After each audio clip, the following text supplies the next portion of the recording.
Alright, my dudes, we are back with more Kerbal Space Program. Happy New Year's, everybody! Today we're going to do a couple of re-entries. We've got 3 Soyuz upstairs that need to come down. And we've got ourselves also a couple of new re-entry or recovery vehicles. We've got the limo that we're testing right now. We're going to see that right up front. First vehicle we get into. And then we've also got our modified Black Hawk, the Seahawk 1, which is going to be doing our recovery today. Along with probably the limo. But we've currently got Gunter's van is over here, and we've got a limo, and so long as this thing doesn't crake in our face, which I don't expect that it will.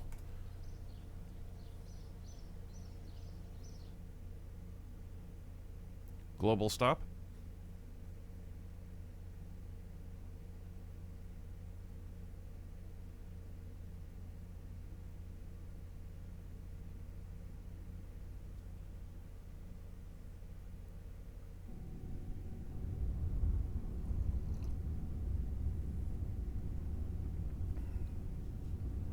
Nice. Yeah, no worries.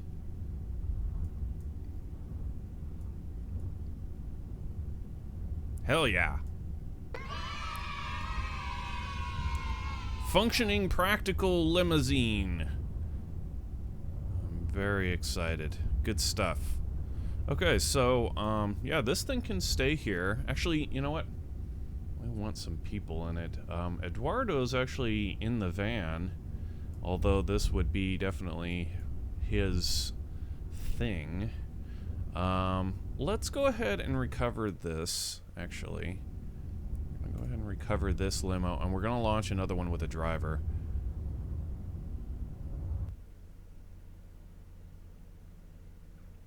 And get it set up for a...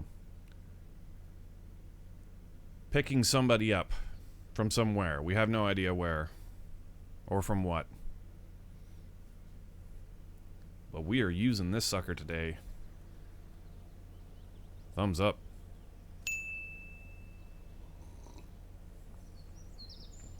Alright. Let's go ahead and launch one of those guys.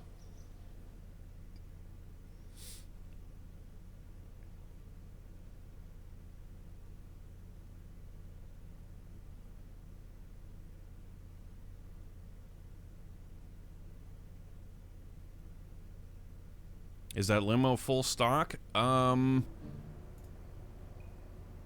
think so. I mean, no.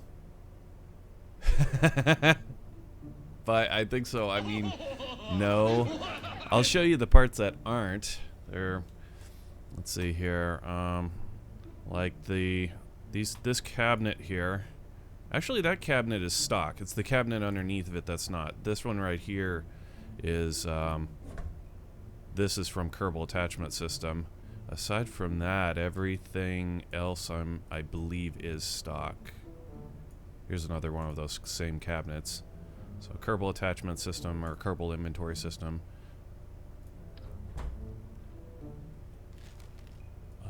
And everything else, yeah, everything else is stock. So. Alright, so we wanted to get ourselves a driver.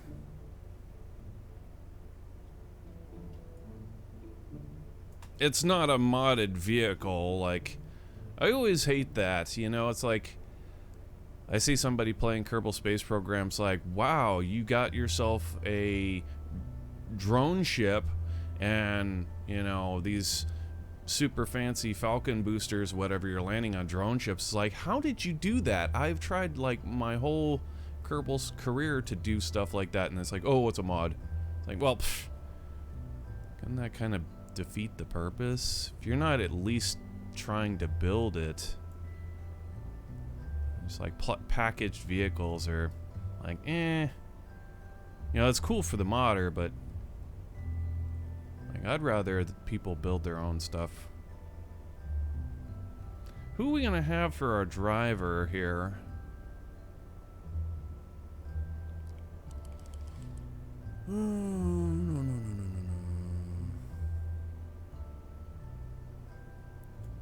Breakfast cereal. It's actually going to perform a useful function. For a tourist, she's going to be our limousine driver. You know what? Actually, okay, and she's going to have a buddy. Killdozer. Killdozer's going to ride shotgun. Nice.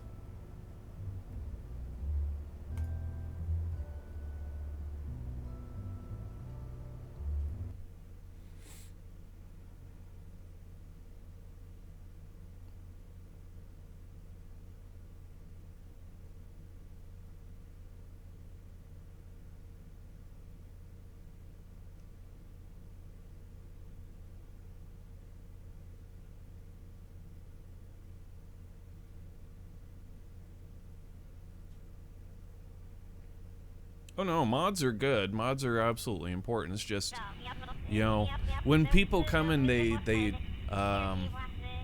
boast their vehicles or whatever, or they have a vehicle and they're using vehicles that look really impressive, and then it comes to find out that they didn't actually build them. You know, all they did was install a mod, which is like, that's what I'm talking about there.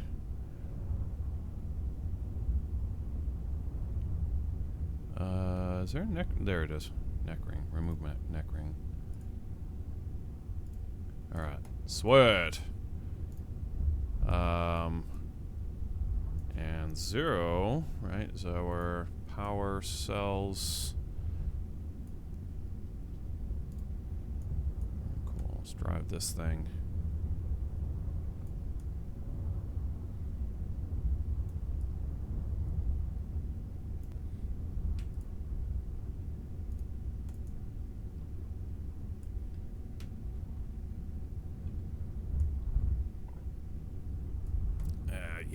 Bigger. Now, if I aim the camera, is it going? It shouldn't change it. Shouldn't change it. We should be. Oh, okay, we're locked. Good. So we can actually drive this thing in first person, or third first person, or we can actually clip our camera into our head as well, a little bit. There we go. That's a little more first person than we want.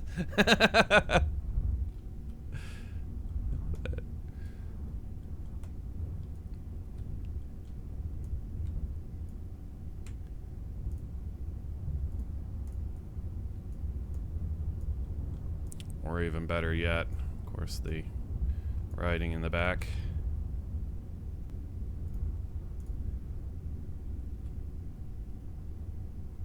Yeah, that's pretty cool.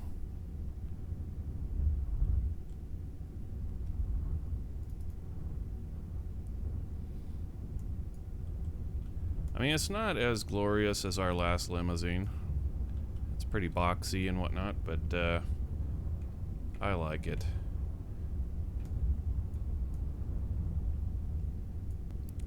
It's very functional.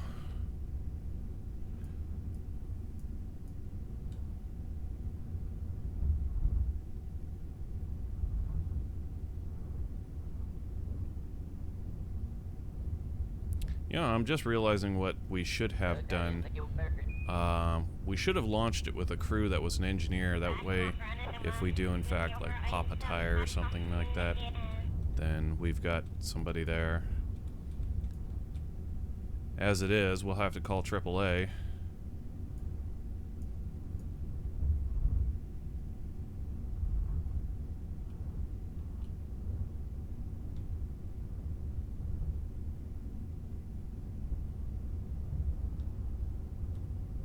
Are you following a career path similar to NASA? Because most people I know who do alternate histories move away from real life by deciding not to develop a shuttle.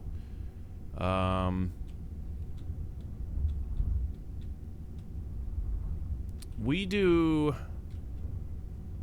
all of it. Our build of the International Space Station has just been... we built it in chronological order. And our launches are always, you know, when we go live mode, we drive all of our Kerbals to a launch site. They climb an elevator, and we do the Walk of Fame on every launch. And we developed our shuttle. I don't know exactly what you're asking. Color me stupid, but I just don't. I guess give me the TLDR on your question. Maybe I'll understand it a little bit better. But we've also got, in this playthrough, we have a large colonization project where... Uh-oh. Like I said, we should have brought an engineer. Somehow we popped a tire. That should not have happened. Now, why? Are we talking that we got bad seams? This is still not... Yeah, this is no bueno here.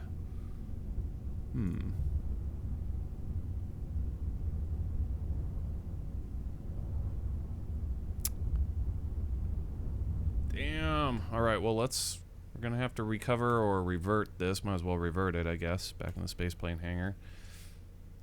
And yeah, this time when we launch it, we're gonna get ourselves an in-house technician who's gonna ride along with it.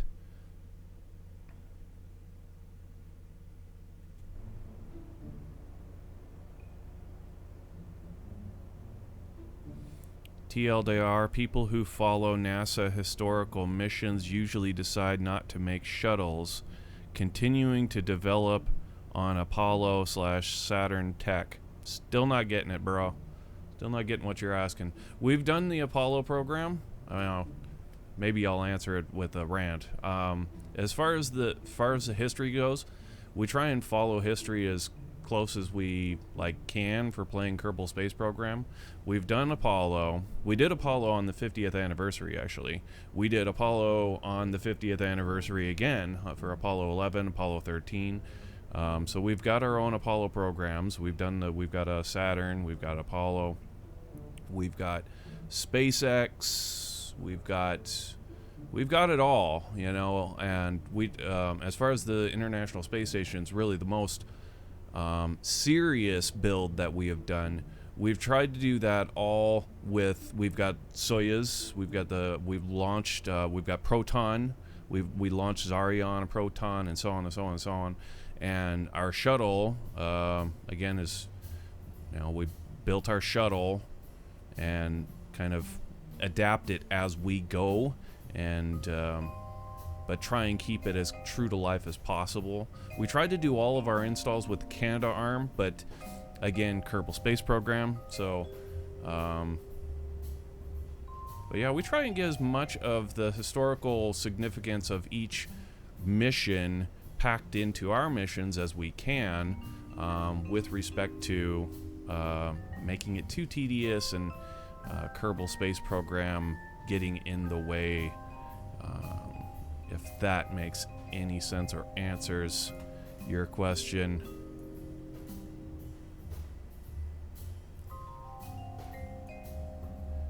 What I meant by TLDR is like one sentence, man.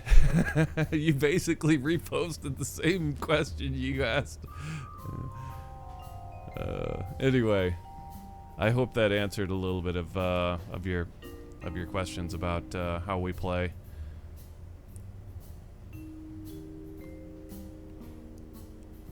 Yeah, we've got colonization rigs that are completely our designs. We have stuff that we've tried to make historically, and so we do it all. We've got about 90 years worth of history in this playthrough right here, this career mode. We need an engineer. How about Dean? Perfect. Now, wait a minute. He's going to be the driver. We don't want that. Flip these two guys around. There you go. Killdozer will be our driver. Dean will be our engineer. Now, the problem we just had here, we had a tire blowout. That could have only... Well, it's the door. Definitely it's the door. It, like, jostled and then it clipped. Ba ba ba ba ba. What do you think? What do you think?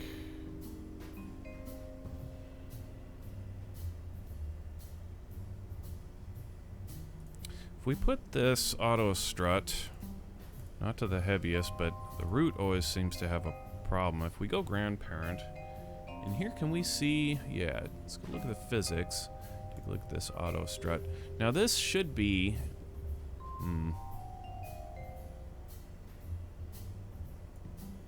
doesn't look like that's really going to do much for us, if anything, to be honest. Might foul us up. I guess we're going to take it all in stride. Take this dampening, put that way up. And aside from that, about the only other thing that we could lock the doors. I mean, we could have an apparatus that says lock the doors. Or we could just go in and find the hinge after the fact and unlock them. That's...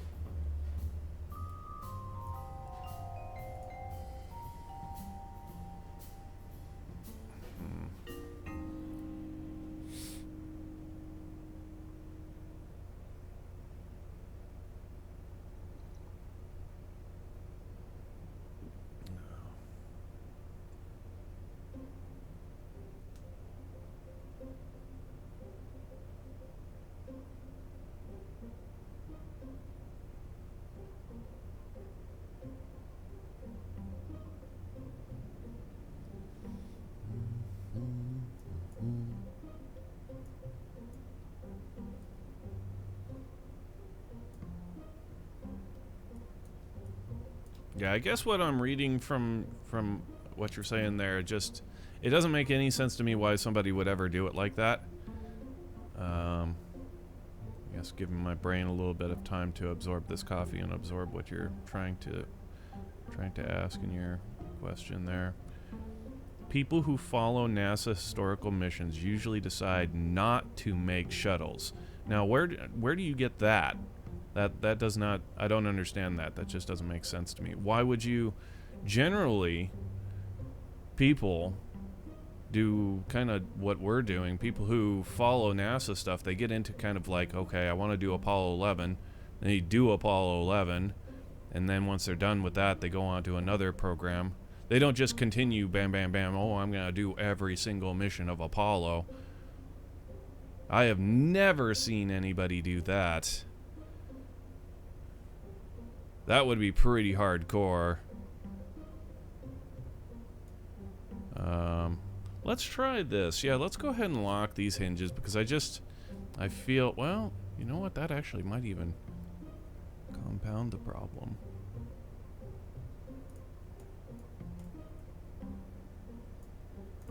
Yeah, that would be pretty insanely hardcore.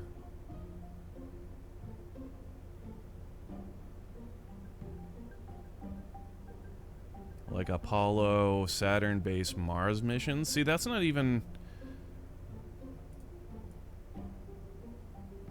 That's not even... Never even became close to coming to fruition. So it's like, that... Why would you do that? There are so many other things that did come to life. See, again, that's something I would have never expect somebody to do. Like, fly to Mars with Apollo? Why would you do that? I mean, sure, I suppose it could be done. Does Saturn V have enough Delta V to go all the way to Mars? I find that highly unlikely. Yeah, I don't know. That sounds like a really bizarre mission to me. Yeah, let's just go ahead and launch this thing, and if it pops a tire... See, this is the first time we've gotten a blowout on this vehicle. If it pops a tire the same way again, what I'm going to do is we'll just repair it and see, do we get a crake in? I guess we're still basically in the middle of testing this rig, more or less.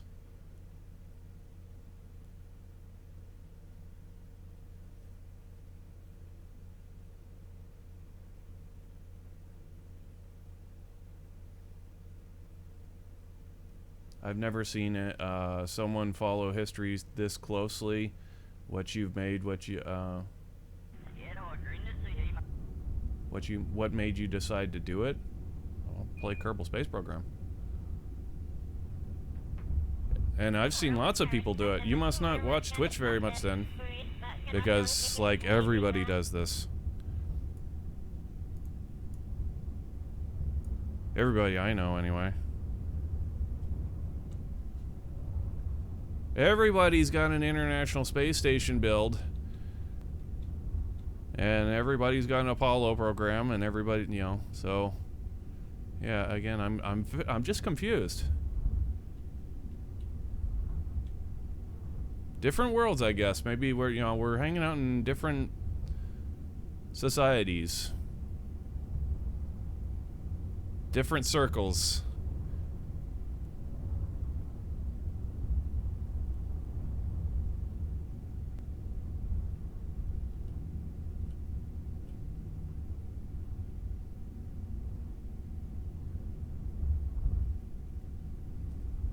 Yeah, do you watch much Kerbal Space Program streamers? I mean, do you know... I'm not gonna say EJ. Oh, I just said EJ. Okay, so everybody knows EJ, right? Like, he's the big one. But our community kind of like, you know, Just a Dutch Guy, King Akira, Linux Guru Gamer. Like, you watch any of those dudes?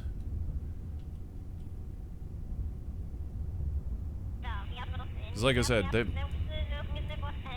we all do this kind of stuff. We all build a space station, International Space Station. We all do Apollos.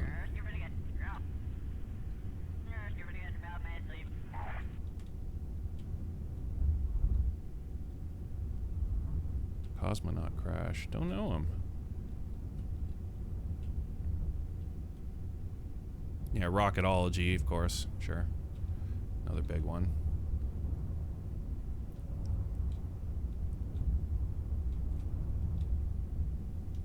But tell me Rocketology doesn't have exactly what I'm talking about too. Like, I guarantee he's gone all the way through Apollo 11. He's gone all the way through Apollo 13. He's gone all the way through International Space Station. I have absolutely no doubt about that. Okay, so this is where we got our blowout last time. Possibly on this this terrain seam right here.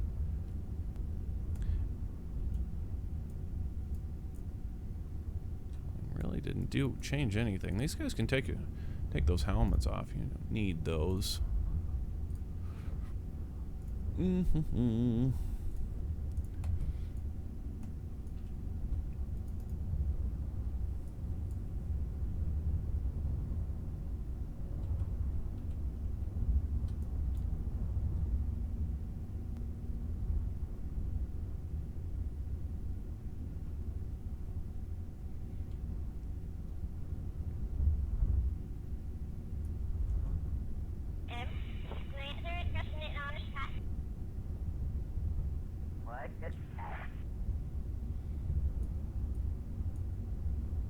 I mean, maybe not everybody... I'll put this out there. Maybe not everybody builds cars to drive all of their astronauts to the launch pad like we do. I mean, that's kind of a... That's kind of a backslash Jack exclusive sort of thing. I don't know. Maybe EJ might do it. I've never seen EJ do it, but maybe he does it. I don't tune into other streamers as much as I would want, to be honest.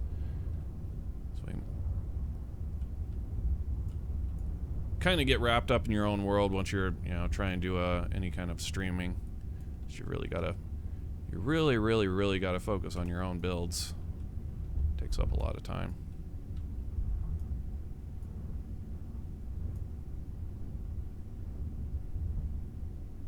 But I find it to be one of the most immersive parts of our playthrough is to, after we recover, or after we splash down a Soyuz, that we fly some vehicle out and actually recover them and bring the astronauts home and then pick them up with a car to drive them actually to the astronaut complex, and so on and so on and so on. I find that to be like the icing on the cake. I love that stuff. Super fun.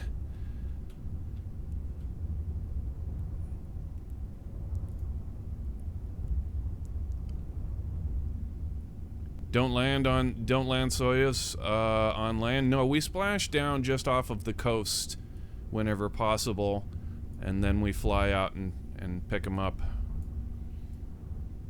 So, yeah.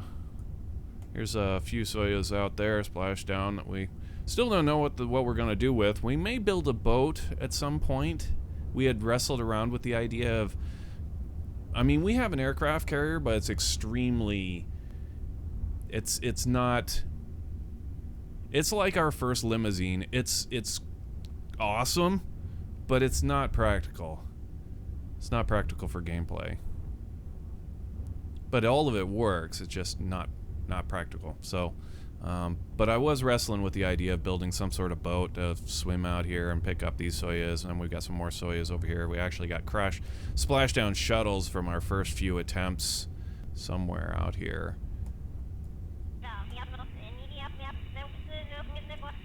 Anyway, there we go. Got ourselves a couple of vehicles on the map now.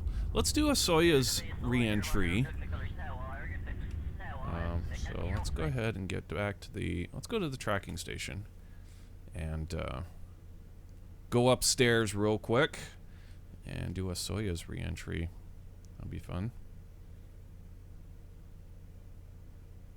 You don't land on land, you heretic. Well, we could, but the Soyuz does both.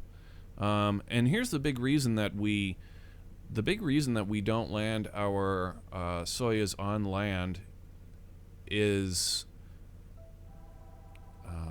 because when we were building it, the build of the Soyuz that we were looking at included, to my utter shock, a periscope.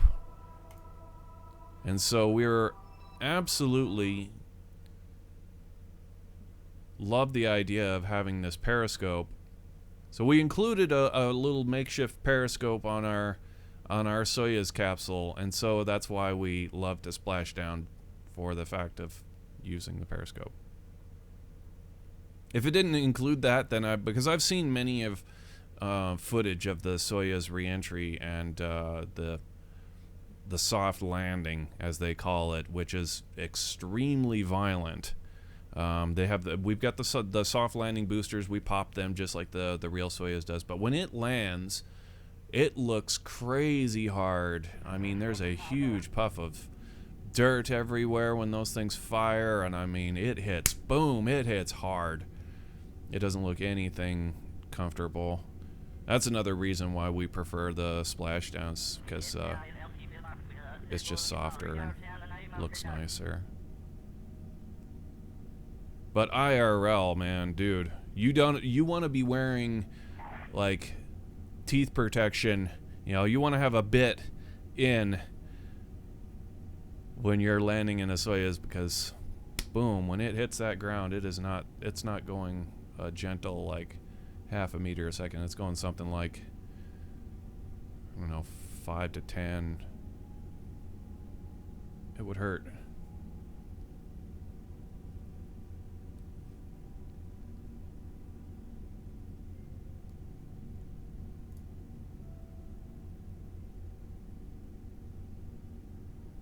So we're just going to wait for a moment for our station to get oriented back around to the proper attitude. And then we'll go ahead and decide what crew is going to go home and on which Soyuz.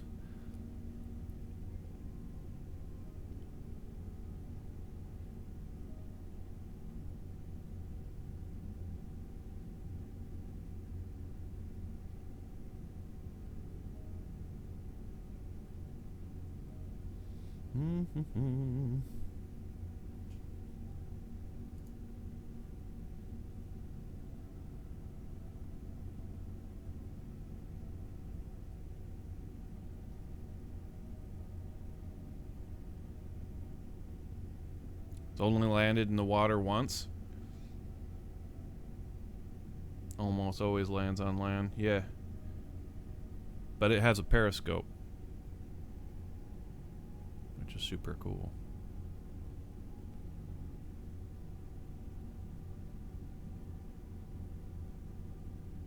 So that's mainly why we do it. Not to mention the fact that landing on... This is another Kerbal thing. Flying vehicles and landing without runways can be very, very dangerous.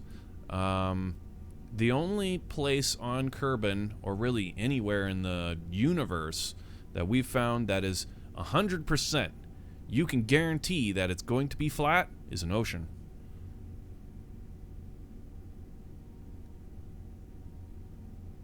Or a lake. So for when you need to fly out to your Kerbals and pick them up, it's best to do it on the water, especially if you're planning on using a plane specifically.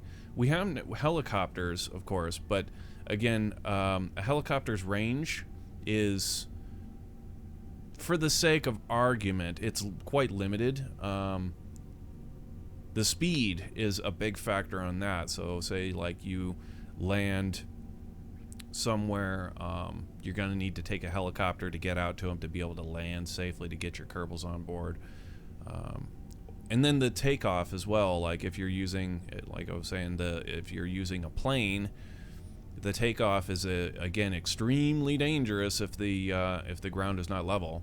So the only place that we can guarantee that we always have level terrain is the ocean.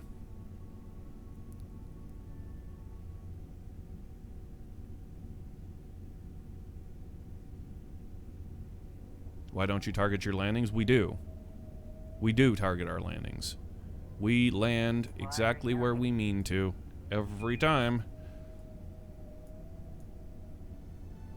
So, yeah, our target is always, as you can see, this group, nice little group of stuff here. Our target has always been just offshore. For the Soyuz. For all of those reasons. We can use a plane, we can use a seaplane to get out to them quickly and recover them. Our favorite's been the Sikorsky S-123. It's one of my faves. Great little immersive craft that we can fly out, do a water landing, pull up right next to the craft. The Soyuz have our astronauts swim on over, easy peasy, get on board and fly them on back. And we also have Bambi buckets that we can fly. We've got helicopters, Sikorsky UH-60 with Bambi buckets off of either sides that we have dropped down and recovered our Kerbals that way. That's extremely hard to do. It's tedious, but we've done it, can do it. And then we've also got some Kerbalized versions of the oh, what do you call that thing? The twin blade. The hell is it called?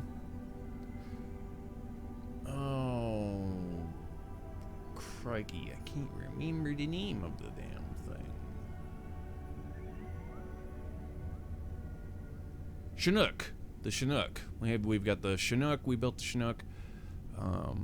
Built a Kerbalized version of the Chinook for recovering that we can fly overhead, drop a Bambi bucket down the center again, and recover them that way.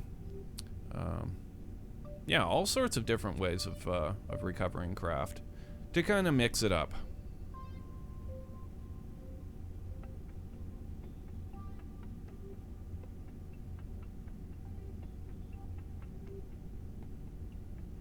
Do you plan on switching over to Crew Dragon? Yeah, we've actually had the Crew Dragon long before we started the idea of how to do a space station, do an international space station. So yes, we've got two versions of Dragon that we've built. Our Generation 1, which is kind of like really the way everybody builds Dragon, which is the Mark III pod, and then just kind of building onto that to make a Dragon capsule. And then we went a little bit further with it, decided that wasn't good enough, and we built our own pod, which consists of two Mark III pods in a fairing and apparatus setup. And that one we call Dragon Senior. And we also had to... We have to remake the booster and everything. Yeah, we did. We redid all of the booster. And that thing is sick. I'm really proud of Dragon and our Falcon 9 booster. Dragon Senior. That I can't wait to start launching that thing. We're really close too. We're 2 more missions and we get to put on the 4th and final solar array, or solar wing, onto Starboard 6. It's gonna be badass. Very close to doing that, and we still would be, we're ways out before we would actually be launching Dragons to our International Space Station, but we're gonna do it anyway, because as soon as we get the silhouette on there, I'm gonna start launching Dragons, because we have waited a long time. We've been waiting forever to launch Dragons up here. So that's kind of the one little thing. We've been waiting for the right chronological time to do it, but we're gonna jump just a couple missions just because I'm sick of waiting.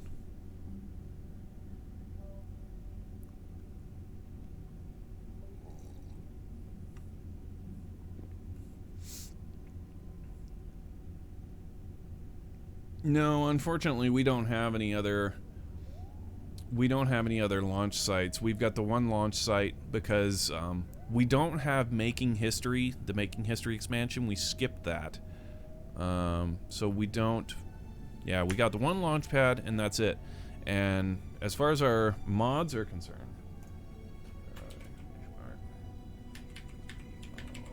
there's a list of our... those cops have got mods. Mods? There's our list of mods. If you want to take a look at that, it's pretty bare bones. We go for have always gone for the most supported mods that will give us the most bang for our buck. We're not looking for big time experience when it comes to mods. We want functionality.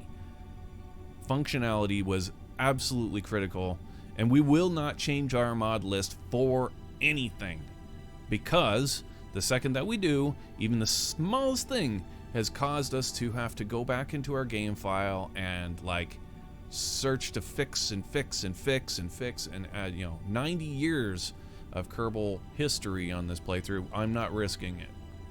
Period. End of discussion. This is the mod list we have had. If you scroll on down, you can also see my position supported in our list. In fact, kind of humorously, let's pull open our list, see what... It's been a while since I've done anything with this. Yeah, 1.8, we were using basically the same mod list. 1.4.5 was the same mod list. No, that's when we really decided we weren't going to add or change our mod list, is at about 1.4.5. Extraplanetary launch pads. We installed that after having the same mod list for a long time, and then World Stabilizer. We installed those, and it was like, these mods are awesome! And we had a lot of fun playing them, but after a while, it really jammed us up hard. We lost 3 whole colonies because of it, and yeah, like, dude, it was a big step back. So after that, still had base systems. That's right. Yeah. Chatter, For Science, Kerbal Attachment System, Kerbal Inventory System, Kerbal Alarm Clock, Mech Jeb, Docking Port Alignment. ScanSat is one that we've kind of trimmed back on. That's could basically go away. But other than that, these are like essentials. Like, I would never want to play this game without those mods. They're absolutely necessary. Yeah, 90 plus years of Kerbal Space Program. Pretty cool. Yeah, we have colonies. We have full colonies on almost got the whole Kerbal Kerbin colonized so that we could take a prop plane and fly it all the way around the planet. We're close to being able to accomplish that goal. So we've got I believe, three different airports set up on Kerbin. We've got Jeb's Junkyard Airport, Mercury Theater Airport,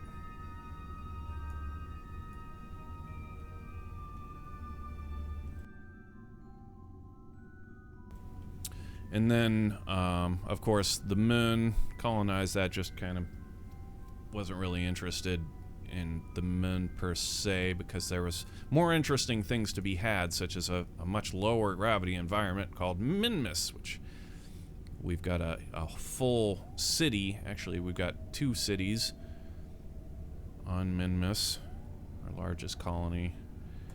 And then colonized Eve, colonized Ike, colonized Duna, colonized Dres. That's as far out as we've gone.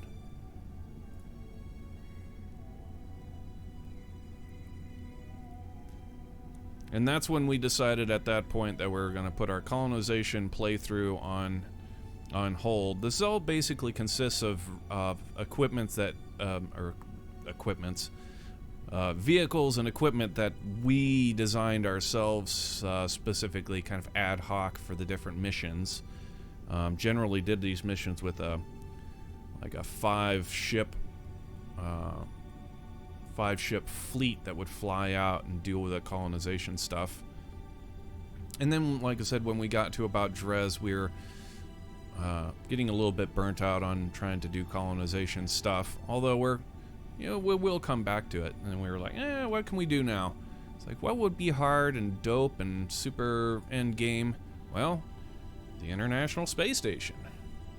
So we started building the International Space Station, and I was like, you know what would be even better than building the International Space Station? Building the International Space Station on a 52-degree inclination, because we've never done it before. I'll bet that's hard. So we scrapped our original ideas. We were building the International Space Station Generation 1, scrapped that, and relaunched a few pieces of equipment and put it on 52. And here she is. So there's 90 years in a nutshell for you. Hit that follow button. Subscribe on YouTube. Follow us on Twitter. The links are down below. We appreciate all of the support.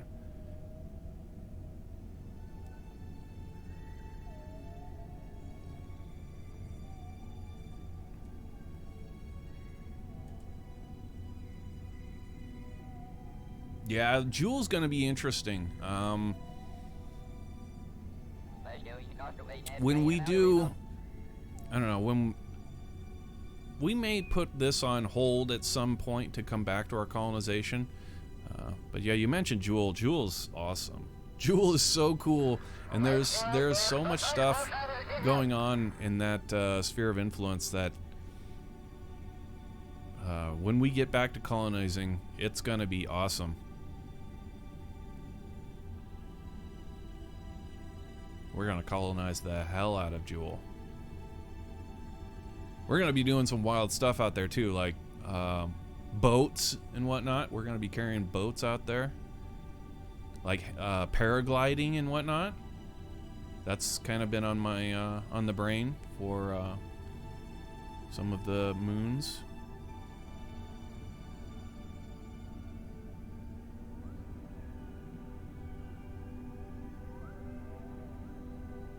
Minmus City? Question mark? Yes. You want to see it?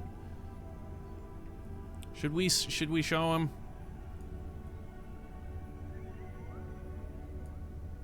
We'll go there, and then we're gonna come back to this pretty quickly. We're just gonna do a quick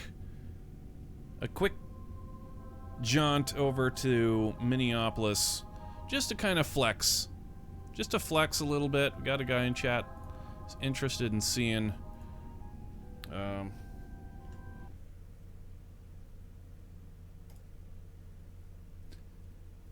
Just a little quick flex. Sure. Why not?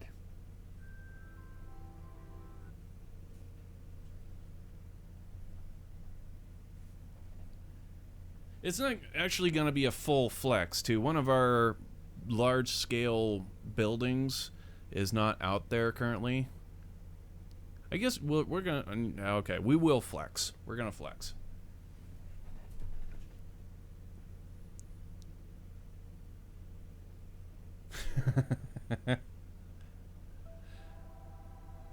Alright, so before we actually go in, I'm not going to do the grand tour or nothing because I do want to get into this mission. But we will show just a... We're just going to flex a little bit, pal. Our Kilo 2, this is a craft, our long-range craft. We've had it for a really long time. It's basically gone everywhere. And we're not talking like gone places, and like this thing stays in orbit indefinitely. And we'll just start with this because this is a large part of the city of Minmus, or Minneapolis as we call it. So the fuel cell on this thing is gigantic. It's really tall, and it's designed to be homed at the Minmus refinery so that it sits there and it just for ages can gobble up fuel and get refueled, and then it can launch because of the low gravity. It can launch back up into orbit from Minmus and redock with this vehicle here. It's not there currently because we went on a mission and we came back, but it should be. We need to fly this actually over, but we need to put payload in. Is kind of why it's still here. But this is our long-range nuclear system.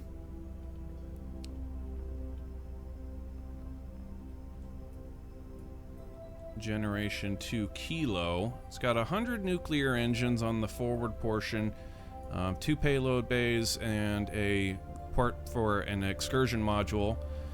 And it separates right about here. And this big fuel canister here is what lands at Minneapolis, and it refuels there. So that it's kind of a little bit of the ambiance, is it looks like a office building. Actually, when it's landed out at Minneapolis, it kind of looks like an office building along with the other superstructures. So yeah, there's that road, and now we can go over to our actual colony and show you where that big fuel cell actually gets refueled. Now the city is too large that we had to break it up into 2 places. We had 2 districts.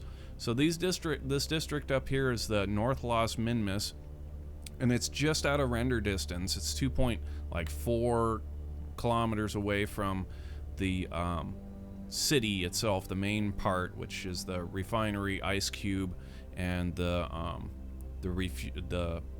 Kilo 2 fuel tanker. But we've got it's a shady part of town. Got a strip club over there, Rover garage, and some other stuff. But mainly what we're here to show is, of course, the main city itself. The impressive part.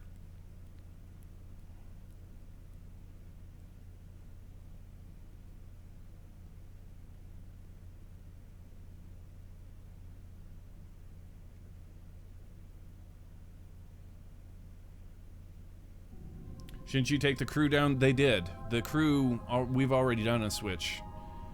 Those guys are the guys that are keeping it.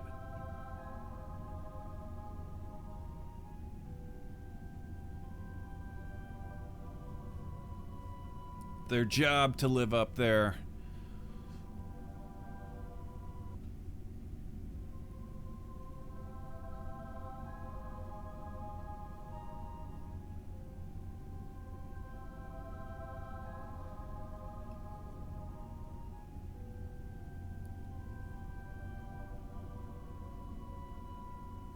Okay, here we are.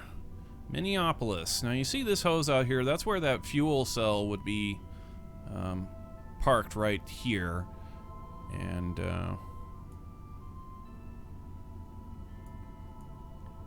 It really adds a lot to the base when it's here. It sure does make it fully give us that third superstructure.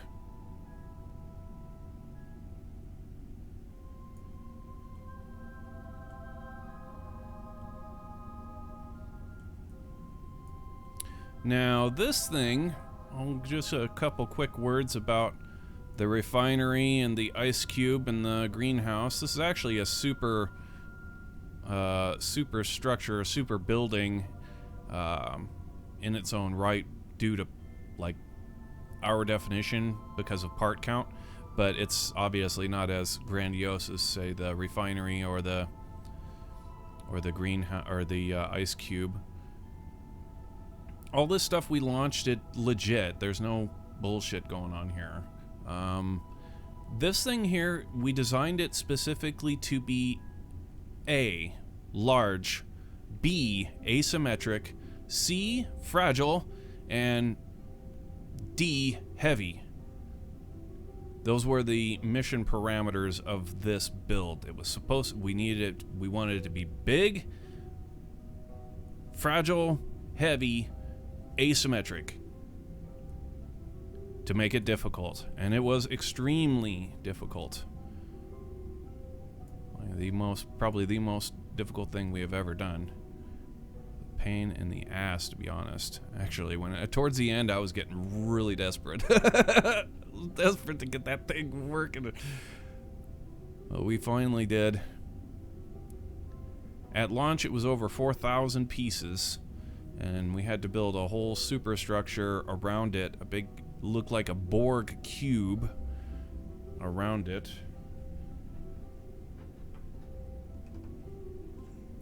The part count is, the part count that we're talking here is absurd. I would love to go much further with it, but it's just like you foresee problems in the Kerbal Space Program physics of the game to really go any further. Otherwise, I totally would. I absolutely would.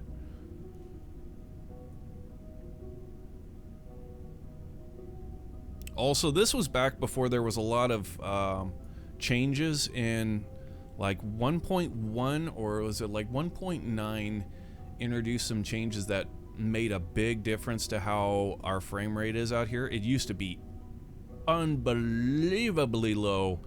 I mean, it was really tedious to work on this crap.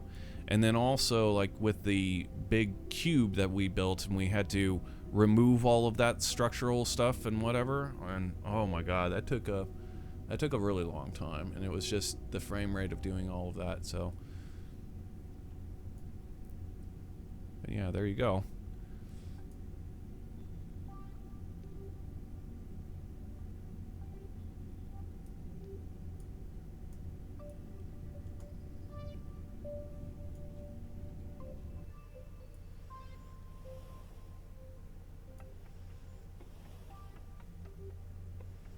Kind of small for a city, but it's a nice little outpost.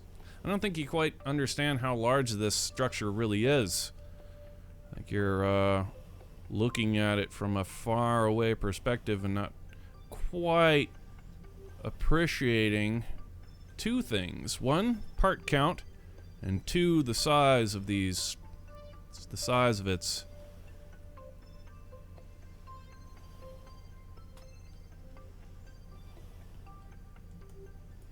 Now, I'm not playing on some piece of shit machine here, guys. This is a very decent computer.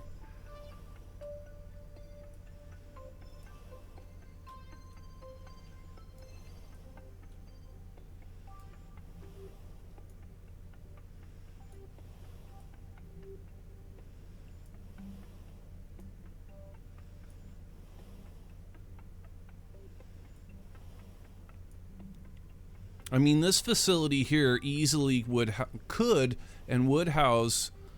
100 Kerbals plus. Now, I don't mean like room for like places to put a Kerbal or whatever. I'm just talking about the sheer size of it and the complexity.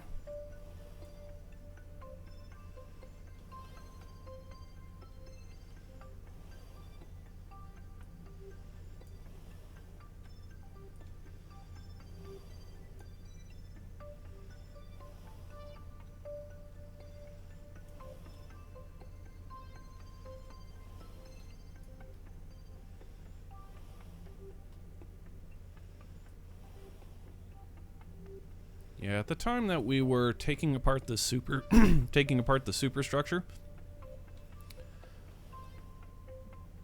the frame rate was way low. I mean, like, oh my god. Yeah, the superstructure that housed, we had to have a like a pseudo top over here for launch, and it had to be symmetrical on this side in order to get the drag to proper for launching this thing into orbit. And then of course after the fact we could remove, and did remove, all of that crap. But there's a huge like Borg cube that surrounded this thing in order to solidify it so that it could be launched. And all of that we pulled apart piece by piece and loaded it up onto flatbed trucks, and then drove those flatbed trucks away from the site. We launched one into orbit. We were planning on, and then we launched one into a mountainside too. But then there's another one somewhere that we just drove off. It has a whole bunch of these grid segments on it, hundreds of those. Yeah, there you go.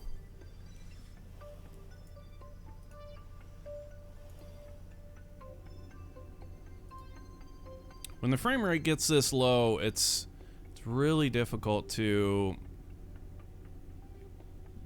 kind of keep your head around the project. So it starts to spiral out of control. It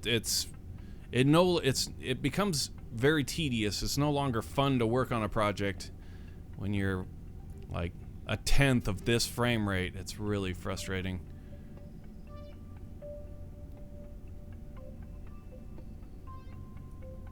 Yeah, and then there's over here, that's the other district that for part count reasons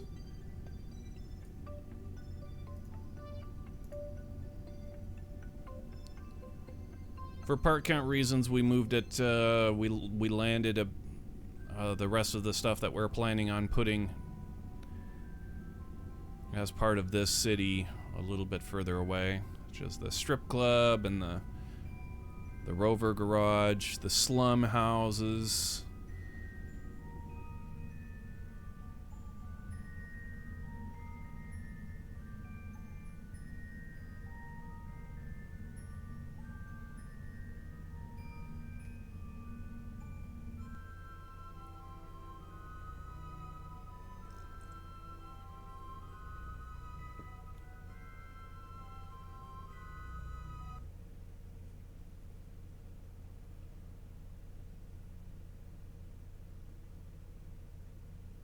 Space out the buildings. Yeah, we do that. We have done that. Detroit has a population of 667,000. Yeah, there are lots of cities that have a population of 50.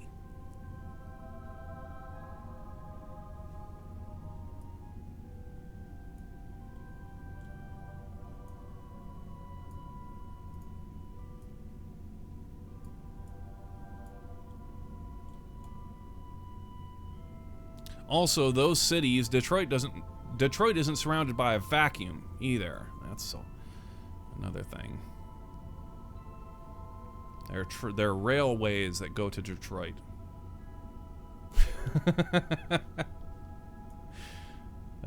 Anyway, here's a little bit more of our city structure stuff. We got a little rundown, hole in the wall strip club here, and then rover garage.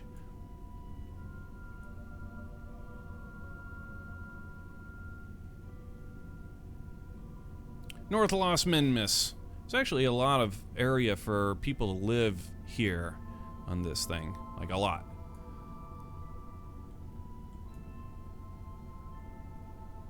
Yeah, shady part of town. Anyway, there's that's going to conclude our little tour of our cities. Gonna go ahead and get back to the Back to the mission at hand, the International Space Station. A strip club? Wait, what? Yep.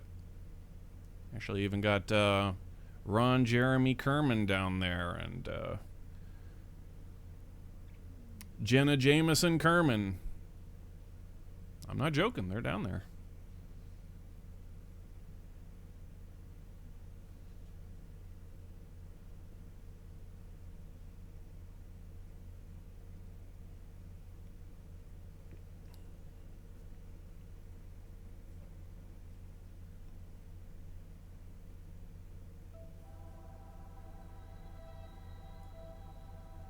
So yeah, anyway, let's get back to the mission at hand.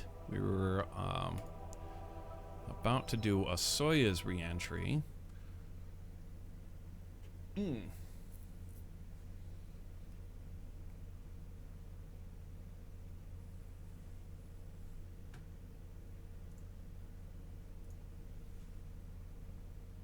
Yeah, there's so many things that I would go to.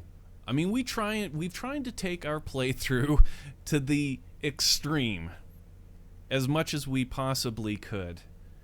But I tell you, our vision is not stop there. I assure you. I had way grander plans, and still to this day,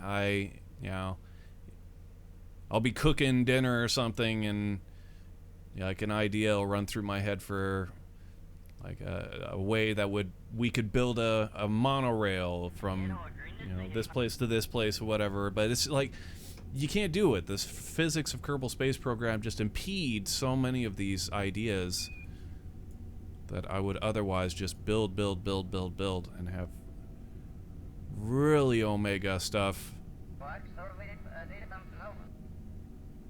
Sometimes you gotta know when to, cut it off. You gotta call it at some point before the game starts to crash. Which is a damn shame.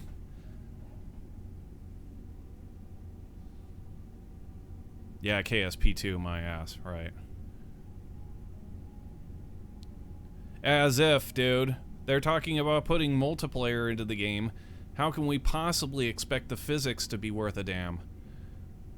If they're going to spend all of their research team's time encoding multiplayer garbage instead of actually getting us things that would make the experience far more vast, such as better physics engines. I'm not going to go into it. We're not gonna go down that road, guys. I'm stopping it there.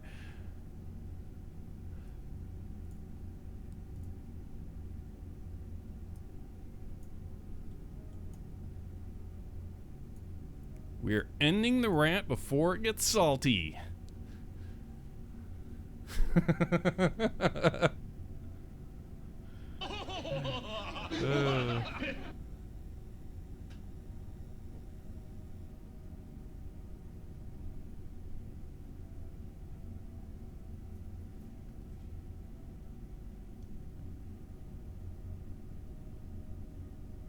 Soyuz time. Yeah, chat's on board. Chat doesn't want to hear me get salty. You guys don't want to be salty. We all know the score. I think everybody's on board. Everybody knows the score of Kerbal Space Program 2. And, yeah, we're just not going to get salty. We're going to have fun. So let's have some fun. Alright, so here we are. Well, it looks like our attitude is almost correct. Yeah, a little bit more. There it goes. It's getting into the roll now. We need to choose a crew.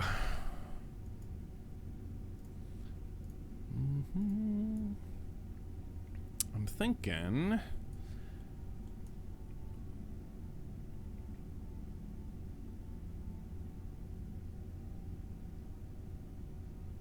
I'm feeling like we're going to go ahead and return this Soyuz.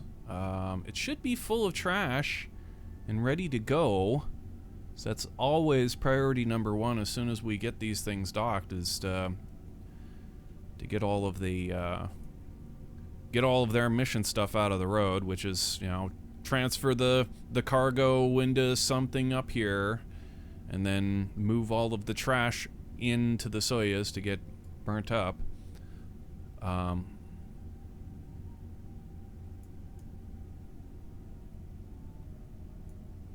Show me this one just real quick. Yeah, okay, we're good. It's full of trash. It's ready to rock and roll. So let's get ourselves a crew.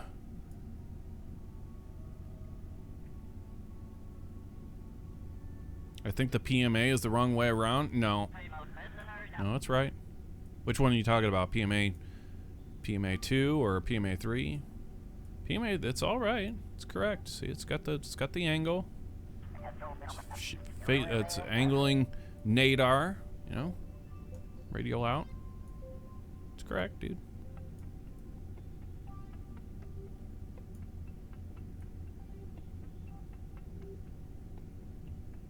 And this is PMA 2. This is not the Piers. Piers is over here. So if that's what you're wondering.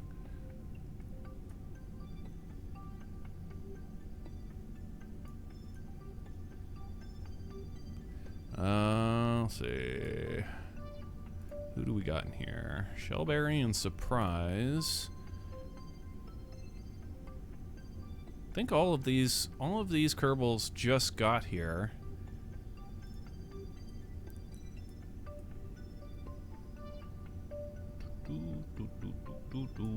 Let's look at the Unity module. Oh, everybody hangs out there. Oh, right. Okay, so Jean-Luc Backerman just got here. Alcard. Alright, never mind. So we do have some people. MacArthur, Wataka. I think Wataka needs to go home. MacArthur, are you a pilot? No. Who the hell's the pilot? Sammy.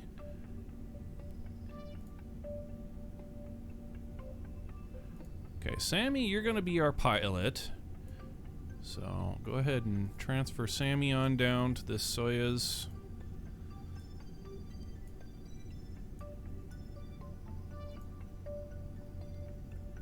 MacArthur, you're going home. And Wakata.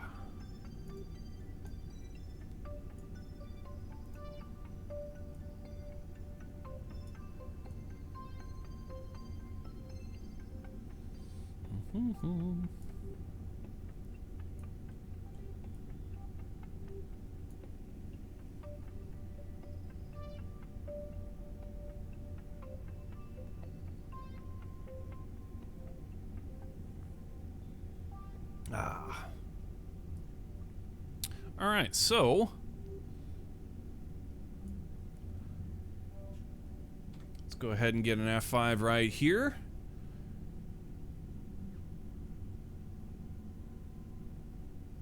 All right, there's our save. Now let's take a look at our phase.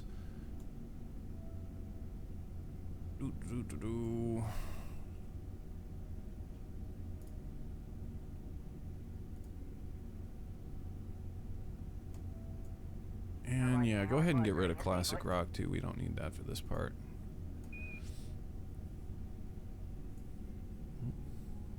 Do need that though. All right, so we're just past phase 3 here. So we'll go ahead and get a little bit of time acceleration going on. Get this thing on over to phase 0.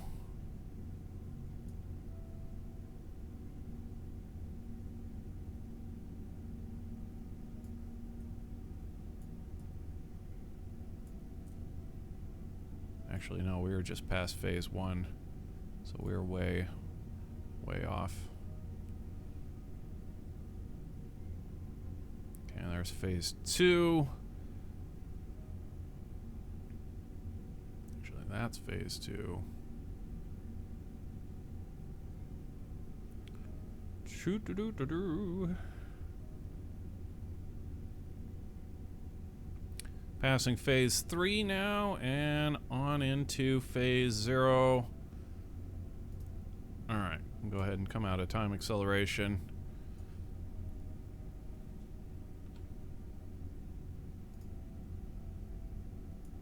And we are go for phase 0.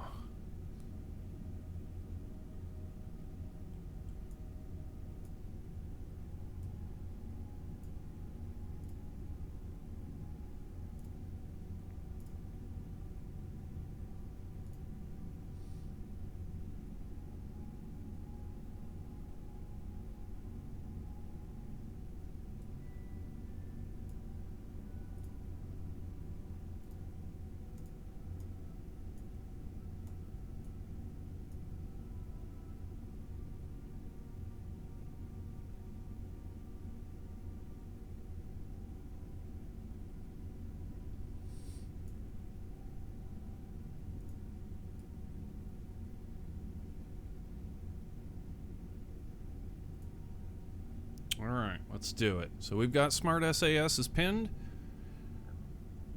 Ready to rock and roll.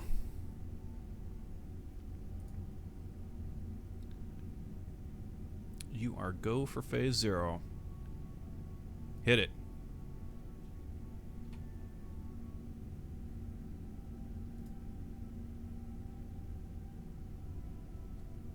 SAS to SAS.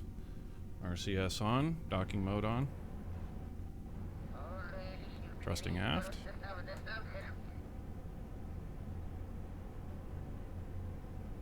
Okay, RCS off. Switch back to the station now, which it's actually still named properly. I'm shocked. Okay, 0. Change control from point. And put us back on our prograde. Force the roll to 0. Just keep the station right there where you're supposed to be. And I will be happy.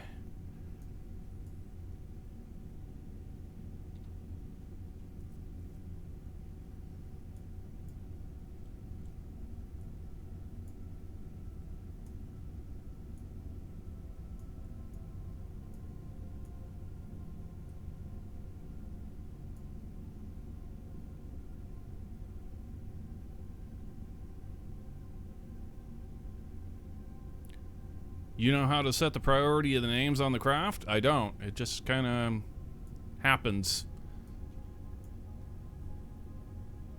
We just take it in stride whenever we just look at it and make sure it's good. Fix it if it's wrong. Never been able to quite figure that one out. Or the control from point. It's very random. Sometimes it renames the craft, sometimes it doesn't. Sometimes it keeps the actual SAS on board the station the way it's supposed to. Other times it switches it to this craft, which it tries to turn immediately, and other times everything works, and sometimes it doesn't. So we just play it by ear and make sure that it works. Pretty much. Okay, so we're far enough away now to go ahead and get our turn. We want to be facing orbital retrograde for our departure burn. So let's go ahead and do that.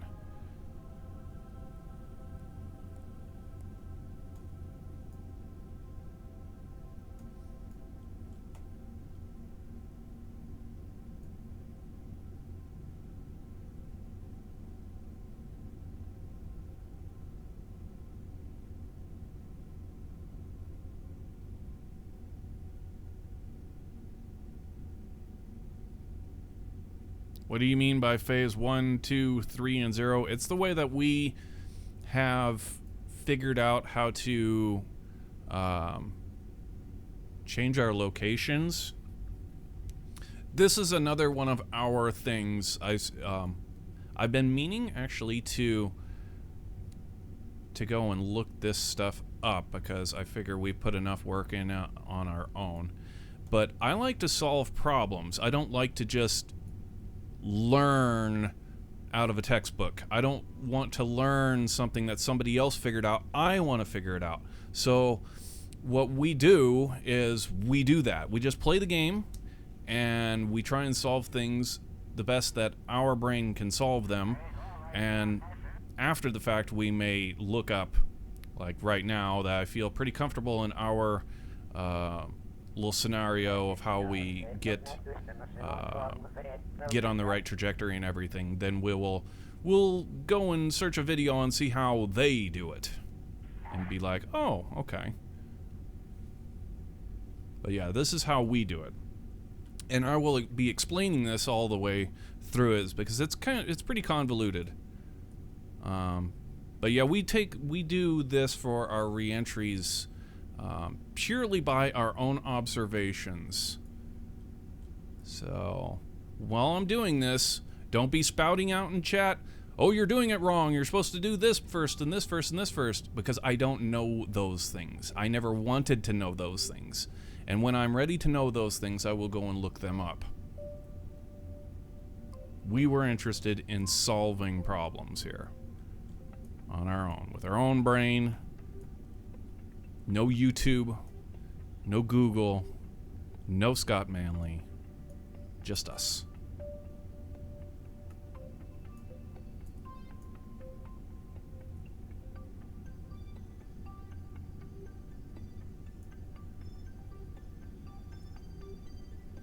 Anyway, we're almost onto our retrograde marker, and it's going to be getting a roll to 0. And we can get ourselves a little departure burn here. Let's do it. Alright, we're go for departure burn. Hit it. Okay, that'll do. Departure burn complete.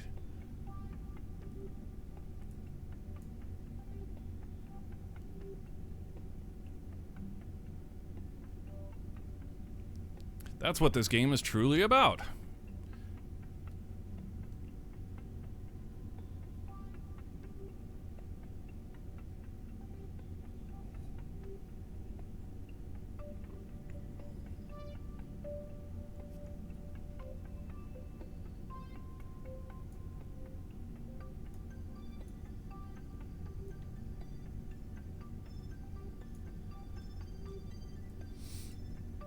Okay, so we're controlling from the wrong point here, clearly. We're not on a...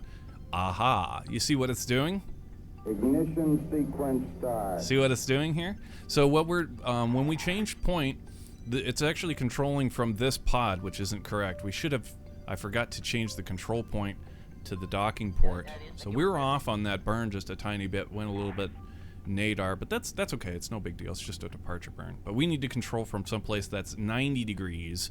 Now watch as I change the control point. It's going to flatten out. And then it's also going to roll properly too. So control from there. Yeah, see how it flipped us around? Little mistake there. That's alright. We'll be okay.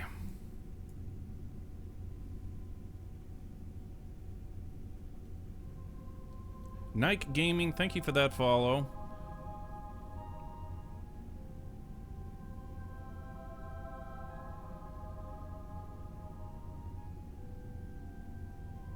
Because of the way plumes work in the vacuum, you would still be blasting ISS with exhaust gases. Well, see, that's why we wait, right? That's why we waited to float away. And then the departure burn is also, that was also the thing too, that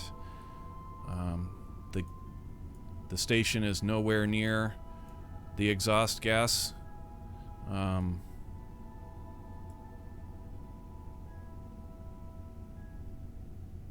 Not far enough, oh my god. I'm not gonna wait for 2 hours just to get a departure burn, bro.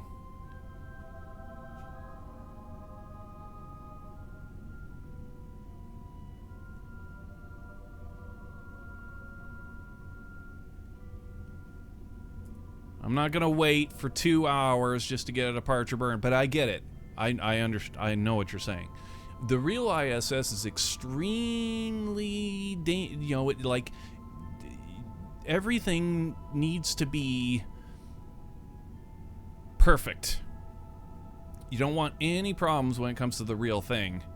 But yeah, I'm not just gonna let the docking thrusters give us a departure burn, and then wait for hours, time accelerate, blah blah blah blah blah. This will be fine, bro.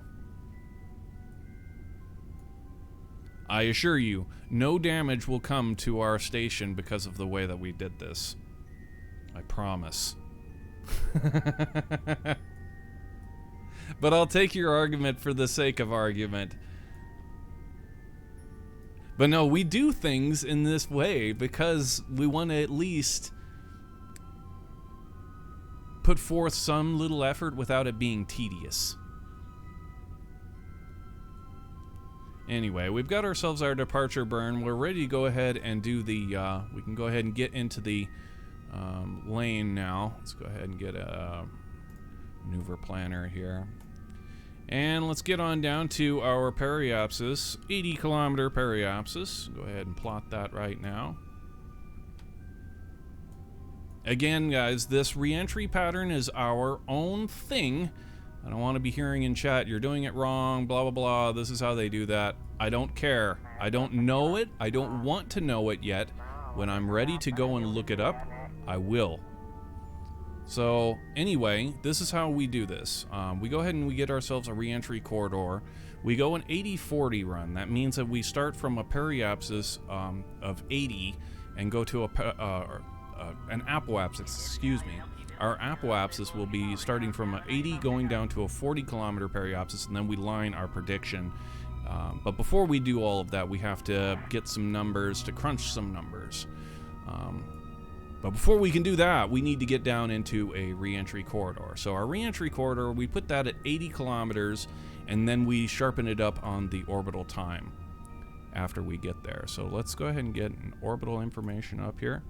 And we are past this point. We are. So next orbit, we'll go ahead and be getting our reentry corridor A burn. So let's go ahead and turn this thing. Want to be facing that node. And prepare for reentry corridor burn A.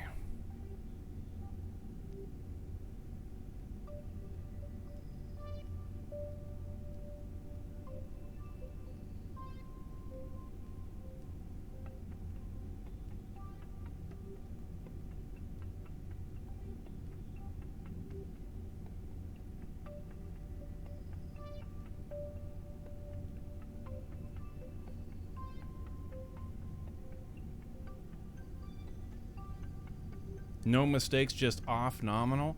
See, now there's a thing. You see, the ship will have fuel, right? So long as absolutely nothing happens, I guess that's always the argument, right? We'll be ditching a lot of we'll be ditching fuel. So being nominal doesn't really matter because we've got plenty of room to fudge it.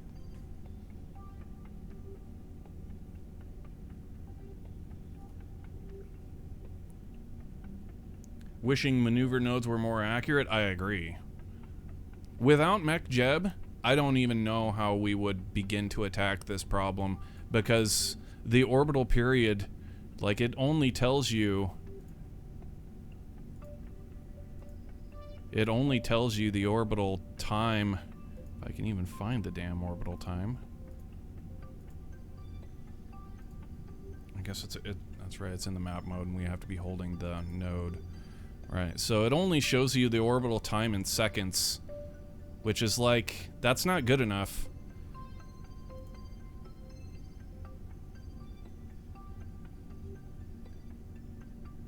Need MechJeb in order to tell us the thousandths. Anyway, we're on our node and ready for departure, or for reentry corridor burn A. Hit it.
Yeah, the physics in Kerbal Space Program are absolutely abhorrent. One could rant, and I have, for a whole stream, really, about how terrible the physics are and how much better the game would be if this was changed, if that was changed, if we weren't using floating point mathematics, you know, all that kind of crap. One can really do that for eternity.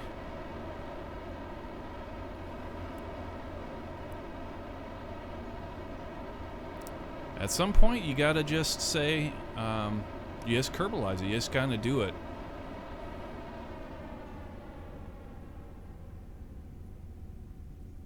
That's another one of those kind of reasons why we don't get too absolutely intricate when it comes to every aspect being perfect to historical, how NASA does it and so on and so on.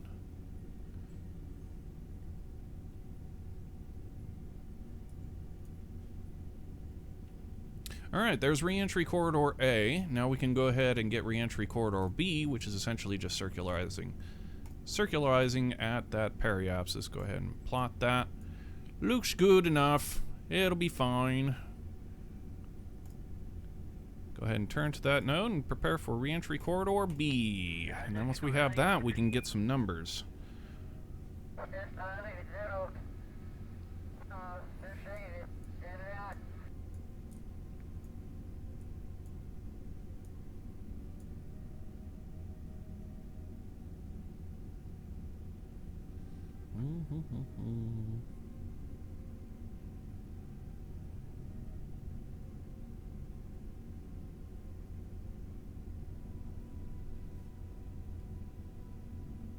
Ah, yes. This game, you gotta remember this game is 10 years old. However, when Kerbal Space Program 2 comes out and the physics still suck, they won't be able to say that. That will not be an argument when the physics still suck because they wasted their time. Okay, stopping. I'm stopping.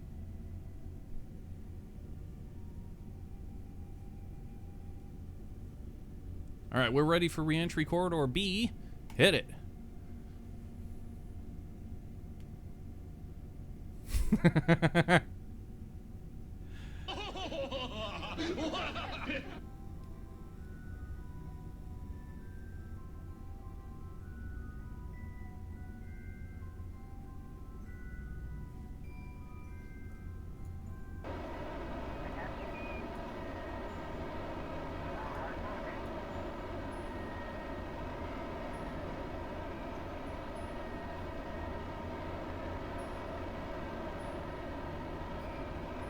Can you land on the land at least next to the KSC? Sure. Why not?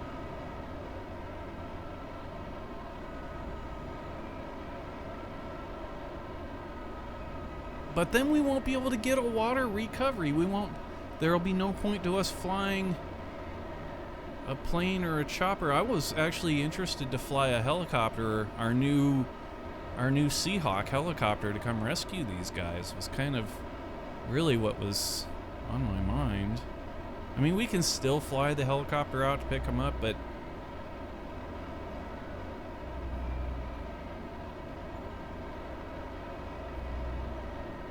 won't be a cool water thing. But since you asked, we'll do it. We'll go ahead and do it, and then we'll just, yeah. And still get the recovery process going down. It just won't be on the water.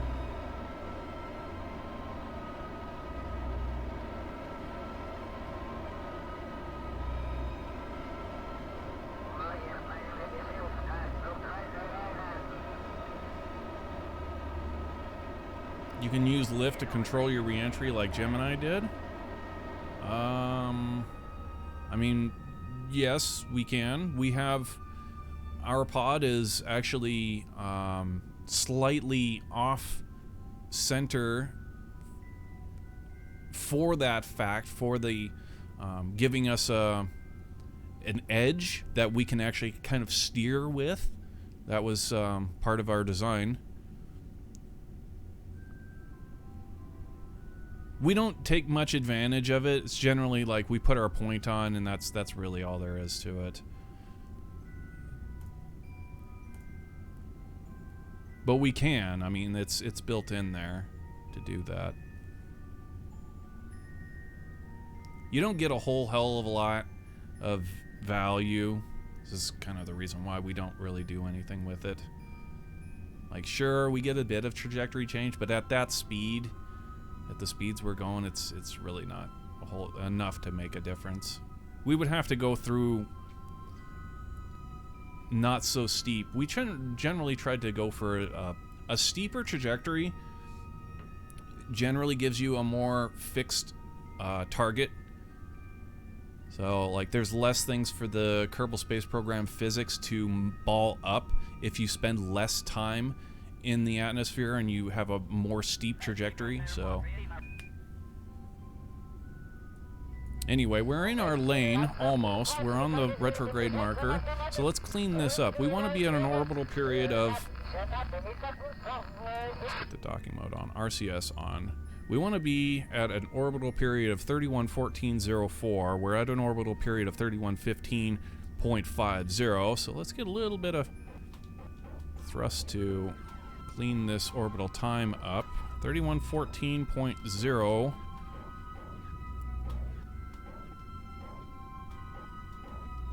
There we go. 3114.04. Now this is again just our own observations. This is how we do it.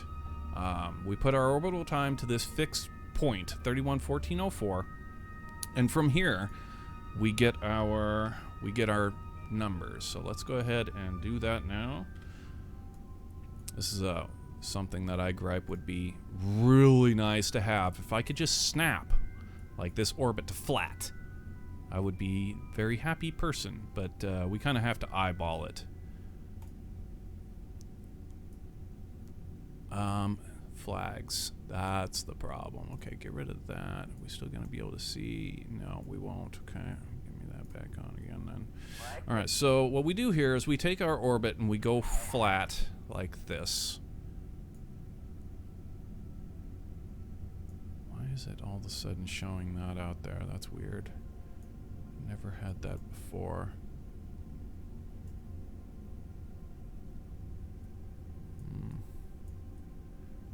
Well, work around it. So the way our phase pattern works is we flatten out our orbit as flat as we can. Now, what we're looking at is where is Kerbal Space Center, which is right over here. This is going to be kind of whack. I don't know why we have all of this crap. We normally shouldn't have to see any of that crap.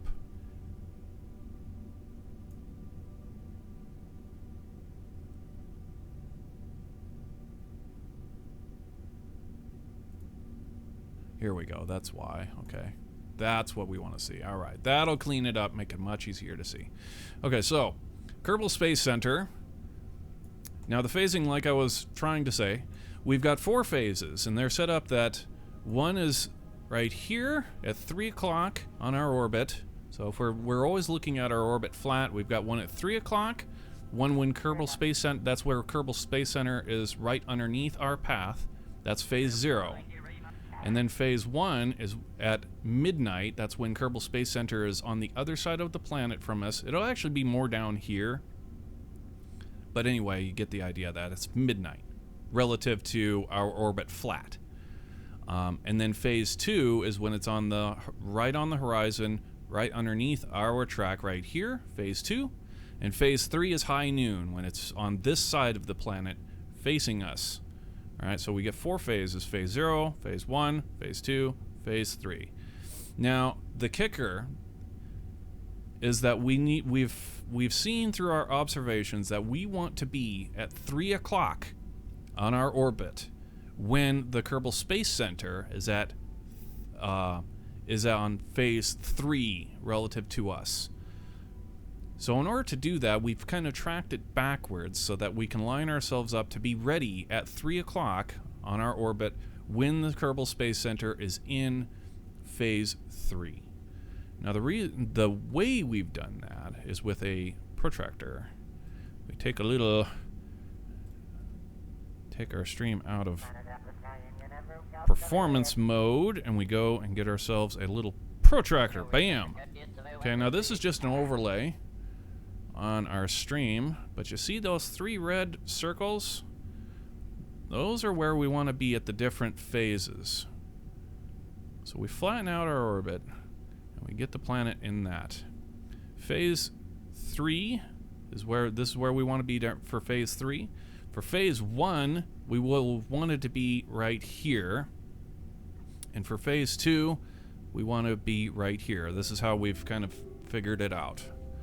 So, in order to make that happen, we've got 3 reticles. We've got this reticle down here for phase 1, this reticle here for phase 2, and then a phase 3 that we don't actually use anymore because we're past that. And we have to be in the lane before phase 3 hits.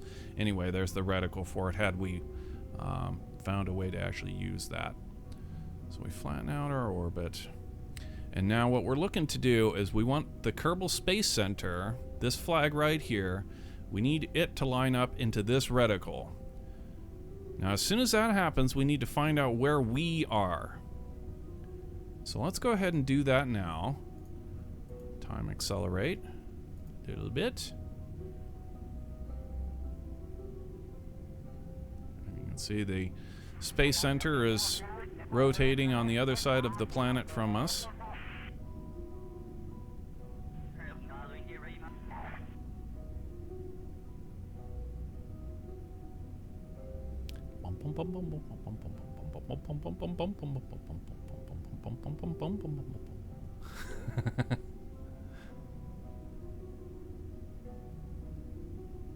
All right, we're starting to come into phase 1.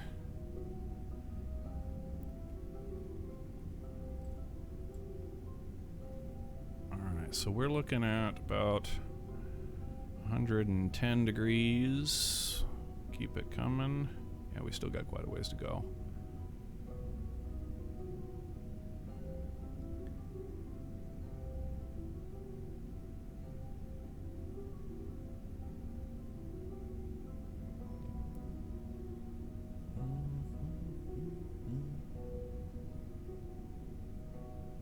Hey Skeeter, how's it going, man? Yeah, we're just about ready to find P to solve for Y in our equation. Still got quite a ways to go here. Doesn't look quite flat either. This is the hardest part because being off just the tiniest bit can and will throw us off a lot. So that's like I said, if we could just say, show me this flat. Boy, that would be a huge help. Okay, starting to come into phase now. Definitely. Almost there, and looks like we're about 40 degrees.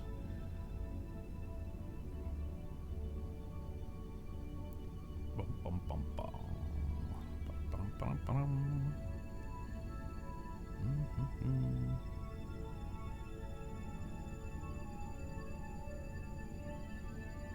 Okay, 25.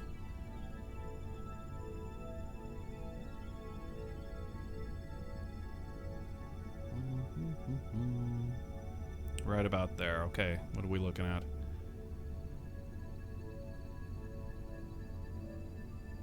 I see our ship has actually taken the name too.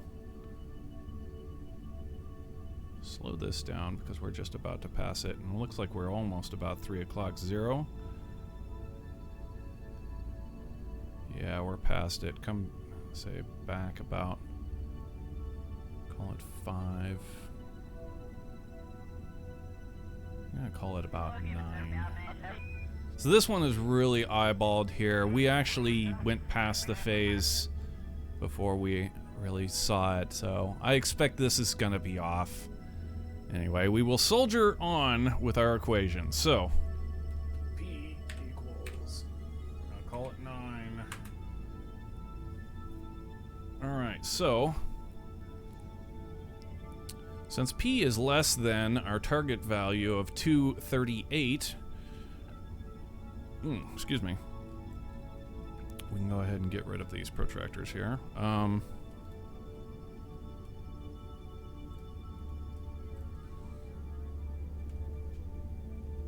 Equation. Flight plans. Exclamation mark. Flight plans. Okay, so you guys can open up this Google Doc and follow along with what we're doing here if you'd like. And see our equations as we have put them down. Again, I don't want to hear in chat how we did it wrong, how they did it, blah blah blah. I will ban you if you piss me off on this. Just saying, guys, I don't want to hear it, because this is the way we have figured it out. All of our own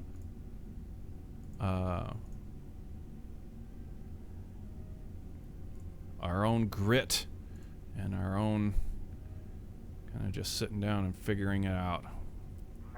When the time comes for us to learn exactly how they really do it, that'll be our thing.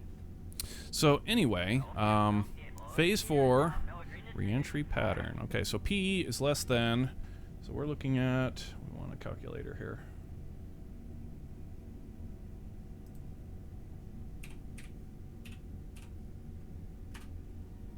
I'm only very defensive about our system because I know it's not correct.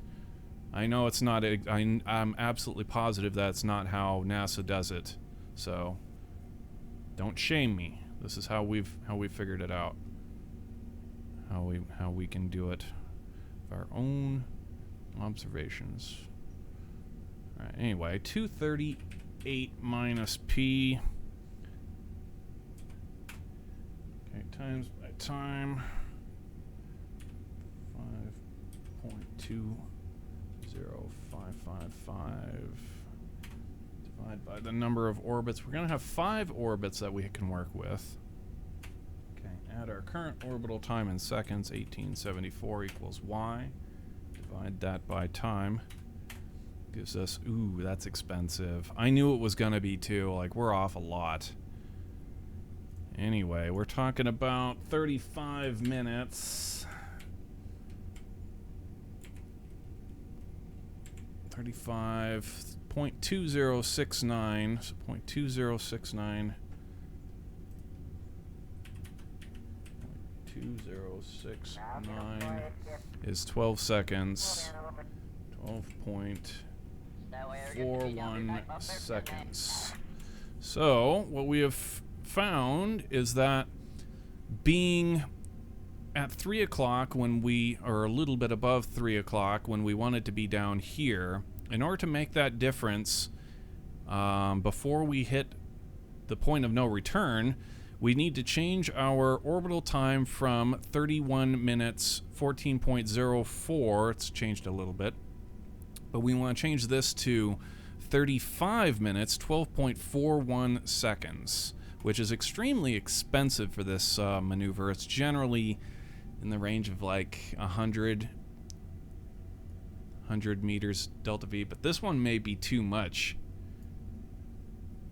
We may want to refigure this. And this is only the thing that we can do with the Soyuz, because if we miss our target with the shuttle, we don't have any way to generate electricity unless we turn on the fuel cells, which means eating fuel in order to generate electricity, which is, you really don't want to do that. With Soyuz, it's got great big solar panels, so we can stay out here in orbit until we get it right. Anyway, let's take a look at what we've got. 34 minutes. We're supposed to go to 35 minutes. It's way out there.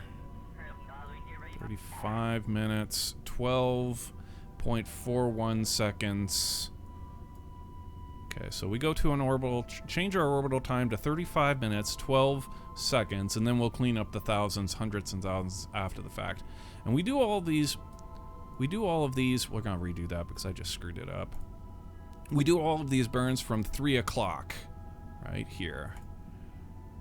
So let's go ahead and plot that one more time. Get our orbital time out to 35 minutes, 12.41 seconds.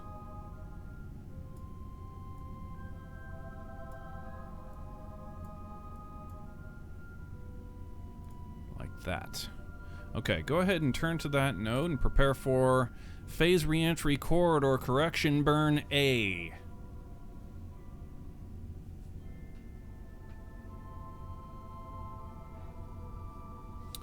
So, yeah, essentially what we're doing is we're slowing down so that we get our craft in the right part of the orbit at the right time to really make it simple.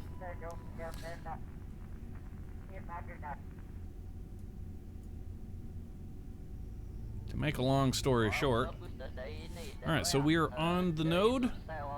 Phase reentry corridor correction burn A. Hit me.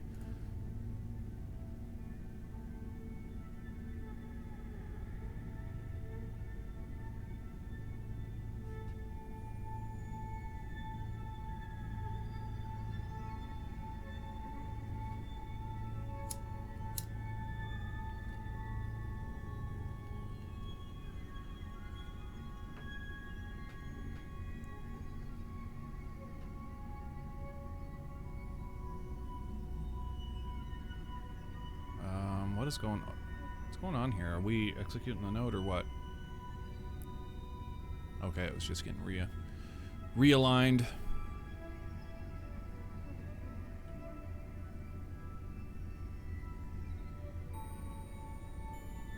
Thinking about cheeseburger, Kerman?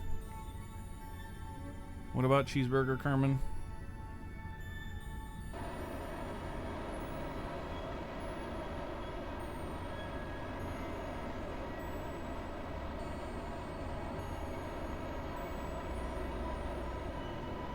New Year's in 6 minutes, universal time? There is no such thing as a universal time. I think the most universal time would probably be Zulu. Like, that's what I go by, if we're talking, like, time.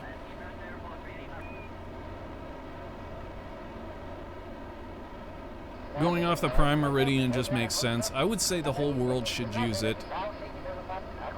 If there was one place to fix time, that's where I would that's where my vote is. Prime meridian makes sense. Zulu time. Is that what you're talking about? Zulu time, 6 minutes? New Year in Zulu time? 6 minutes? That doesn't sound right.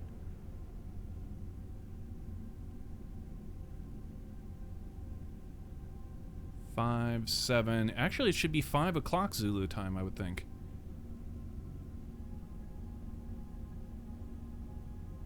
Anyway. Time zones were a conspiracy developed by clock companies to sell more clocks. Yeah, I was gonna say, somebody was saying something about Cheeseburger Kerman. What happened to Cheeseburger Kerman? I don't know that anything happened to Cheeseburger Kerman. Did he die? He may be a casualty.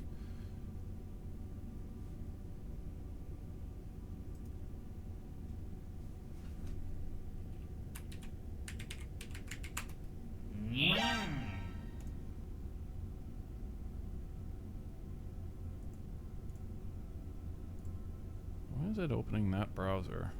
That's weird.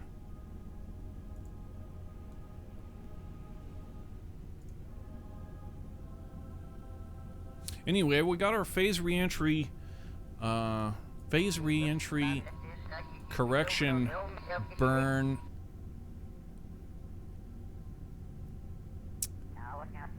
We need to clean this up, bro. Put this on a marker we can use.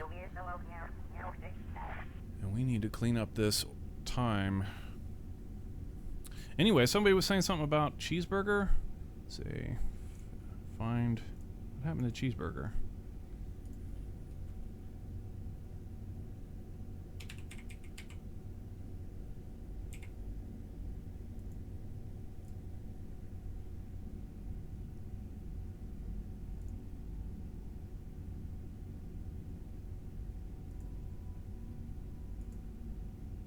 Cheeseburger.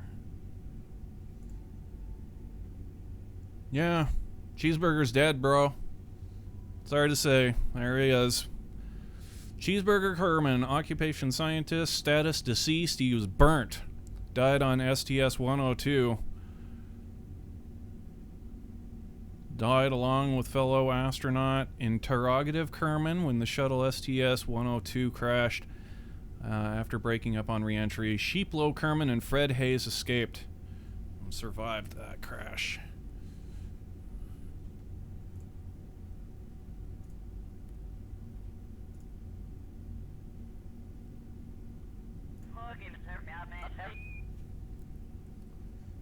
Yeah. Burnt cheeseburger.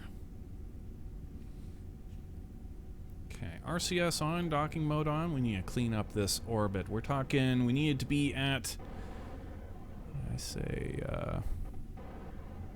30...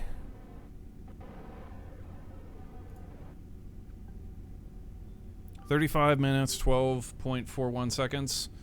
We're at 35, 12.36. We need to bring that to 4.1. Okay, so RCS on, docking mode on. 12.4. Oop, passed it. Just a little bit. 12.4. Uh-oh. No, that's right. Okay, RCS off. 35 minutes, 12.41 seconds. All right, so we stay in this orbit for 5 orbits.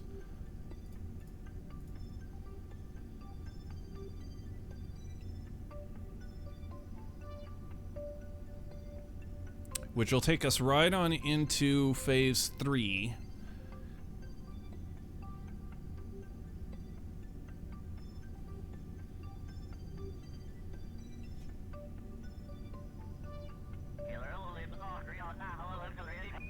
If they escaped, why didn't interrogative and cheeseburger? We didn't start bailing them out until way late, and then we couldn't get back to the vehicle. It was flopping out of control, and yeah, it just couldn't make it, man, and they didn't make it. We tried.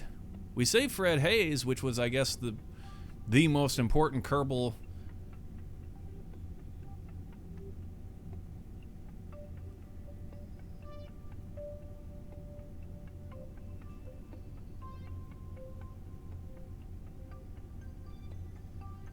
Yeah, at least there's that.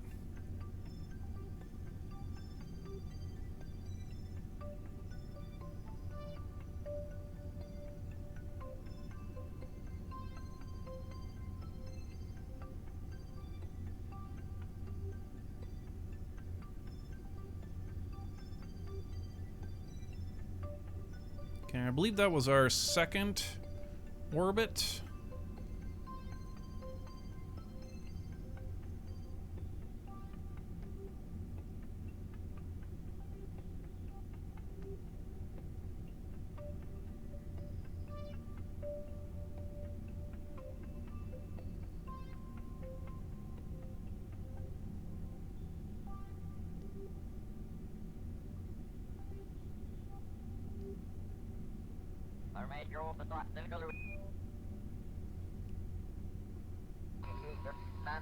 And there's our third orbit.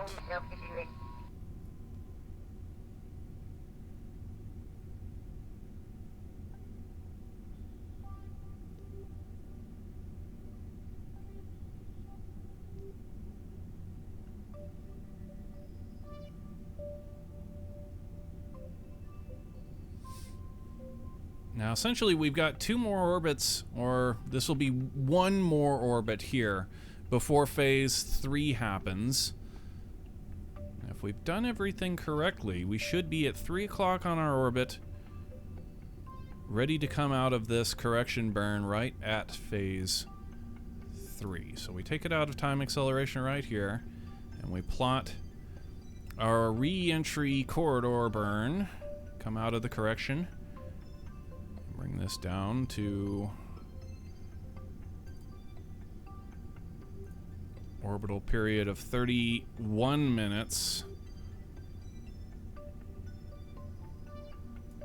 31 minutes, 14 seconds.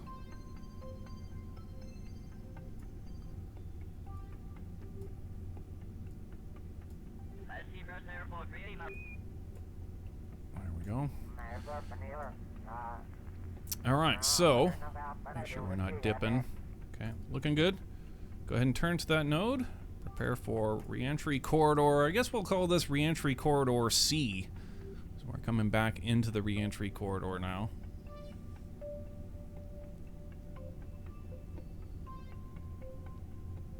It's the reentry corridor burn. Will you stream New Year's? Well, it's New Year's Eve right now. Aren't you telling me that New Year's is happening like this second? Like minutes away, then I would guess so. Nobody's shooting fireworks. All of that's been called off.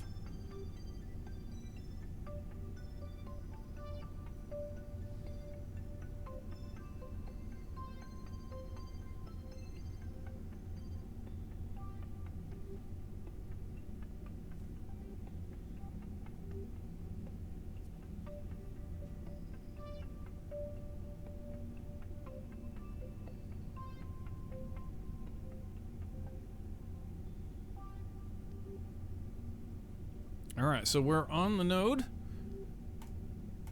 Reentry corridor C. Go.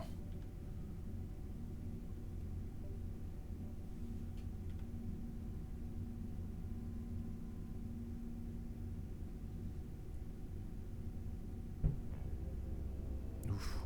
I just said something about fireworks, that there wouldn't be fireworks, and I just heard a loud boom.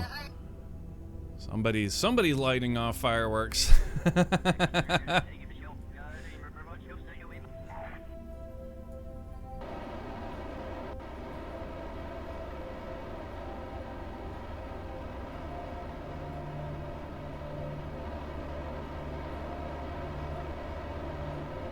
This quite didn't look right. We eyeballed it. We missed our point. We made a lot of mistakes during this reentry pattern. I don't expect that we're going to be dead on. In fact, I expect probably a more than 100-meter burn to get the trajectory correction. But all this will be fine. We'll be close enough. Close enough for government work. Close enough for Kerbal work.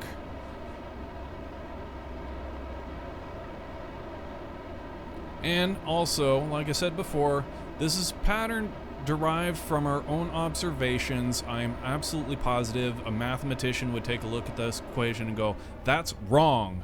And that would be their point. That would just be like, oh, it's wrong. That's all there is to it. There's no, horseshoes and hand grenades going on here. Your equation is wrong, is how a mathematician would just say it to me. But I don't care. This is from our own observations. It generally works to get us what we need. It actually works quite well for our shuttle. Gotten a lot of re-entries using this pattern, and I'm not going to change it anytime soon. I may go to a YouTube video and go through the actual how they do it to just kind of sharpen up our knowledge of it, and we make a determination of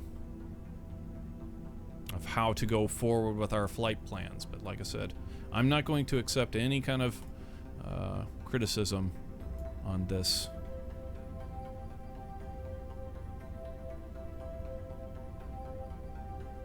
We need the landing predictions now. Okay, so show me landing guidance. Go ahead and plot that landing prediction. Kill the landing guidance. Don't need that anymore. And go ahead and plot what we would do.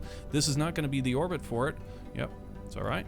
But we do it every orbit just to be sure, because I'm a cautious person like that. I always fear passing our opportunity. So anyway, we're back in the... Hold on. Put this thing on a... I'm quite certain we didn't clean it up. No, we didn't. We're actually off by 14 hundredths.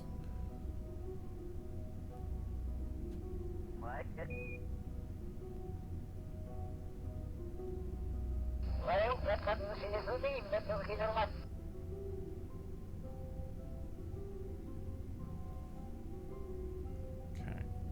RCS on, docking mode on, and we want to go to 14.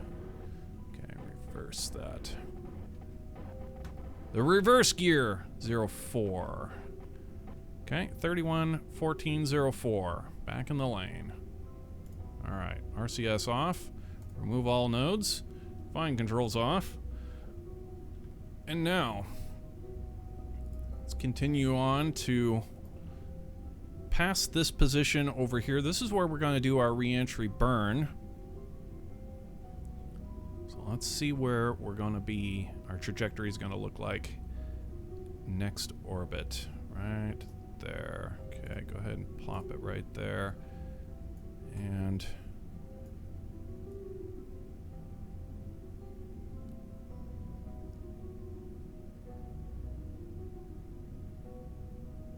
come on, game. That wasn't too bad. I mean, it's standard that we would get a correction burn.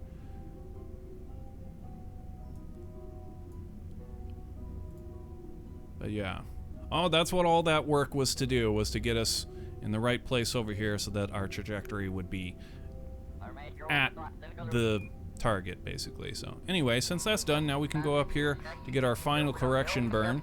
What we want to do here, this red line is broken. This red line should actually be showing our trajectory over the target. So you'll see us pulling on this back and forth just to see where we're actually going. In fact, we need to do that right now. Pull it back. Are we on anything? Okay, we're just on a prograde marker. That's fine. Okay, so you can see we're going to be passing quite a bit south. So let's go ahead and get a correction burn up here. Put a little bit of normal into it.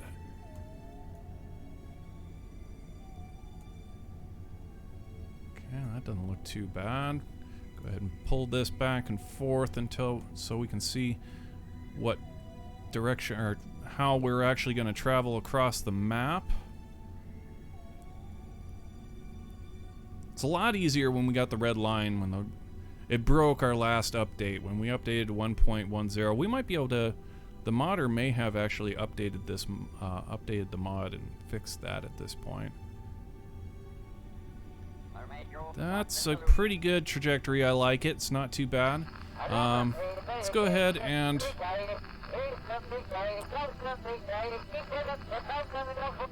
we're gonna go ahead and get this correction burn. And then we're gonna replot the re-entry burn, because there's a few things that we still need to do after the fact. But get this burn, and then we can correct the altitude, and then get our re-entry burn, and then we'll be on course and ready to do deal with the fire. What mod is showing you the target? That's Mechajab. And all we do there is in landing guidance, just show predictions. Just click the show predictions. Okay, yeah, show landing predictions. Just click that on and then kill this, and that's all you need to get that. That's pretty much all that it's good for, too.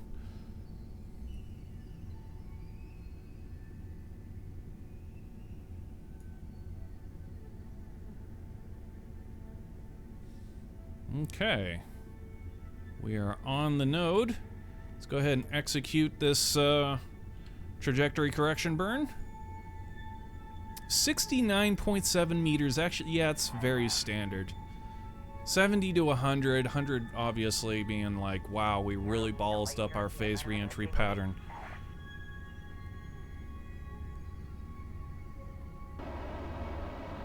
But this is generally what you can expect.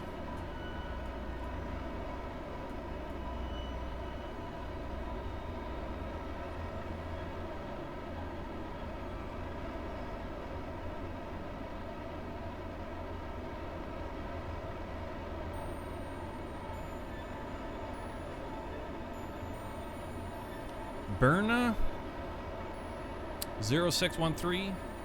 Hello, hello. G'day, cobber. What's up?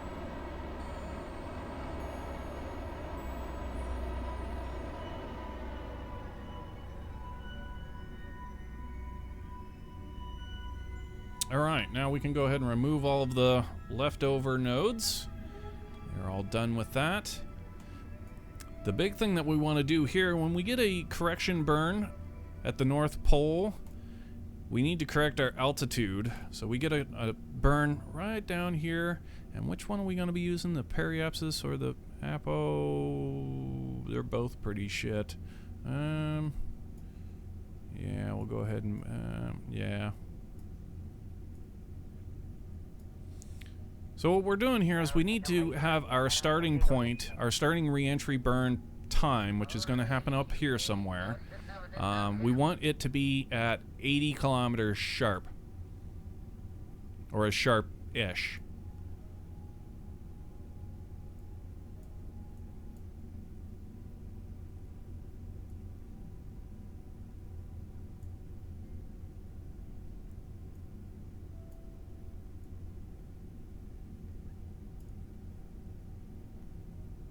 Off by 300 meters, that should be fine, actually.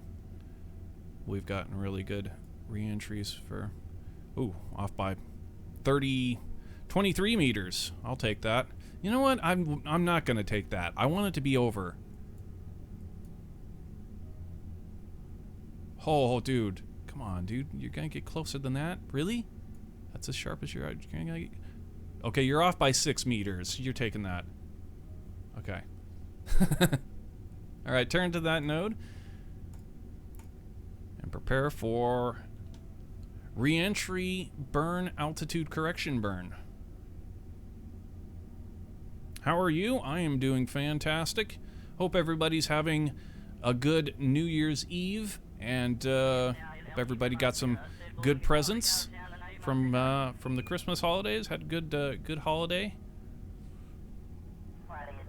I certainly did.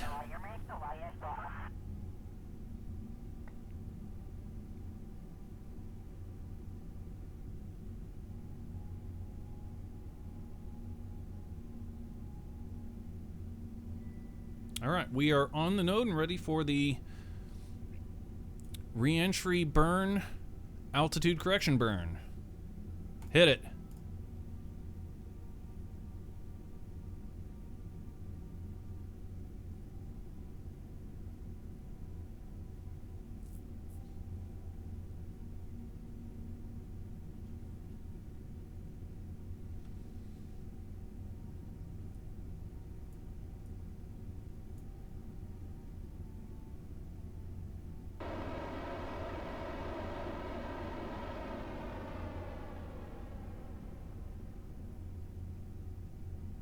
Alright. And now, we do our plot one more time because we've got one last chance to make a correction if we've ballsed everything up at this point. We've got one last chance to save it.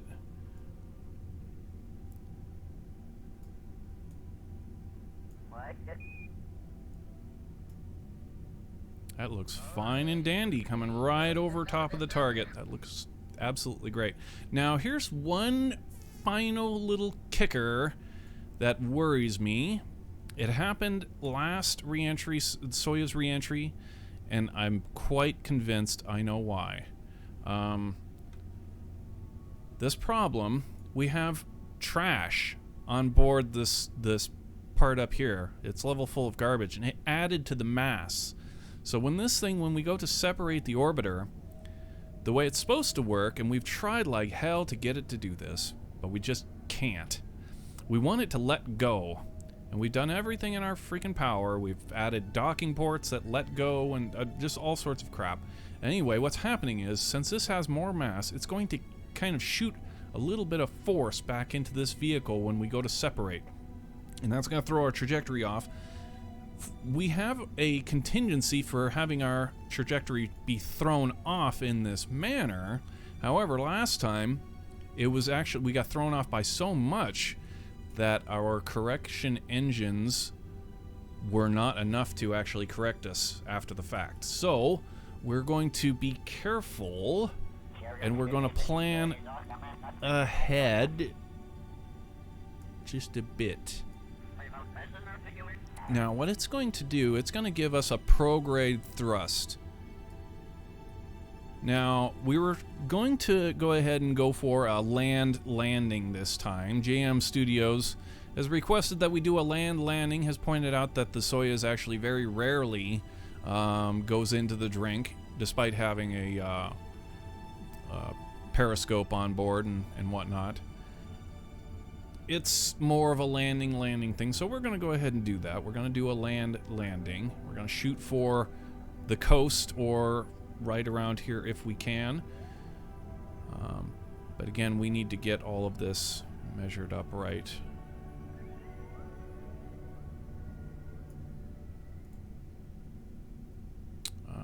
Anyway, we need to get into the periapsis, 40-kilometer periapsis for starters, and then we can get our timing correct. So this is what we call the 80-40 run. We go from 80 kilometers starting point, as sharp as we can get it, to as sharp as we can get it 40 kilometers. And then once we have that, then we get the timing with our target indicator to where we want it to be. And we do that by just dragging the time that we do the burn wherever it needs to go. Now it's going to throw off our periapsis and our apoapsis just the tiniest bit, but it'll be fine. Now, like I said, that the last little kicker is the weight on the forward part. We'd have no idea how much it's going to throw us off. It shouldn't throw us off at all, but that's the way Kerbal Space Program that's the way the cookie crumbles, you know. So we're going to try and compensate a little bit for this and hope to God that our correction engines will be able to save us for what's about to throw us off course. So we're going to kind of split the difference. Last time we landed, our Soyuz landed over here in the islands because it threw us off past. We've used up all of our correction engine and it got us back to about here. So we're talking, yeah, this should throw us off to the islands. At worst case scenario, we'll be able to burn back. So that looks pretty decent. Maybe you're over here. Just a little bit more.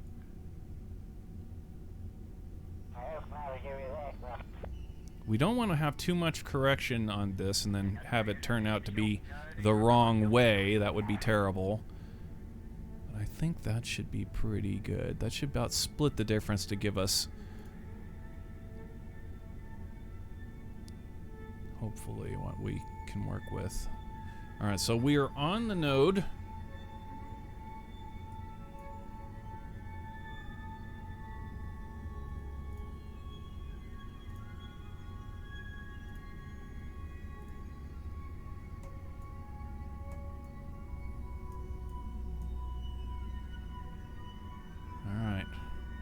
So that's your final answer. No, it is not. Pull it back just the tiniest bit more.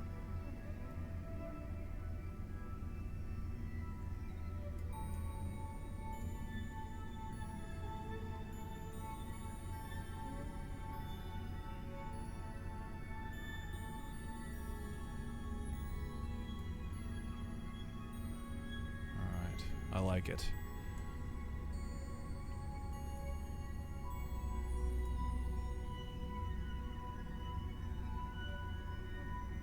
Initiate landing pull.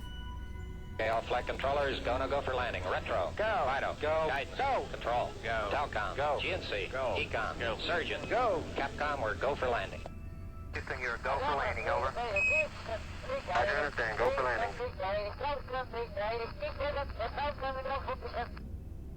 Hit it.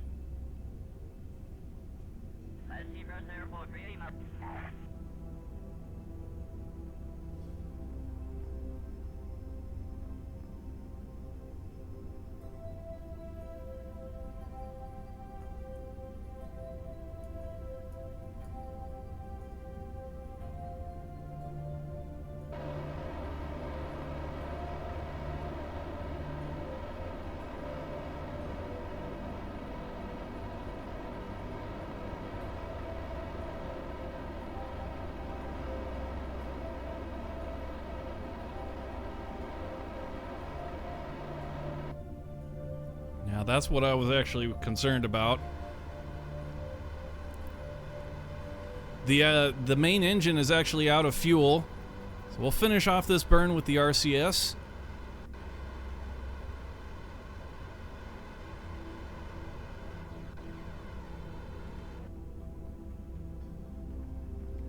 That's throwing us off probably quite a lot right there. SAS, put us to the node. see if we can't clean this up on our own. Yeah, we're just off by a little bit.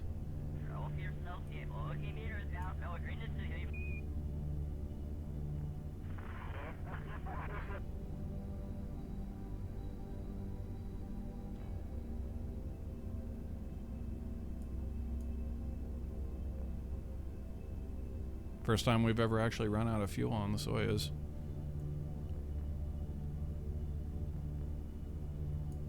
That looks pretty damn good, actually.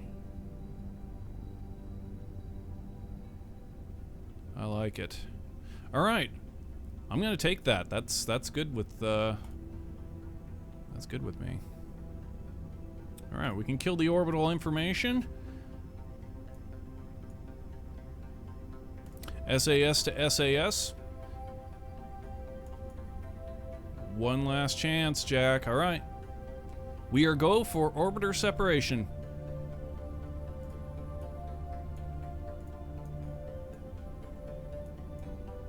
Hit it.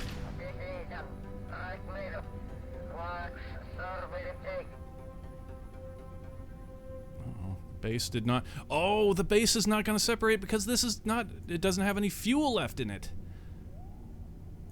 It's actually separated. Now, if we put a little bit of jostle here. Oh, it's not. No, it is. Okay, there we go. Kind of kick it away. It normally would have whatever fuel is left over. It gets vented out of these vents, and that's what pushes it away. So it didn't have anything to push it away. That's all right.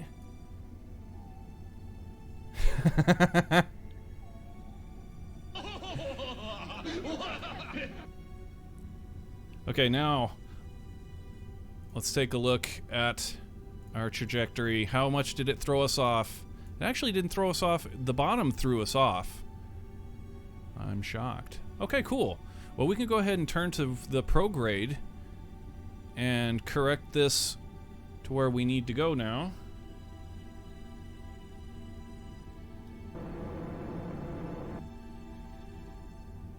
Okay, make sure we're not going to run into this thing.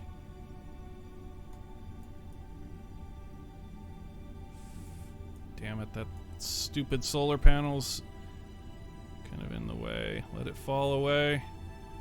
All right. Close enough.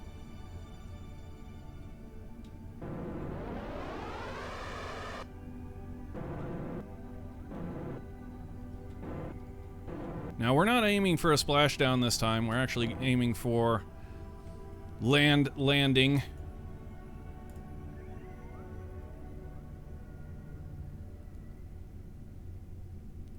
All right, so orbiter separated. Our trajectory is back on course. We need to be rolling -90, right? We need to be retrograde, advanced orbital horizon, and this needs to be back -90. Hit me. All right, now the capsule's in the proper orientation with the periscope on the dorsal side, and we are ready for re-entry. Yep, looks good. Let's go.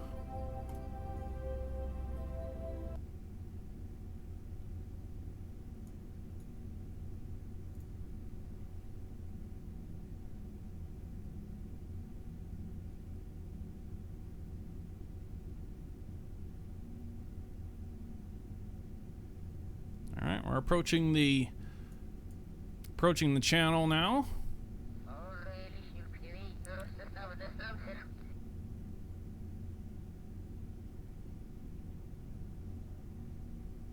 And we're starting to slow down.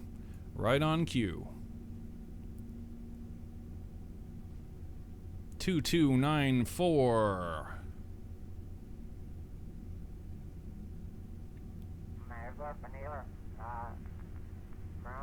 All right, we're across the channel, approaching the bay.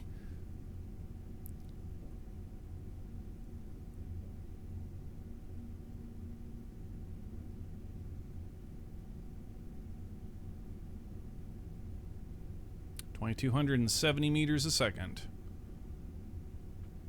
Okay, we're crossing the bay now. We're going to come out of time acceleration.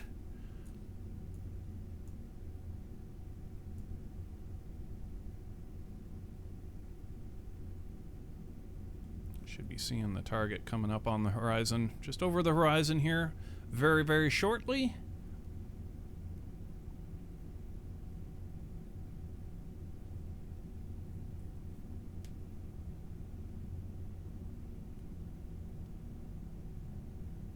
Are you going to lift to control the G-loads? No, our purpose is getting the target. The G-loads aren't significant.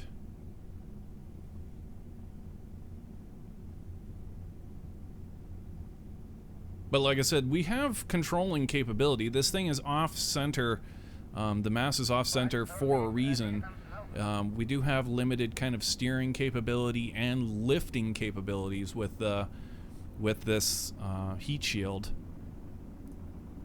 But we don't use it. All right, we're in plasma blackout.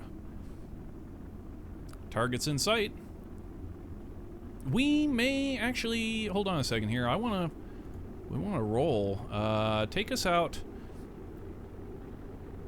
Let's see, -80. Go ahead and roll. Okay, that rolled the wrong way. We need to be going negative.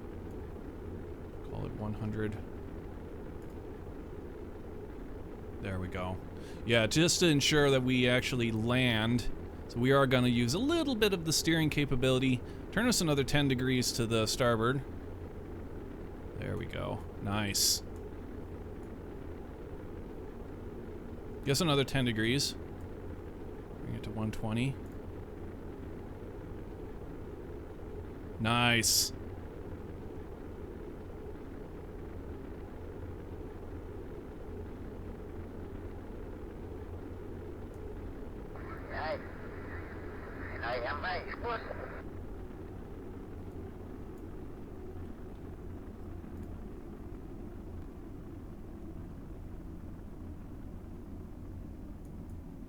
Okay, we need to be changed to the, since we're landing on land.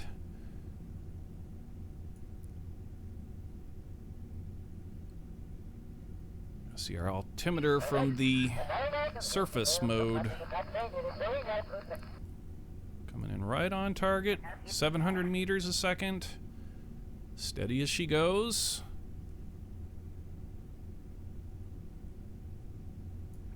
Staging. Okay, chute is green. Steady as she goes. Almost there. Keep going, baby. Keep going. You're almost there.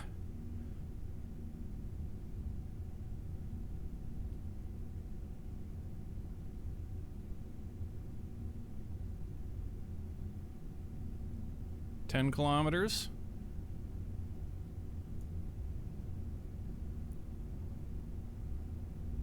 We're so close. I don't want to splash down.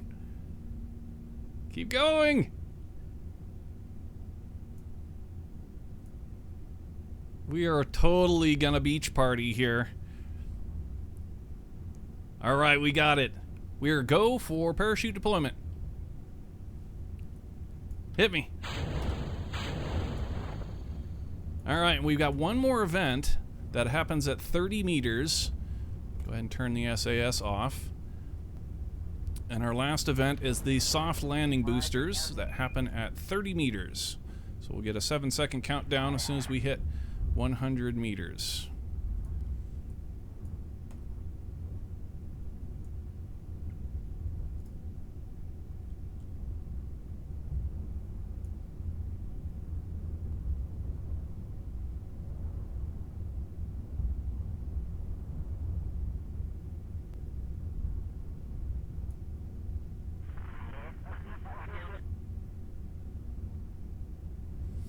Okay, we're at a kilometer now.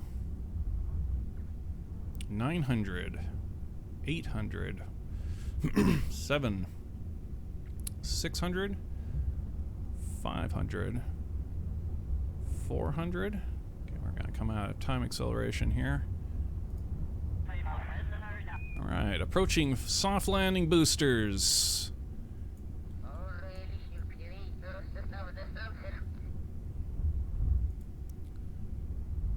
Soft landing boosters in 7, 6, 5, 4, 3, 2, 1. Hit it. Ooh. We still got an explosion. What actually... We crumpled the pod a little bit, but everything otherwise was perfect. Yeah, it was our boosters. Damn!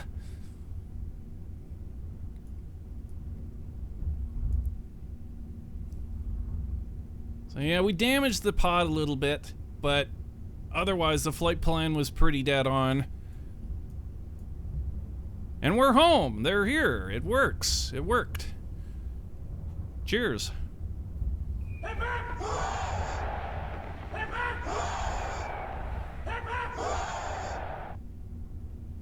Almost there. What do you mean? We're there. We've got nothing left to do but to go over and pick these guys up with the car. We just need to, let's see. Let's go back to the Space Center. You can select it out of the map. Or a plane or a helicopter.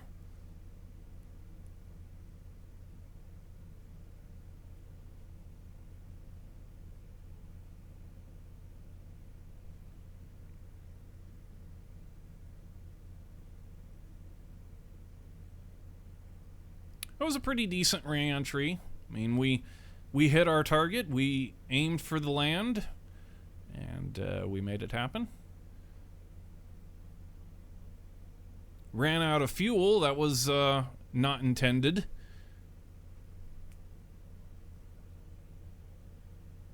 But otherwise, had enough Delta V to make the whole mission happen. Yeah, that 35-minute correction was really high. Really high.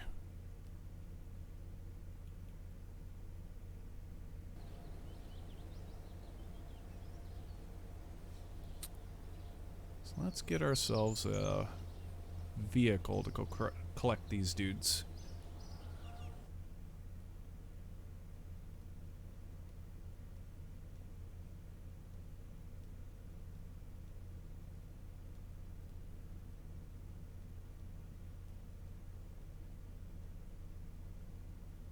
As precise as you make nodes, have you checked out the mode precise maneuver?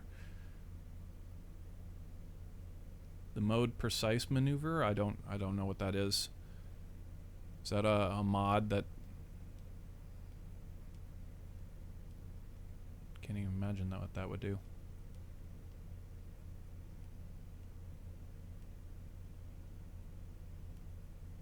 Yeah, precise maneuver. No, I haven't.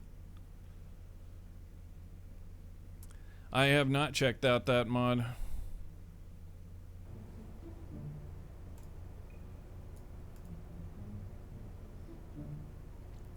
Let's see here.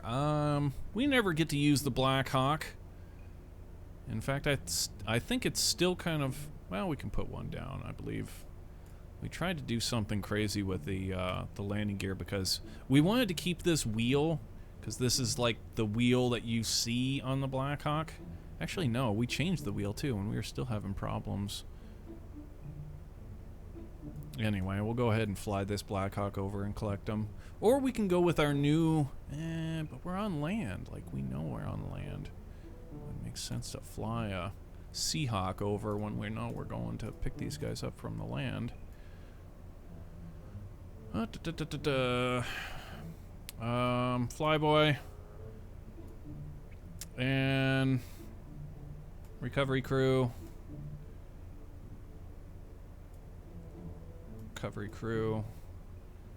Blackhawk Ace will be our co-pilot today.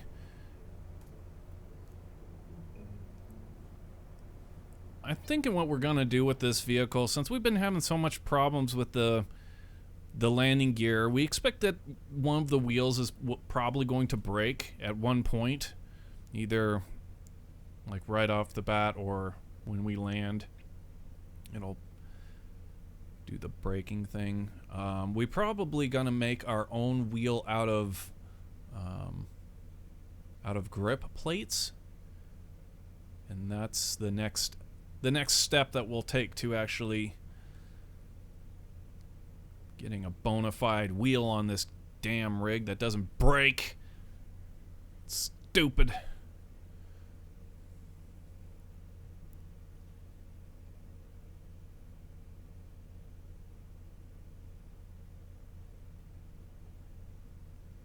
You can type in delta V and have it in increments of down to the 1,000th or as big as 100 for any node. That's pretty cool. But it doesn't maintain it though, right? Because effectively somewhere floating point mathematics comes into play, and that effectively just balls it completely. But so long as you can get remotely accurate, it will kind of maintain remotely accurate.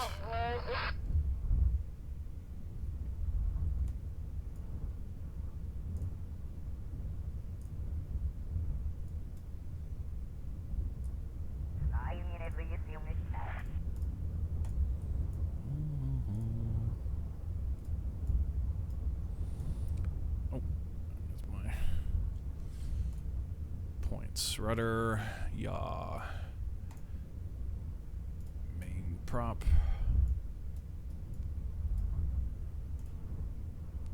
Port starboard roll, and fore aft.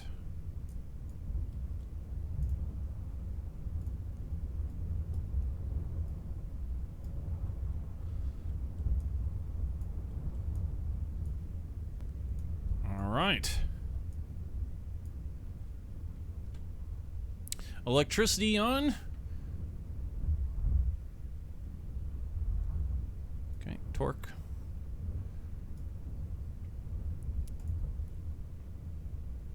And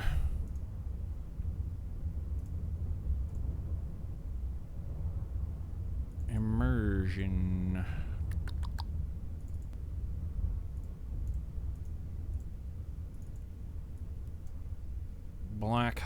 Black Hawk edited mix. Okay, mix edit. There we go, Black Hawk.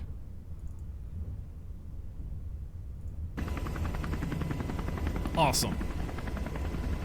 Okie dokie. And no, this is not a mod that we're using. This is just us edited. We just edited a sound file, and we're playing it through a VLC player is all. Anyway, we are go for takeoff here.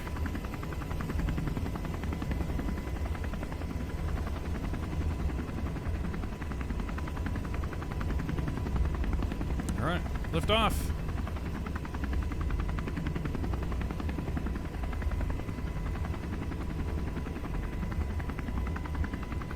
We want to go.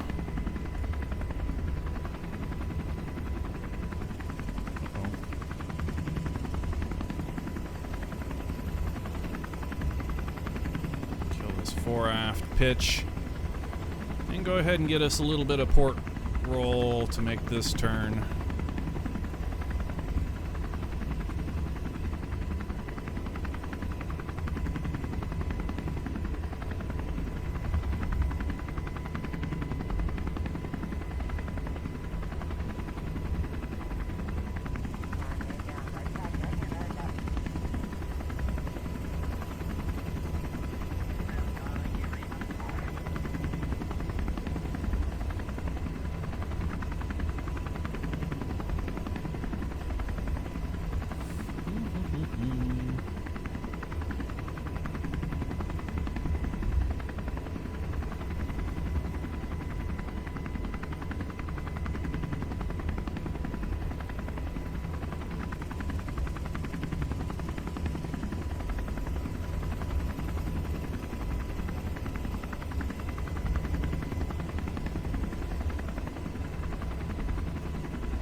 control of it, Jack.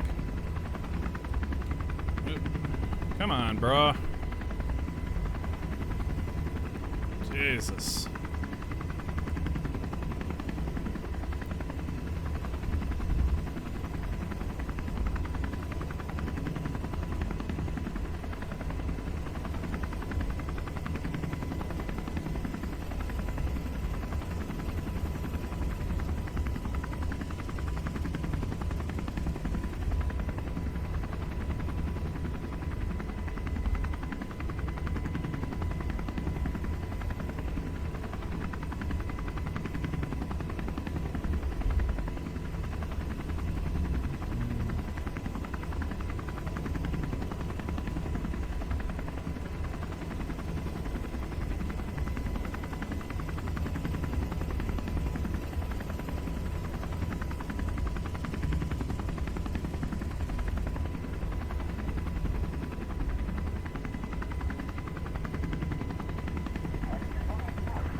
Ugh. Come on, bro. Having troubles landing our Blackhawk today.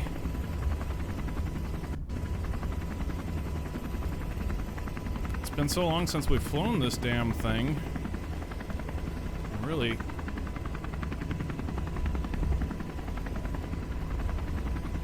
quite crap at it right now.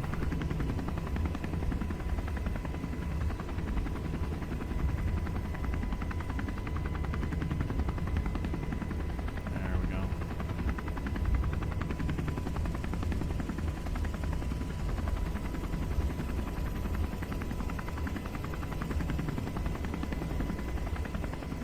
That's more my style. What's your style?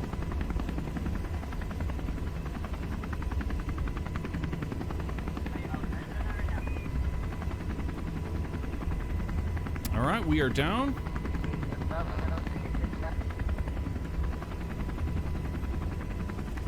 Now the changing of the torque, that's probably what really is gonna blow out our wheels.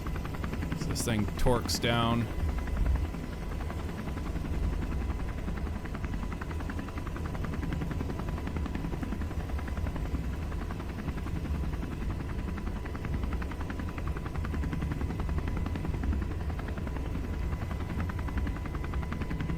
SAS. Alright, we are on the ground. Now these dudes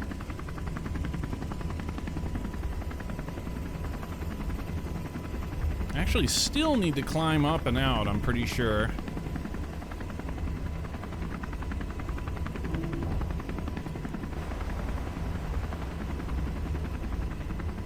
Ugh.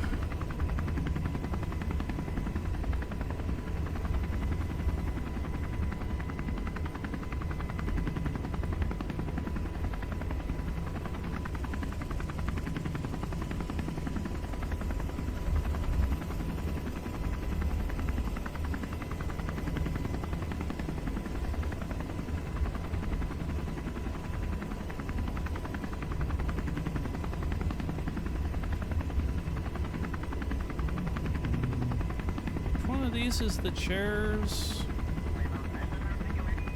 Ah.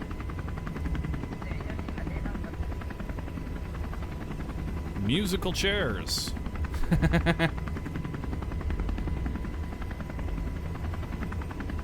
All right.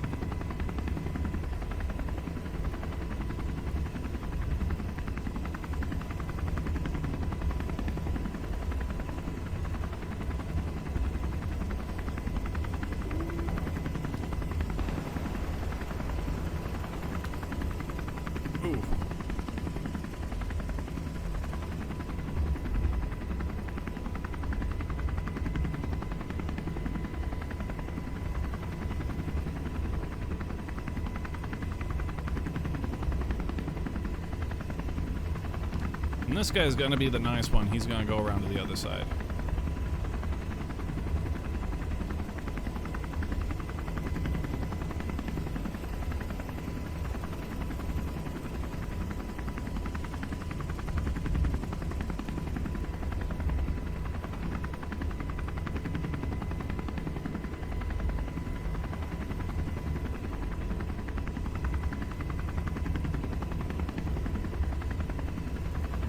finally, Sammy. Up and out.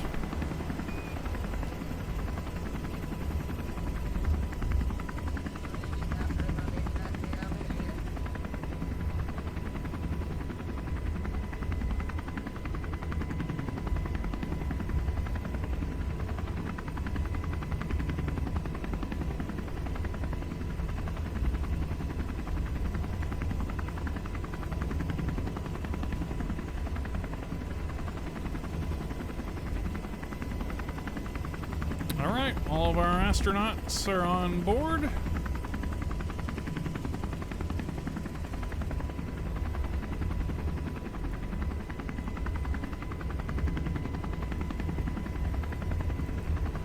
Alright, we are go for takeoff. SAS on. Torque. Lift. And take off.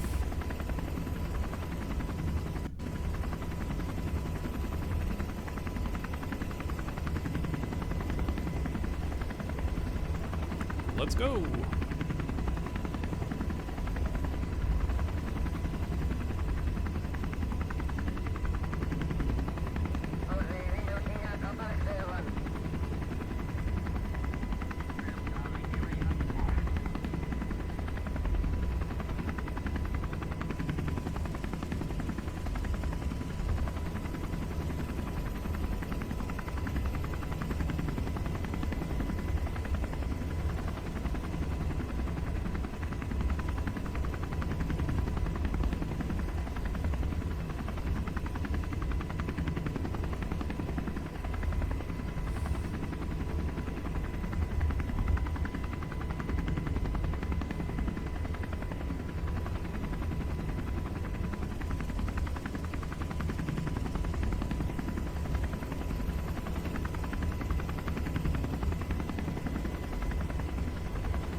no, don't run away.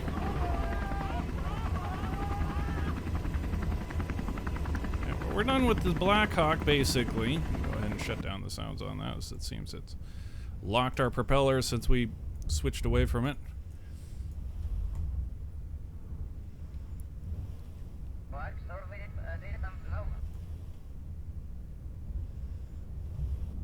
Damn it.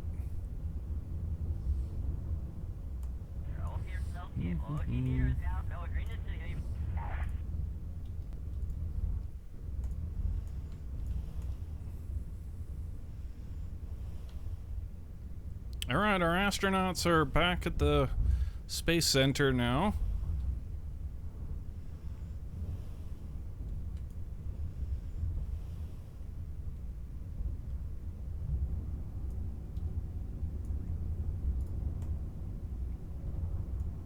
Let's go get them.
Now, don't run into Gunter's van.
Nice. Nice!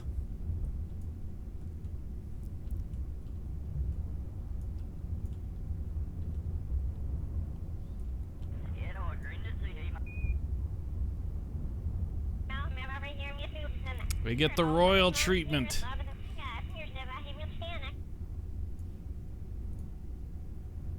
Hop in.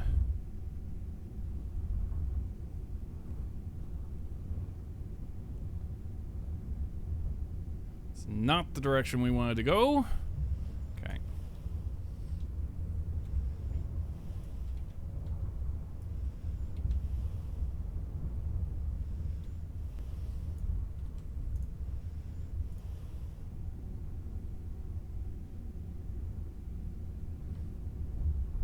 Damn it. I should go forward. Try bracket forward.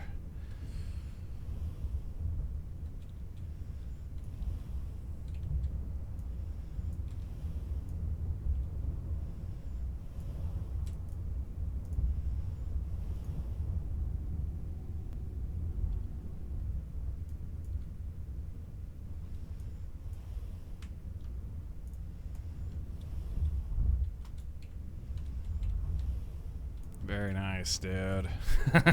So cool. GG.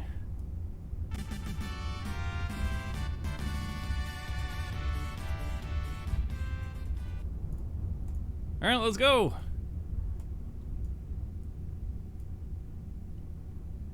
Very nice.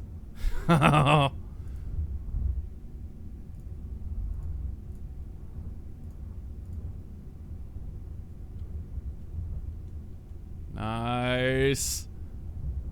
Oh, wow. Yeah.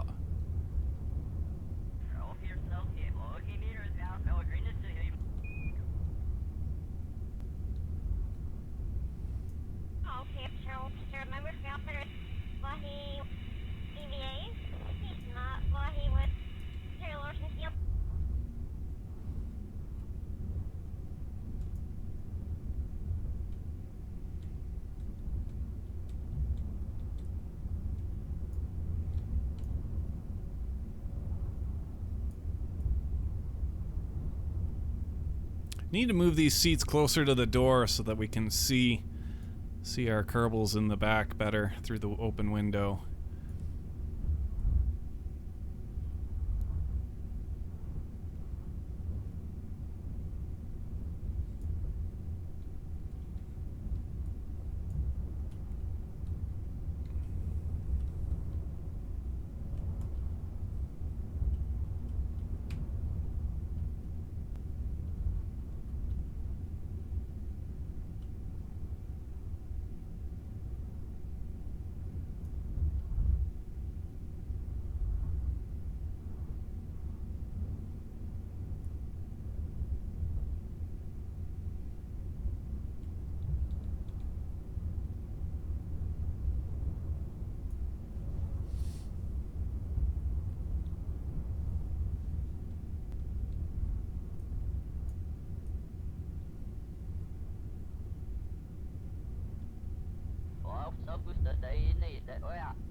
Whoa.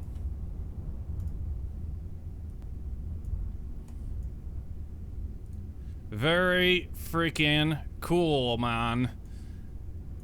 And there they are. From International Space Station back to the astronaut complex.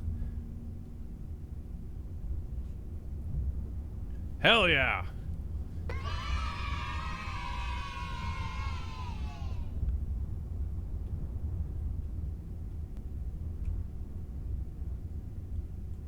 Very, very cool stuff.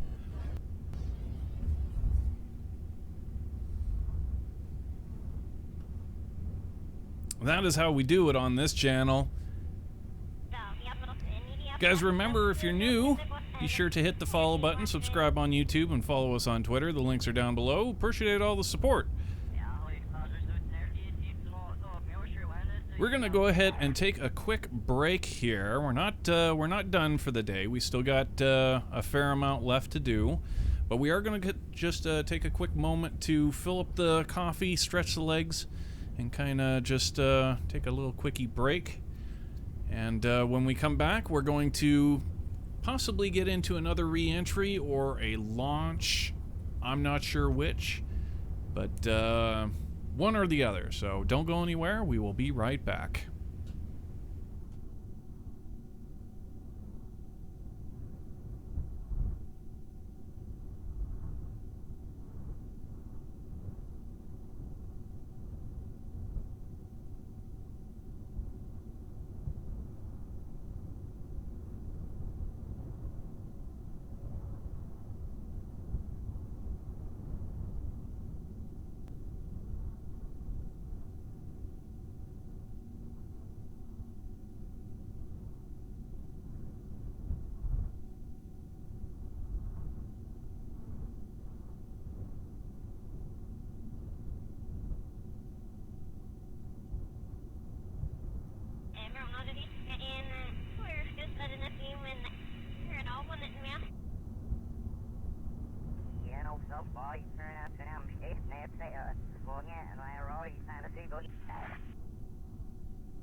All right, my dudes. So,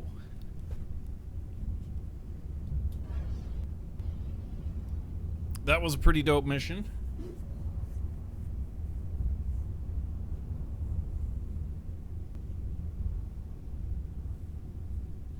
Let's go ahead and recover this, No,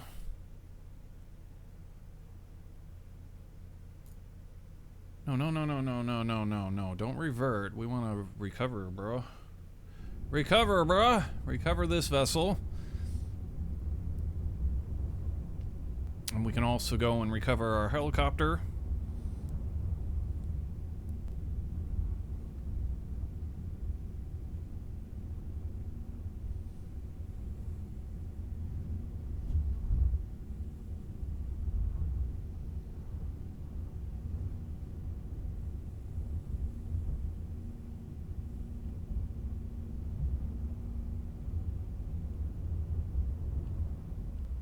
I hope they make robotics easier thing in KSP 2.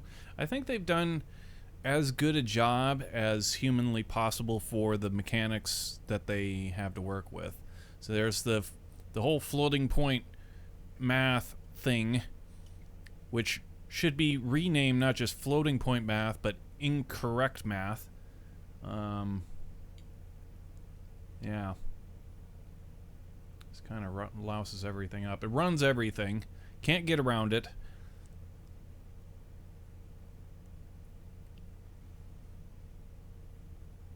But as far as the robotic parts are concerned,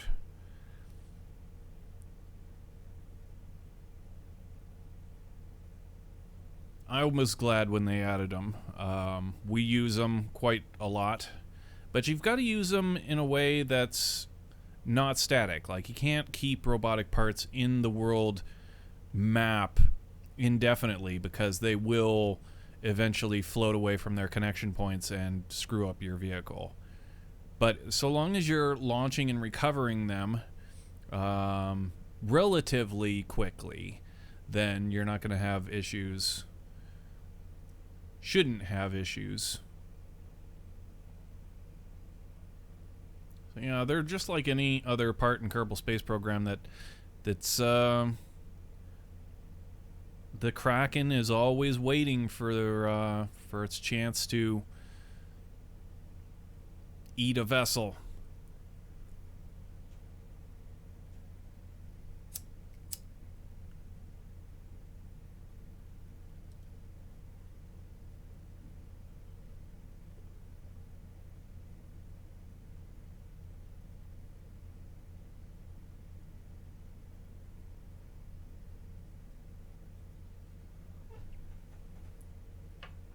Already have so many mods installed, just want to keep them to a minimum. Yeah, that's been my goal.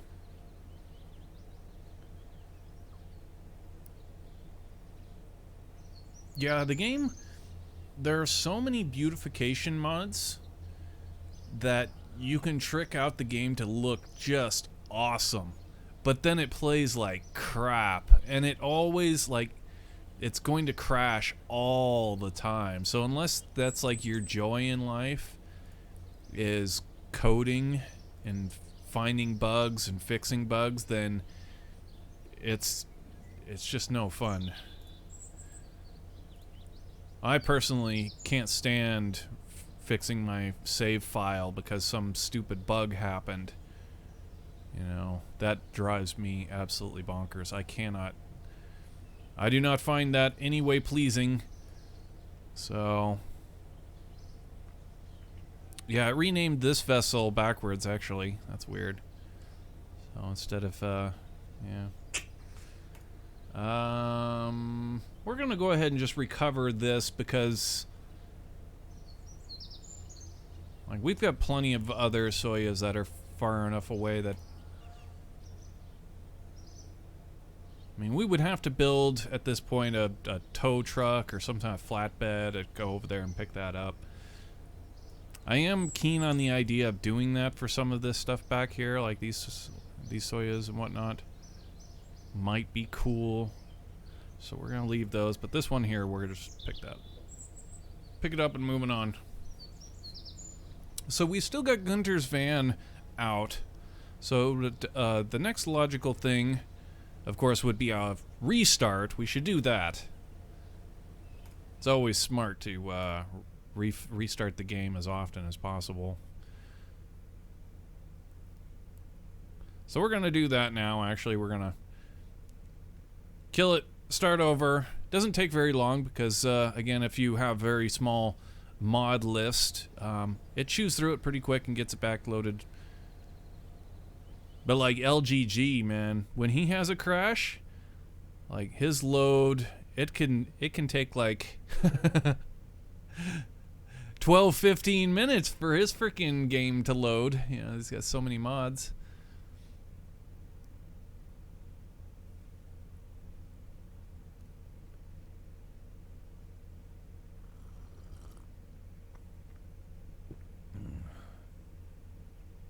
But again, that's his kind of cup of tea. It's coding and finding glitches and bugs. And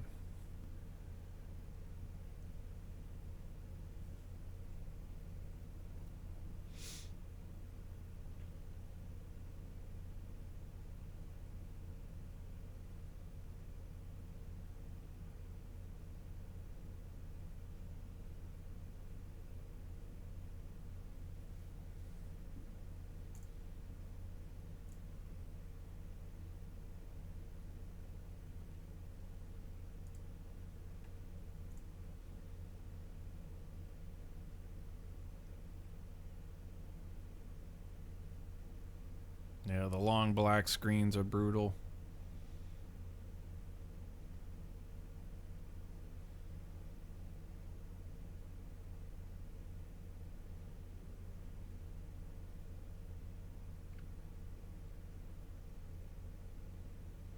There we go. Won't be long now.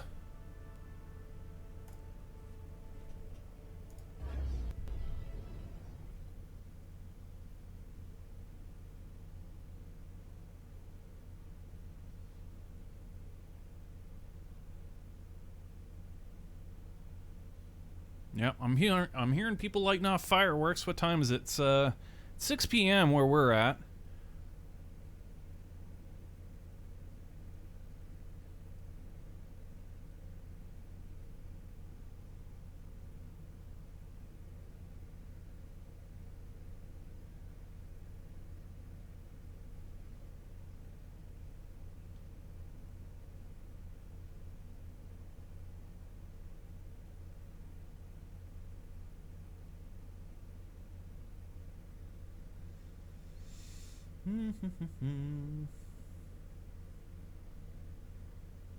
Yeah, what a crazy year. I bet a lot of people are quite happy to wipe this year off of their calendar.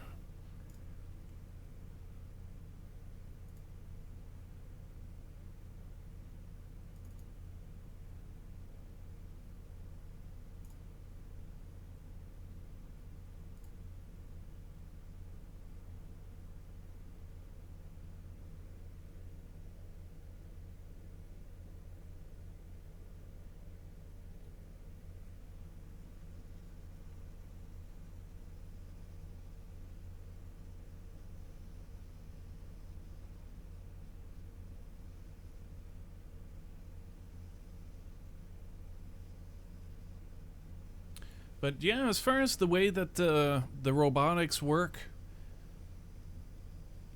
they're deceiving. Like, the only way to really get good use out of some of the robotic parts, the hinges especially, is to actually hacksaw them, right?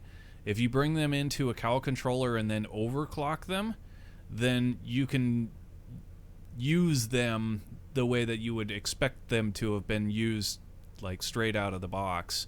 That's kind of the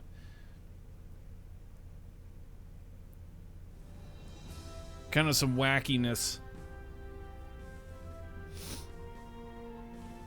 The hinges are crazy weak. Just stock hinges, even the strongest hinge at maximum torque, maximum stock torque, is utterly pathetic. When we tried making the when the parts first come out, we tried making Starship, you know, and having the wings fold back and then fold forward to lock back into place. We could not do it in the way that we were trying. We tried stacking them. We tried stacking up a whole bunch of hinges to try and make that happen, and the the benefit that we would get out of stacking the hinges was just, what's the word I'm looking for? Debilitating gains. That's not exactly the word. But basically, it was just too much. There was just too much that we would had to have had to make it work. And it wasn't until recently that somebody in chat mentioned, well, actually posted in the Discord their version of Starship, which I thought was just spot on. It's like, how the hell did you get the hinges to flex back? And they're like, well, I do it like EJ does it. And it's like, well, what does EJ do? Is he overclock it in a cowl like you can do with the engines? And they're like, yup, that's exactly how you do it. It's like, oh, it never dawned on me to actually do that with the hinges. But still, it's like, you know, you have to screw it up. Or you have to hacksaw the game. You have to play the game in a way that it wasn't ever meant to be played in order to get the value to make it playable, which is that's so stupid.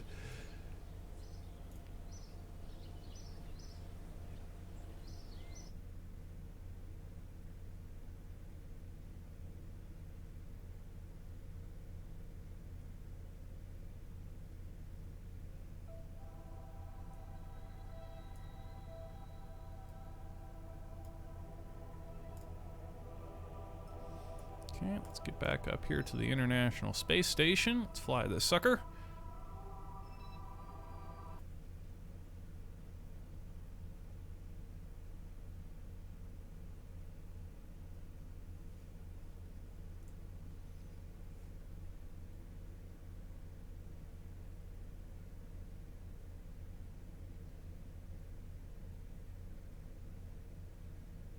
But I am pretty anxious to get back to the Starship build. It'll be a full Generation 2 Starship build. I'm quite happy about that because our first Starship build was a headache from hell. It worked, but it was very wacky, very Kerbalized, and it wasn't anything approaching what I would call pretty. It was quite ugly. But for the sake of making it happen, we made it happen. It worked. It does work. But the next one's going to be way better.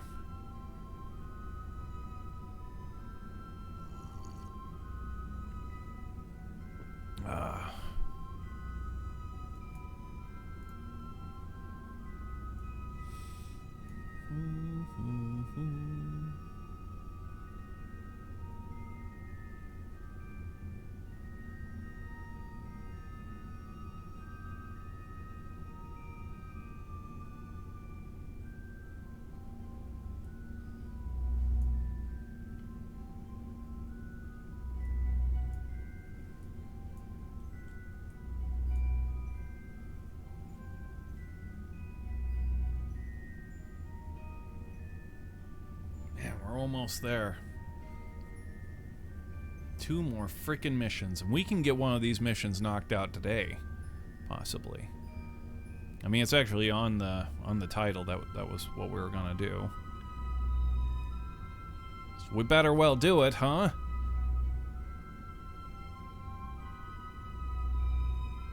Sts-123. Mm-hmm.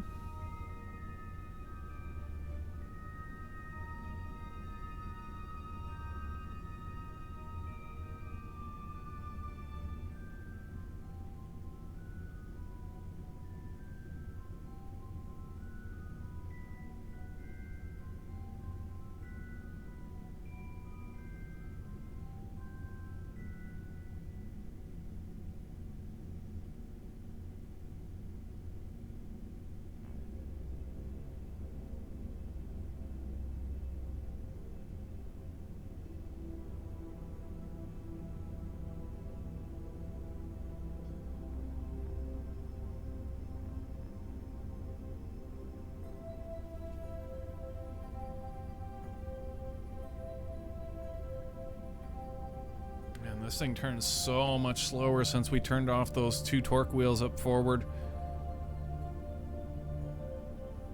But I'm pretty convinced that they were what was causing that one cracking. That and the Soyuz parked up front here is... So if we don't turn off the torque on the Soyuz, it'll do terrible things when trying to force this thing to get on its proper attitude.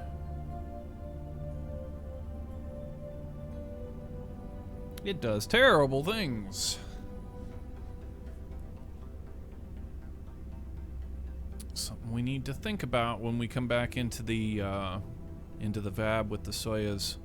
Be nice to have a toggle, just a simple key that we can hit to turn off all forces, all of the reaction wheels, any kind of thing. Just have it all shut down button. Or toggle, rather.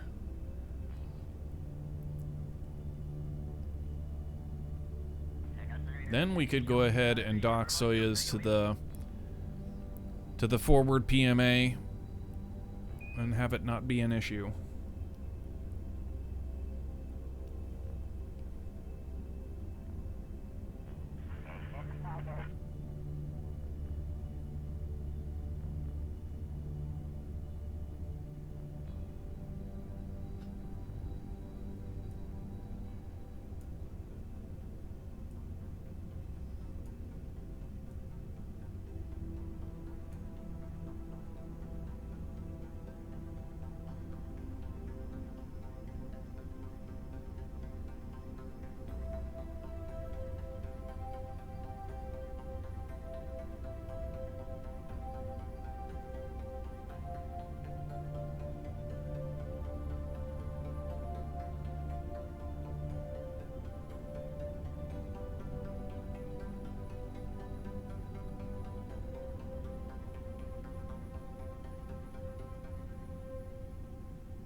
Where are we gonna dock our...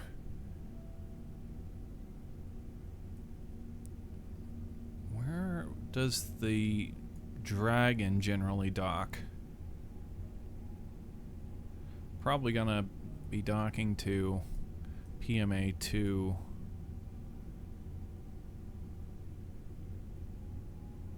Yeah, it would make sense that we would either get PMA 2 or the Piers airlock or the one on the Zenith side of the Piers airlock.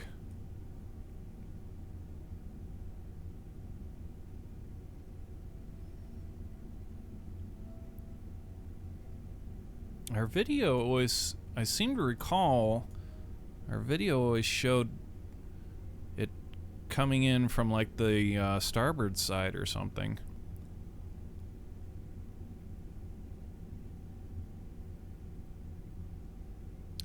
See, look at this. If we go to our ending stream scene.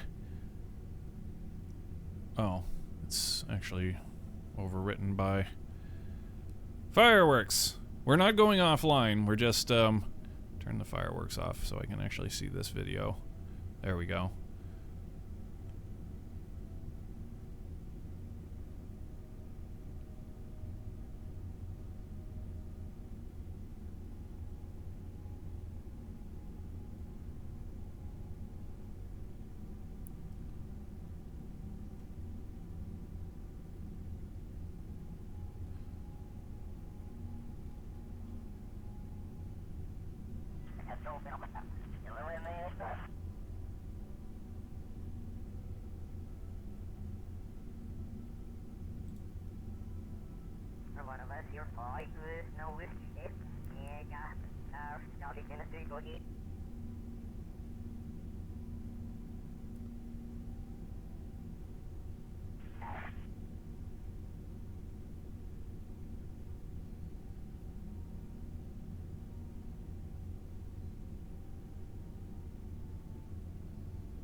we'll soon see an animation of the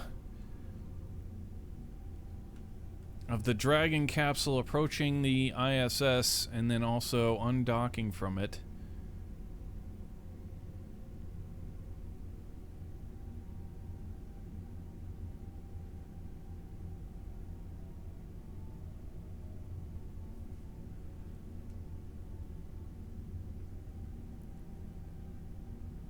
Here we go. Here's the Dragon animation. Let's see if I can't get rid of this stuff on the screen.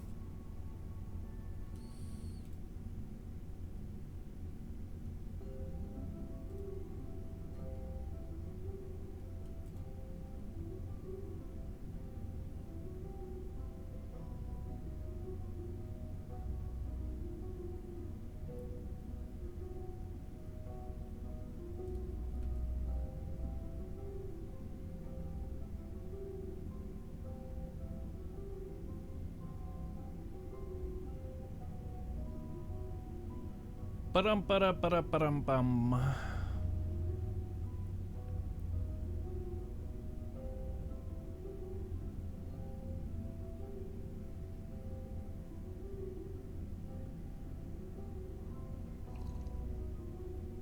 You guys see Elon's tweet? I'm shocked nobody's talking about that. Elon plans on catching the Falcon Super Heavy booster by the neck. There's not going to be any landing gear. Okay, so here's what we wanted to see right here is so it's approaching. They're watching it through the cupola, which we haven't gotten to that part yet. Now, where the hell are they? Yeah, it looks like it's going towards the forward port, actually. Yeah, that's the forward PMA, all right. Yep. Okay, so...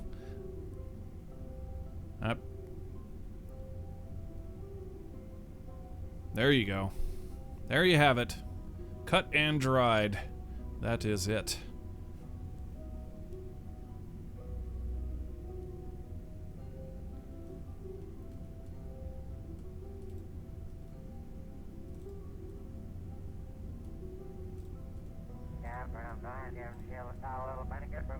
Okay, is everything back in place now? Stream ending, thanks for watching. Yep, looks right. And then also like that. There.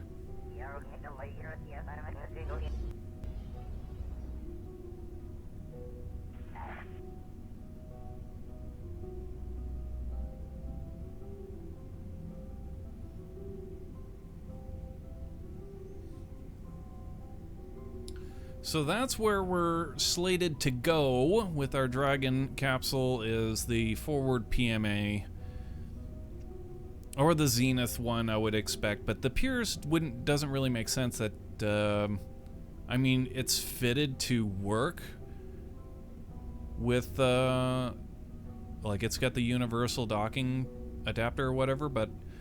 I wouldn't expect to see any other craft aside from a Soyuz, actually. A Soyuz or a Progress parked at the Piers airlock.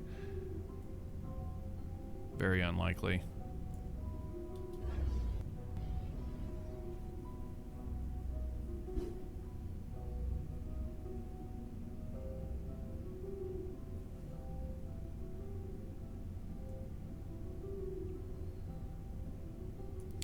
But yeah...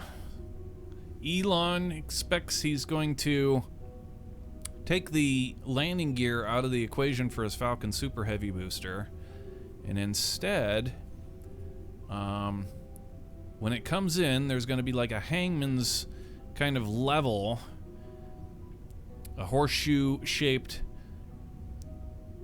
thing on the tower, on the launch tower, and the Falcon Super Heavy booster will come in, and the grid fins will effectively act as the landing gear as it slides itself into this little horseshoe and then shuts down and hangs by the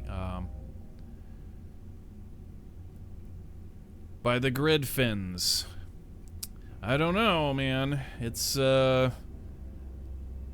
I mean, we're talking the thing's going to have more precision than our current Falcon boosters. As I've seen them, when they come in, they land, like, they're really on target, but they have been off target a bit. And if the Falcon Super Heavy booster is really big, it's going to be really, really big. Yeah, if that thing accidentally goes kaplooey on the pad, it's going to be very expensive, because it's not just a booster you're going to have to rebuild, you're going to have to rebuild your whole tower,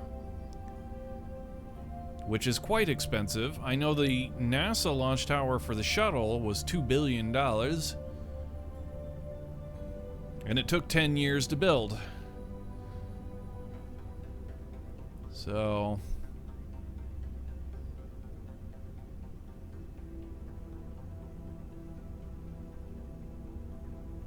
yeah, let's see this tweet. Actually, can I pull this tweet up? Let's take a look at this.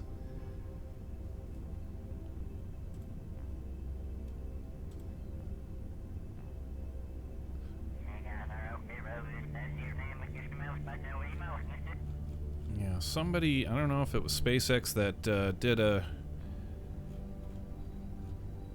just a quick animation of what they'd proposed, or if it was somebody who, a third party, but we'll take a look here, see if I can't find that tweet.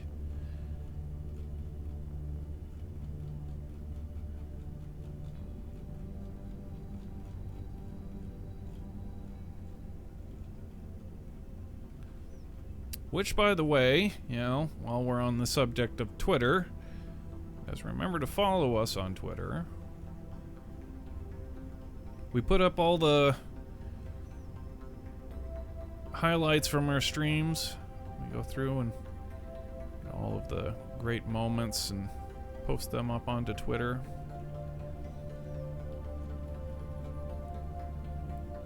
It's a great way to find stuff like that.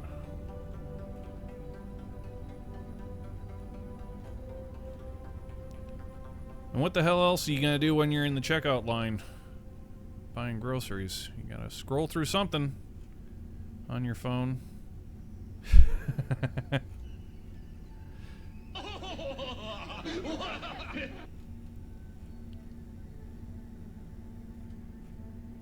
Damn, this has been a heavy day for tweets. I am not finding, like, everybody's tweeted. It must be so old. Maybe I should look for Elon. Yeah, I'm not finding this this video.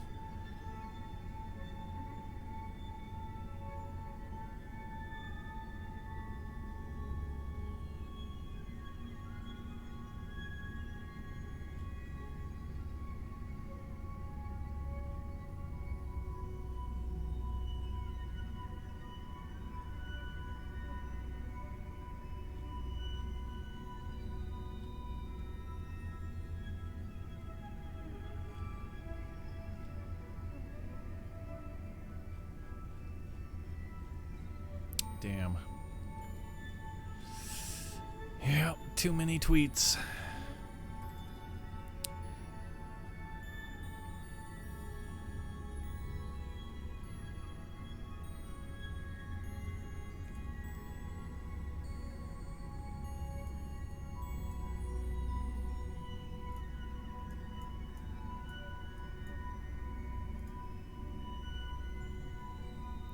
Anyway, what do we want to do here? We've got 2 Soyuz.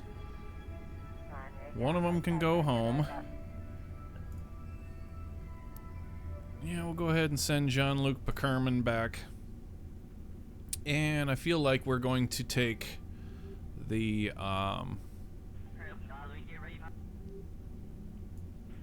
we're going to take this one that's stocked to the Piers airlock. I'm going to take this one here. Jean-Luc Pickerman, you're a pilot, right? Or what? What are you? Yeah, okay, you're a pilot. And Alcard must stay. Time, looks like you're over here. Yeah, you're ready to go home. She did our EVAs for us, so we'll go ahead and send her. Send her home on this Soyuz. And, Shellberry or Surprise. Gwenpont.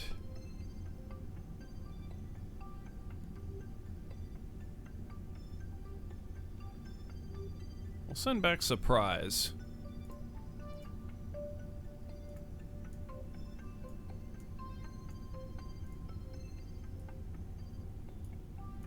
Alright, so there's our crew of this returning Soyuz.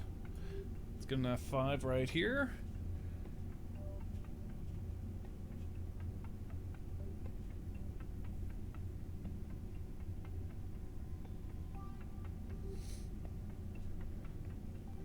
And get into our phase system.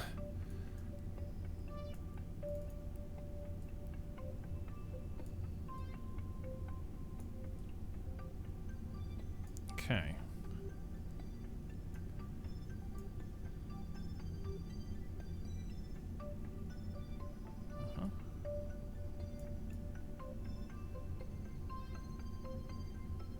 Okay, it looks like we're past phase 0 right now. We can actually, we're into phase 0 going towards phase 1, so we could, if we hustled,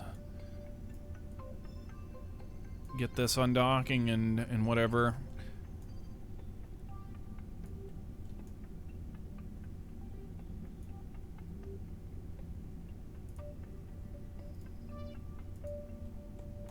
Okay, so let's go up here and we want to pin the smart SAS.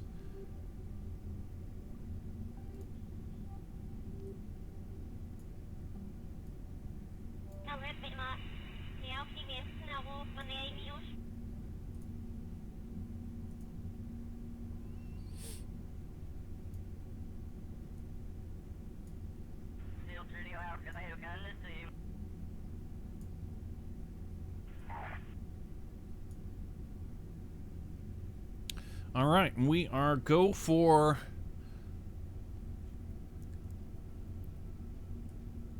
undocking. Hit it. SAS to SAS looks good. Okay.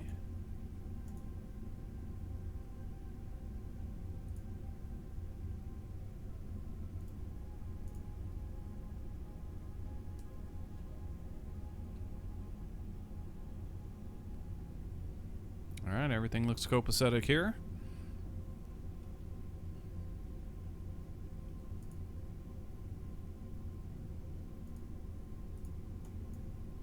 RCS on, docking mode on, thrusting aft.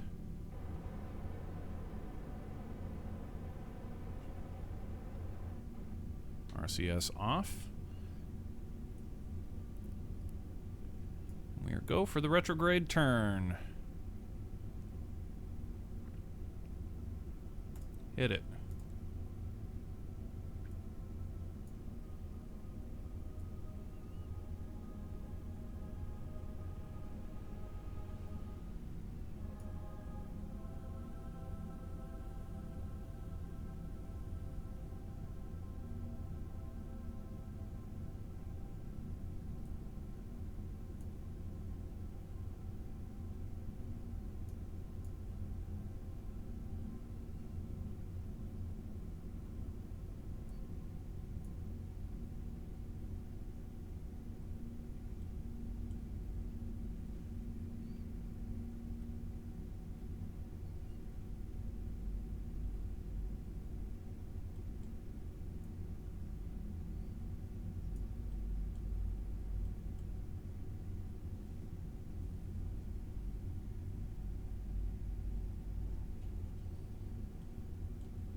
Wow.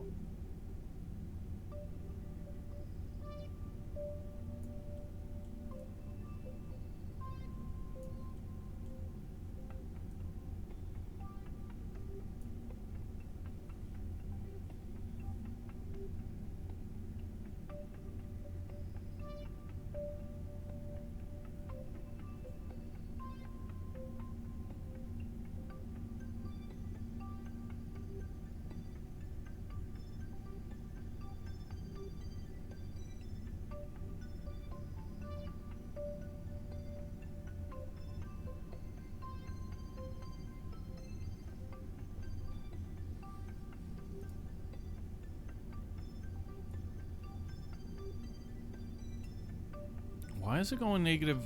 What the hell?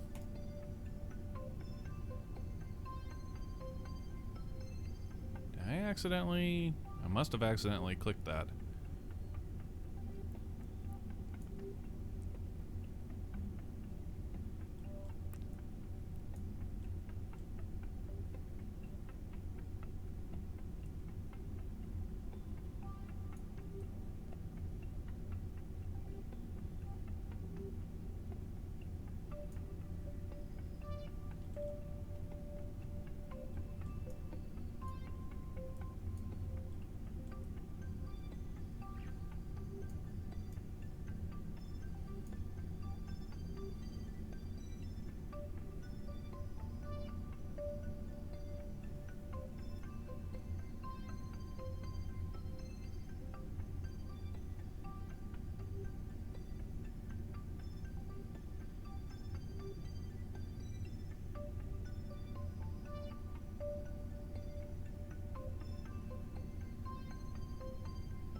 Okay, we're almost on our node and ready for a departure burn here.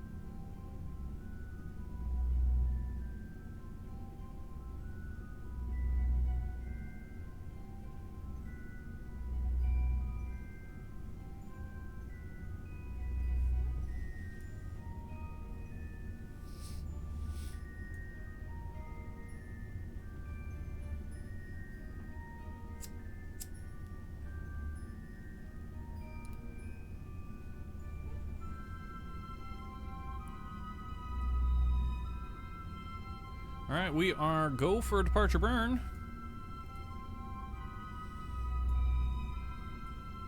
Let's do it.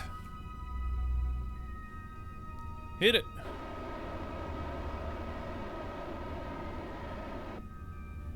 That'll do. Departure burn complete. Wave.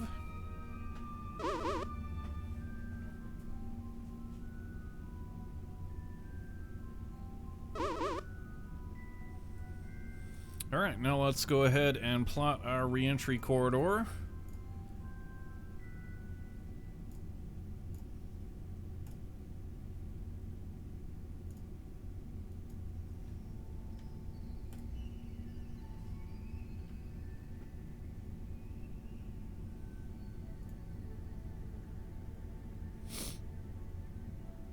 Perfect. Turn to that node and prepare for re-entry corridor. Re-entry corridor A.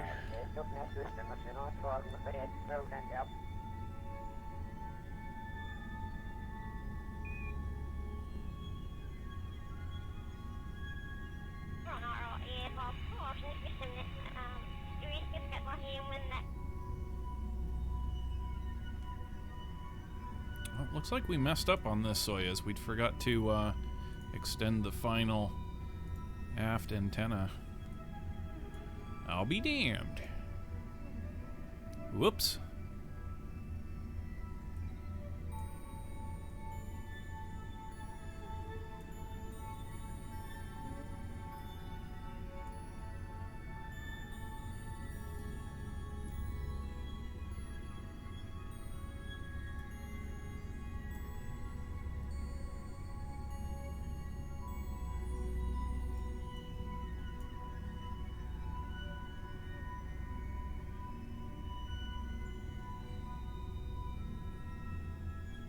Alright, we are on the node and ready for re-entry corridor burn A. Hit it.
Alright.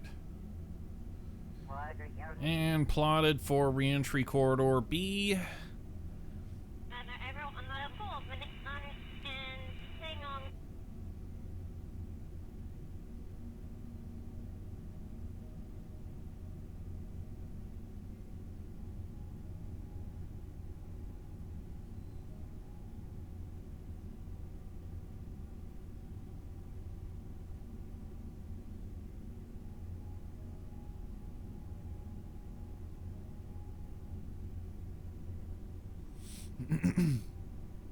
Weird, I thought I saw your stream ending outro. You did, but we were looking at the video behind it.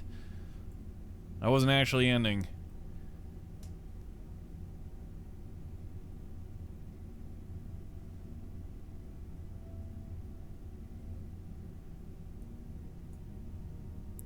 We were just looking to see on the SpaceX video that we have, that we use for the background of that, where the Dragon capsule was meant to dock, and on that video it showed it docking to the PMA-3, or the forward pressurized mating adapter.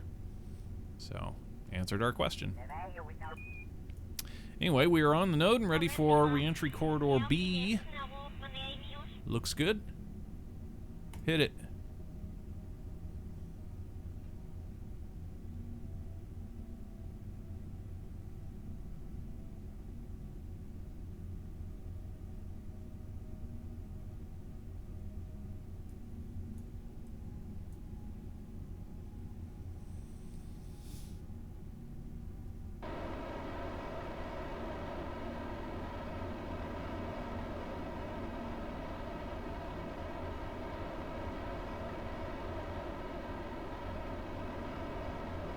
Now here's an interesting observation right here.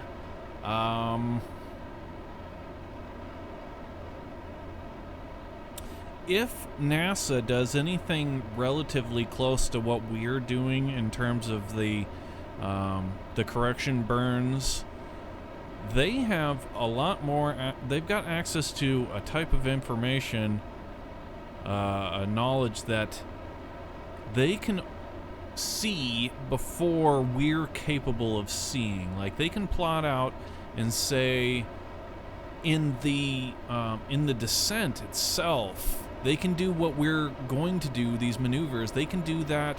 They can plot it all in the initial descent from the International Space Station itself, because they've got geniuses that love crunching numbers and calculating orbital times and whatnot. So that's probably how they do it. We have to do it with multiple burns. We get ourselves down to a static place where we can find P and then run an equation. But for them, it's much easier, as they just calculate it all the way through from the get-go. So they can see immediately at what point in the International Space Station's orbit they say, okay, at this point, when you let go and do your departure burn, they've got it all basically calculated into the first departure burn, and like their correction burn is like minuscule, if they even need one at that point. Which is pretty cool. Very efficient. I would have to say, see, doing it that way would cut out 1, 2... Wait a minute, hold on.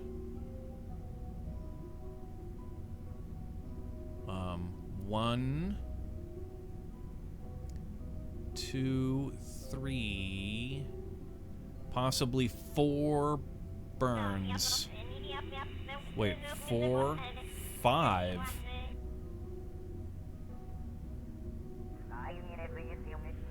Yeah, if you were able to calculate it in one go, then yeah, you could cut out of our process like 5 burns. But anyway, let's see here. Where are we at? Where are we at? We should be going into phase... Oh crap, we're past it. Damn, we're past it. Well, we're gonna have to wait. I fumbled that. Fortunately, we're in a Soyuz, so it's not all that big a deal, but yeah, we are past the phase point that we need to get our calculations. So we gotta go all the way around.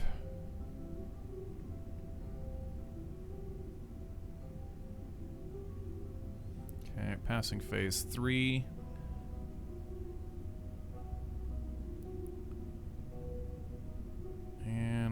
to phase 1. Let's come out of time acceleration right about here. Alright, now we need some protractorage. Show me some protractors. Let's go ahead and line up the planet. Okay, and then flatten this guy out. And what are we looking at? We are... Where are we? We're over here. And we've got a bit of time to go. Find out a little bit more.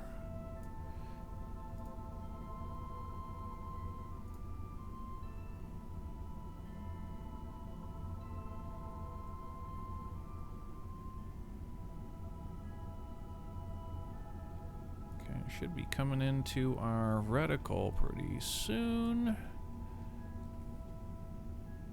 Yep, looking good. Yeah, and this correction is actually not gonna be this. We're looking really tight. Our burns for this are gonna be possibly non-existent. We lucked out. Okay, it looks like, yeah, we're it's coming into phase 175.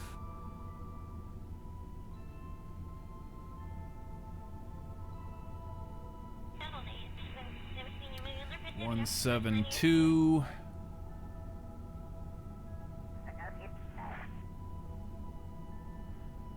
Oh, wait, that's 18. Okay. Where the hell are we?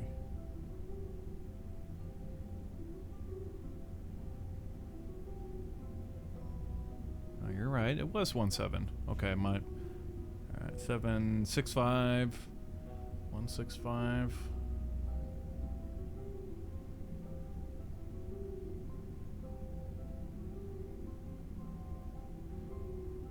Yeah, we're gonna call it 165 right there. That looks good. Okay, so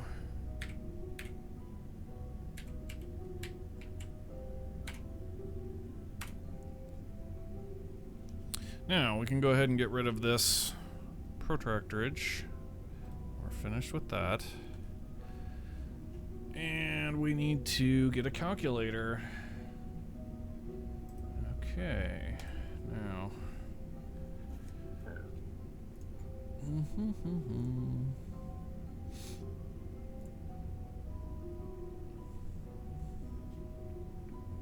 238 minus P 165 73 times 5.20555. Divide that by the number of intended orbits, which is 5. Okay, and then add our orbital time, 1874 equals y. Divide that by 60 gives us time, 32 minutes. Yeah, this is really tight. 32 minutes. And 5.5000, no way. So 60 times 0.50. Damn it, Jack. Okay, 60 times 0.5000 is 30. On the nose.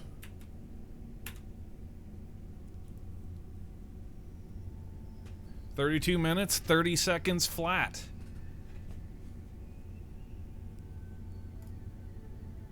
So if we add a node right here and change our orbital time to 32 minutes, 30 seconds flat. 32 minutes. 30 seconds.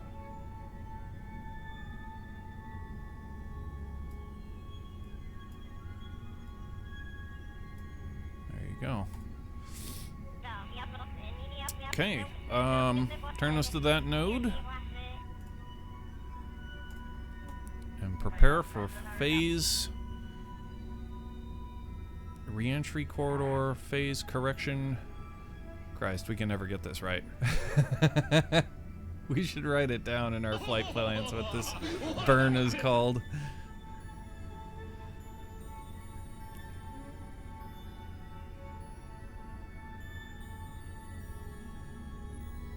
Phase reentry corridor correction burn A. Alright, we're on the node. Hit it.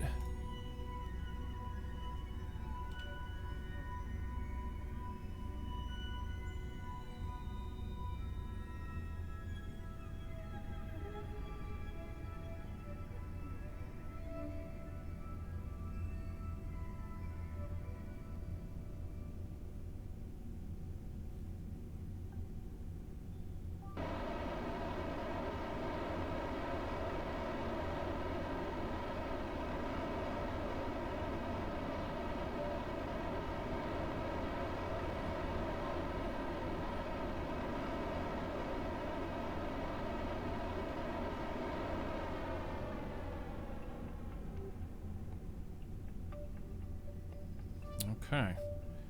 Now we stay in this. Actually, we wanted to trim it. So let's get the orbital information here. We want to be SAS to any kind of node.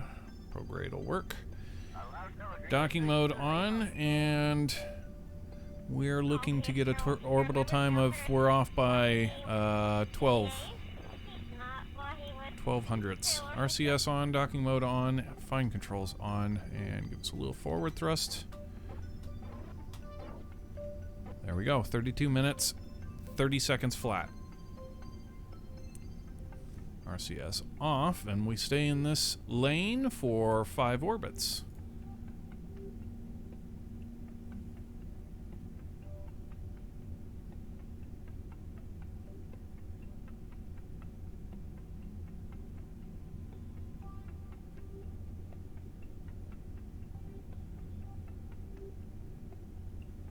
One.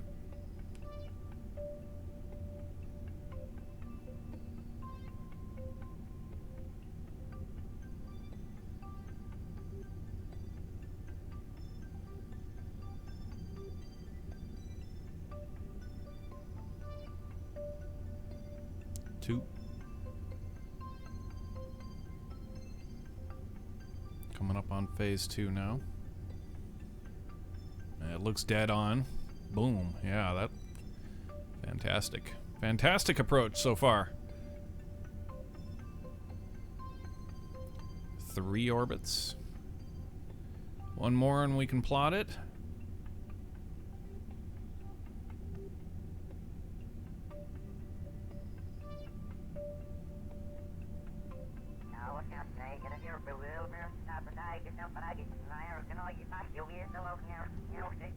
Okay, 4.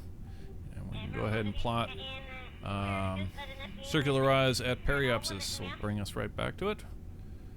Easy peasy. Go ahead and turn to that node and prepare for re-entry corridor C.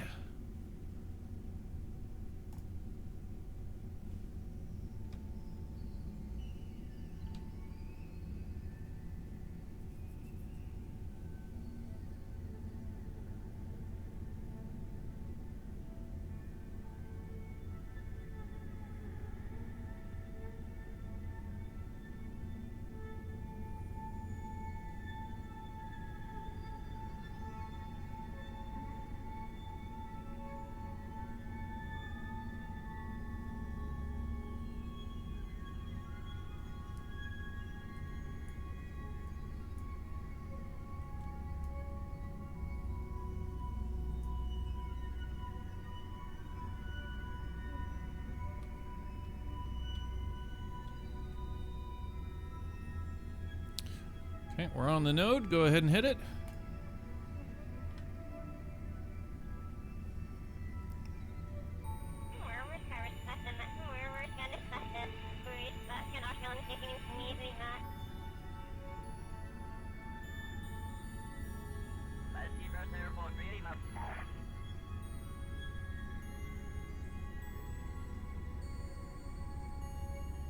Yeah, they would have to. They would have to be doing something very similar to this, but only doing it in one shot, because they got big brains that can calculate.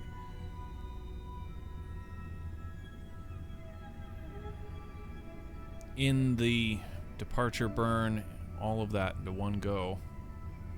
That would be really cool to be able to do. I just don't see any way for us to be able to do that.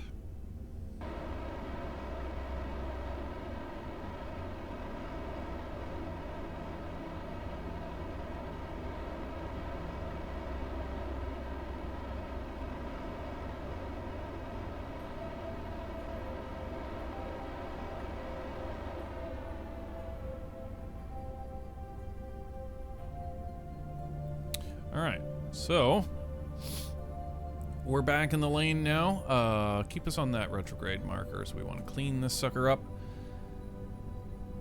31:15.97. We're off by quite a bit. A couple seconds, actually. So let's put this on that. RCS on, docking mode on. And we want some... Oop, wrong way. 114.04. Fine controls, almost there. There we go. RCS off. And we are back in the re-entry lane. Ignition sequence start. Not the chosen one, 88. Thank you for that follow.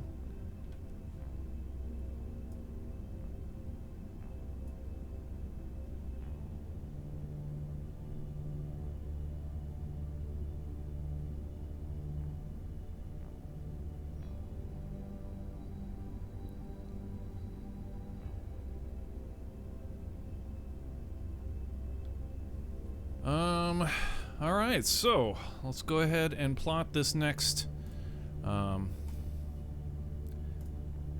Always like to see beforehand, but yeah, we're gonna be at least 2 more orbits. Just show me where we are. Where's the Space Center? Okay, yeah, we're way. We got into this burn like super early. All right, let's go ahead and get another orbit here.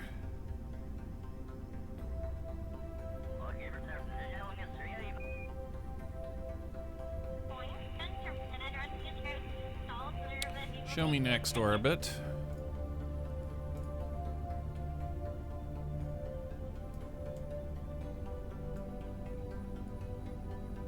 Okay, 1 more to go after that. Remove that.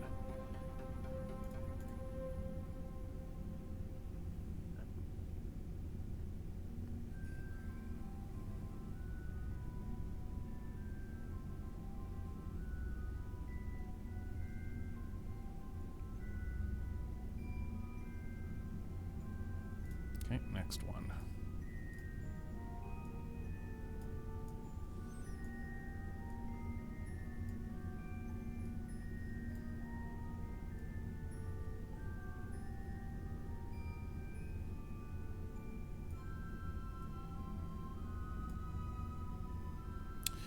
Okie dokie. Now, up here, just a little bit of normal.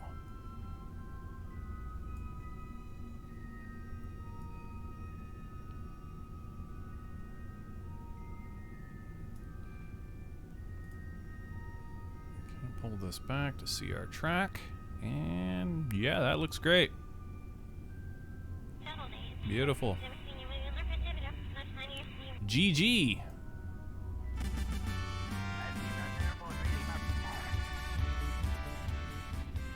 Okay, do we want to make any changes to that correction burn? I don't think so. Turn to the node and get ready for the Re-entry trajectory correction burn.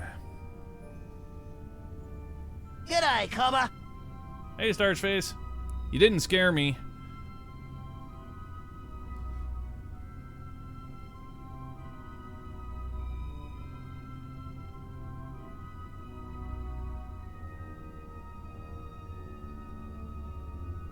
No, you didn't actually. That notification would have totally got me. The problem was I was actually turned to look at my preview, and so I saw chat actually go up. I saw you jump. Yeah. that one would have definitely got me to jump. I admit it would have had I not actually been turned to look at the preview window.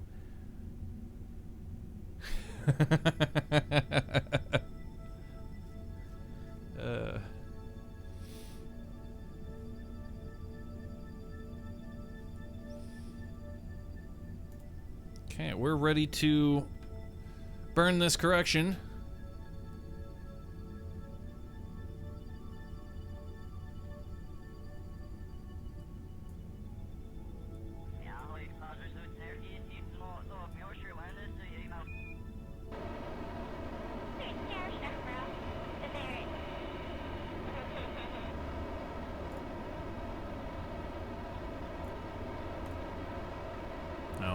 this. Yeah, last re-entry we actually ran out of fuel. Or we ran out of main engine fuel. We didn't run out of fuel. We had plenty of fuel to get it done, but we ran out of main engine fuel. Here we've got lots.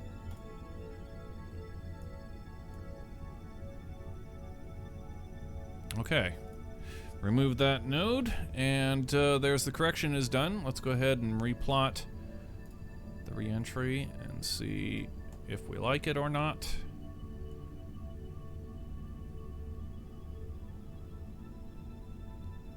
Oh, that looks solid. Maybe a tad south.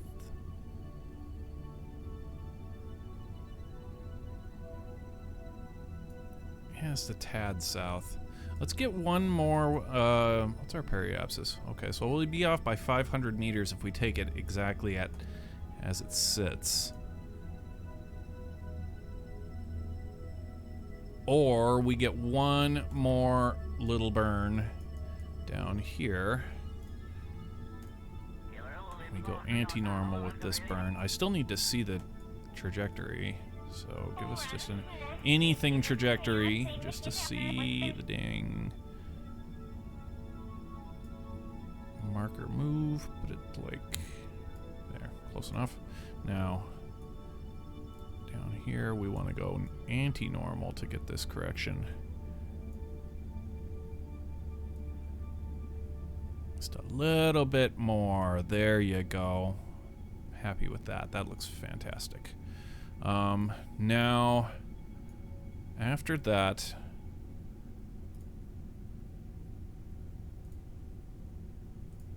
can I get rid of that? What's that going to put us at? So off by 5. Yeah, okay, that should be fine. We might be able to get enough time to prograde or get a radial burn.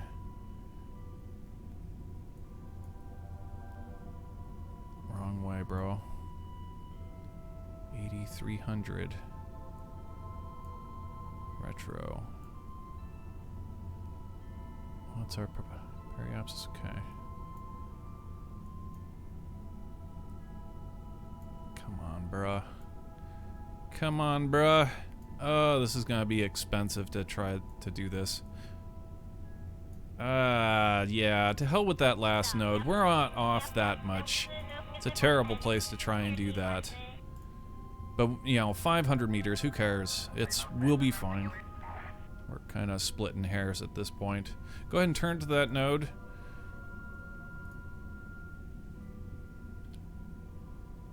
We'll get this last little correction burn knocked out. And then we can get ourselves a re-entry.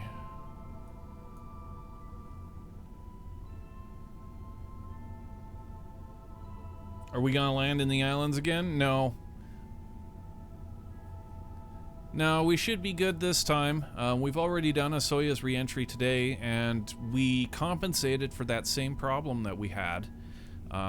We kind of chopped it in half so that had we actually fudged on either way, then we would still have enough fuel in our correction engines to take care of it. So we split the problem in half, and we actually didn't get any prograde throw at all, despite having a lot of weight in the forward portion. So again, this is just like, the problem is so random. I mean, I'm positive that it's the weight of the trash that we're carrying. That's what is absolutely causing it. I'm dead sure. But all we can do is really try and eyeball it. And sometimes it happens, sometimes it doesn't.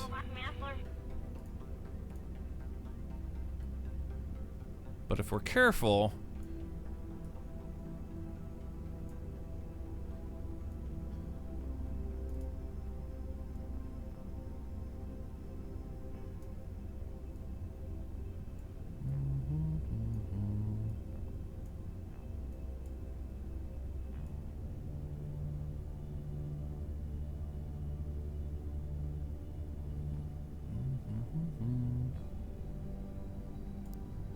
So basically what we did last reentry was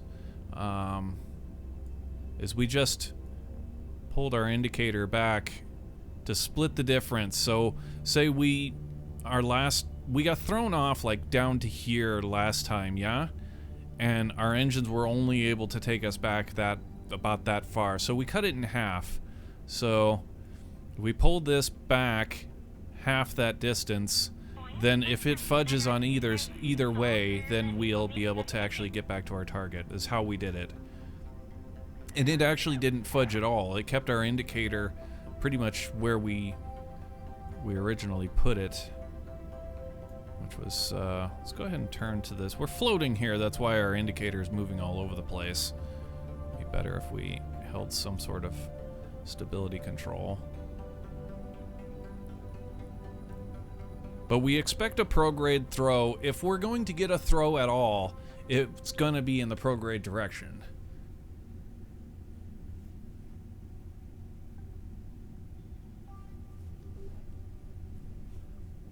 Now here's an interesting idea. If we put a ballast system in the... If we get a load of this... This may be a bit too technical. Maybe something really cool, but anyway, here's my train of thinking. Is if we put a ballast system in here, something that can be vented, just any sort of fuel or weight of any kind that can be vented, and there is already a system for that, for pushing it away, but if we put that on here and a system aft, whatever weight we add in mass for garbage that we're going to take with us, we can transfer it to equal it out, or vent to subtract.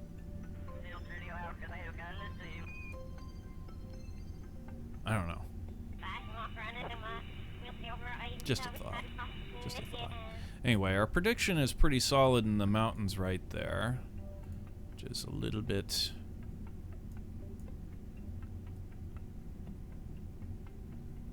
no bueno. Right about... I'd say about half the distance, yeah, like right there. So if it does throw us... It should throw us, at worst case scenario, it'll throw us into the islands, and then we'll have enough fuel to get back, and then some. So we'll do that. Where are we? Okay, we're under the South Pole. We need to get into this right now. So this is our approach. Looks good though. We're on the marker, ready to rock and roll. I'm happy with everything. Looks good, looks good. Initiate landing pole. Okay, all flight controllers, go for landing. Retro, go. Fido, go. Guidance, go. Control, go. Telcom, go. GNC, go. Econ, go. Surgeon, go. Capcom, we're go for landing. Houston, you're go for landing, over. Roger, understand, go for landing. Basically centering the mass? Yeah, something. I don't know. There's actually lots of ways to skin the cat on that. If we were to have like a venting system, I mean, we already have these systems. If we just kind of tuned them in a way that we could totally use them in a lot of different ways. Anyway, we're go for landing. Hit it.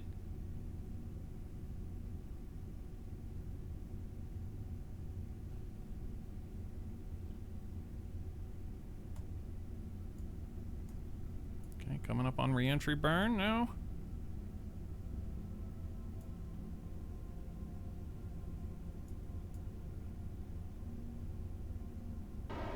Go, go, go. I love it.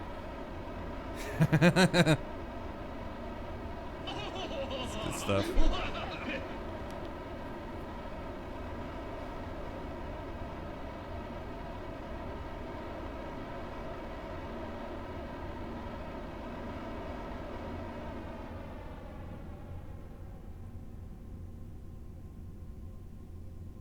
All right. Re-entry burn is complete. Let's take one last look as soon as we get get onto this retrograde marker and hold it there nice and steady.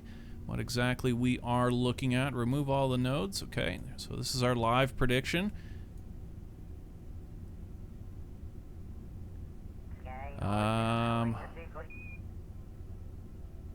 kind of want to bring it back just a little bit. That would be a prograde burn. So let's do that. RCS on, docking mode on, fine controls, sure. Okay, and let's get just a little bit. Ooh, wrong way, bro. Like just a tad, like that. All right, and there it is.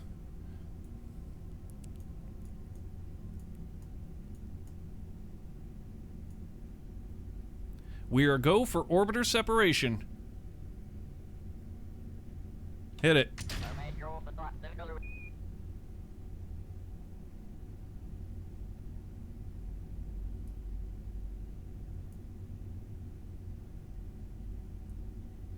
Isn't that sweet?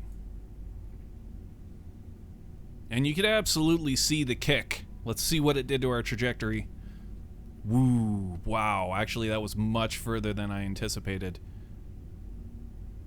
Are we we'll maybe just be able to make it. Boy, it really threw us hard again.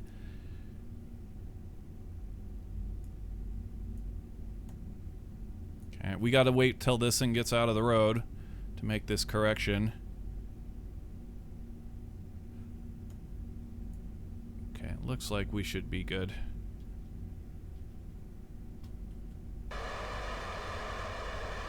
There we go. I don't know if we have any fuel left over or not.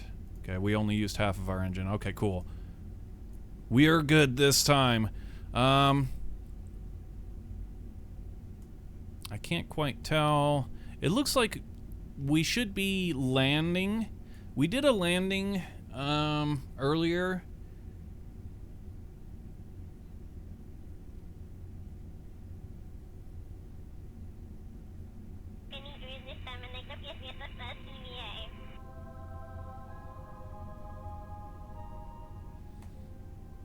Yeah, it's kind of at this. Yeah, we're gonna aim for another landing.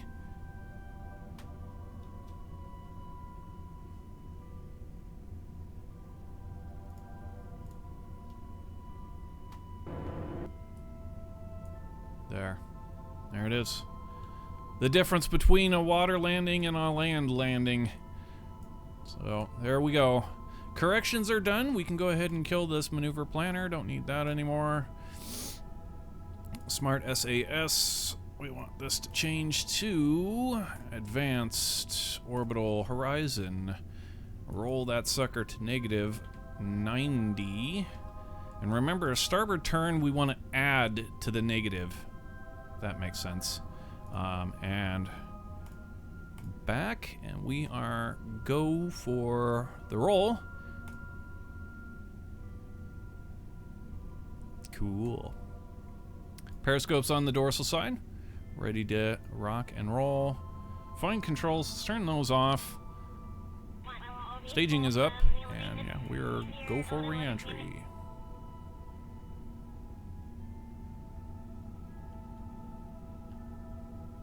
Let's go.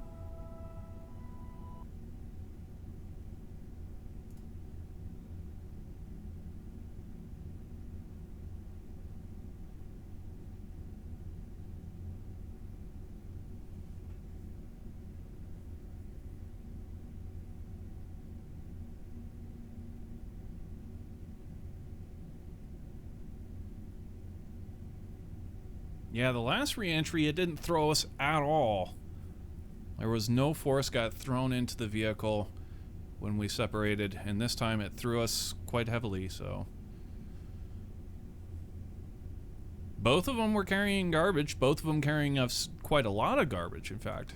A lot of heavy garbage.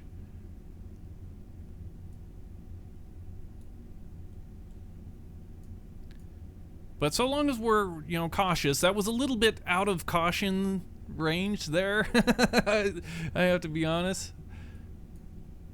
That was quite a bit more than I anticipated, but we're okay. We were still only spent half of our fuel on the correction engine, so by what we were shooting for, we nailed it. Just certainly there's more area on the map than I expected was gonna be involved. Alright, we are over the bay and on our way to a actual landing.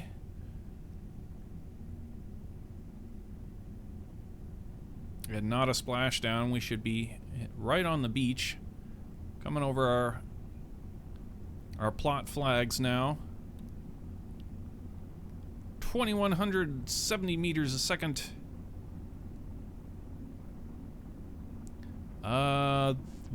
We're gonna need to roll a little bit to the starboard. Let's do that. Get a pretty decent roll. Let's call it 110. Roll to starboard. Hit it. Now we're trying to steer. It looks as though we're just a bit off. Get us another 20 degrees.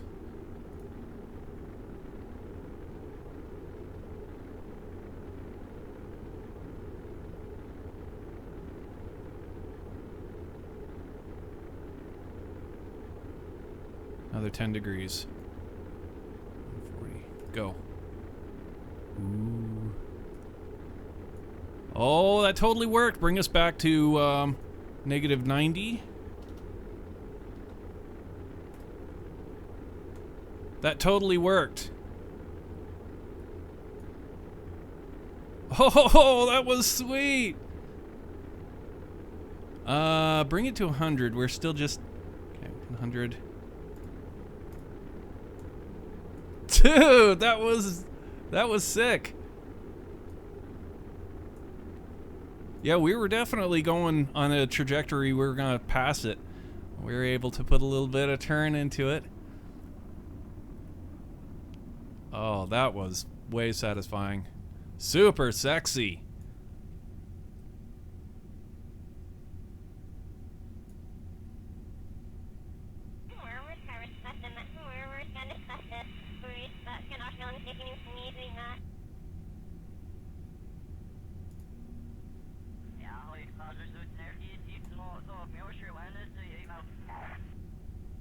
Now we need to hit these parachutes the instant they go green, otherwise we're probably looking at a splashdown here.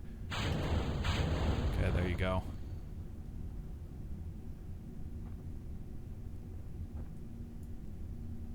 Okay, and we can kill the smart SAS. That's done.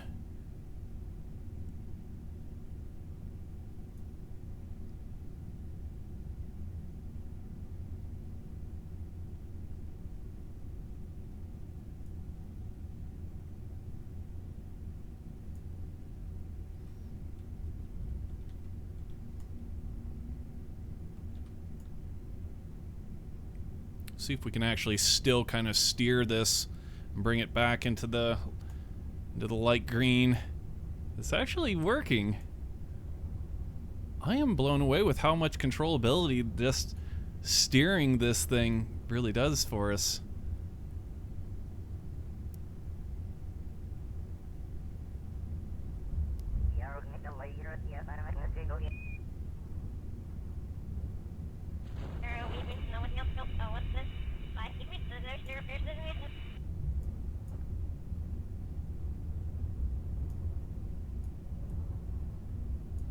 Damn, looks like we're going to be in render distance of Jebediah's factory.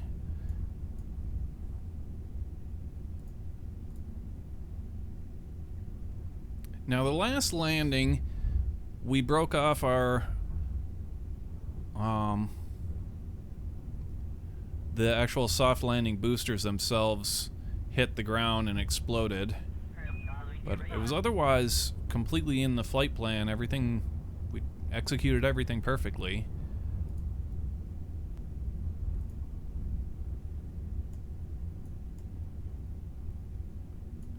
And I would put that in an occurrence of maybe 50-50, maybe a little bit more that we're got a greater chance of exploding something when we land on the land.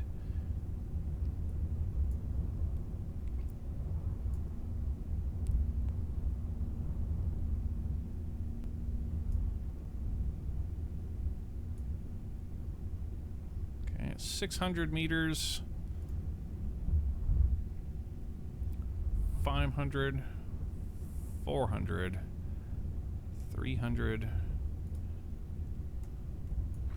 And here we go. Soft landing boosters in 7, 6, 5, 4, 3, 2, 1. Hit it. Oh. See, we're actually a little bit late, but we saved it. Everything was fine this time.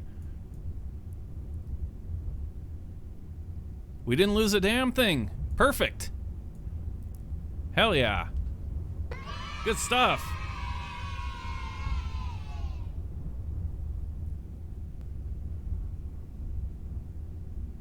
Awesome. Very, very cool. And, yeah, how far away is Jebediah's factory? Yeah, we can actually see Jebediah's factory. Look at this.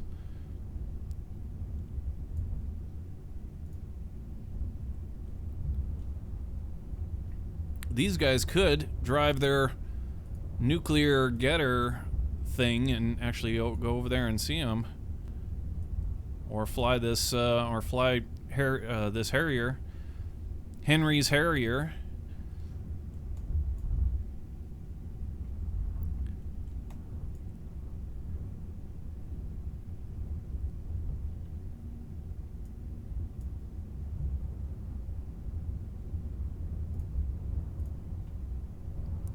But we're gonna go over to the Space Center now. And we need to go get Gunter's van. That's actually what we're gonna come over here and get these guys with.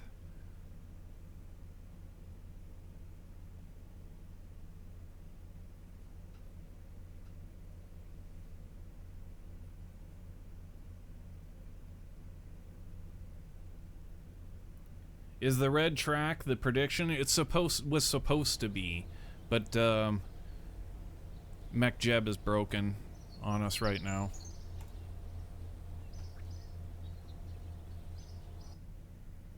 So it doesn't actually show it the way it's supposed to.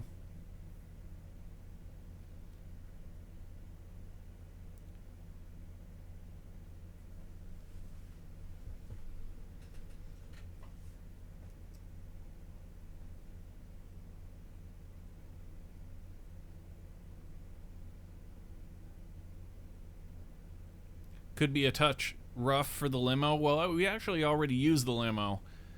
We picked up our crew from the last mission with the limo. I know you missed it. I was thinking that too when we were running it. It's like, you know what? Starch Face isn't here.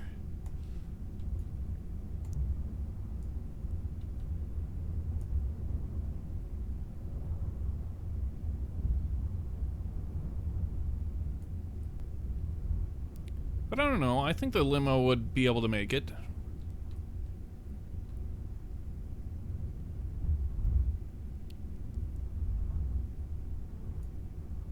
Yeah, I would think the limo would definitely be able to hack that.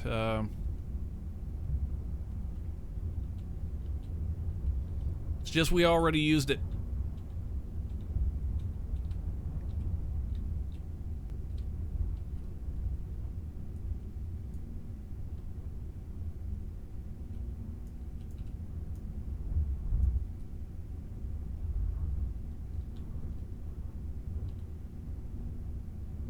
You know it doesn't count if I don't see it? Oh, okay.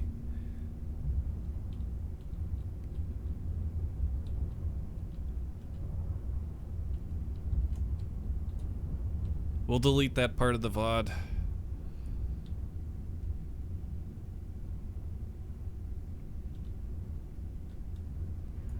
This will actually be the farthest off campus that we've taken Gunter's van.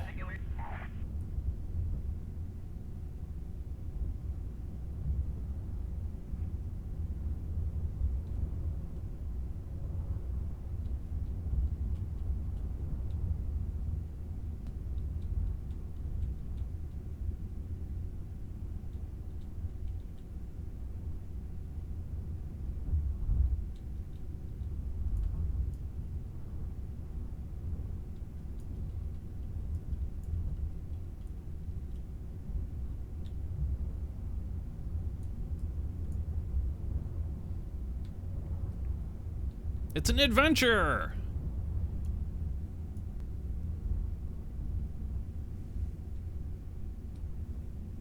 Thumbs up. Let's go, Eduardo! Gunter! And crew! We're going on an adventure.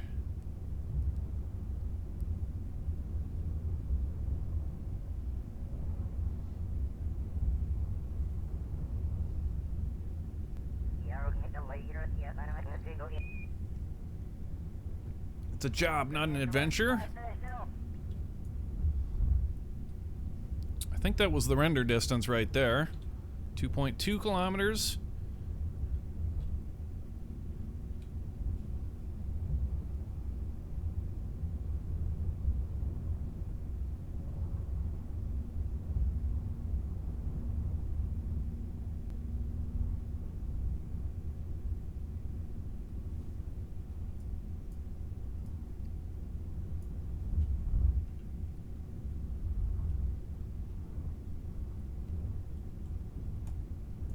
Nice.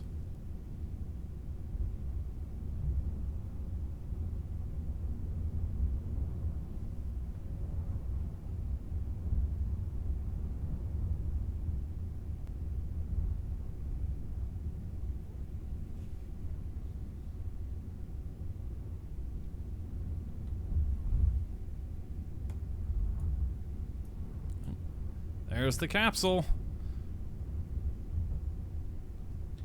How fast are we going? Okay, about 10 meters.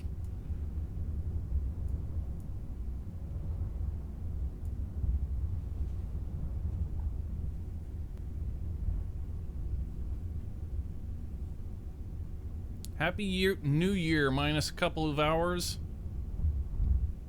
Yeah, Happy New Year, everybody.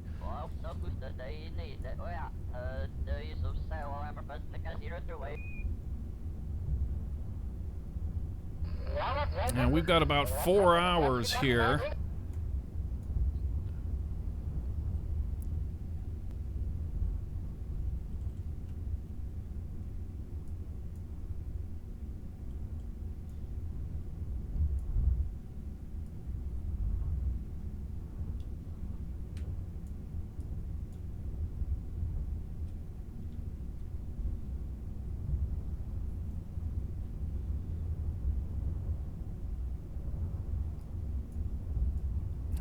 Gunter's van, so reliable. What a brilliant vehicle. This thing has never once let us down. Thing's a workhorse.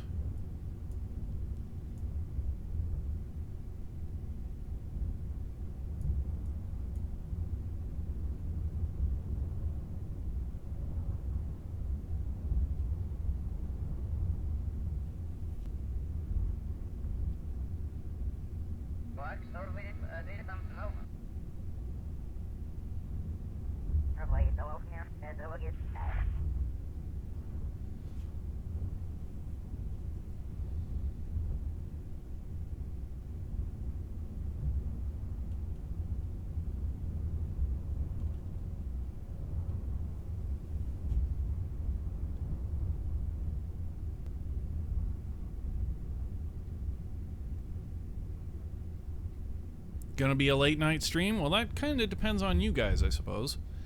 If the stream's good enough, we'll keep going.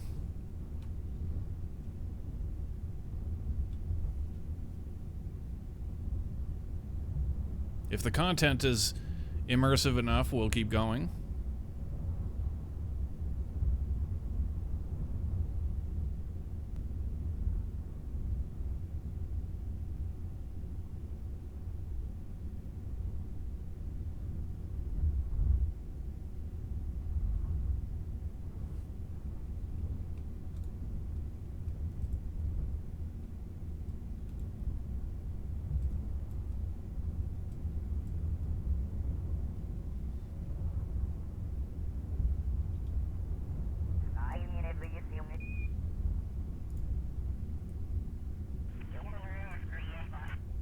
Yeah, did you guys see the, I'm shocked nobody's bringing this up. The Elon tweet.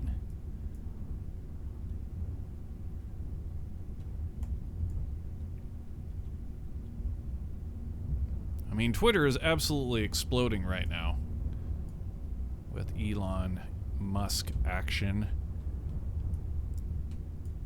There's another reason to get a Twitter account for you guys that refuse. Not only can you follow me, you get to be part of the whole thing that is Elon Musk on Twitter. So yeah, they tweeted out that they plan on grabbing the Falcon Super Heavy booster. It's not going to have landing gear. They're going to instead use that weight, I would expect, to reinforce or make like really strong the grid fins on it, and they plan on hangmanning it. It's going to come down into a horseshoe shape thing that's connected to the launch tower, and instead of landing, it's going to fit itself into that, and it's going to dangle off of the grid fins, kind of not unlike I don't know, what's the Olympic sport, the even bars, you know, say like, not unlike that, just crazy.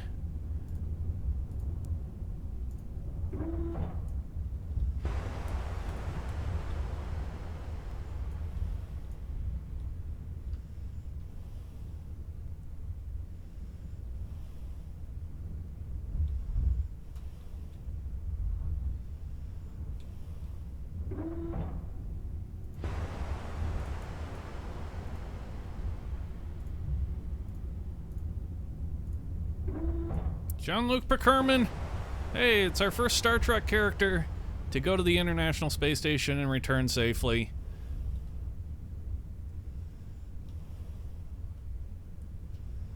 Didn't we lose Will Wheaton? Then we sent Will Wheaton to the International Space Station, and he died on reentry, I think. Like the shuttle broke up on us. Anyway, we got a Star Trek character back.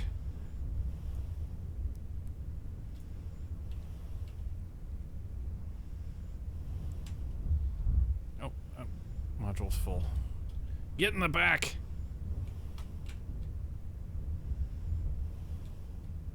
What?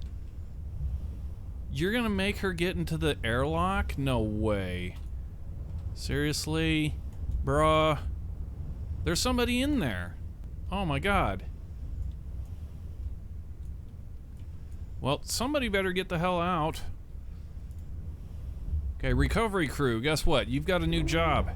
You're actually gonna stay with the Soyuz, and you're gonna recover it.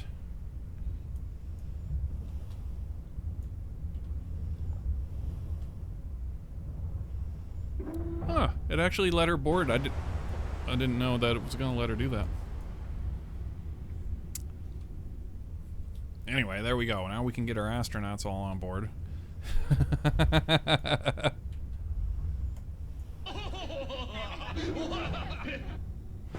Alright, one recovery crew stays. The astronauts go. Let's go.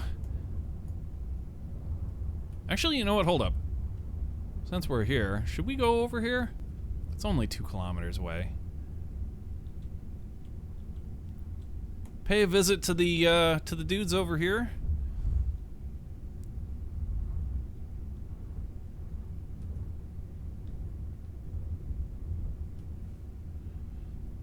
Jebediah's factory. Very rarely gets any kind of attention anymore.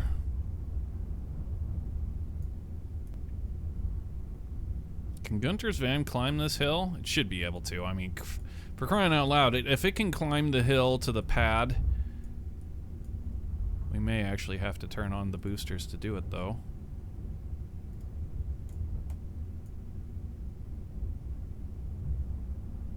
Why are we... Uh-oh.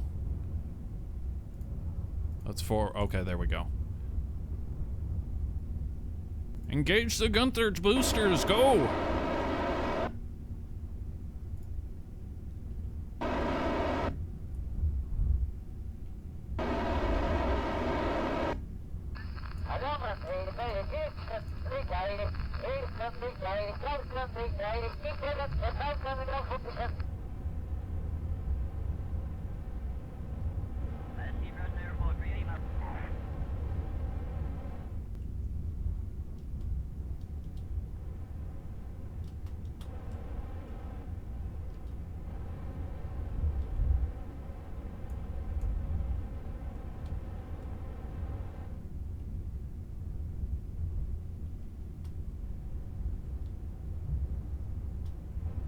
It's actually quite a climb.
Careful, we're gonna jump this thing.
And that was a lot longer trip than I'd envisioned.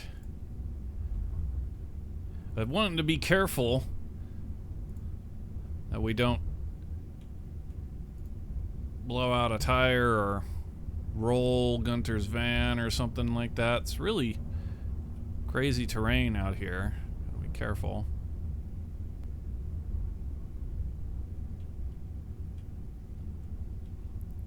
But yeah, look at this. Don't get to come out here very often.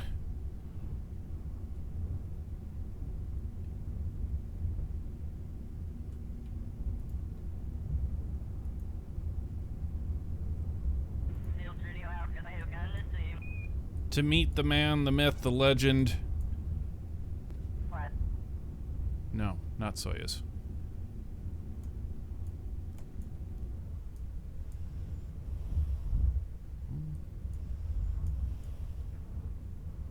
Hey, there he is. Jebediah.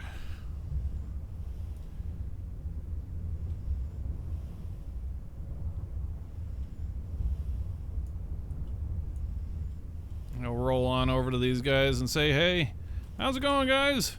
Wave.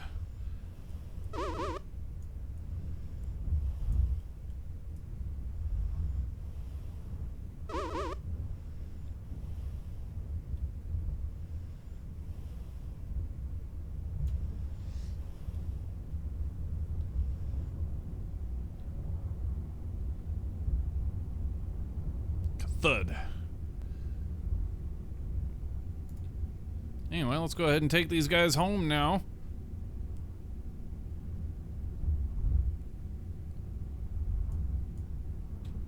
Got a lot of flexing going on this stream.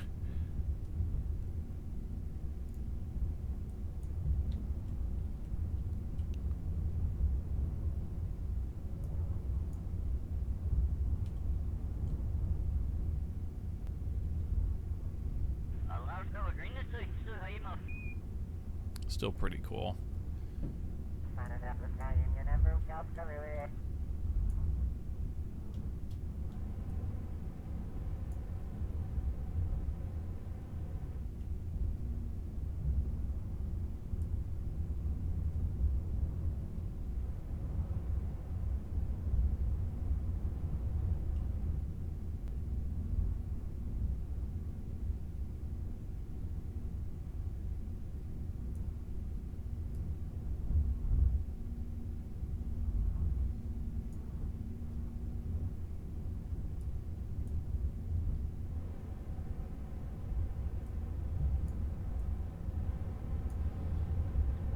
Yeah. Seeing all of our old colonization stuff, or any of these facilities that we put down, the idea of having some sort of anchor, if that does in fact work at all, is very attractive to me. We may be looking at trying to incorporate our mod set with, or our playthrough with 1.11.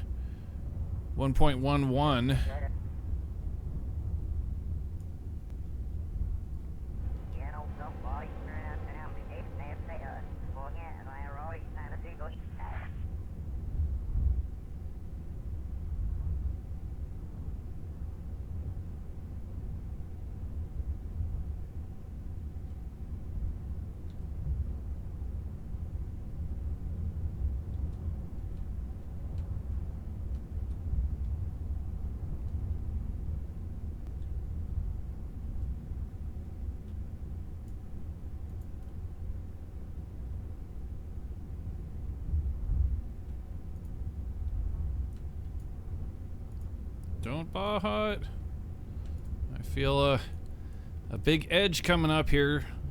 I can't always see it.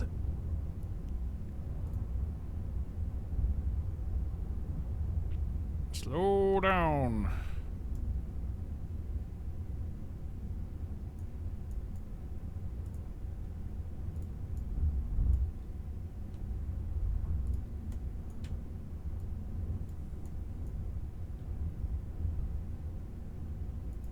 Slow down.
Yeah, I think we can put away the engines. Not gonna need those anymore.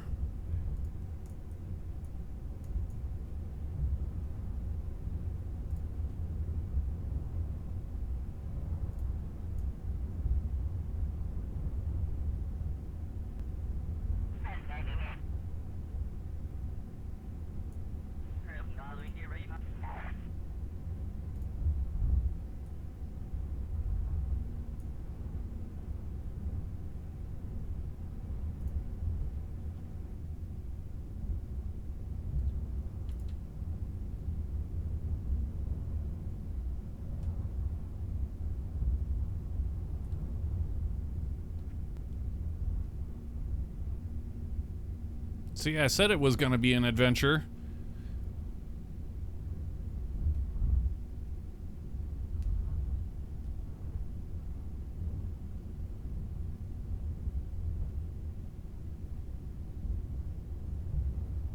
It wasn't just a job, it was in fact an adventure. Bona fide.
Getting my Froza ready.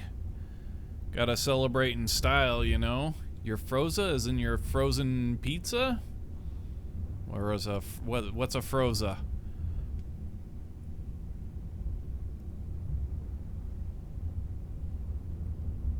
Is this another Canadian thing like, Oh, okay. It's not like craft dinner.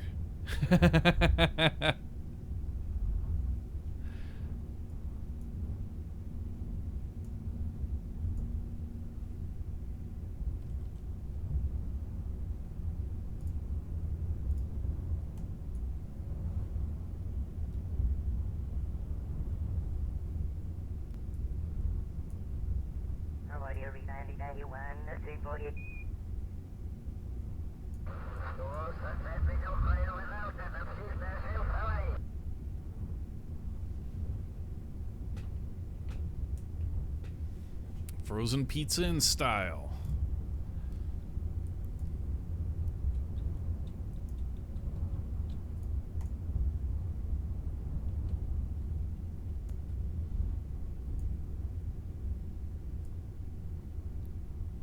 Uh-oh. Yeah, balls did. I shouldn't have hit back. Okay, there we go.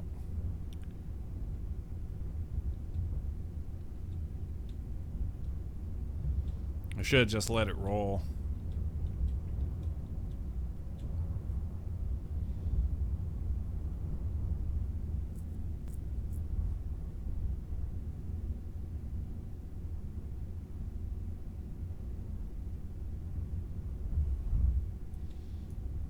All right, we are back on campus.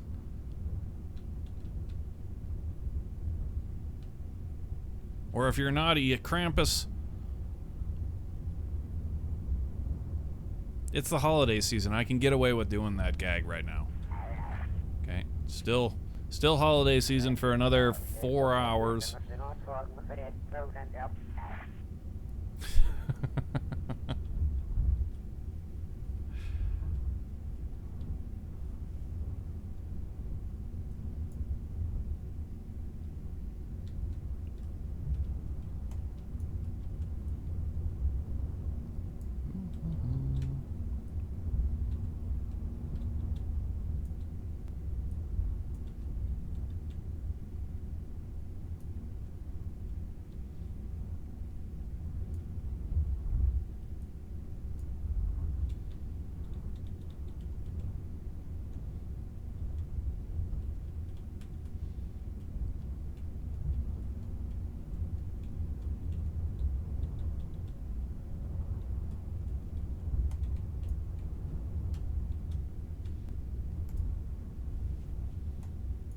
And there we go.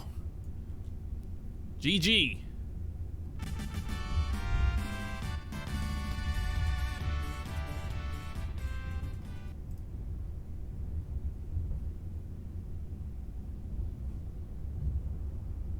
So we can go ahead and recover this. Recover Gunther's van and the crew. And we'll probably just recover the Soyuz again. Like, I just don't...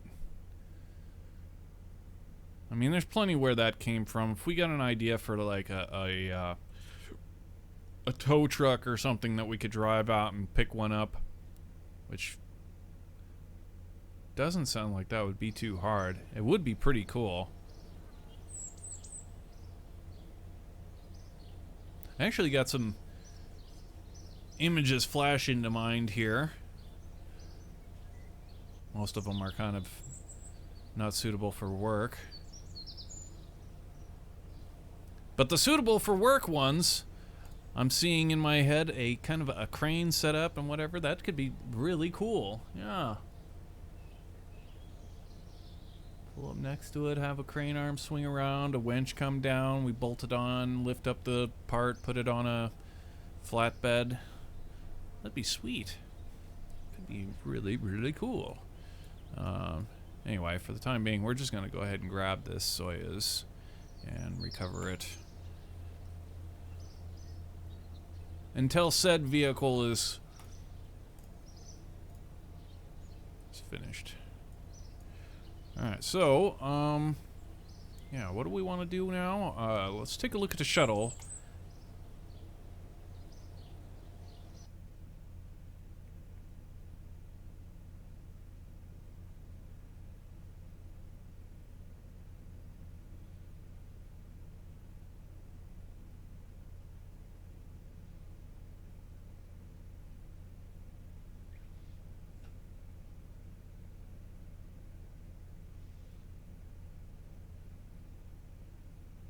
$3 billion module? No, I doubt it.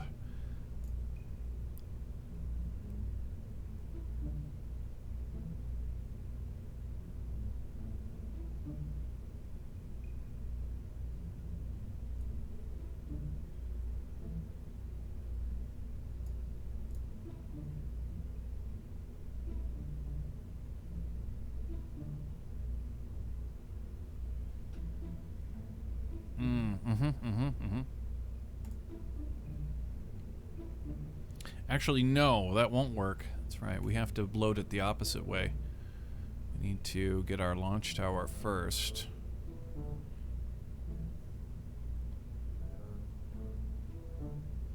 And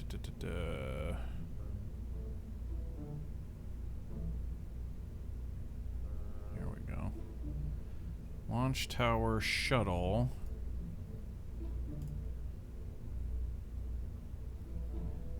So yeah, what Elon Musk proposes to do with the Falcon Super Heavy booster is on the tower, there's going to be some kind of arm, who knows how far it will extend, and it will have, say, like a horseshoe shape. Kind of envision this this beam coming out and this whatever as being like really big in scale, and the booster flies down, and the grid fins, with the grid fins extended and across, it will fly down and position itself between two anchoring points, and then let go, and what will be holding it in place will be the grid fins, if you guys get my meaning. So the booster will be dangling with no landing gear, hanging from this horseshoe-shaped thing that it goes into, is what they're planning to do.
So let's go ahead and set up a launch tower first.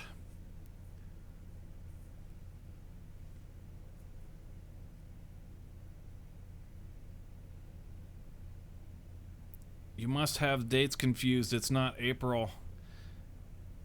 Yeah. A lot of tweets saying that.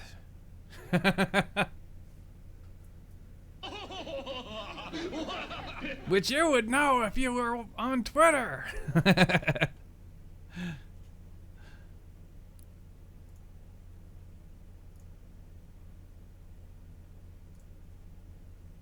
Yeah, it's pretty crazy.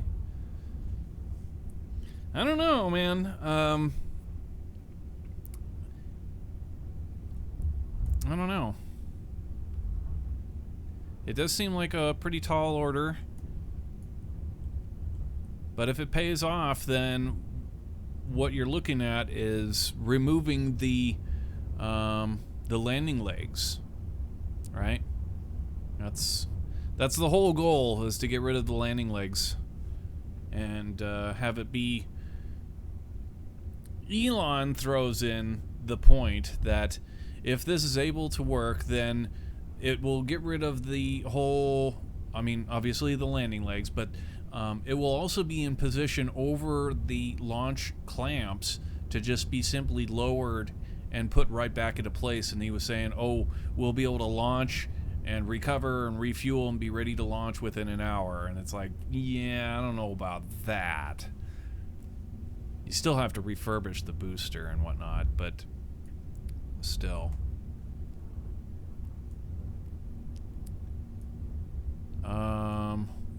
Yeah, we retract this. That's right. We want to retract. There we go. Okay. Retract the Axis arm.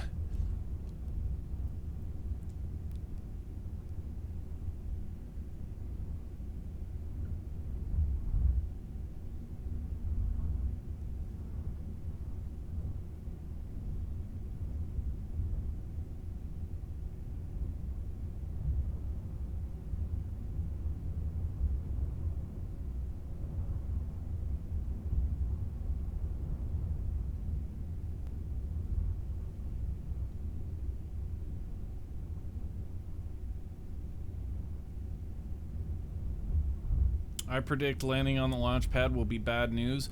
I agree. Basically, the fundamental danger is what concerns me most. What you're risking, what you're risking in that is you've got your booster. If something fails, you're going to lose your booster. Boosters get lost. It happens, right? If you're at sea, you lose a boost. You could lose a booster. You could lose a drone ship, right? Now, neither of those or both of those, I should say, are pale in comparison to cost to what a launch tower costs. So, if something goes wrong with the catching of this booster, you're looking at losing the booster and a launch tower. And I don't think that that's going to be even in the realm of being able to take that chance. You know what I mean? Like, you lose 2 launch towers, even at how much money Elon is worth at this point. I think that's pretty much game over. But I don't know. Maybe his towers are super cheap.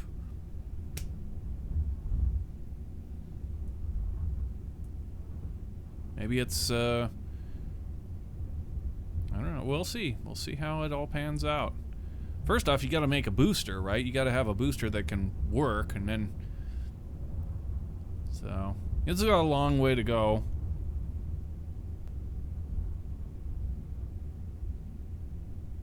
A long way to go. Anyway, our launch tower is ready to go. Let's go ahead and get back to the Space Center.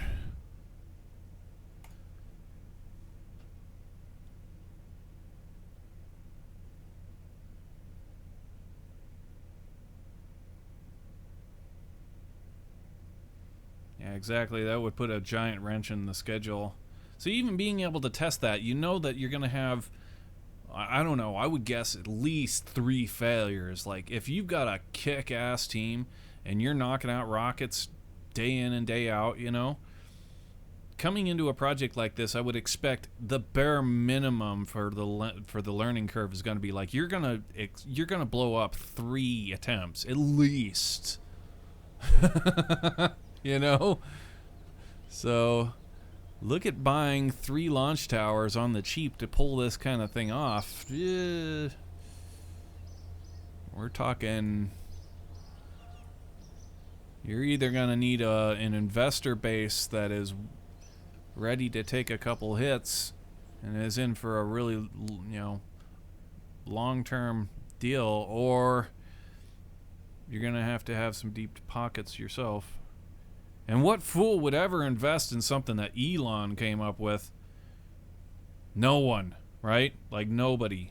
Nobody would ever do that. The only person that will ever invest in Elon's ideas is Elon. Until they work. So, yeah, I don't know. Talking maybe 10. He likes to say, you know, rounded like 10 years. Oh, we can get this technology up in the next 10 years or whatever. I would add another probably 10 years on top of that. For you, Elon's got a vehicle that can work. So we're probably talking another 20 years worth of R&D to make this vehicle work. In my projection, or my guesstimation.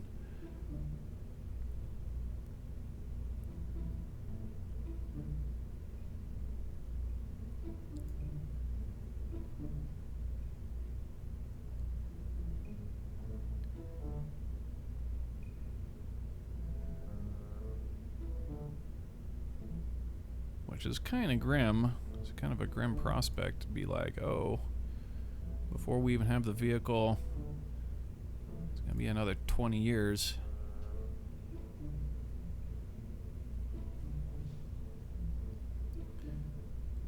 But there you have it. That's what I think. Like, subscribe, follow.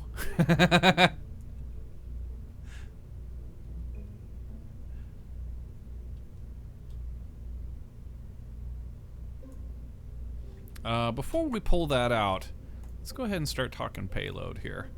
What are we looking to do?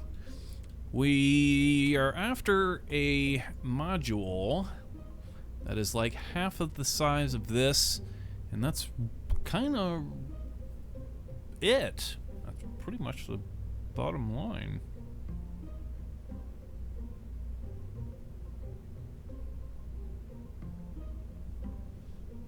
Say if we're to just really simplify this, pop this guy out, take this thing out, get ourselves a experimental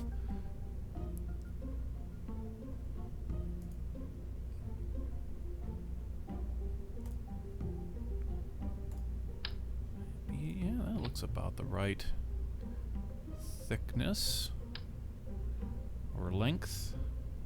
Girth, whatever. Something kind of like that. It's just a little thing. And we put this on the Nadar side of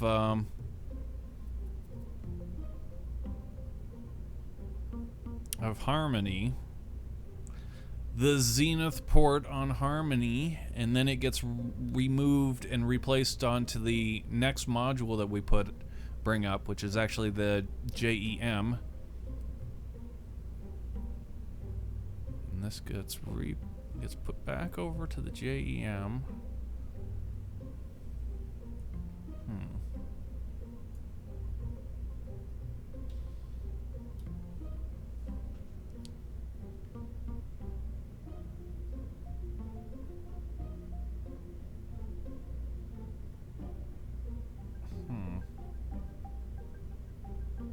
In the back, though.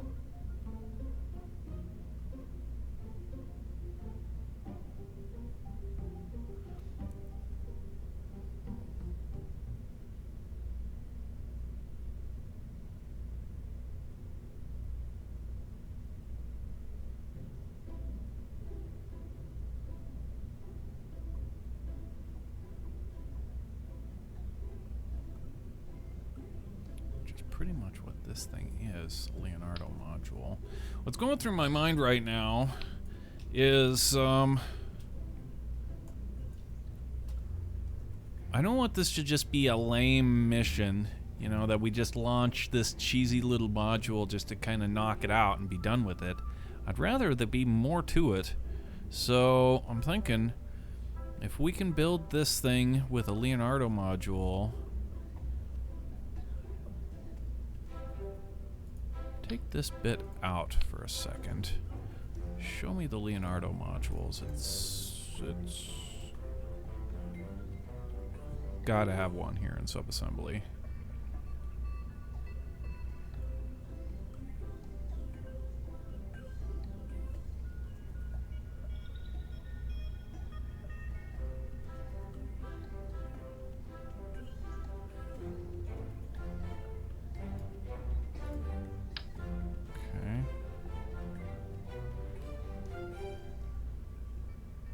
Yeah, like that. So let's say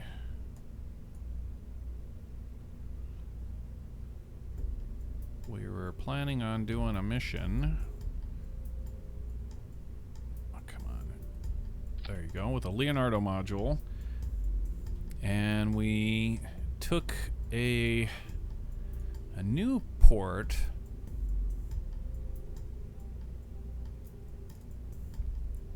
Not even need a port at all.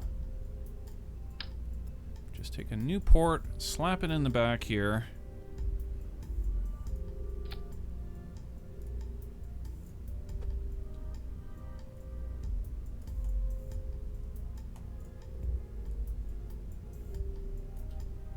And then fastened our payload to that.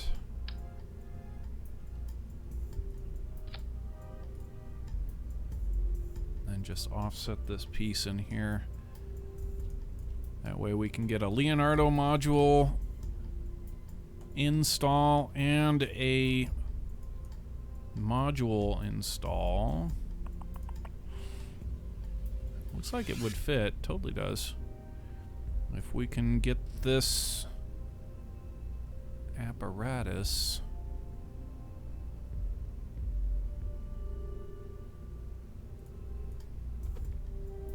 Let's take this apparatus and say put it on one side.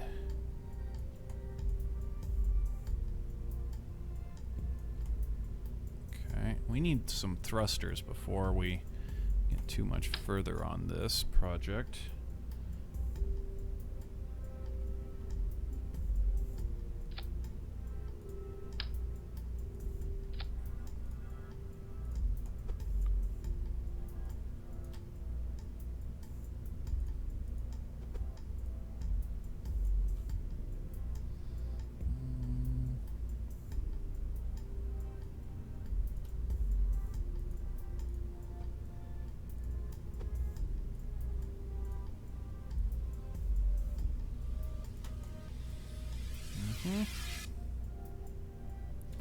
Might need to be... Probably gonna need to be tighter.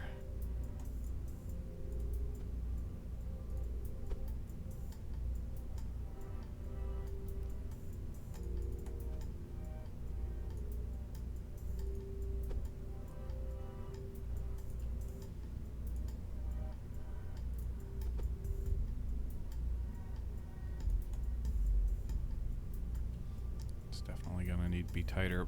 I actually see another idea that we could put these things in those little recesses. It's not gonna give us great thrust, but they won't be clipping and won't craking. But yeah, if we do something like this, and then the reaction wheel will hold it, it shouldn't be a big deal. We don't want it down there. We want it on the top, the part that's actually being taken up. The docking port up here. So we pull these guys in. Oh crap, we may have another problem. Yeah, this Canada arm might be in the way.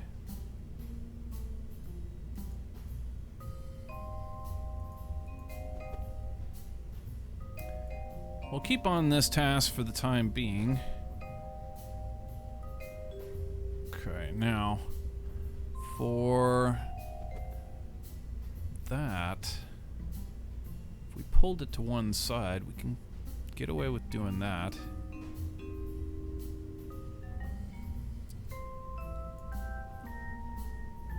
What I'm trying to do here is I'm trying to circumvent the issue of the auto strutting going through the payload the way that it does. It's a glitch we've been kind of hampered by for quite a while. We're just trying to look for a way that we can get around that.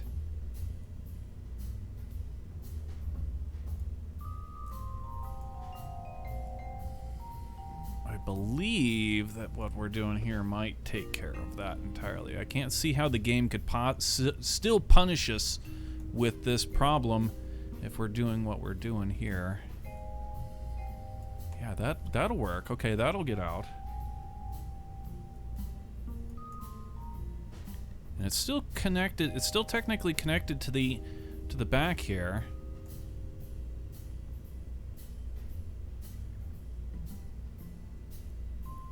Okay, got thrust in all the directions we need. Torque, the whole 9 yards. Yeah, it's got it. It's got everything it needs.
It's in there now.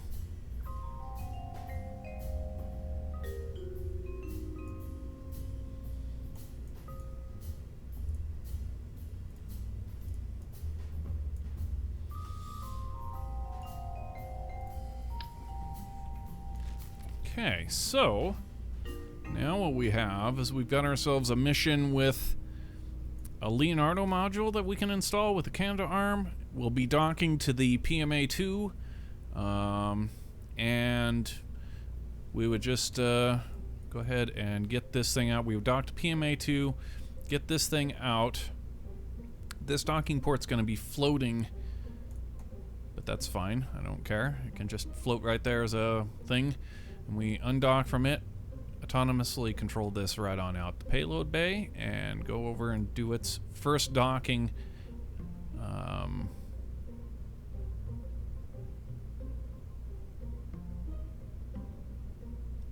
Yeah, and then we still need to keep all of this stuff because we need to move it after the fact. It gets repositioned in the next, the following mission. So, and then we can go ahead and do a mission with the, or do a supply drop with this. Oh, also, not to mention, this is not just a cosmetic little, you know, added fun immersive bit. We do have a legitimate mission for this Leonardo module. It's the only way that we can get those ladder pieces off of the station. Yeah, a whole bunch of those cluttering up the back end of Zvezda, and it'd be great to get rid of those. This is the only possible way that we can get them out of there. So that, yeah, this will be a really good mission here. I'm liking it. It's got purpose and meaning. Let's save this. This is now...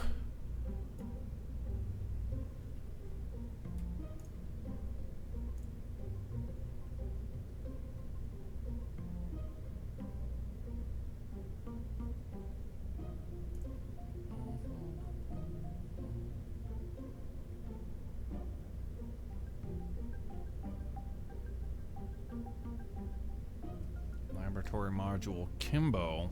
Is this actually Kimbo? Japanese Experimental Module. That's the whole thing is basically like Kimbo, but this is just a piece of it.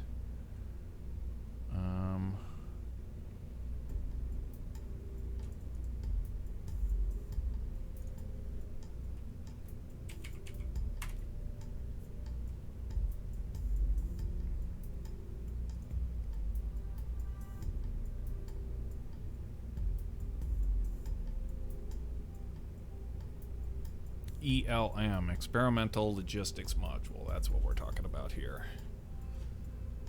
Okay, so...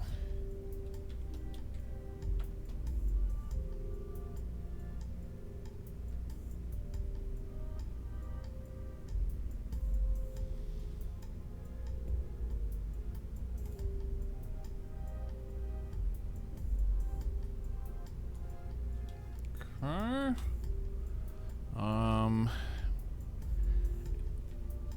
And now let's go ahead and get some struttage. This thing should actually already have struts. They're gonna go rogue if we don't do something about them. How about this thing's connected? Okay, so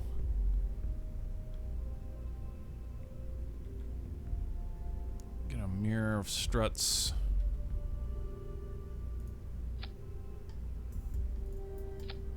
That totally didn't work.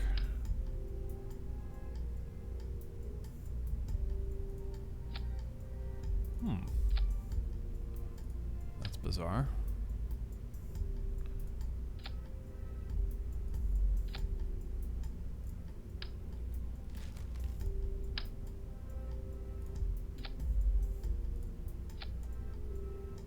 Oh, right, because it's off center. Right. I'll buy that. Okay. And I'm good with those. We got these ones in here we need to use.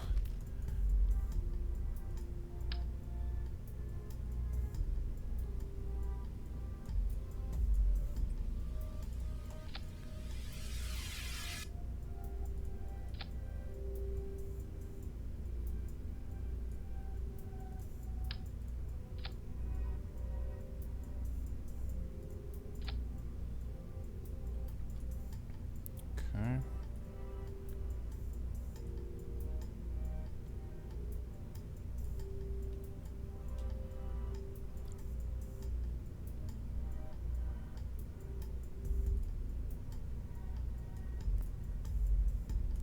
Simulator mode on.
Nice. Man, this launch gear is so good. Such a huge upgrade.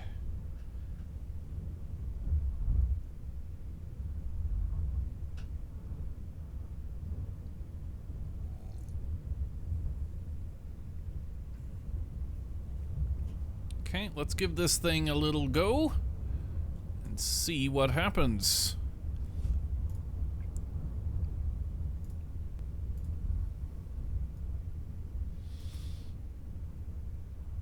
Yeah, this is completely wrong.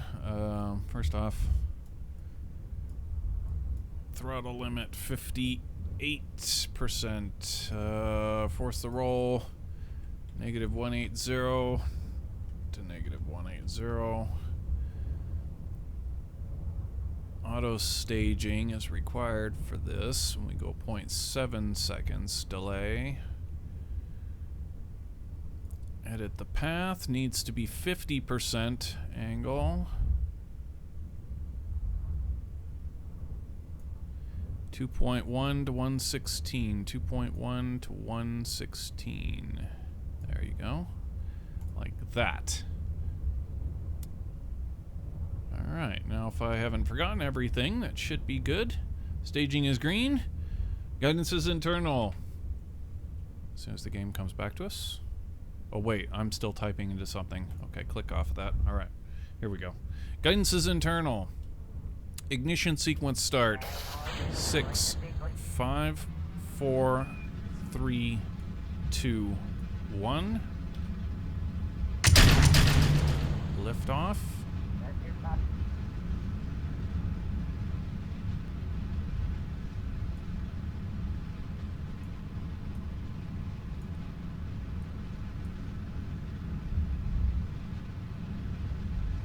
$30 meters a second. 40. 50. Approaching roll. Here, go for roll. Okay. Roll complete. We are go for throttle up. 100 meters a second. We are go for pitch.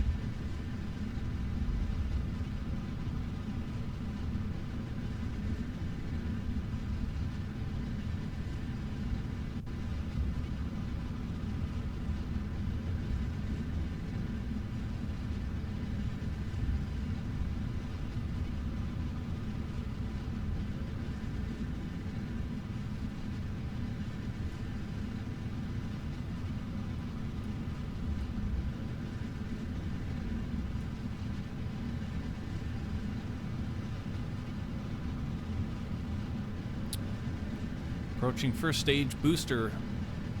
Flame out, separation, and main computer override.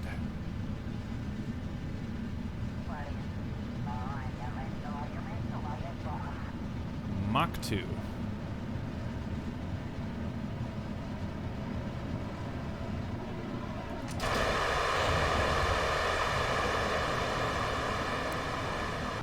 Override complete.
200 going to 270, 210, 20, 30, 40, 50, 60, and shutdown.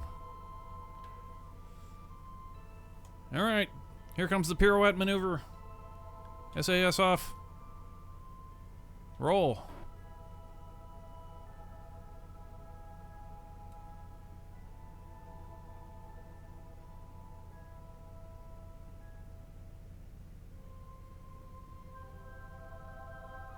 Dip. Push.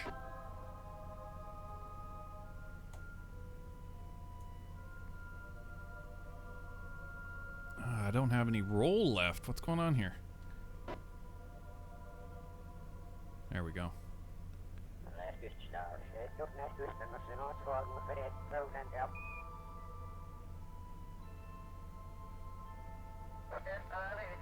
Roll, you hog! I didn't get enough roll.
We're go for external tank jettison.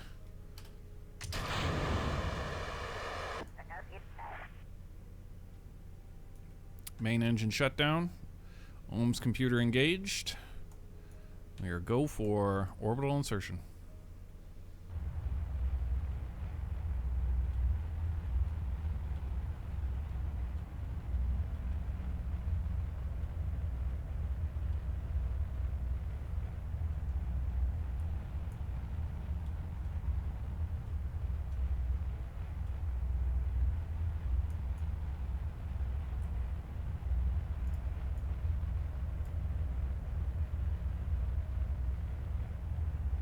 Almost like it was planned. I know, huh?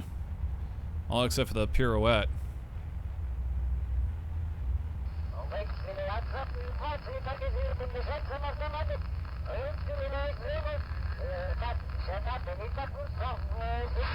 That pirouette is tough though, man. Show me somebody who can do that maneuver in 3 bursts flat, you know, and then stop it on a dime.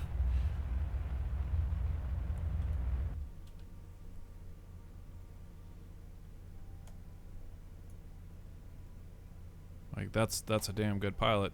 You really know your ship well if you can pull off that pirouette in 3 bursts.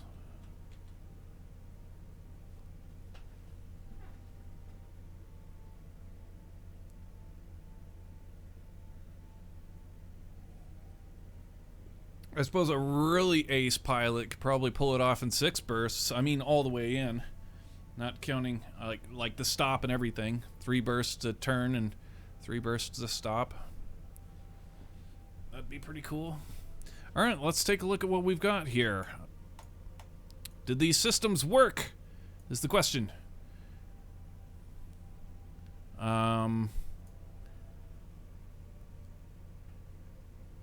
We still won't be able to fully test whether or not the issue of the auto strutting is going to be an issue. I'd say the likelihood is next to nothing. But there's really no way for us to actually test that at this point. we have to be there and do it in order to do it. So, but we can test whether or not this thing's going to try and kraken out of there. So let's take a look and see what happens here. We'll go ahead and decouple that node, hit it. Okay, looks like she just pops right out, no problem. We go over here and we say toggle the torque on that. Okay. Turn on the RCS tanks. Boom. Boom. Docking mode on. RCS on.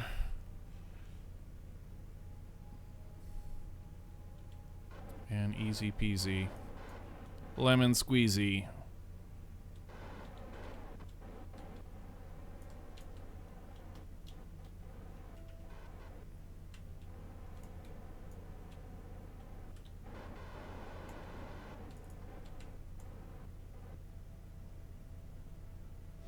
Let's do a little stupid maneuver here to prove that we can do. It does whatever it needs to do.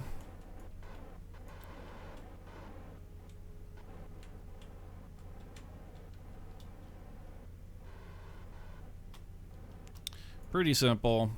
The one thing we do need to remember, don't really need to worry about it, but we do need to remember this docking port here is not the usable one. This is actually connected to this grid. And that's easy enough to remember, as we've got the thruster side is not the side that we want to work with. We need to work with this side. So.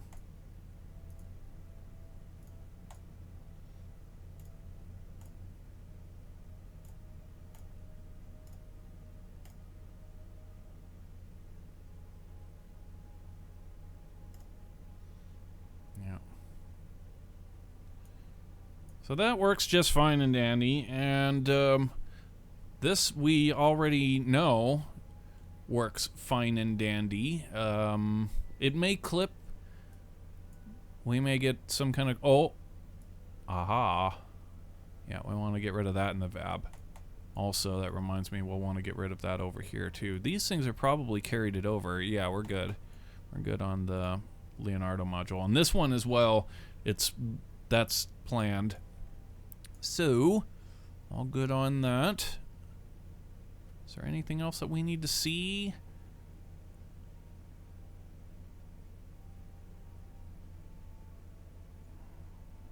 Not really.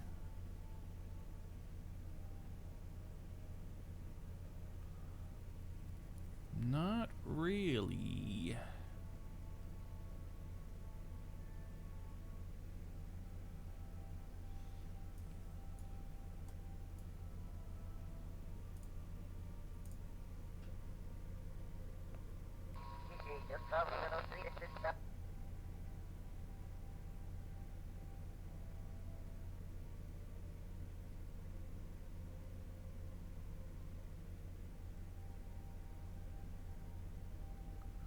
Alright, well, let's go ahead and bring it back into the VAB. Everything appears to be in working order, just that one docking port forward. Aside from that,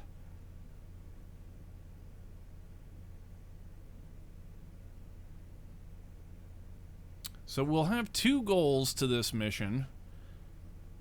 One is to bring home some garbage, mostly the biggest thing on our plate here is, of course,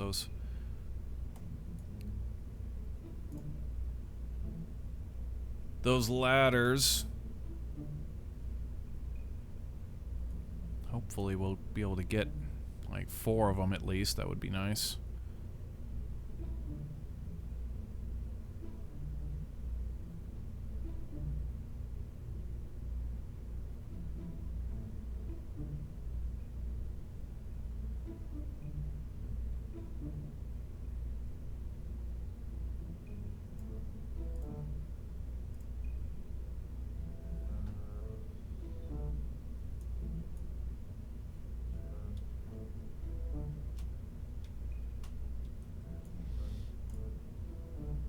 Docking force off. Huh, why did it... Oh, was this a copy-pasted piece? That's right. Okay.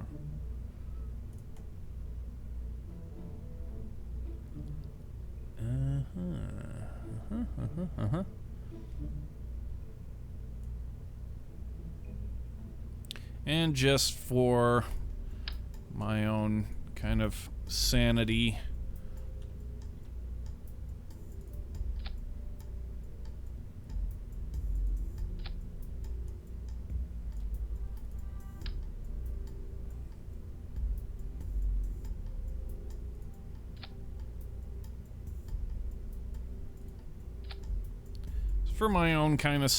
there, we'll do something like that. Not that it's needed specifically, but yeah.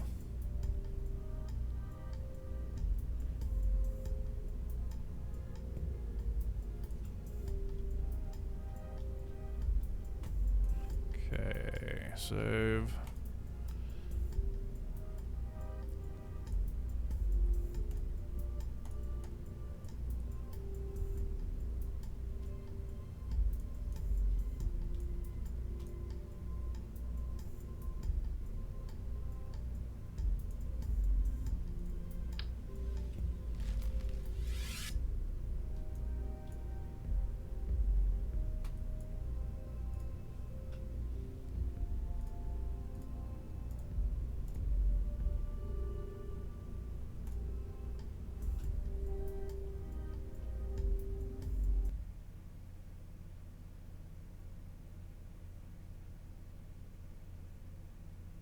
Live mode on.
A thing of beauty.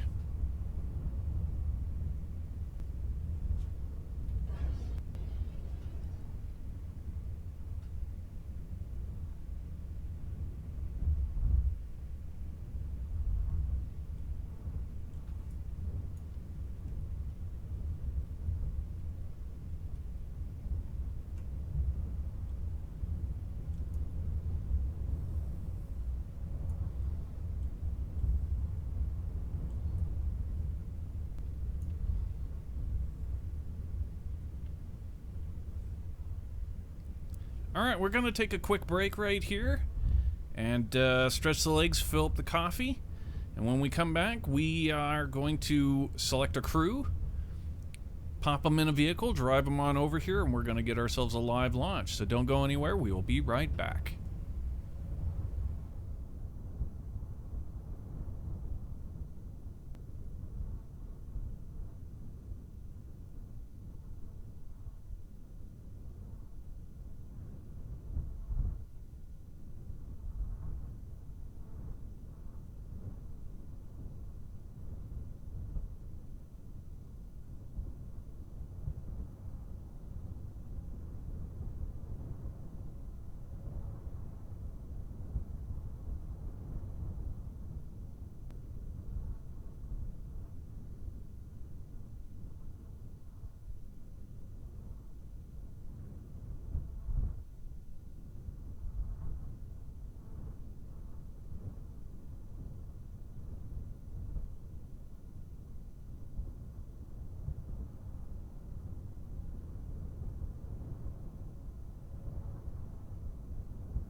we are back. Let's do this.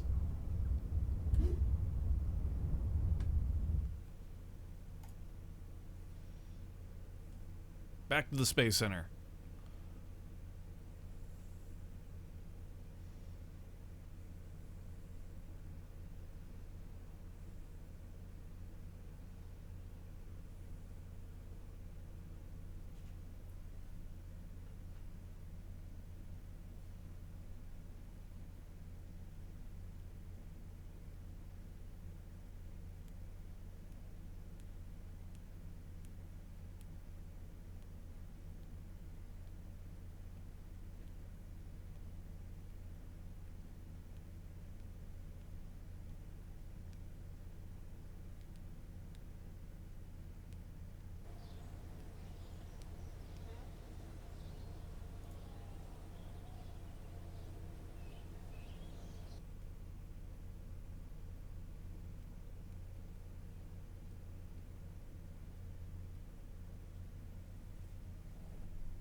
Aha.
Kelray.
We're gonna go with Jack Swigert. Will be the second Apollo 13 astronaut to go to the International Space Station on our playthrough.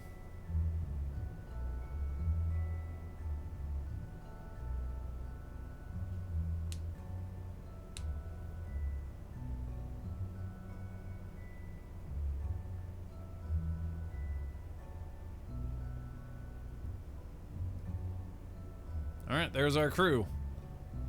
Let's go. Sts-123.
Nice.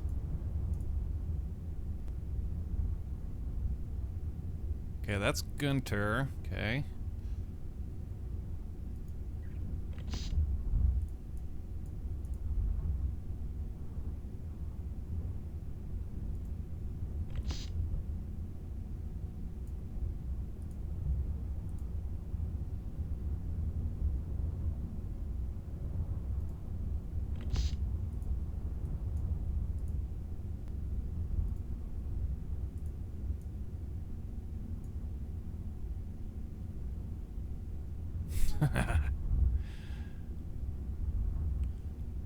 Yeah, dude.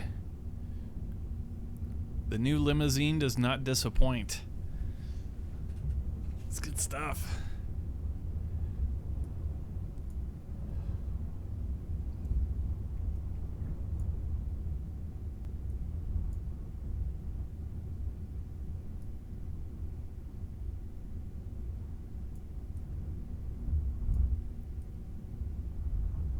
I do still want to have a better visual access to our Kerbal, so if we remember that next time, our chairs, move them closer to the doors.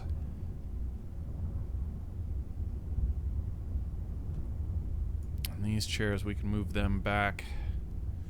Maybe this seam, that would make sense. Then we might be able to see our Kerbal here.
Nice.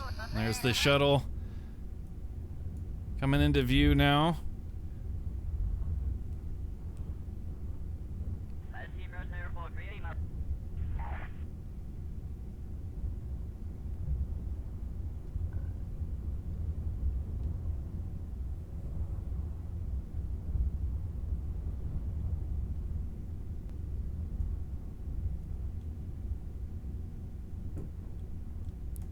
Oh, fireworks going off.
Oh, our tire popped on the terrain seam. I was wondering if it was gonna.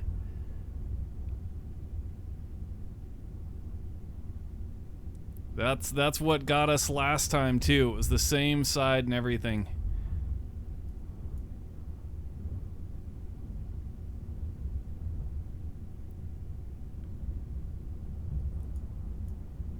Crap, the door is cranking. It's not actually letting us open it.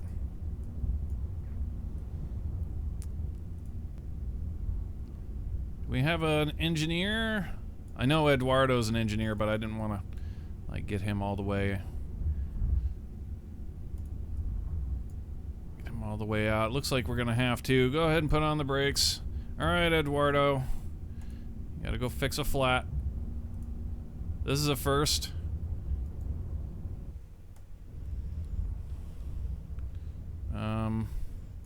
Also, he needs tools to do that too. Look in the glove compartment. Okay, yeah, there's a wrench, screwdriver, and explosives if we need them.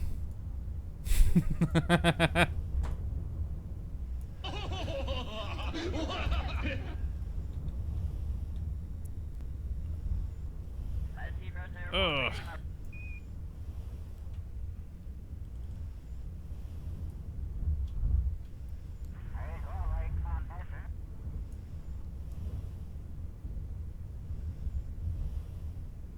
Oh, the door opened up.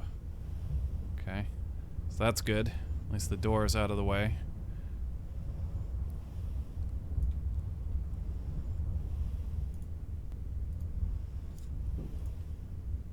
Repair. Cool.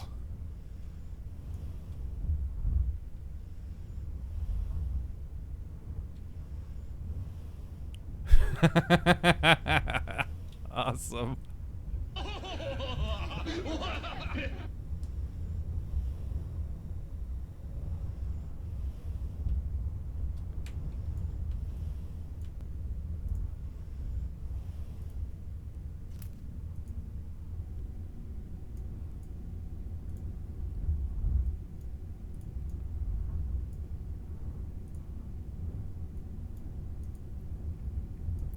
Alright, cool.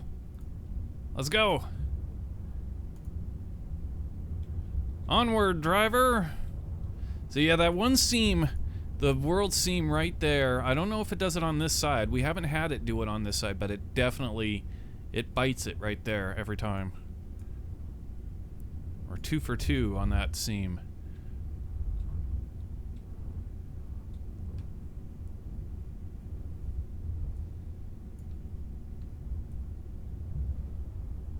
That was fun. That was awesome. Oh, I love it. Yeah, that's good stuff.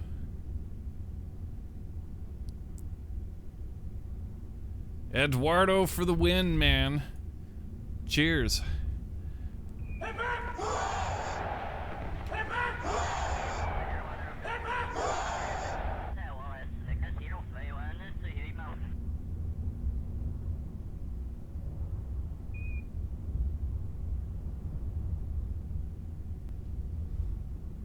Okay, coming up on another world scene, but this one has never bitten into us as of yet.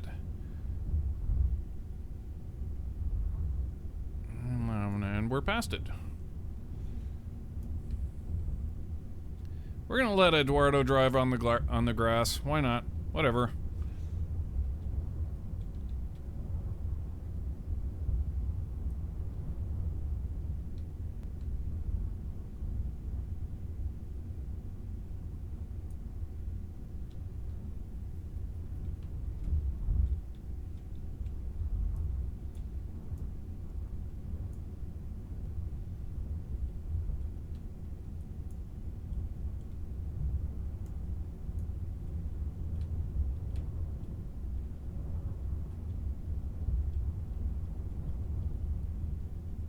Next time we're gonna go around the other way. This way isn't as cool.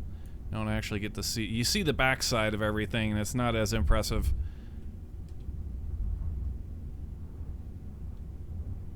But we had to take it at least once to, you know, to try it out. Now we know. Taking a right sucks. We want to take a left. Get the way scenic route if we take a left.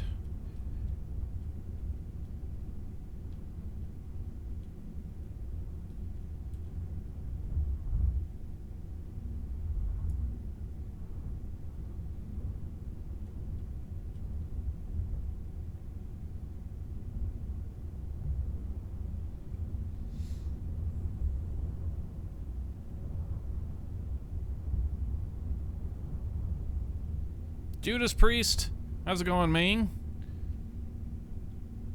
Your immersion in Kerbal is great. Well, thank you. I hope you all enjoy it. I certainly do. It's a lot of fun.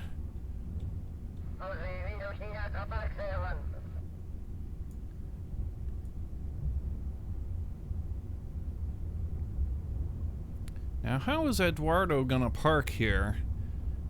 I mean, of course, it's always the idea of the driver to put the back door as close to the access as you can, but this pipe is really kind of getting in his road, isn't it? Have to do a 5-point turn. Next time what we'll do is we'll be coming in the other way. If we come in the other way and we swing really wide, then we could pull up nice and close to that. That's what we need to do.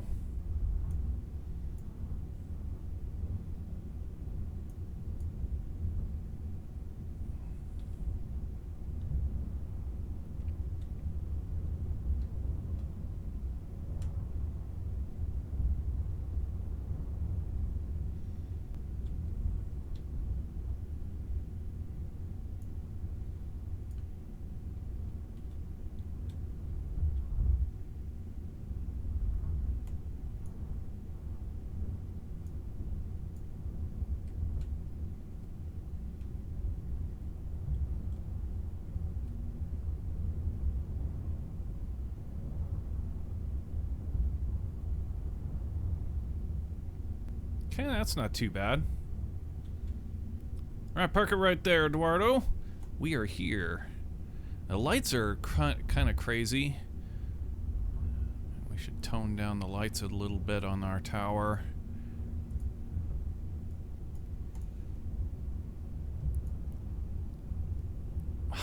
Dude. Oh my god. Yeah, that's awesome. Alright, let's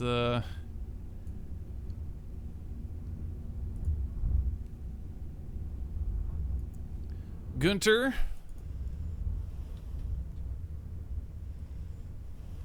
The first one to wake up on the floor of a limousine.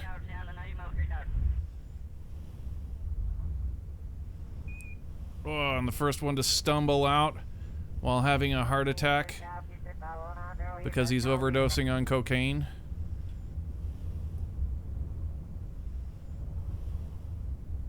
If you guys haven't seen Wolf of Wall Street, you should. It's hilarious. And mostly true, which is hilarious.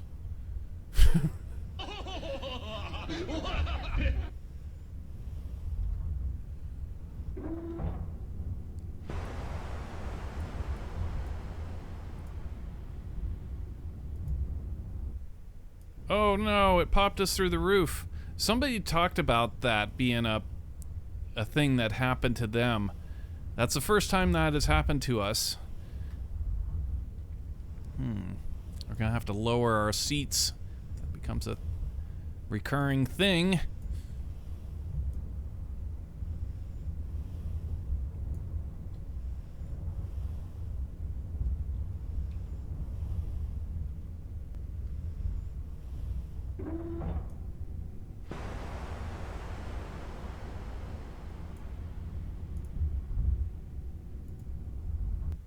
Oh, yep, she clipped through too. Damn. Alright, well there's an issue that we did not foresee and never ran across during testing.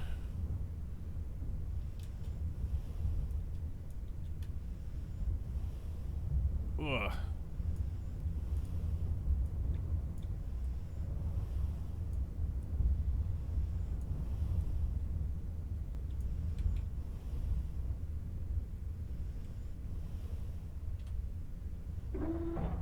Oh, wrong way.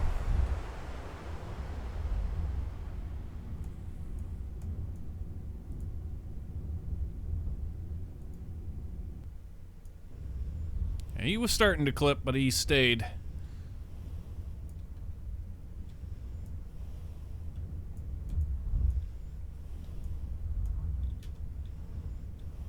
Nice. Now that's how you get out of a limo.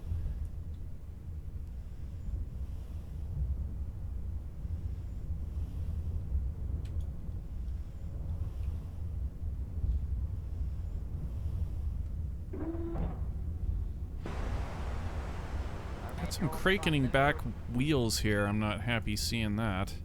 And the vehicle is sliding also. It's not too terribly bad.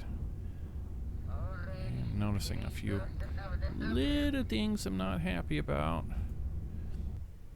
Oh, like that? Whoa, did you see his head came out of his suit? Okay, for sure we're gonna have to... We need to trim those seats down. We can't have crap like that happening to our Kerbals. That's no good. It threw his face through the glass.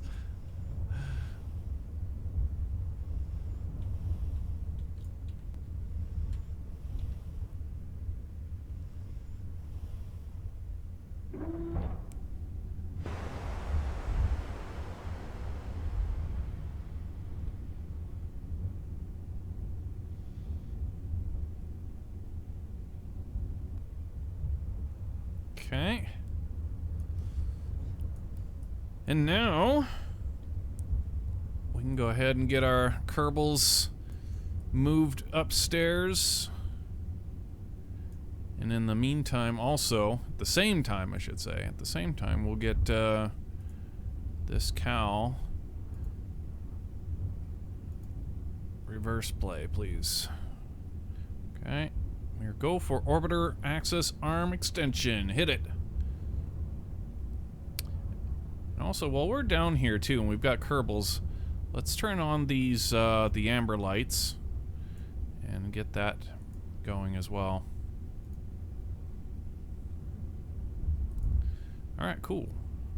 Now we can go ahead and transfer our Kerbals, beginning with Gunter.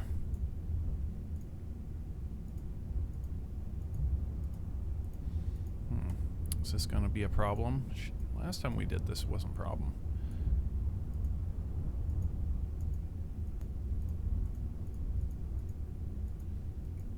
Damn. Having trouble finding where it slid off to. We're gonna have to, might have to switch vehicles and come back.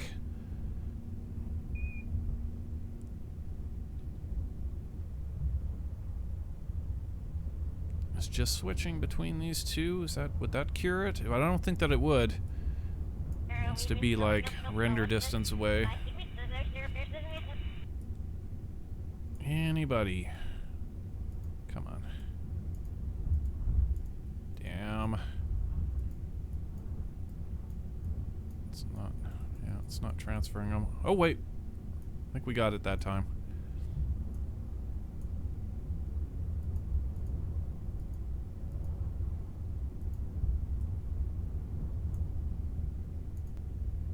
Yeah, okay, cool.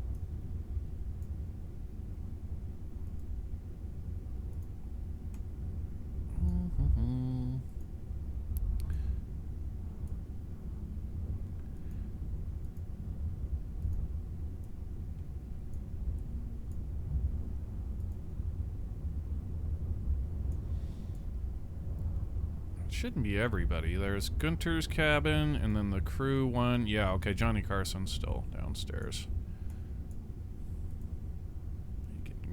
Gunter's cabin. Now, that should be all of them. Yep.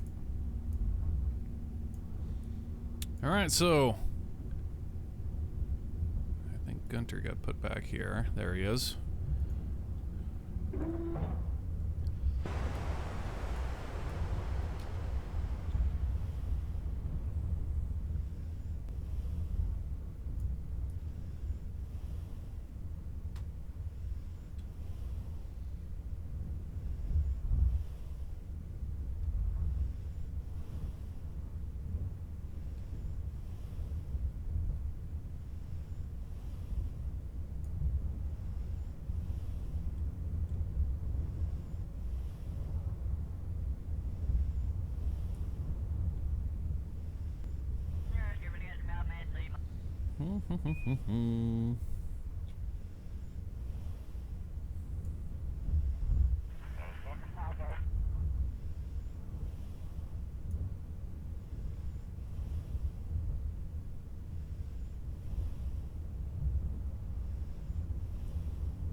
Epic.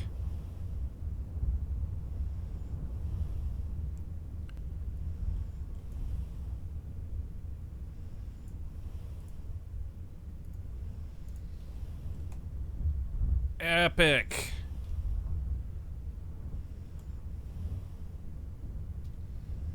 Okay, careful this first seam. Alright, and the rest is good. We should be able to run all the way down.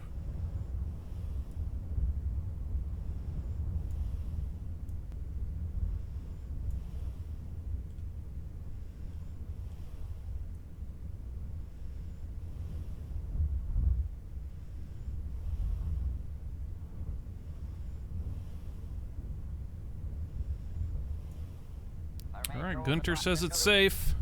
He's in his rocker at the end.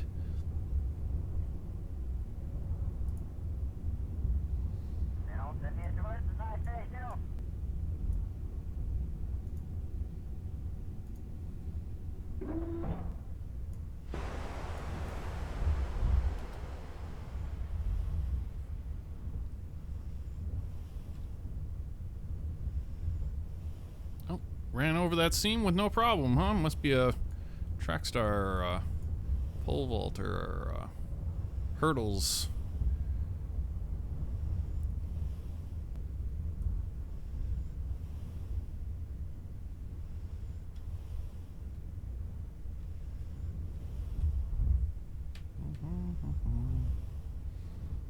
Okay, she'll be the first one onto the shuttle. And ironically, this thing's just a little bit too close. We have to RCS to kind of thrust away like this to get the board. There it is, the board button. It's pretty damn good though. As our put our pack right up against that that beam, and there you have it. Pretty decent. All right, Jack Swigert of Apollo 13 fame, an astronaut of Apollo 13 fame.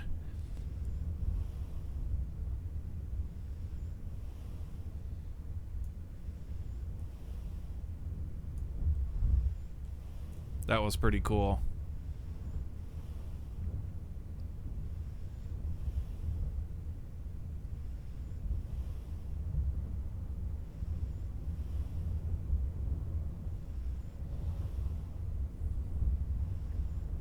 I mean us recreating it. Naturally.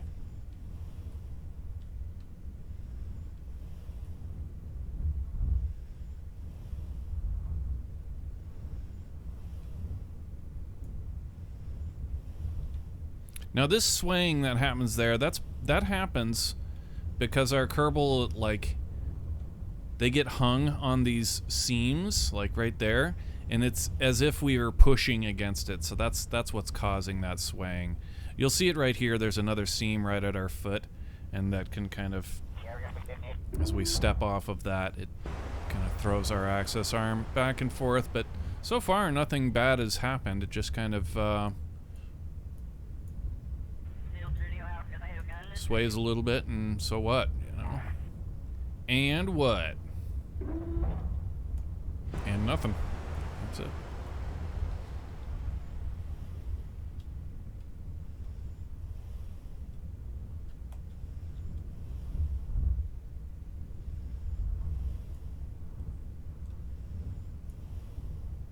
Same thing goes too if, like when we stop, we're running and we stop, that will throw energy into the access arm to sway it as well.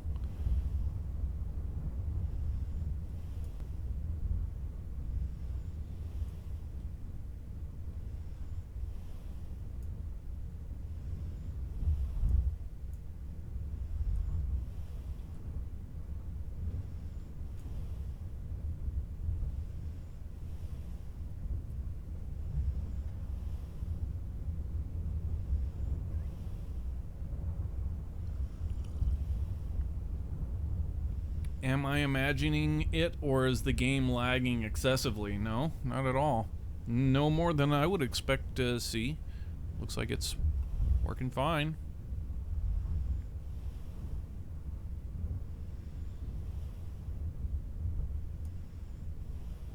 I would expect any less frames that we're getting, or really anything, is due to the fact that we've got a limo down here, which is a few more parts than Gunter's van, but other than that, damn, dude, look at this. Look at this scene that we have here. This is, in fact, 3 independent vehicles. Right? We've got the shuttle, the launch tower, and the limo. Not connected by any docking ports or anything. That is really cool.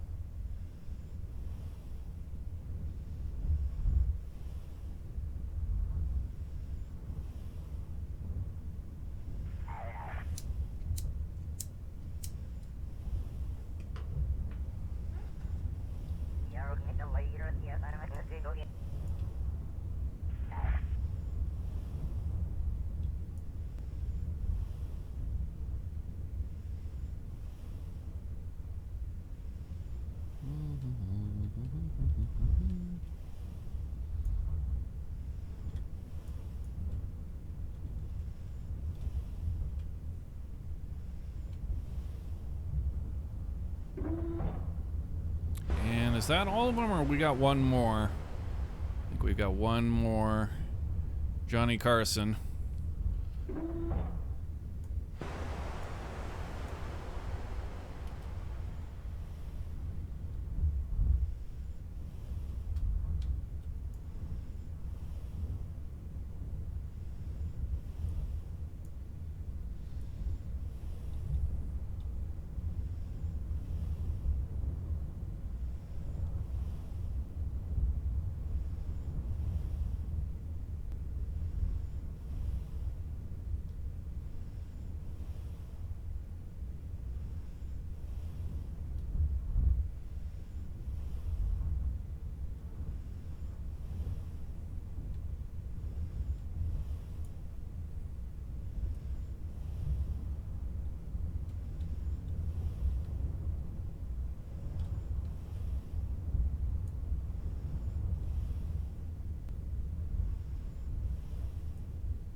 I believe that is it.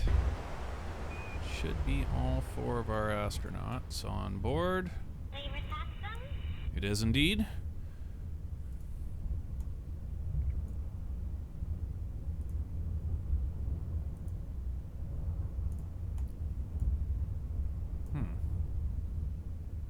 Oh, we're actually... Okay, yeah.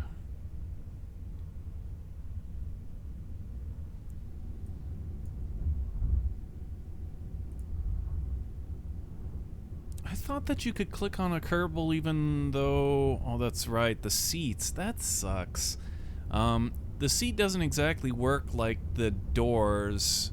See, like, I can tell Kerbals to EVA out of vehicles that I'm not controlling, but you can't do that from a seat. You actually have to be controlling the vehicle. That really blows. Man. Weak. Anyway, Gunter straps these guys down, gives them the thumbs up, and they are ready to rock and roll. He goes back to a place of safety.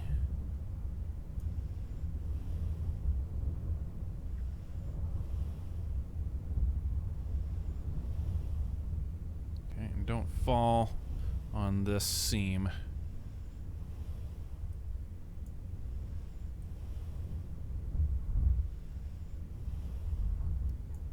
Cool, man.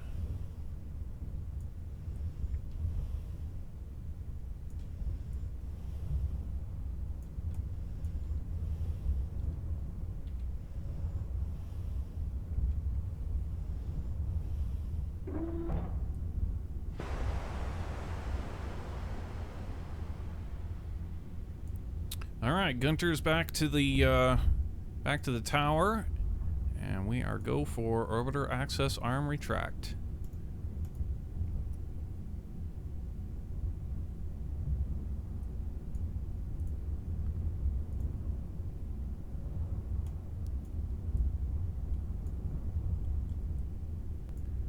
Get a really good view for this before we pull the trigger on it. There we go.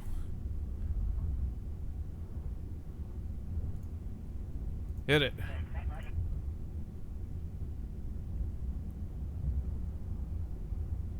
Nice.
Alright, looks like our access arm is back. Just about time to time accelerate. It's time to get the time.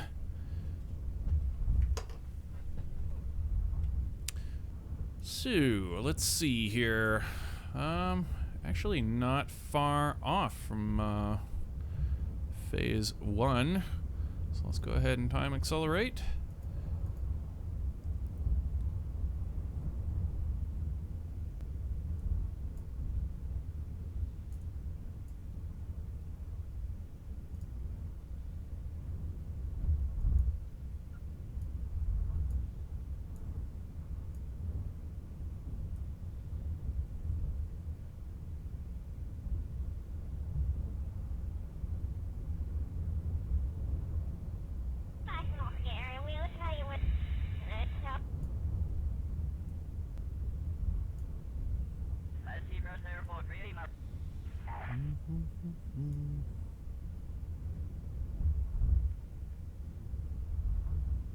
Okay, let's come out. Time acceleration.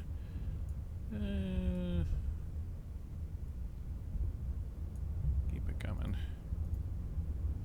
Just a little bit further.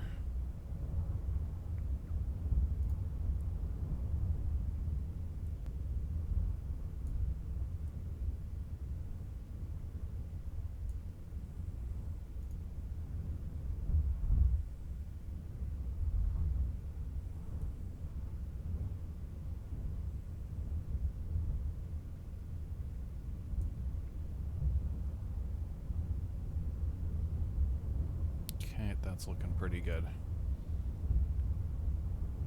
Alright, fully.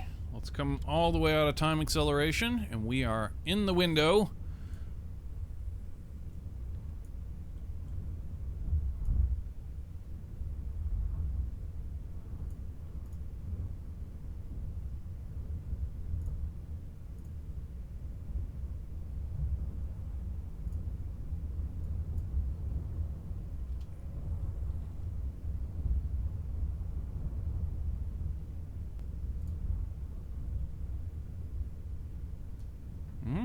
That's all correct.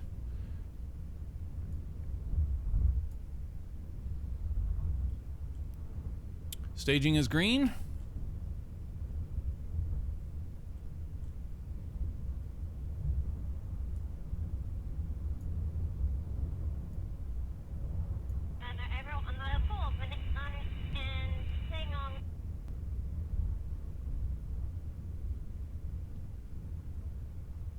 Initiate launch poll.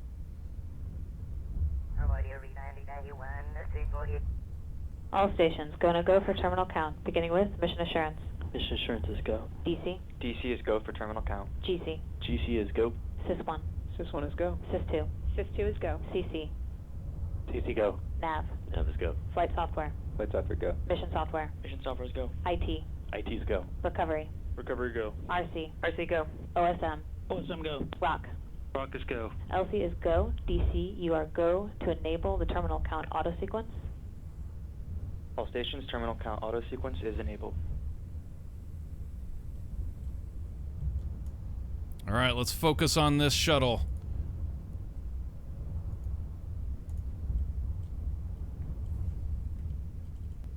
Guidance is internal.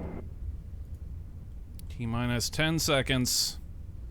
Ignition sequence start. 6, 5, 4, 3, 2, 1. Launch.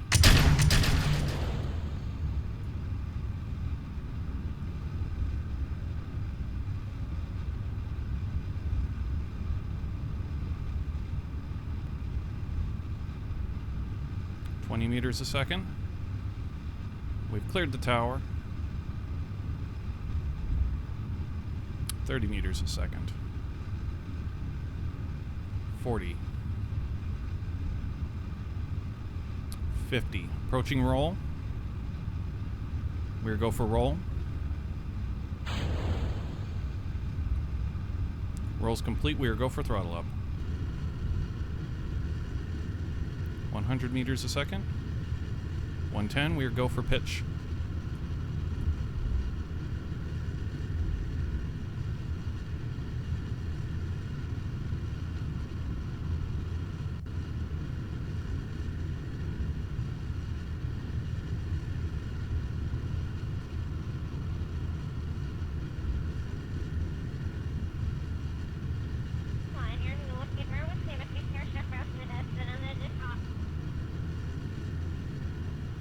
Vehicle supersonic.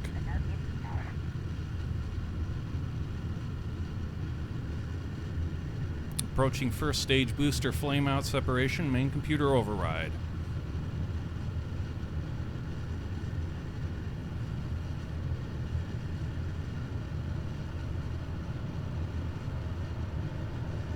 Mach 2.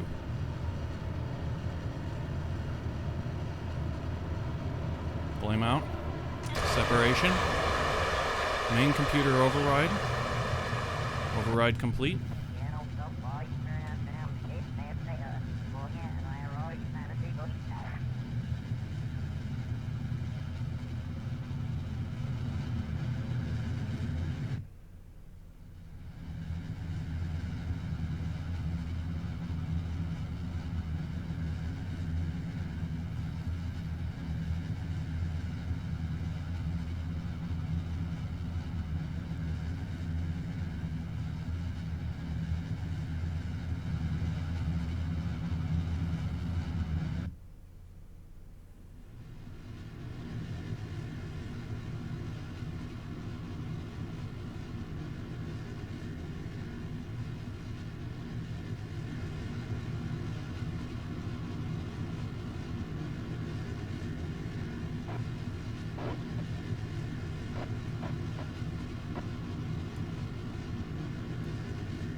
apoaps of 150 going to 270.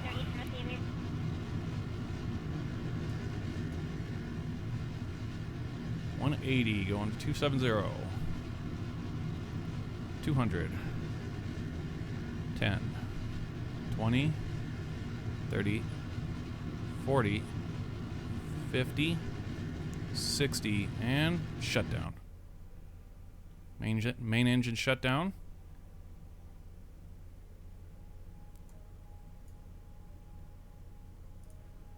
Whew, boy, that gets the pulse jacked. Every time.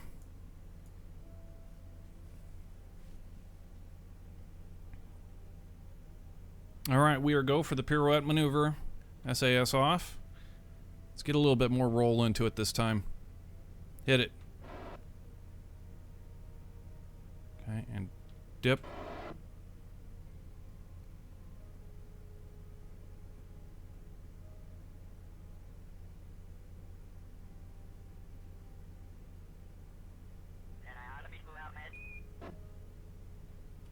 That was actually not too bad. Pull this maneuver off with 2 thrusts. That would be pretty sweet. All right.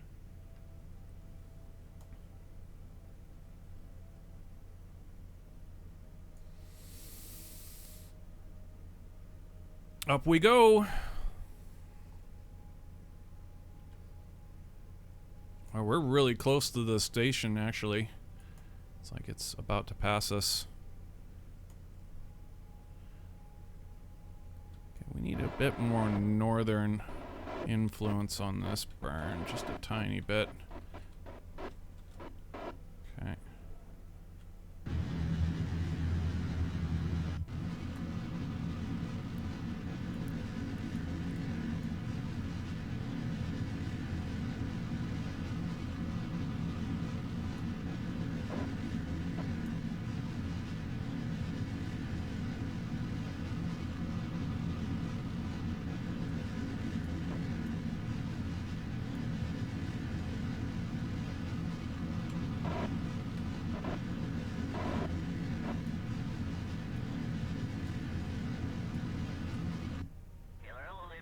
We went too far. RCS on, docking mode on. Let's just a little bit too far.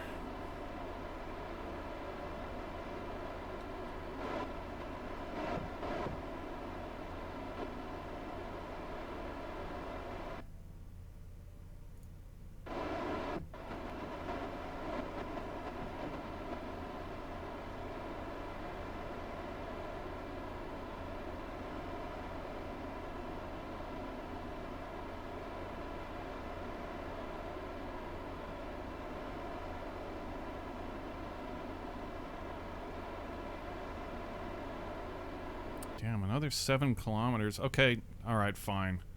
You're gonna be that way.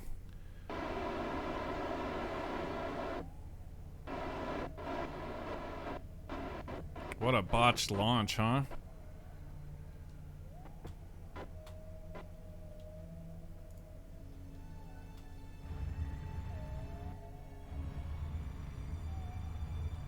There. Balls that up pretty good.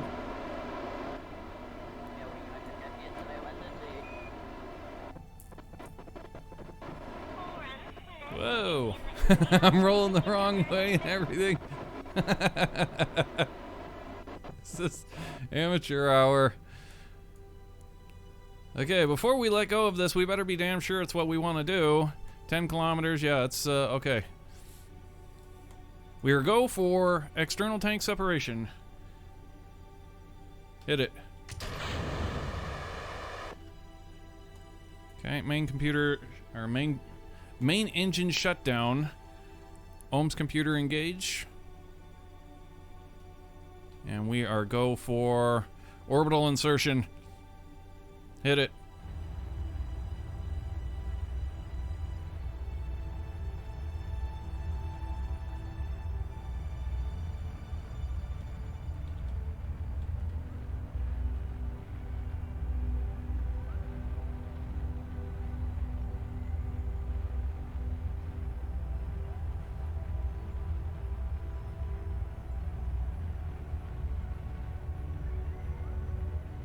Yeah, look how close we were to the station. It's like right there.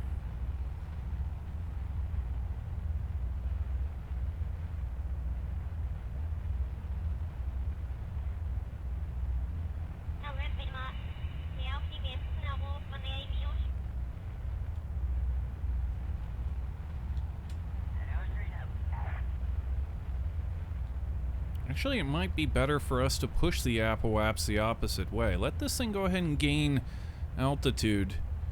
We'll put it more on the prograde marker here and just not worry so much about this because we will need it to cross over. So we're clearly going faster than the station.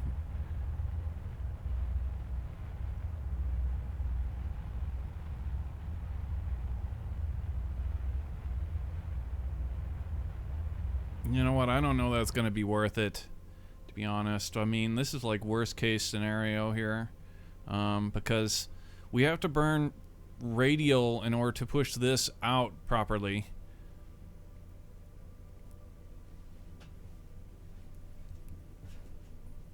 So it might just be a better idea to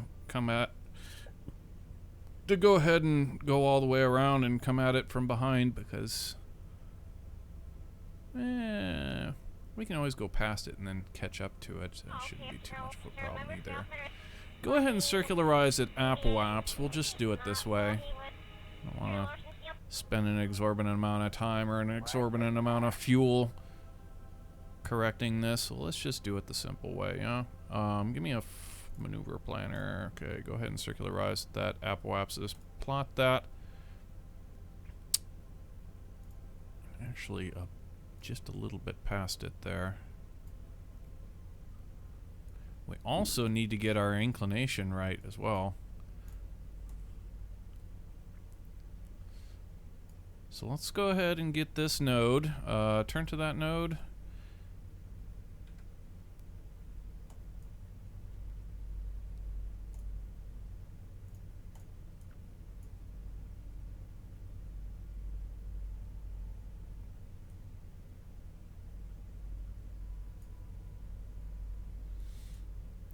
Ohm's computer.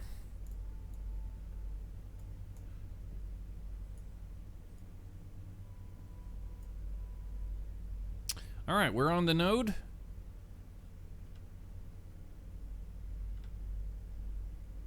Hit it.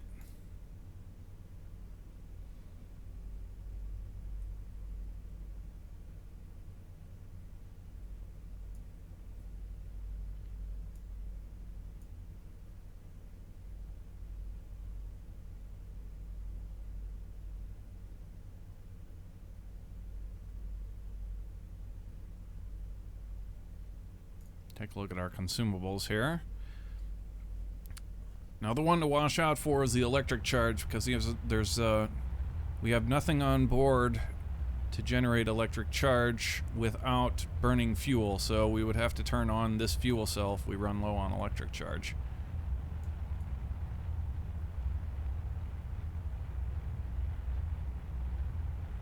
So long as everything goes according to plan, then we won't be in any danger.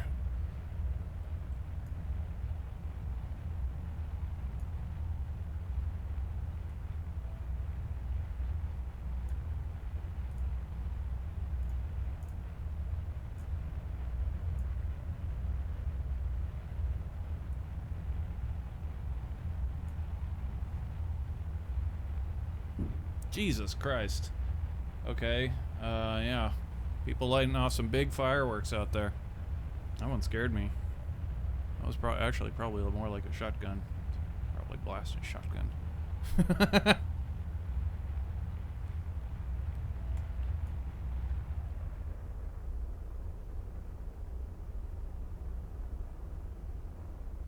It's fine. Nothing can go wrong. You're right. Nothing can go wrong. You're absolutely right. What was I thinking?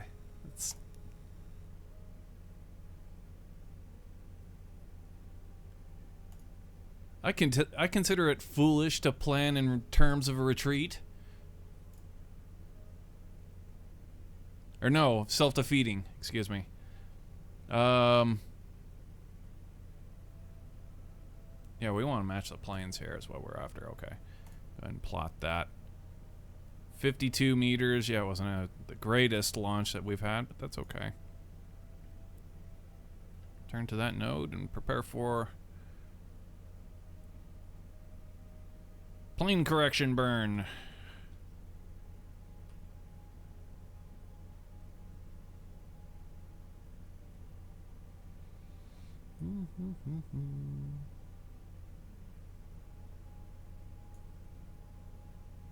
Hit it.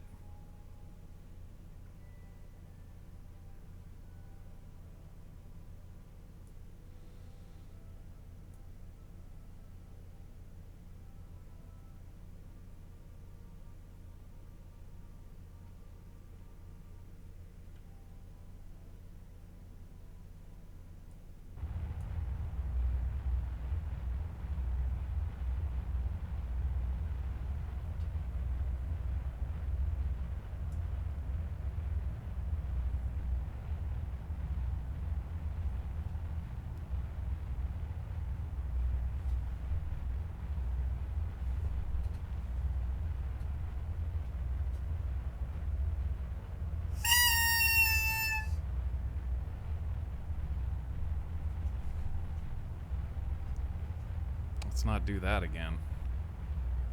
This thing is high pitched.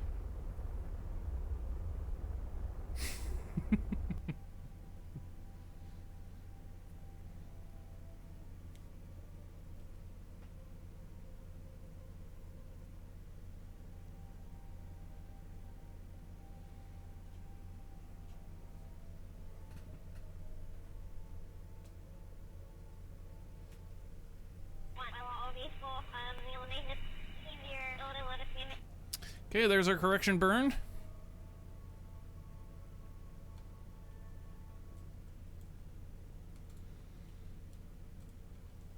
And now we need to slow down a little bit. Let's put a maneuver over here, burn past. And a little bit more past, and then we'll circularize over here. Get another node over here, burn past, like that. There we go. Go ahead and execute both those nodes, and we'll just let this space station catch up to us.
All right.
the rate that that thing's closing on us, I would say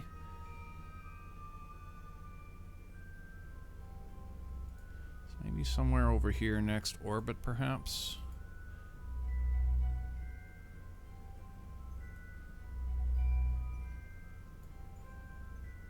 Oh, we still got quite a ways, huh?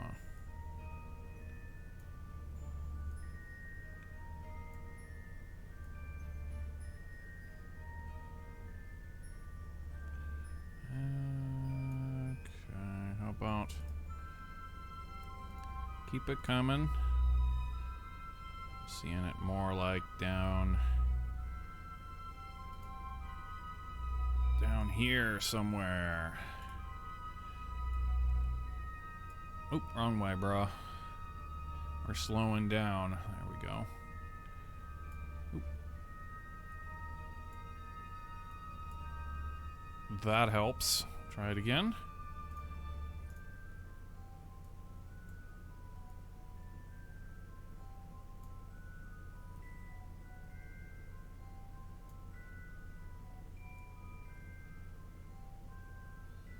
Actually passing our best time for it, huh?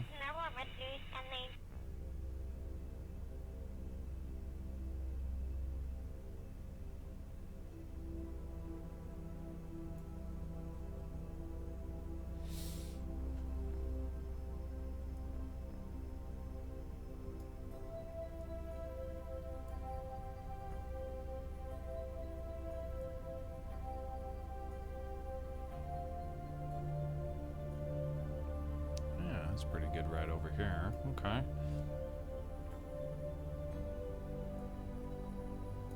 Oh, too far.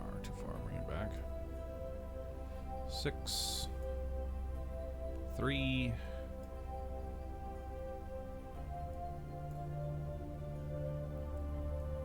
Keep it coming.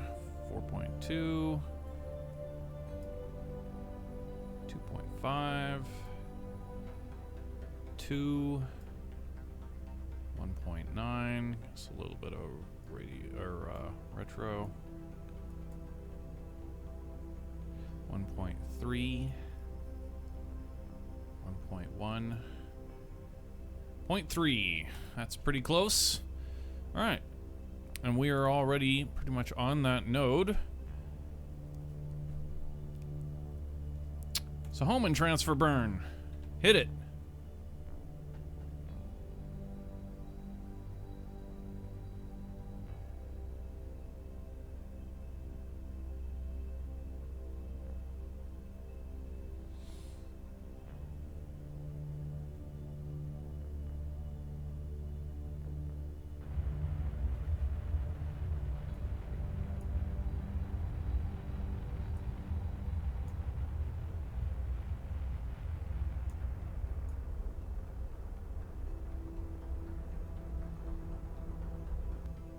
All right, there's our home and transfer. Let's go ahead and plot the closest approach.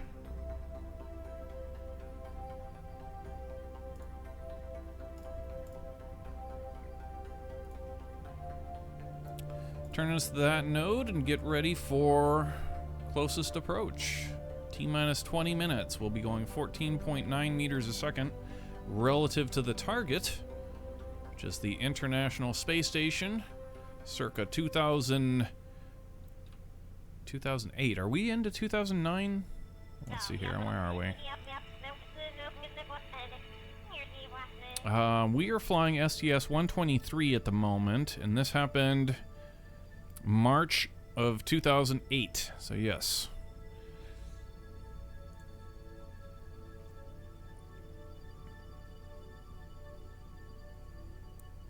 All right, groovy. Closest approach in 19 minutes. Let's go. 48 kilometers away.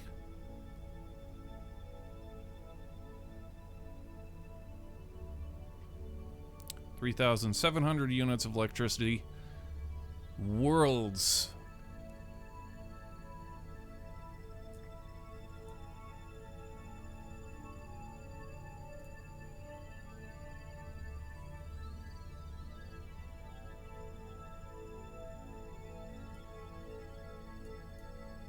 T-minus 8 minutes. 4 minutes.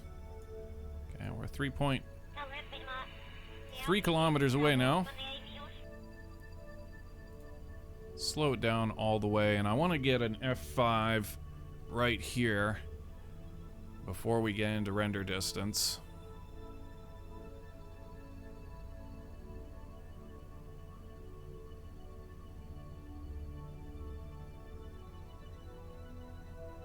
Alright, so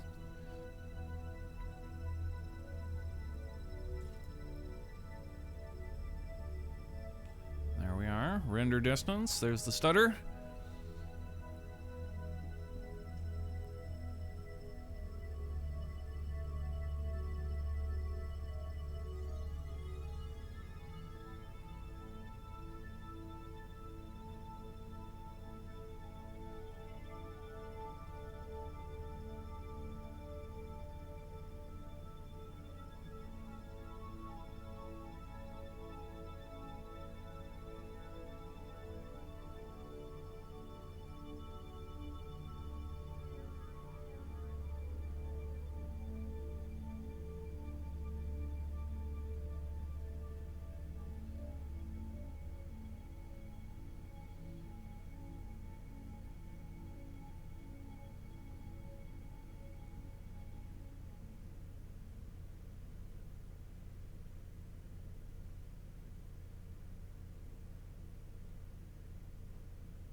Okay, we're within a kilometer now.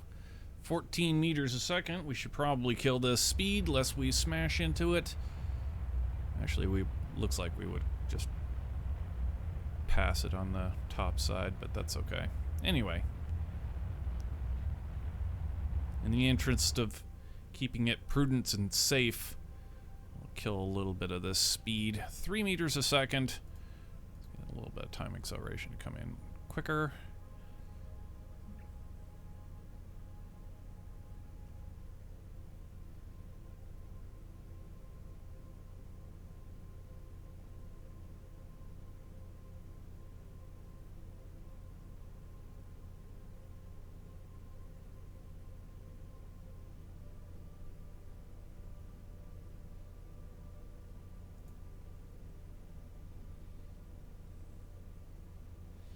Okay, well, let's just remove all of these nodes. We don't need any of this. And just put us retrograde relative to the target. And kill the rest of this speed. There we go.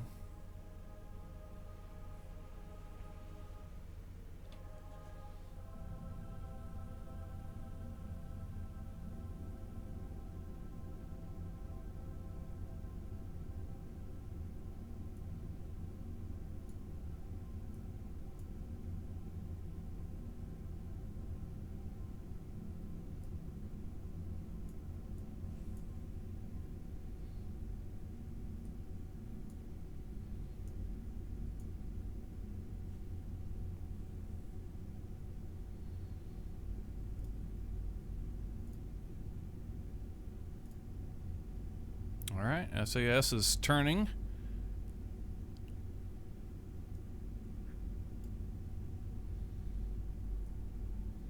And what we're doing today is we're actually we're not going to dock to the forward portion or the forward PMA.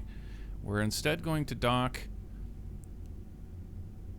this is actually the bottom side. We're going to dock to the PMA 2 down here so that we can install a Leonardo module to the side of Unity, and then we're going to take our payload, the payload that's going to stay, it will come out of the payload bay and float it on over to the zenith side, which will be this when everything's actually where it should be.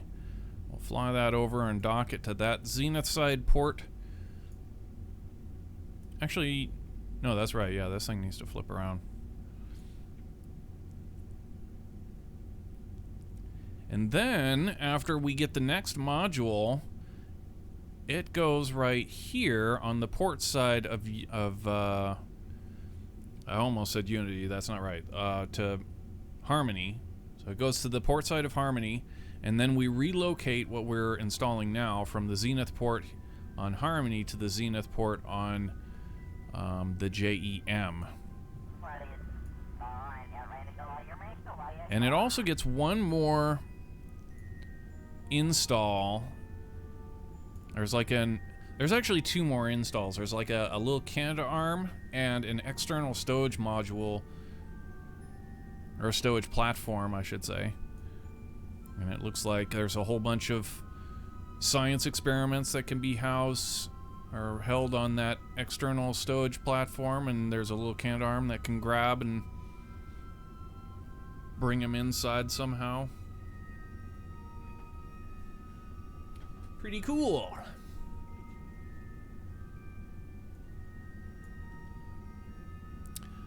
So to get moving on this, switch back over to the shuttle, and we can go ahead and say, just aim the camera at it, that'll help.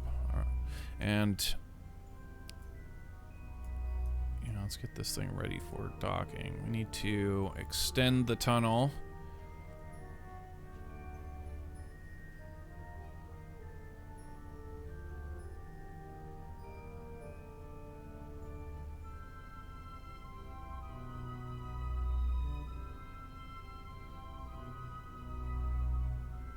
Okay, and lock. Strut.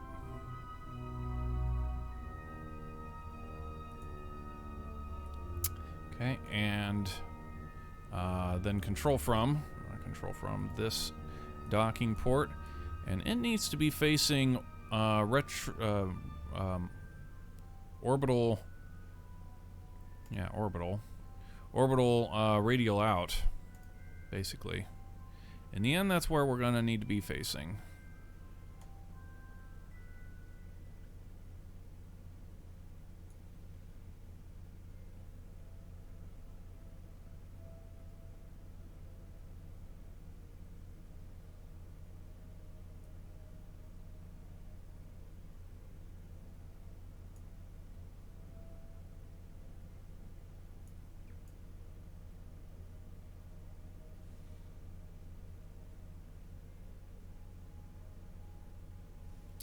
Let's go ahead and get docking mode on, RCS on. I want to get a little nadar push here. There you go, RCS off.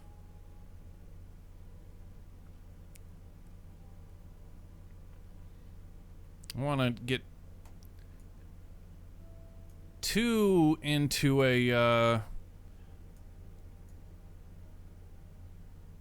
an approach on the station right now, because it's still in the middle of doing its turn.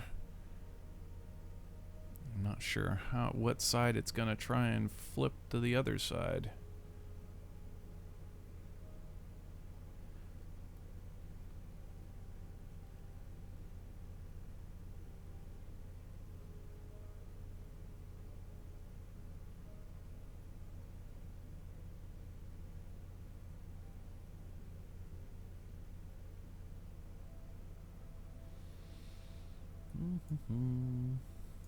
Go ahead and just stability assist. It's trying too hard to keep us on the radial, and in doing that, it just kind of keeps yawing back and forth. Just steady as she goes.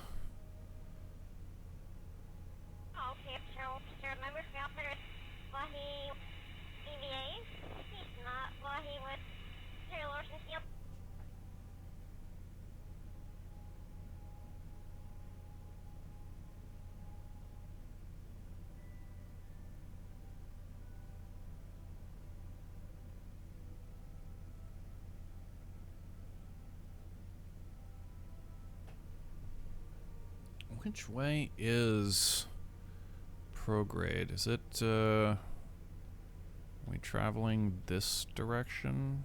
I think we are.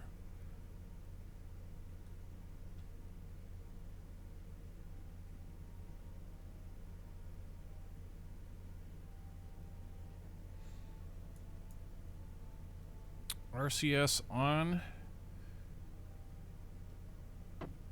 Other way.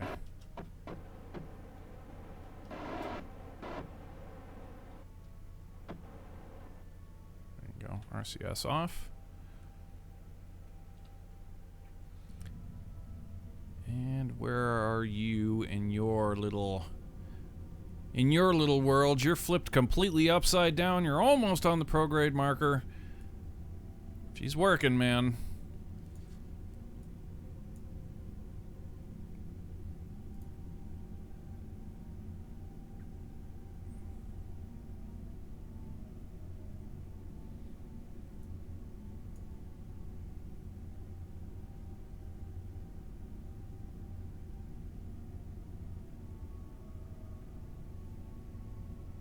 Looks like our shuttle's drifting a little bit towards us here. I'm not happy about that. Get the docking indicator up here to try and just null all of our axes here. RCS on.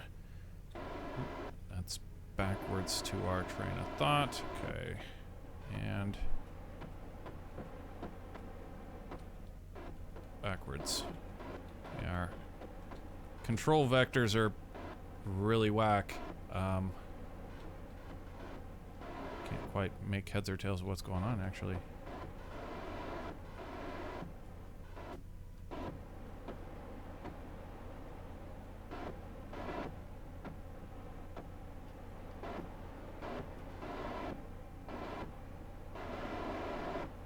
It's telling me to kill the...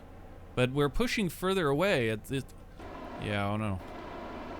This thing is not... This thing's not... Yeah, I'm not trusting what it's telling me here. It's feeding me bull. Instead, I'll just take it over manually and do it like this. There. Yeah, I don't know what the hell it was trying to tell me there. It didn't make sense. Like, alright, we're 0-0 now, though. Good shape.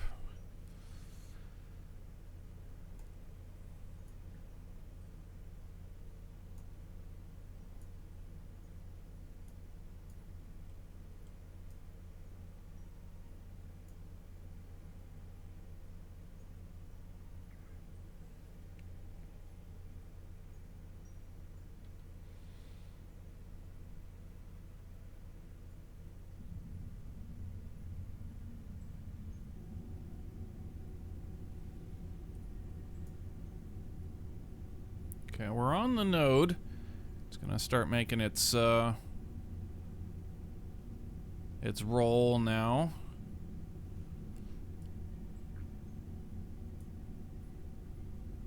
Okay, looks like it's turning clockwise relative to its direction of travel.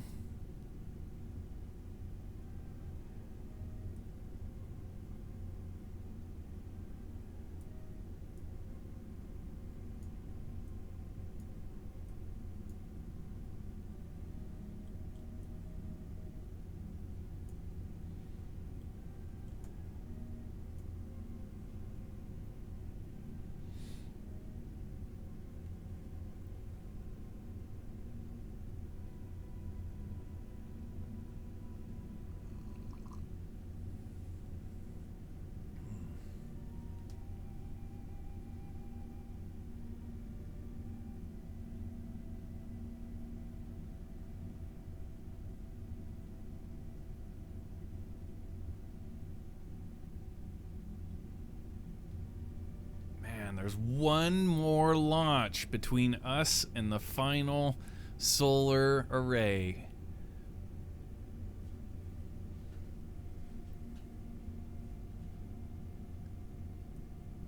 Just one more launch between us and that final solar wing. I can't wait. It's gonna be so sick to see this thing with the iconic silhouette.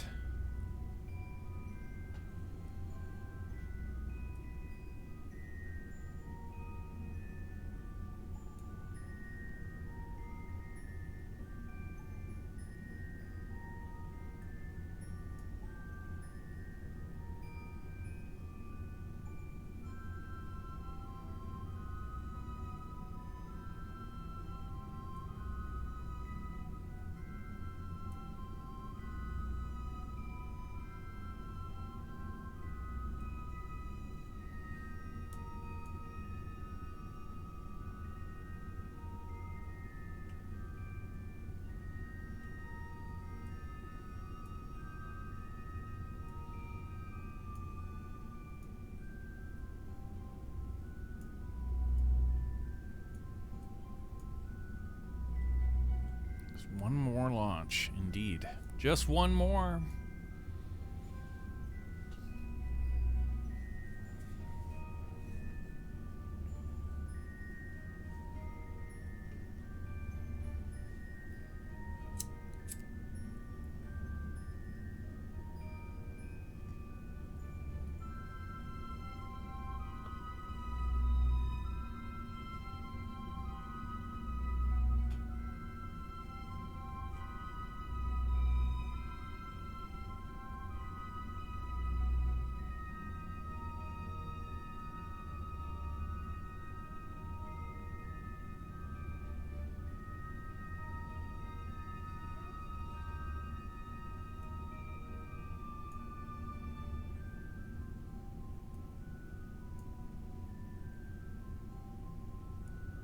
About 45 degrees to go. Turn.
Wonder how much of Artemis's program is going to get cut because Trump got voted out.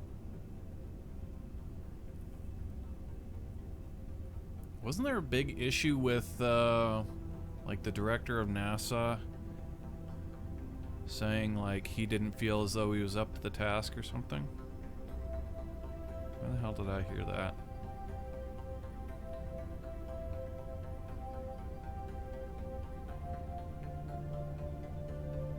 I heard somewhere that there was doubt whether or not the director of NASA felt that he had what it took to make Artemis actually happen, and he was saying that he wasn't the man for the job or something.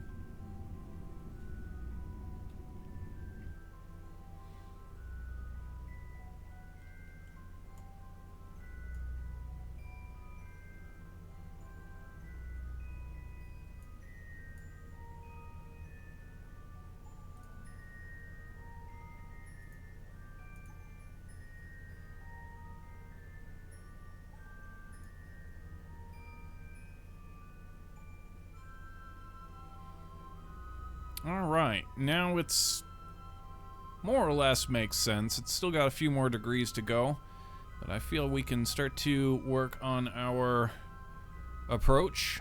So let's put this thing SAS to SAS, RCS on, docking mode on. And let's just get a little bit of... That's not right. I said docking mode, bro. What the hell?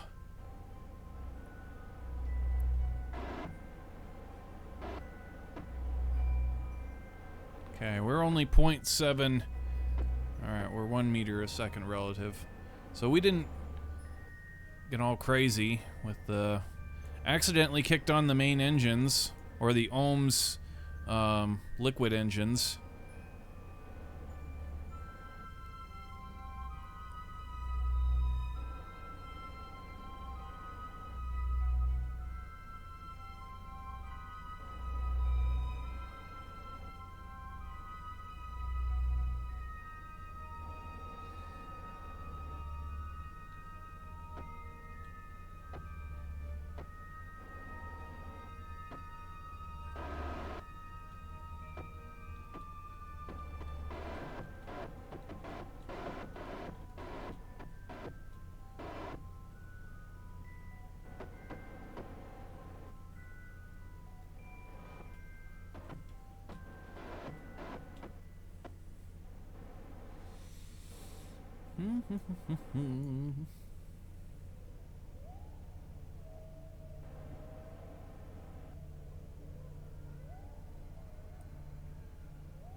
Thrusting way, bro.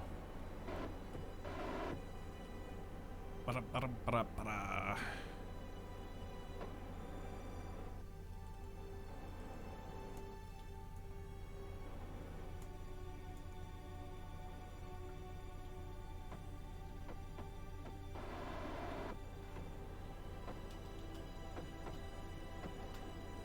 Okay. Pretty much sitting still now. Let's find our docking port. There we are, right there. So we want to target that. And we can say target negative parallel and force the roll to, what are we going to want to be at? I'll tell it to go to 0, but I'm pretty sure we're going to have to change that to something else. We need to be facing port. So it looks like we're going past it. 90. Yeah, give us a 90-degree roll. Make that happen.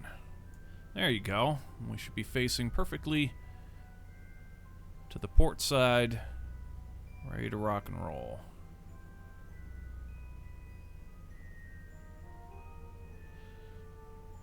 Okay, RCS on, docking mode on, and let's get a little bit of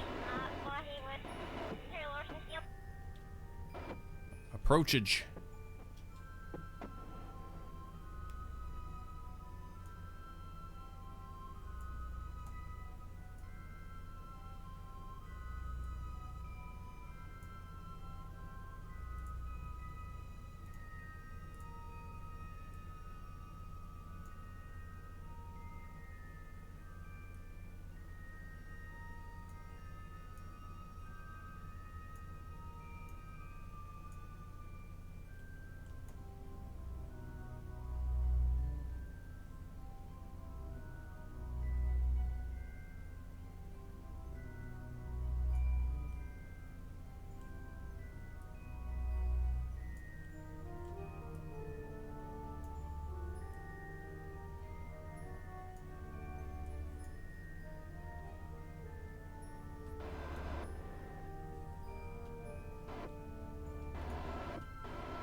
All right.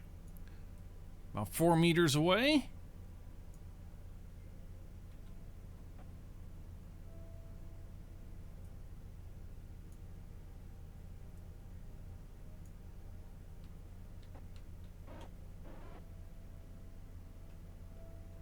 And captured.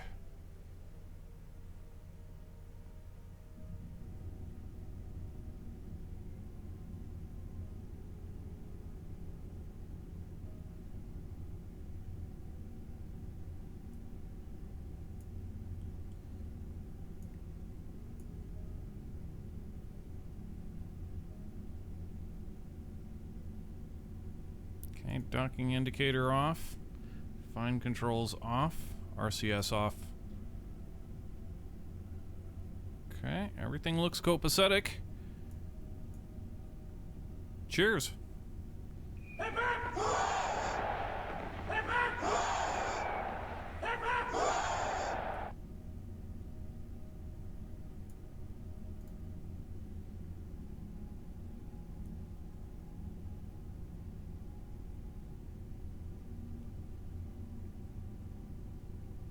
Damn, that's a tight parking job, man. It's crazy how close it is to all the rest of the stuff.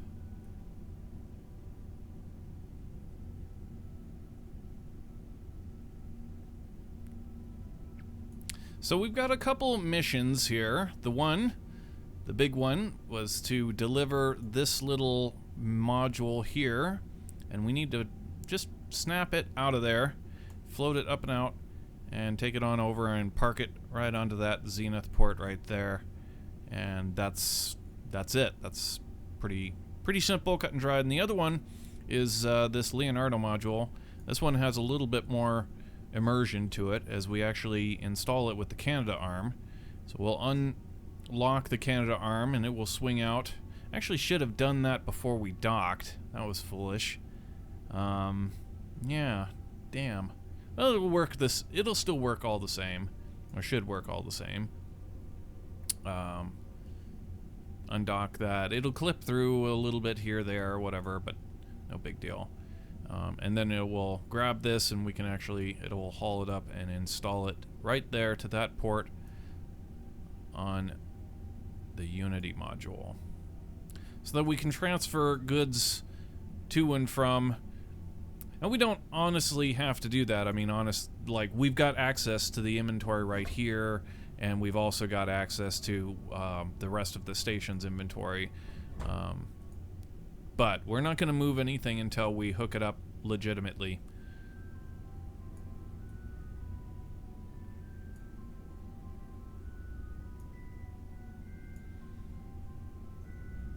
Excuse me.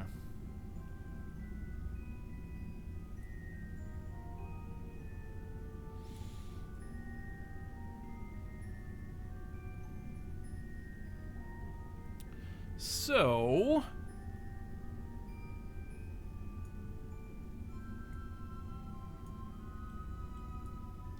I guess at this point we've got to everything appears to be stable and feels good. So we'll go ahead and get an F5 right there. And we can attempt to pop this little payload out and get that thing taken care of.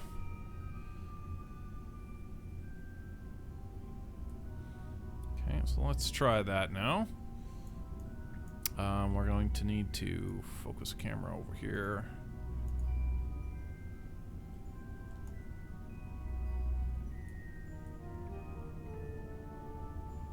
Now,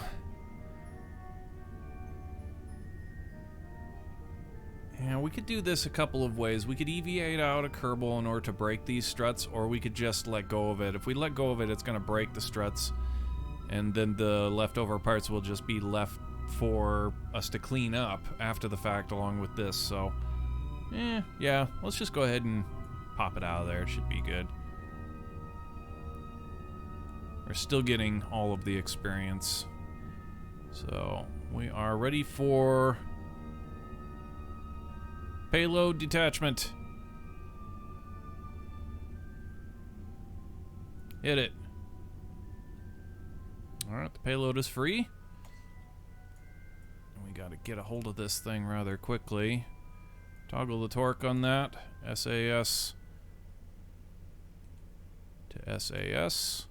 Turn on the RCS tanks.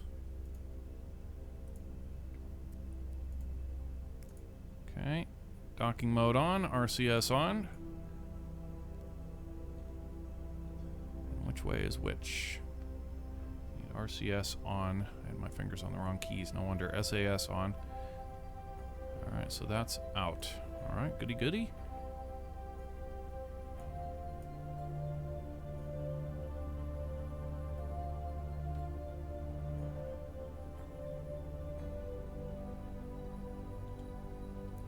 Wrong way. I want to go this way.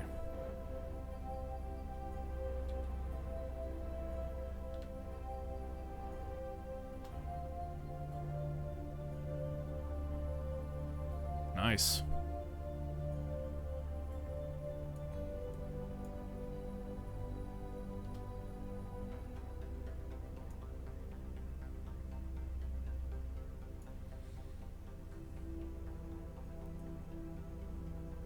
Okay, I think we're clear now.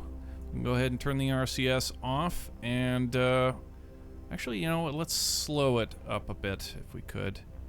Say like this vector and forward a bit.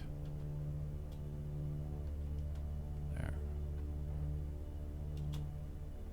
Alright, RCS off right here. And we need to work with this docking port, so we control from here. Alright, and we are going up here with that, so set that as the target. Target, negative parallel, force the roll to 0.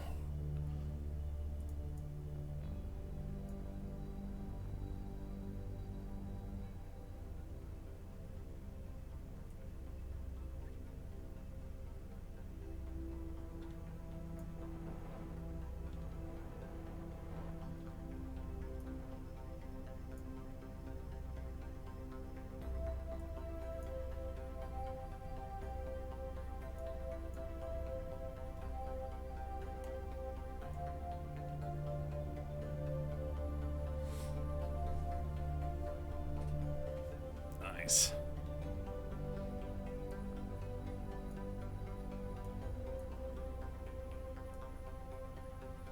True to do, just building an international space station here.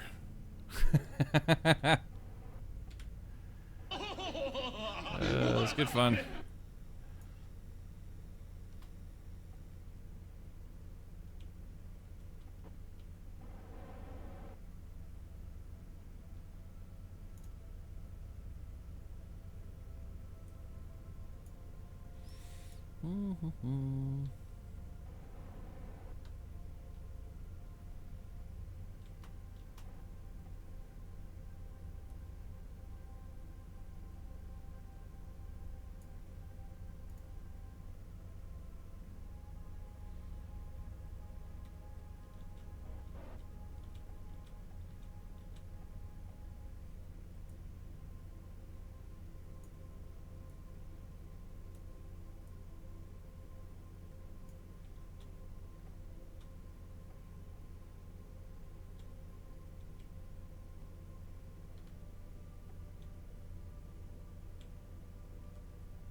Alright, we are over the port and ready for docking. This should be all off. Yeah, okay, cool.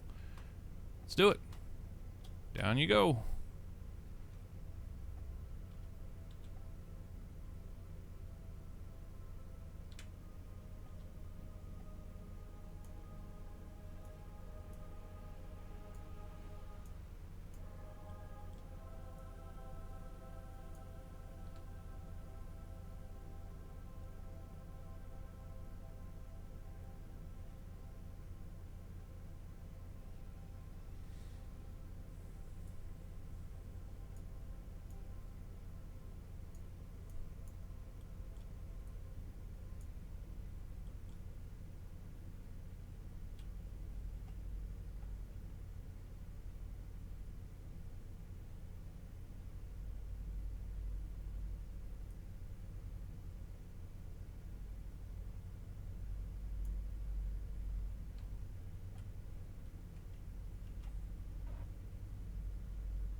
we are. Captured.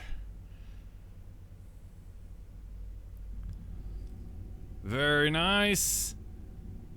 Okay, first thing, right up front. Take that reaction wheel, toggle the torque. Shut that torque off. Alright, we can turn off the docking indicator. Fine controls off. Okay, it looks like our control front point is good.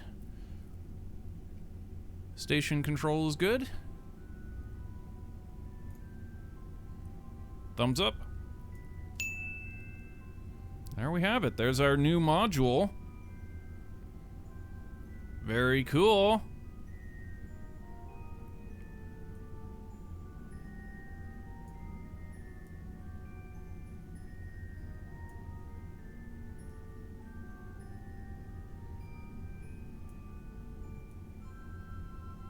Freaking sweet. And then we relocate it after the next mission brings up the big module. And then after we install that, this gets relocated over to the end of it.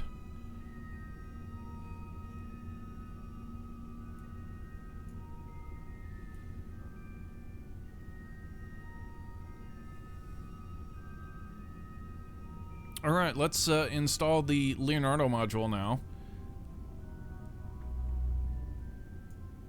So we need to undock the Canada arm on the shuttle. There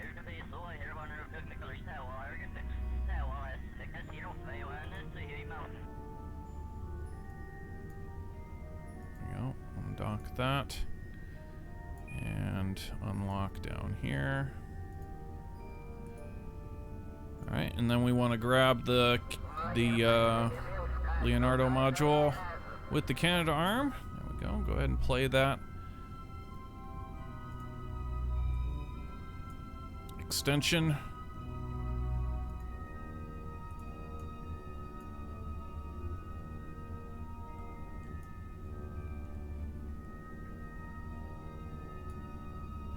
And it'll have a fair amount of clipping here. We should have extended this and grabbed our payload before we came into dock. It would have been better, but whatever.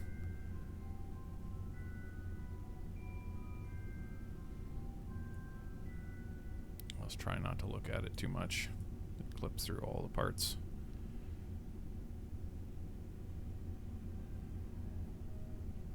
But the one thing we have shown, we put the new docking port on. We did not use the forward docking port, and just like I said, it absolutely cured the problem of the auto-strutting the payload into place.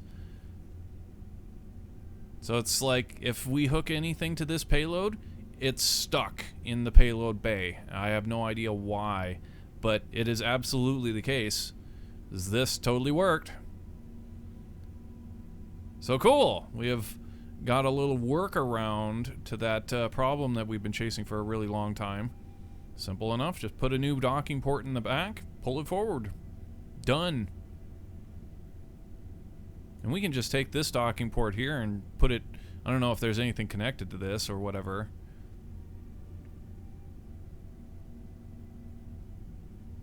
We can just rip that docking port out.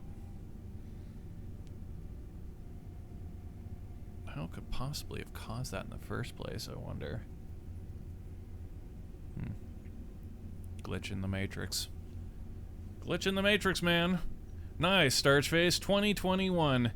That's pretty cool. Time to get your Froza on. I'm all out of Frozas, dude. I had my Froza yesterday. It was awesome, actually. I got this new brand. It's actually probably the biggest brand.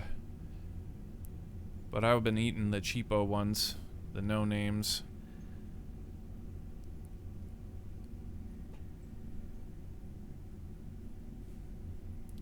The Tombstone ones are really good though.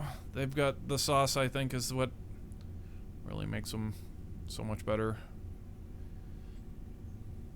Pretty darn tasty for a frozen pizza.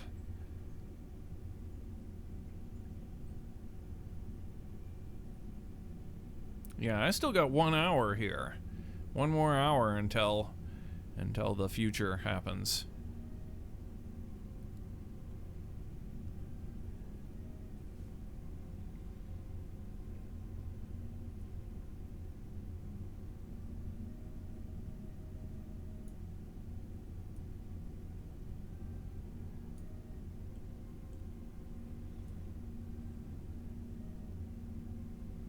Damn, this is looking pretty cool up here now, huh?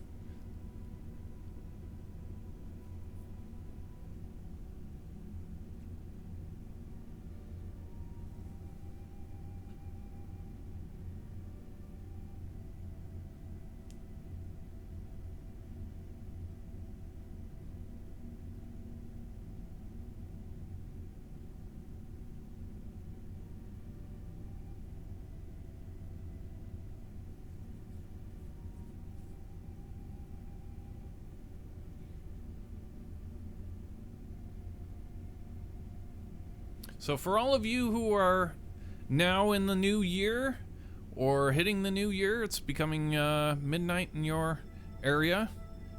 Cheers.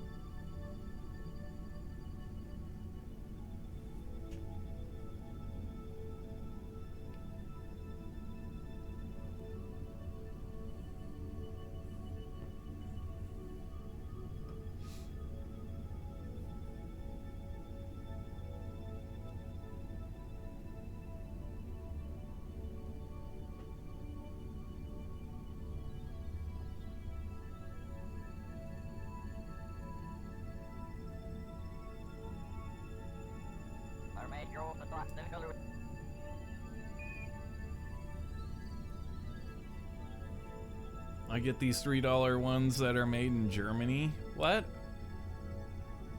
Seriously? What? You get frozen pizza made in Germany for $3? How? That can't possibly be real. You're trolling me. There's no way.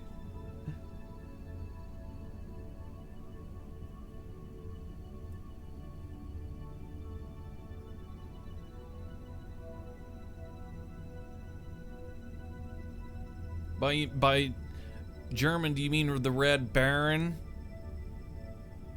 I assure you, they're not shipping those from Germany.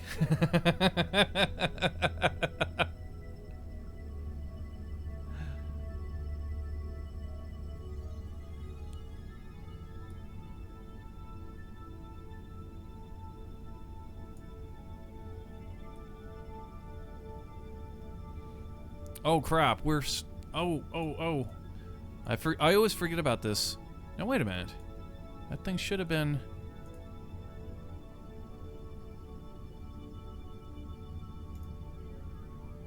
Yeah, okay. Derp to derp. Now wait, hold on. That's not right.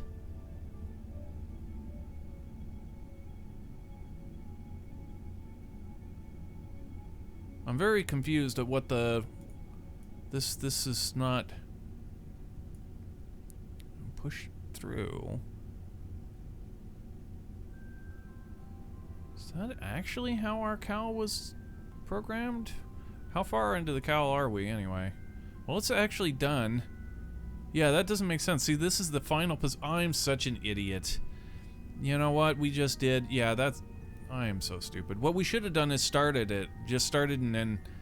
Just like this. Now it will go to the connection point to grab it, and then we play it from there. I'm so freaking stupid.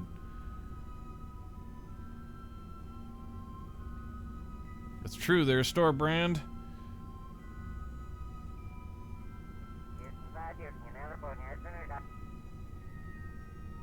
Wow, that actually looks awesome.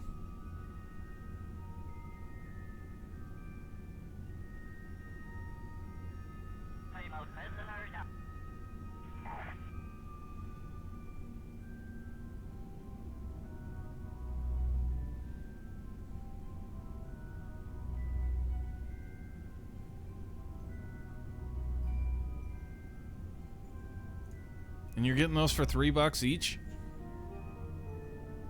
That's crazy. How could something that weighs as much as a frozen pizza in bulk ever reap a profit being put on a slow boat and shipped? Like, dude. Like, is the shipping industry really that low right now? I would expect that the freight for that would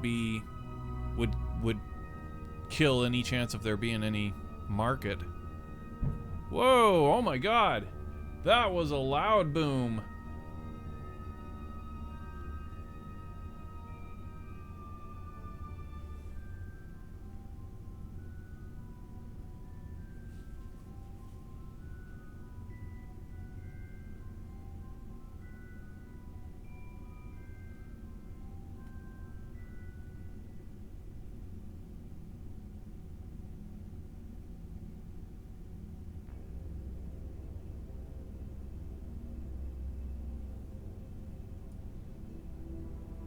People are blowing stuff up all over the place outside. It's pandemonium!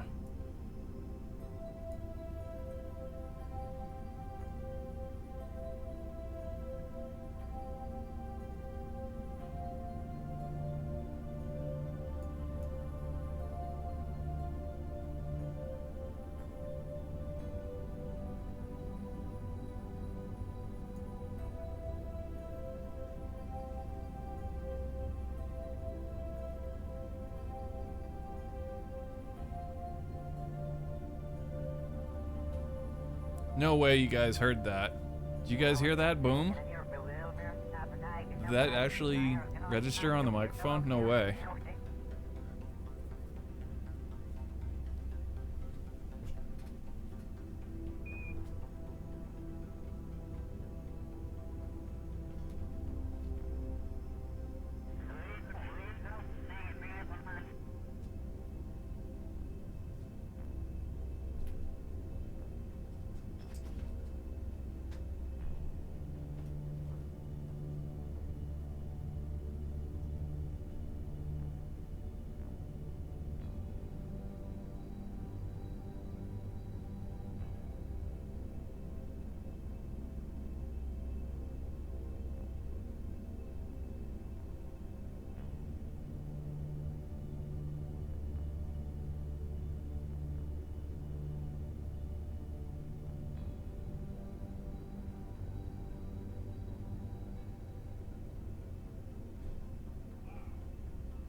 It seriously is.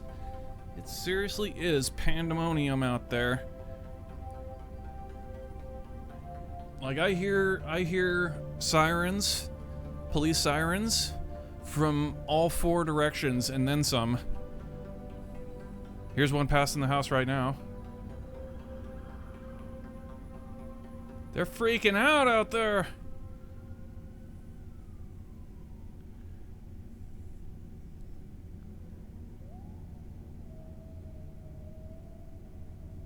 They are freaking out.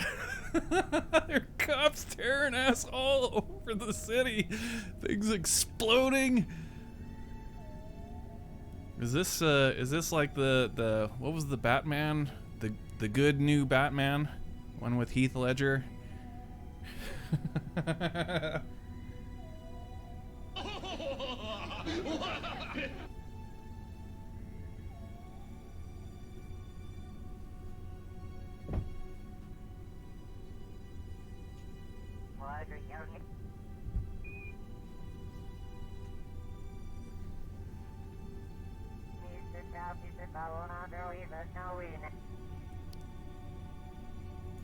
All right.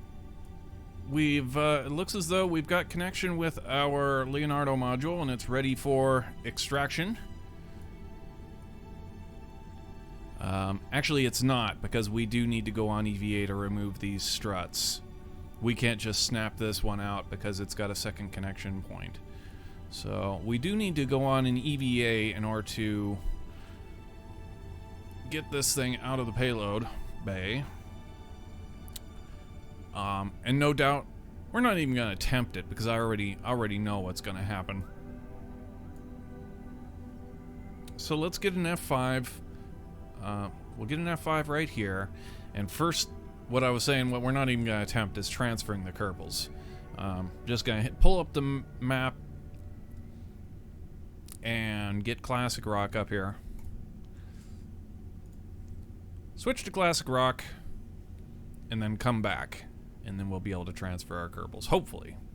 9 times out of 10, we'll be able to transfer our Kerbals. So we can get our Kerbals up and out of the shuttle to stretch their legs and smoke a cigarette.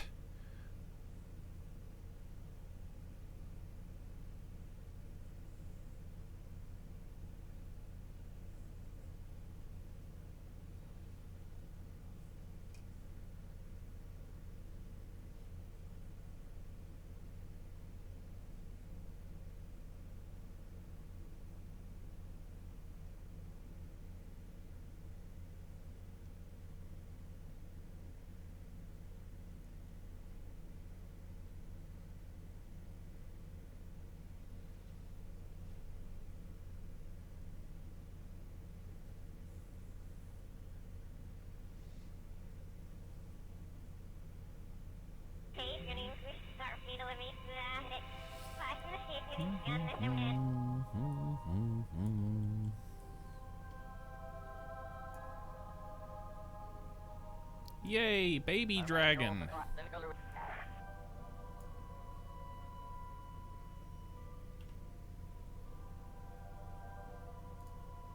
Alright, and then we switch back to the International Space Station. And we can continue on with our mission.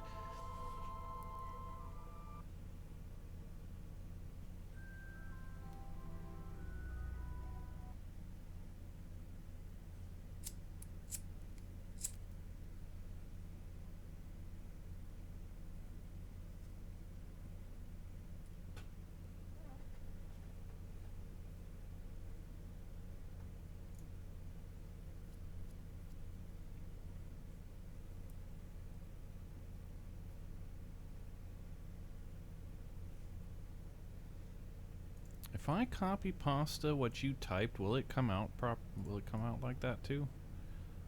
Let's see.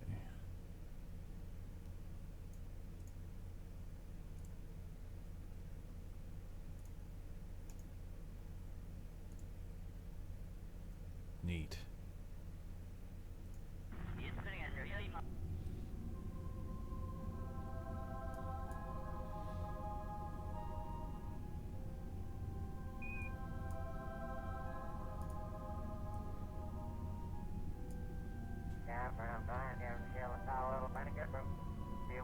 Okay, now we should be able to transfer our Kerbals.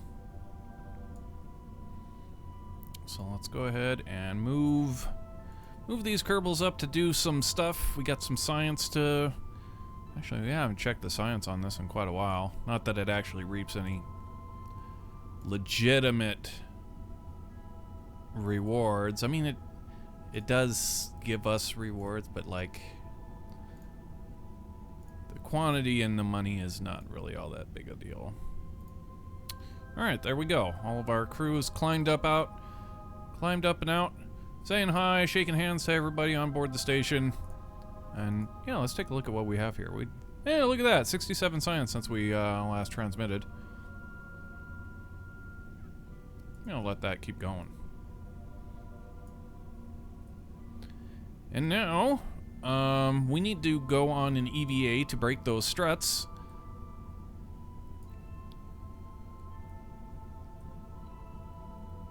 So, who's gonna be going on EVA here? I feel like Shellberry has done a lot of work on this station already, but everybody else is a freaking scientist. Everybody else is a scientist. I can't believe it. Swaggert's our pilot. Well, I guess Shellberry's is the only one up who is qualified.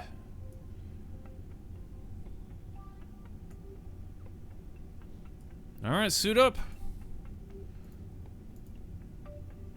Where are you? You look like you're in... You must be in the new module up front here. Harmony module. No, you're not. Where the hell are you? You're not in here, in Destiny, are you? Yeah, I guess you are. Okay. Get on over to one of these airlocks.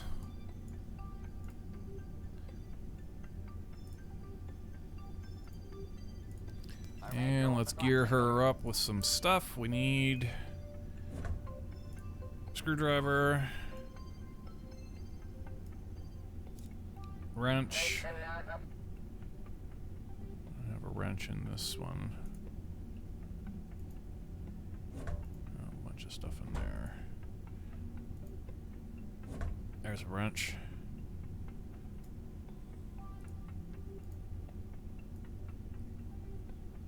Okay, give you some tools. Get an EVA tank.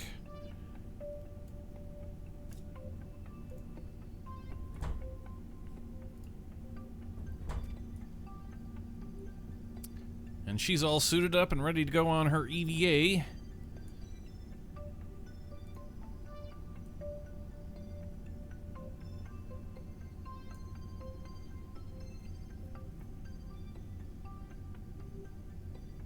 Nice. I just saw the smiling face over here.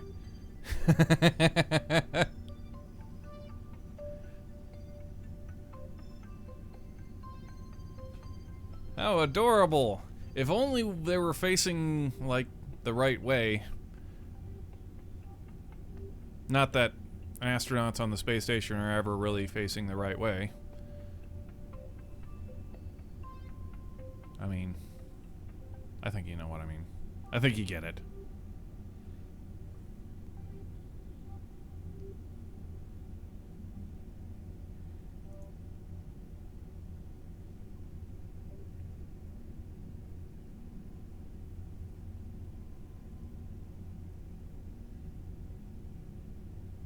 T-minus 40 minutes until the new year.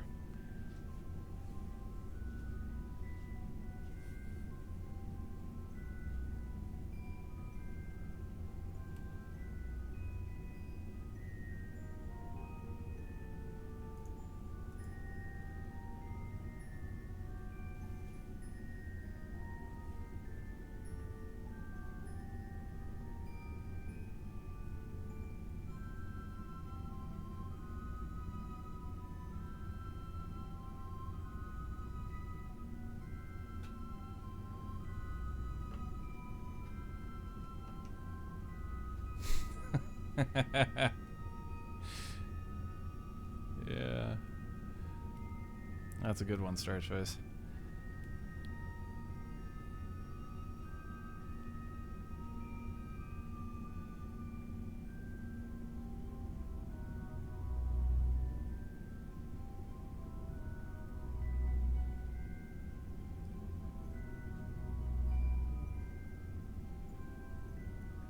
All right, let's do it. Out you go.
Whee!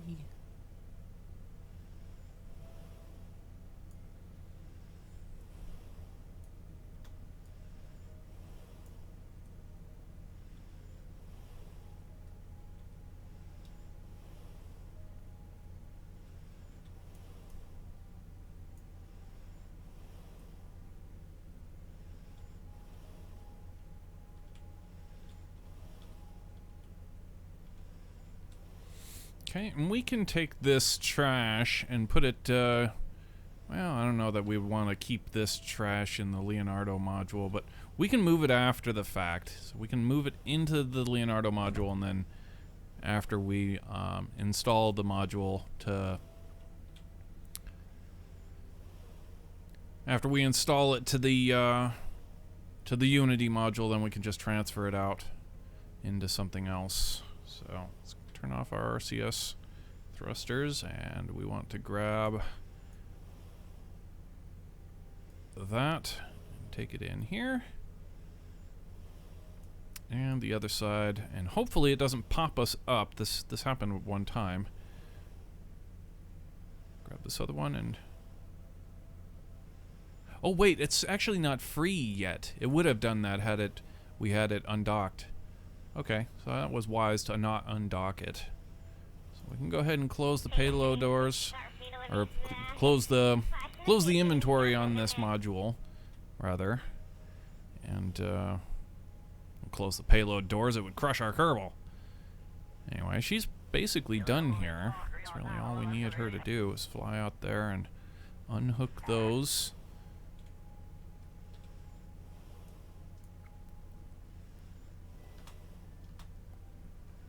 But since you're out here,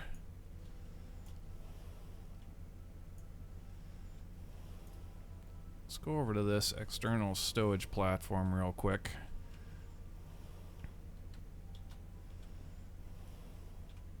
And get a beer. Come on, there's got to be some beer out here.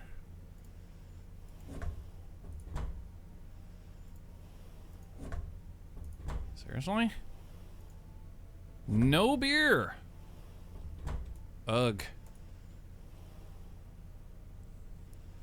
Well, shit.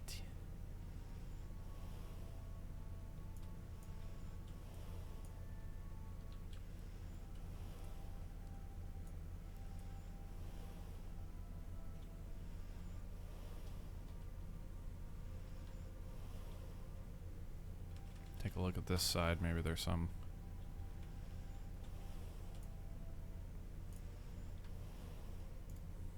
There's a beer.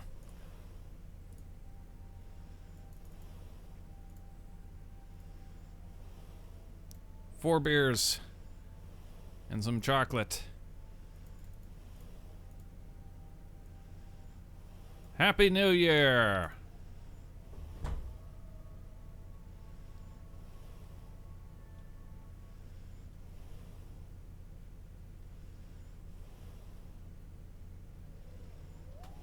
T-minus 35 minutes until the new year.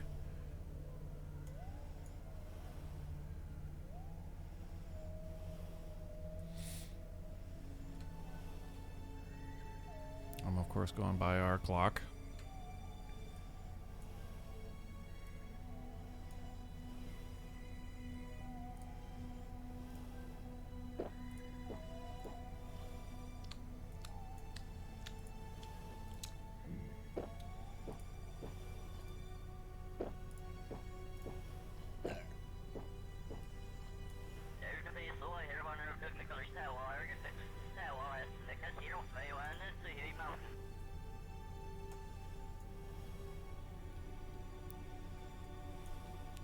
Alright, anyway, our EVA is finished.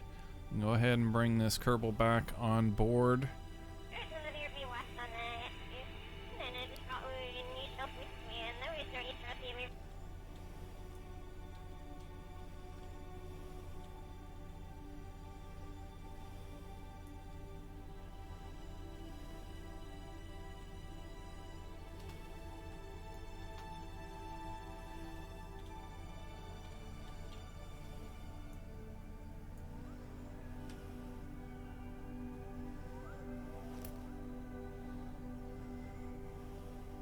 And back on the station we go.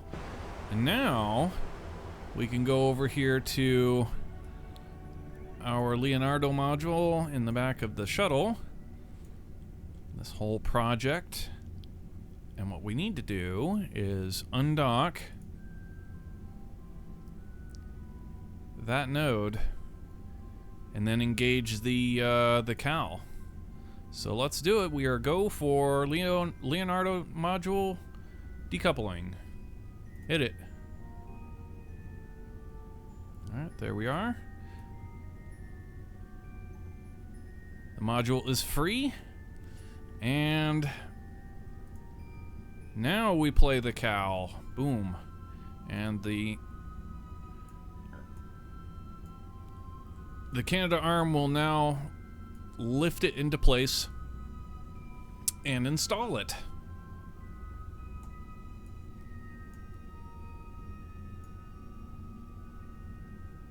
Very gently.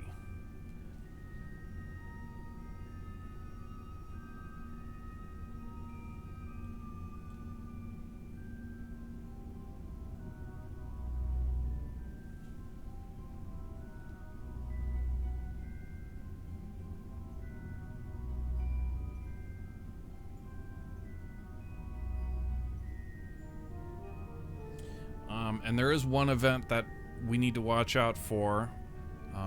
The arm has to do a pull back. The elbow needs to come back into the payload bay.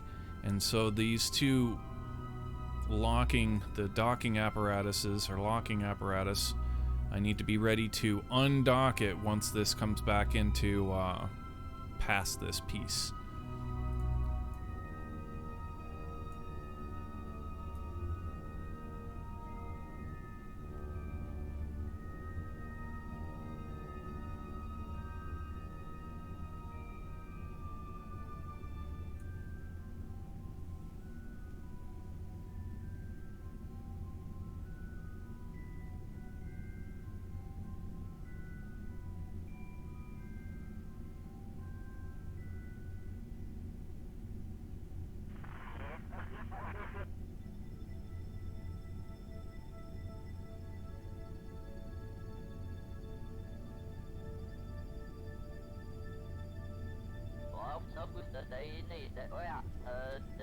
T-minus 30 minutes until the new year.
Seconds. 9 seconds.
Okay, our docking ports are getting relatively close. I don't know which one's actually going to be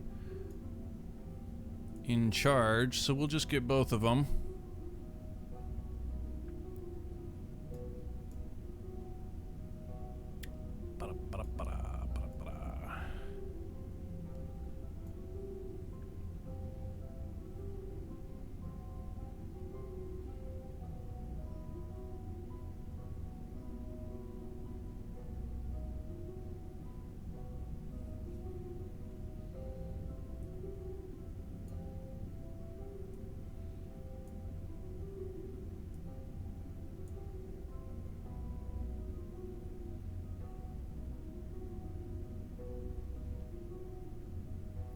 Okay, any second now these things are gonna mate.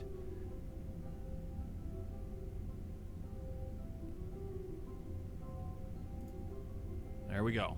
And unlocked. Crisis averted.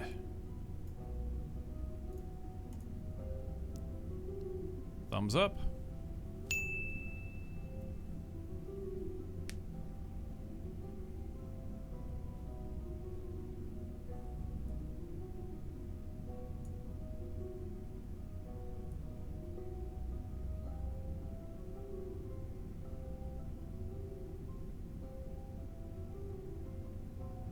It is clipping the tiniest bit, like, but still, it's pretty cool, pretty impressive.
T-minus 25 minutes until the new year. Oh, another boom.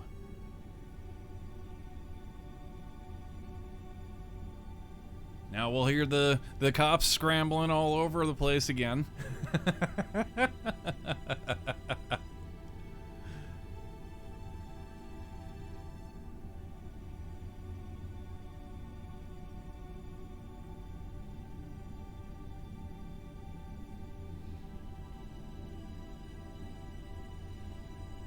All right, the Leonardo module's almost in place.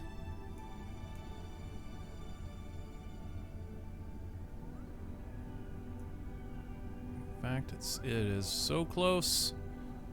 Oh, is that it? Or is the game auto-saving? Oh, it's just auto-save. It will make a connection right about there. It is. There it is. GG.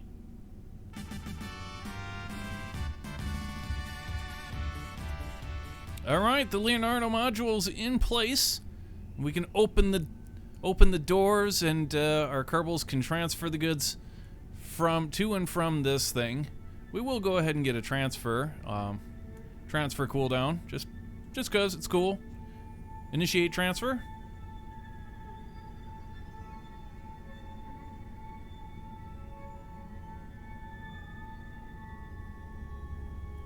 No, that's right. It's initiate cargo transfer.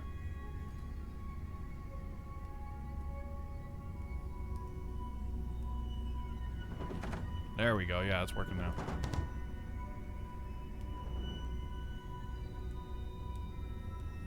Everyone grab a box. Everyone grab a box and haul it aft. Take it all back to the Russian sector, throw it into the back of Zvezda. Which actually, to be honest, at this point is really full of stuff. Like, oh my god, is it full of stuff.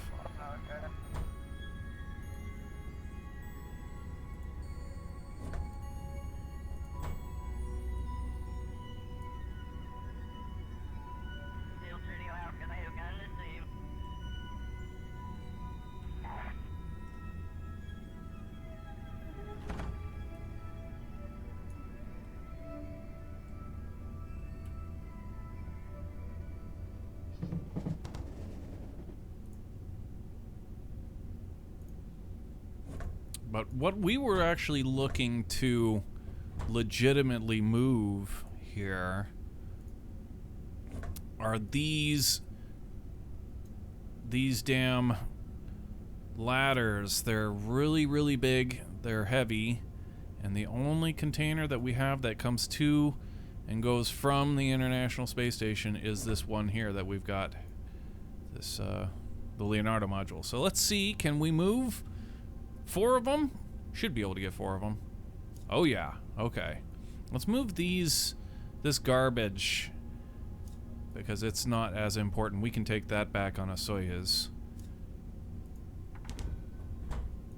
But let's see here, find more of those. There we go, here's another bunch of those ladders.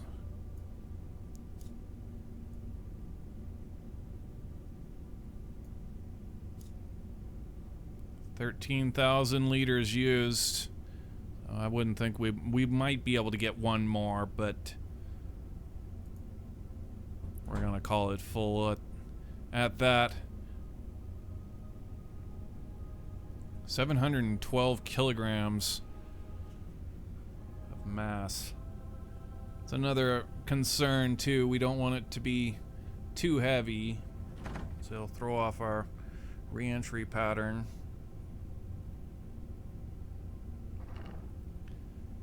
So that's what we're gonna call good right there. Get rid of 8 of those damn things. That's a good haul. It's a good haul. It's a lot of trash.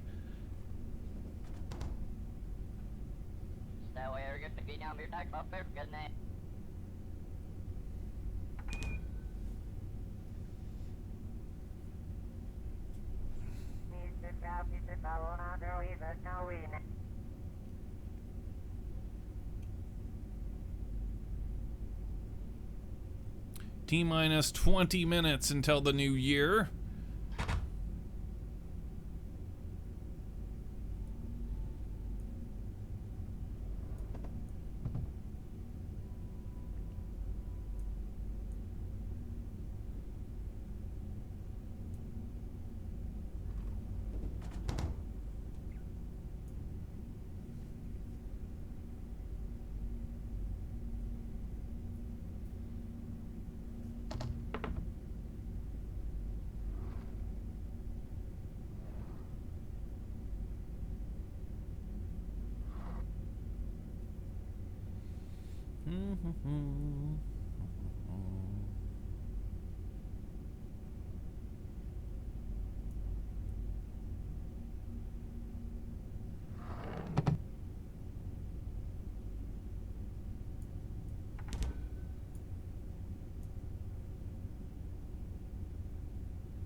T-minus 32 minutes till the new year.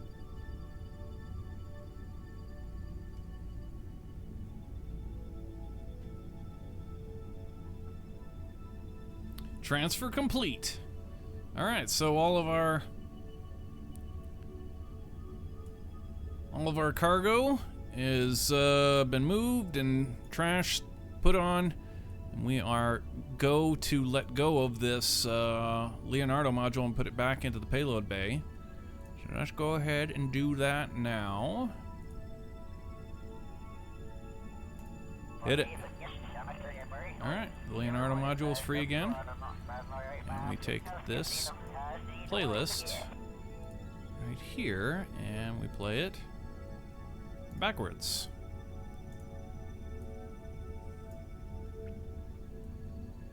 T-minus 42 minutes till the new year.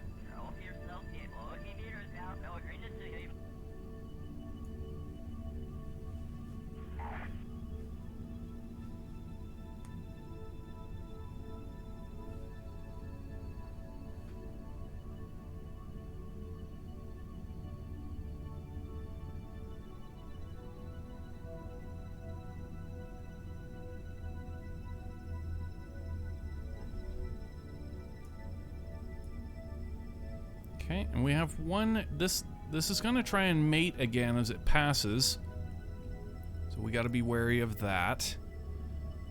Let's go ahead and just get these clampotrons pulled up and ready for this. Yeah, it's about to happen right now, actually. I can't get my hands on the other one. Is this on? Oh, this is the other one. Okay.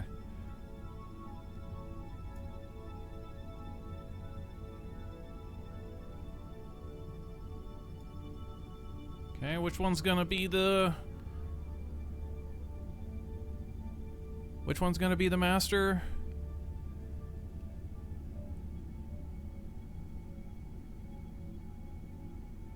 Oh, it actually passed. It didn't... I'm shocked. They did not mate. Okay, well. That works for me too. I'm cool with that.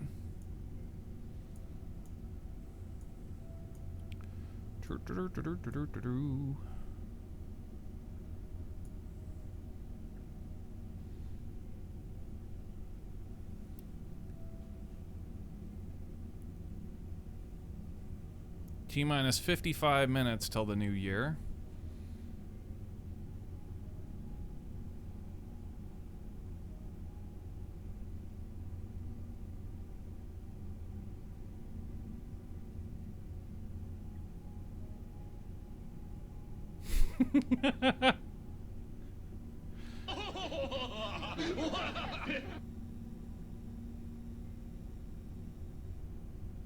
I wonder if anybody's noticed that I've actually been adding to the time and not subtracting from it. Oh, more booms going on outside. It's actually T-minus 5 minutes. No, I'm sorry. 15 minutes. I am such an idiot. I can't do math. I don't have my glasses on either. T-minus 5 minutes. You fool.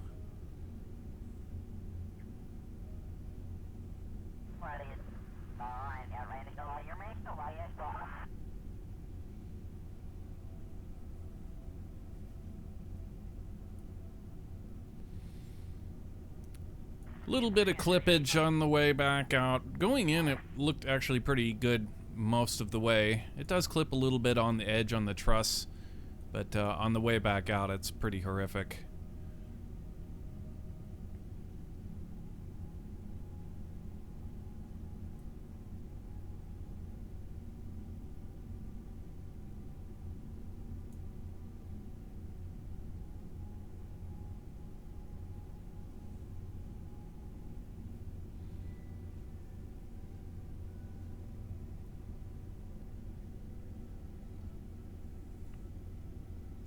Yeah, it's getting exciting now.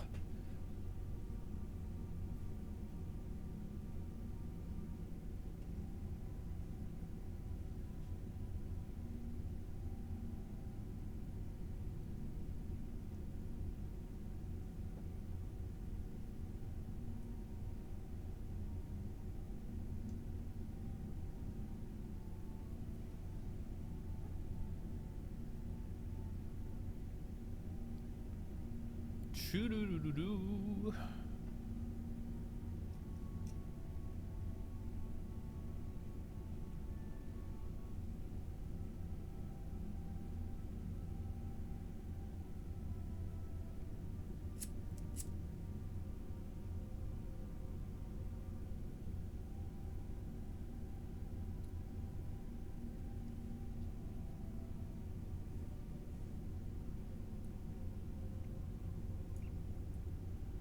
That's nice to finally get some of that heavier trash the hell out of Zvezda's compartments. We've been filling Zvezda up like really fast with these Soyuz missions.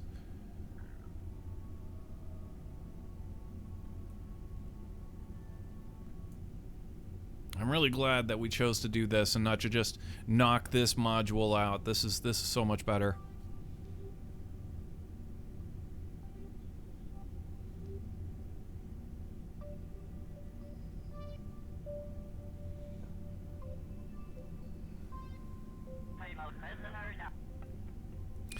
And you know what's something interesting I'm seeing as a kind of an afterthought here? Had we wanted to install this with the Canadarm, we would have been able, more or less, we'd been able to actually install it with the Canadarm if we'd have docked on the forward portion with the payload bay facing Zenith, and then basically played the Cal for the Leonardo module. So long as we didn't take the Leonardo module with us, then it would have installed. Of course, we had to flip it backwards, but that would have been fine. Yeah, then we wouldn't have had to program the Cal. It probably would have lined up just the same as this is to the Unity node for the Leonardo module. This to there. Well, I don't know. It's actually a bit further, isn't it? Yeah, it is. This thing's actually quite a bit longer. Yeah. In any event, we did it this way. Brought it up with the Leonardo module instead. Now, this reentry, I remember the last shuttle reentry, we came in completely empty. And this one is going to be carrying quite a bit more weight. I prefer it, actually. I really like the way that the shuttle re-enters when we have the extra weight. The tail end of the flight is just, I don't know, it feels more predictable. Like the angles that we need to take in order to burn out the speed just feel so much more predictable.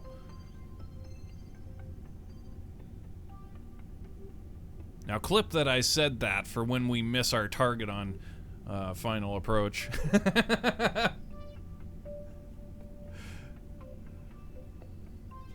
So I could eat crow.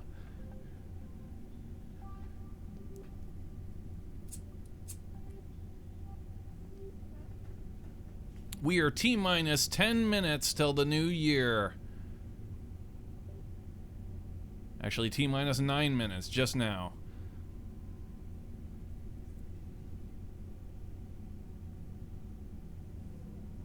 Hell yeah.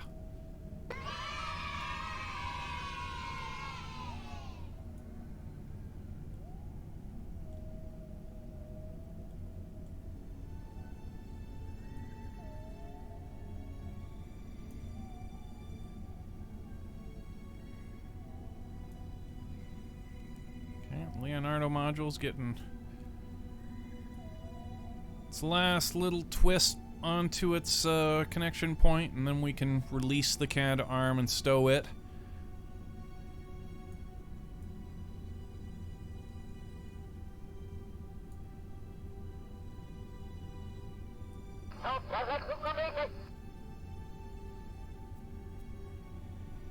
Eight minutes.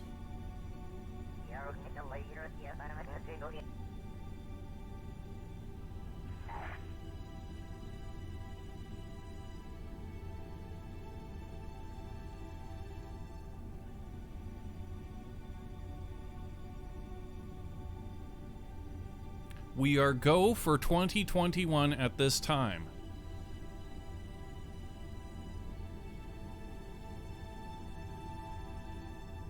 T-minus 7 minutes, 30 seconds till launch. Boy, I'm hearing the fireworks going off now.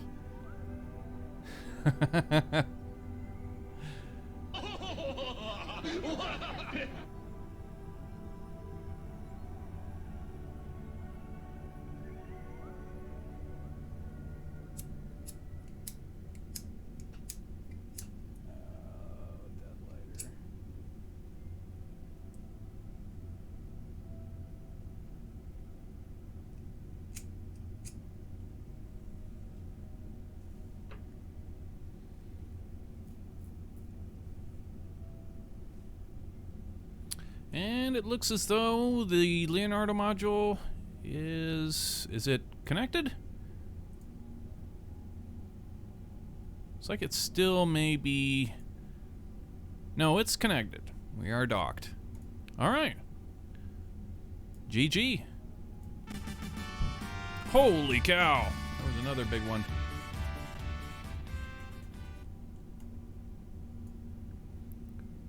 Okay, we can go ahead and let go of the Canada arm now.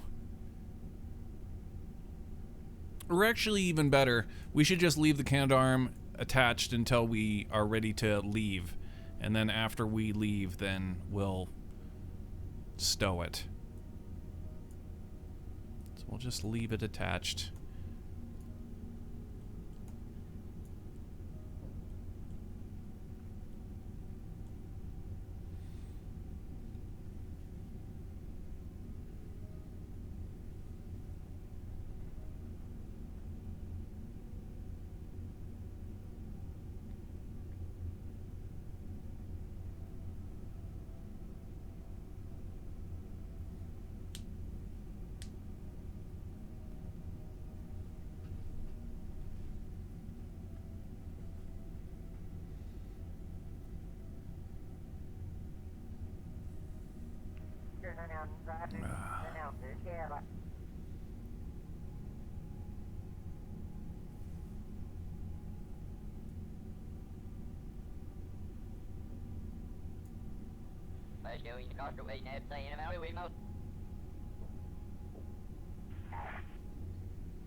T-minus 5 minutes.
Are you ready for the new year? Sure, bring it on.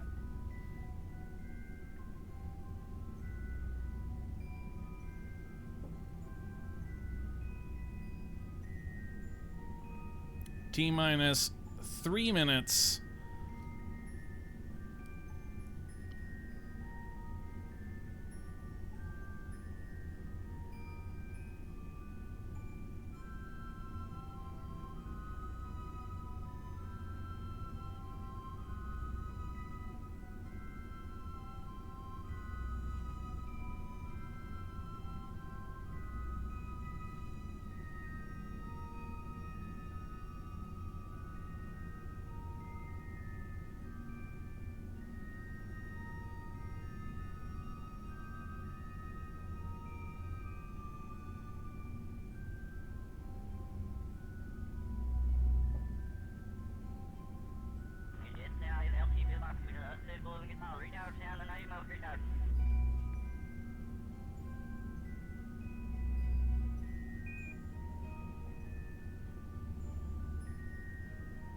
Two minutes.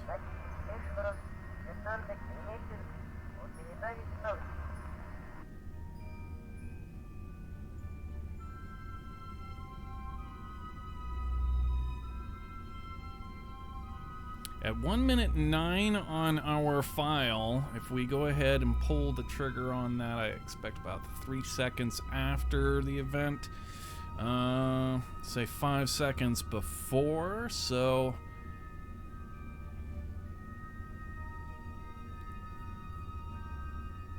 see how well we can time this.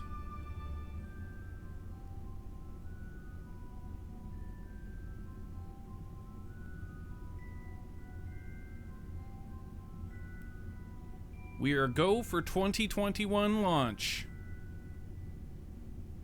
Initiate launch poll.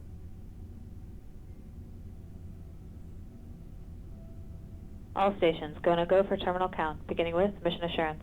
Mission assurance is go. DC, DC is go for terminal count. GC, GC is go. Sys-1, Sys-1 is go. Sys-2, Sys-2 is go. CC, CC go. NAV, Nav is go. flight software, Flight software go. mission software, Mission software is go. IT, IT is go. recovery, Recovery go. RC, RC go. OSM, OSM go. ROC. Rock is go. LC is go. DC, you are go to enable the terminal count auto sequence.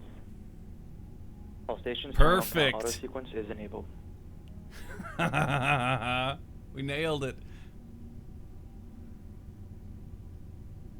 20 seconds till the new year.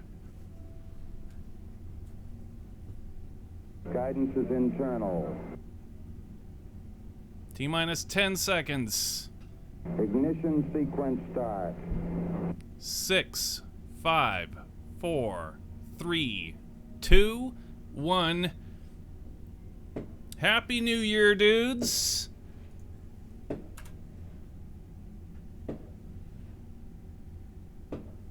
Thanks for the tech start, dude. I stole it from you. Cheers.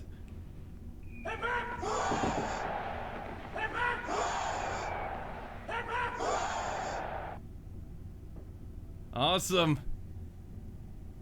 Yeah, I hear the fireworks are going nuts now. Good stuff. Good stuff.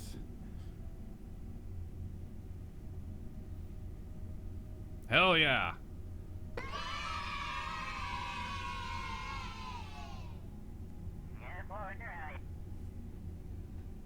I stole it from another chat.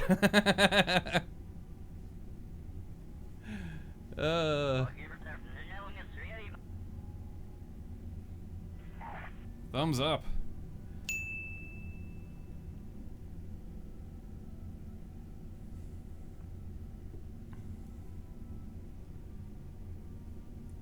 $2021.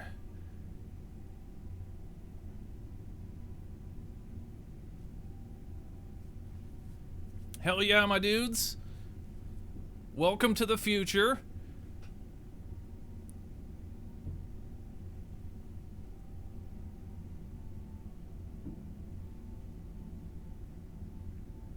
Welcome, welcome.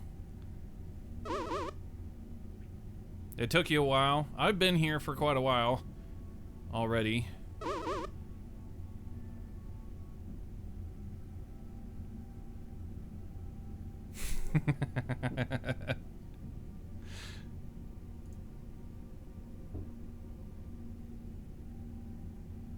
I'm gonna stick my head outside real quick and see all the explosions.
Brr.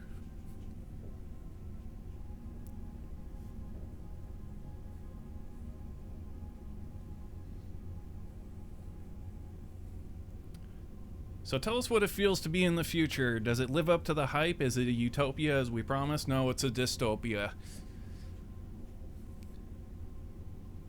It's kind of a grab bag of fascist dystopia and utopia. It's a bit of both, actually.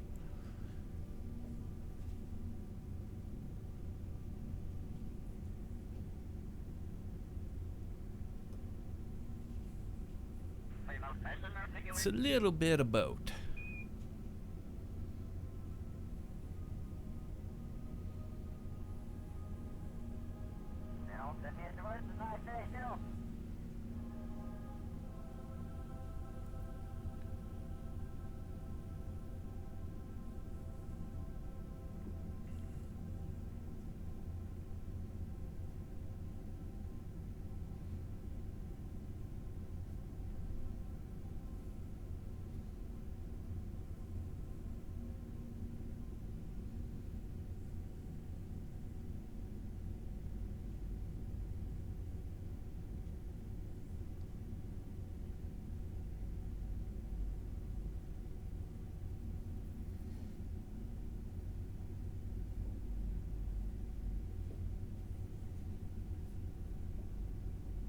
Yeah, it's gotta be hard to get any worse than 2020. I think 2020 is gonna go down in history as one of the harshest years that modern day has ever faced. And of course, it continues on. We still have all of the pandemic still wreaking havoc all over the place, and then there's, yeah, it's just...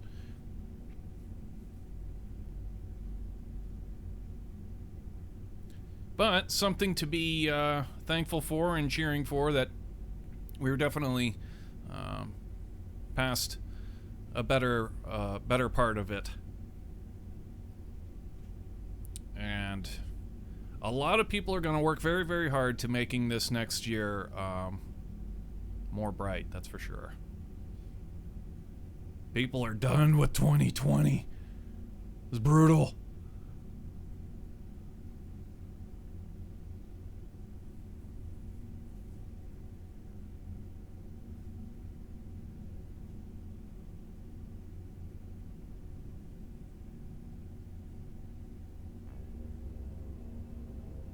Kids, meaning anyone under 30.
Yeah, Happy New Year!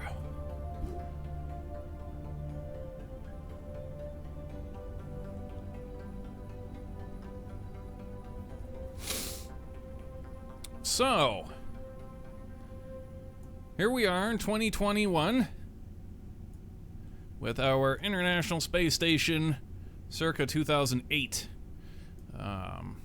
Just installed the this little module right here, which goes along with the JEM module, so our next mission. We installed the Leonardo module up to the Unity module and transferred our cargo, and got ourselves a nice little stash of garbage to take home with us. And other than that, we are completely finished with this mission. We can go ahead and choose a crew to go home. Let's see, who do we got here? Mix it up just a little bit. Swigert, Sam, who was the pilot of that Soyuz?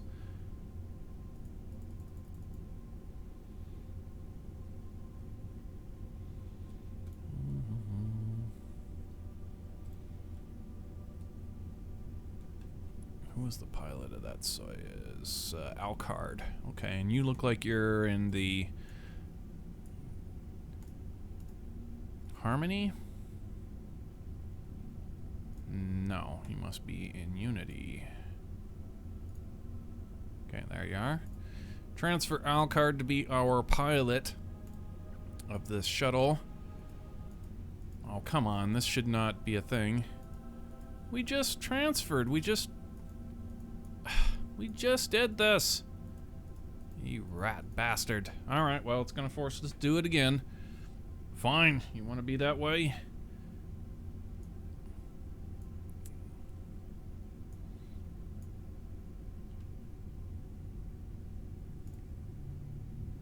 Switch to classic rock and come back one more time.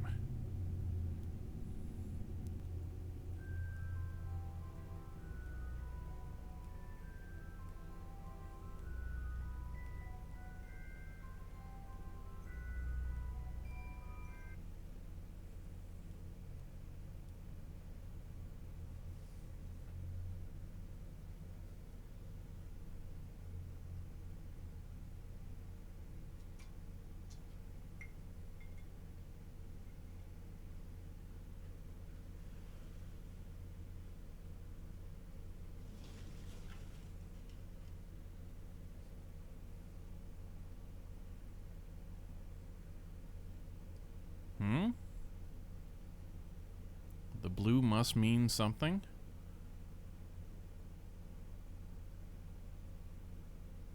Well, I mean, it shows that it's locally. I don't know. I don't know, man. All I know is it won't let us transfer a damn crew unless we do this. So.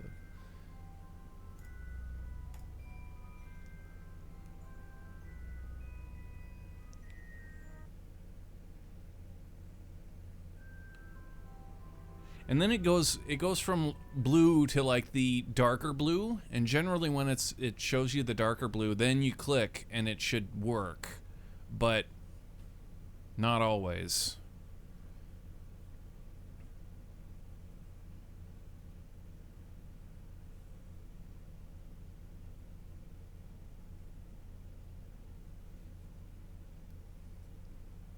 Yeah, it's the darker blue. There it goes from the blue to show you that there's nobody in it, or that you can transfer Kerbals to it, and then darker blue to show that you are selecting it, more or less.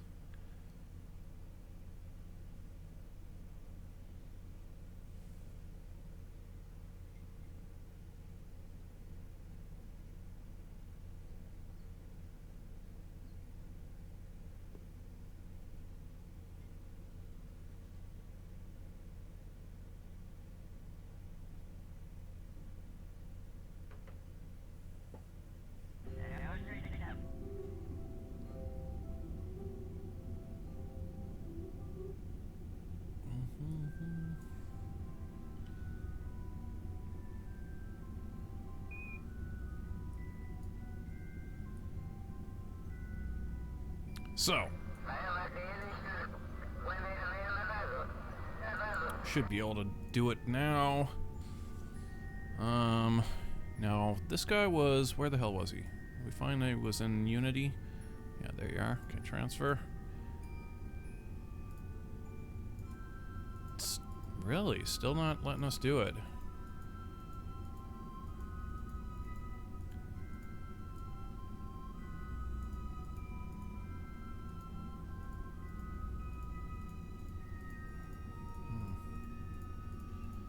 That's really being a pain in the ass. It's like, no, you gotta reload the game. It's gotten to that point. I would say it's...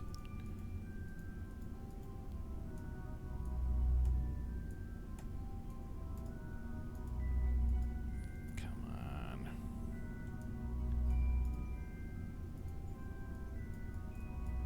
Oh, there we go. Hey!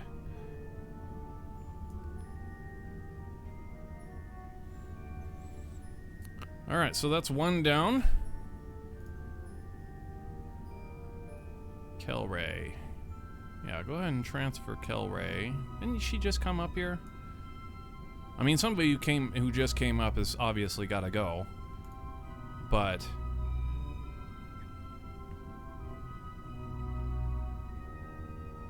yeah, we'll send back Sam. Perfect. And whoever else was already on board. Shellberry. She's got to stay. She's the only engineer. So let's send Gwen Pont. Did we have another? There had to have been another scientist here. Kelray? I want to keep her here. So Gwen Pont and Carson, I guess. And they're both over here in the Harmony module. Gwen Pont, Carson.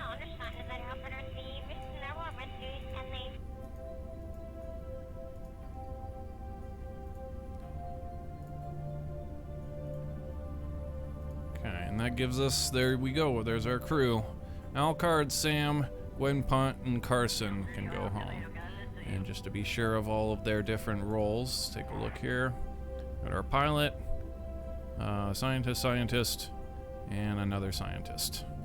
Leaving at least one scientist, at least one pilot, and one engineer.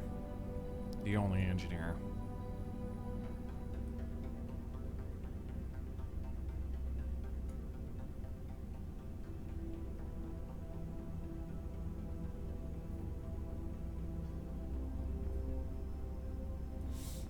So, go ahead and get an F5 right here. And let's take a look at our phasing. The phases.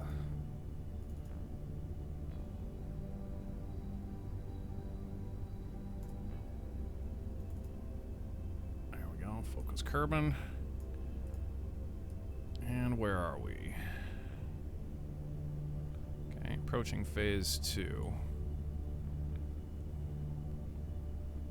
So let's go ahead and get a little bit of time acceleration going on here.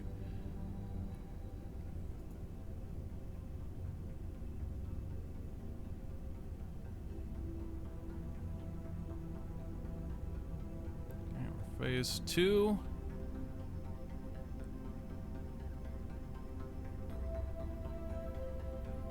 Phase 3.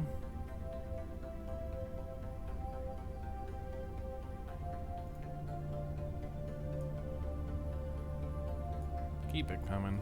Keep it coming.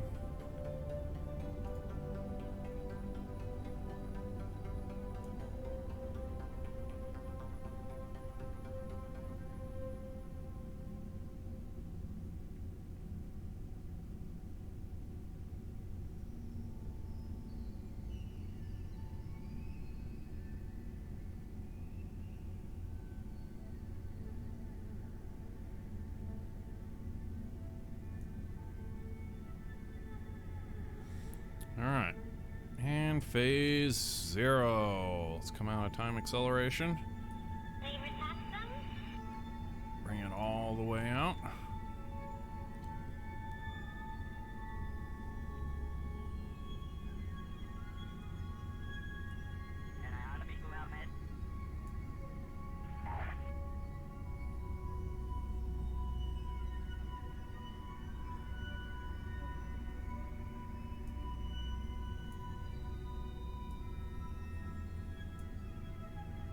Damn, it turns fast when it's got the shuttle attached. That adds a hell of a lot of stability and torque.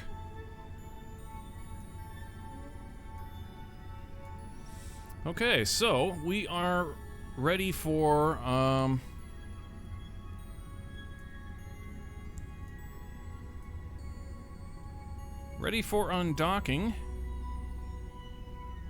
Let's go ahead and get the smart SAS up here.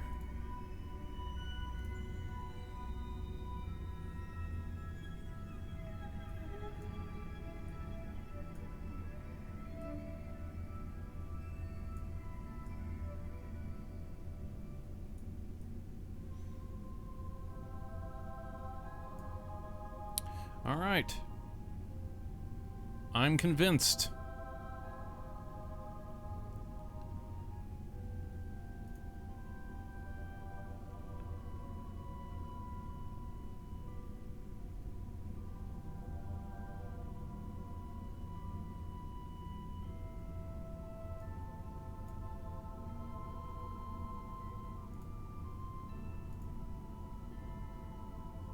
All right, we are go for undocking. Hit it.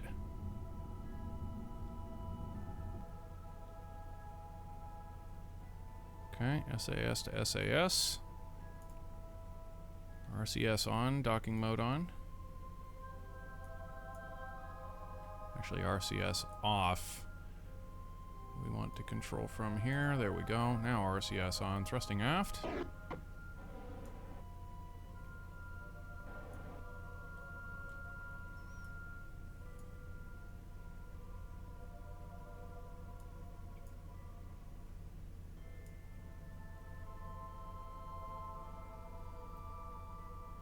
Alright, we are go to unlock the tunnel.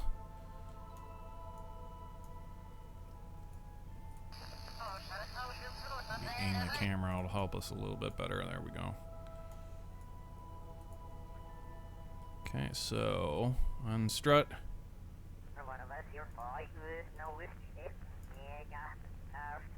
Unlock. And retract the tunnel.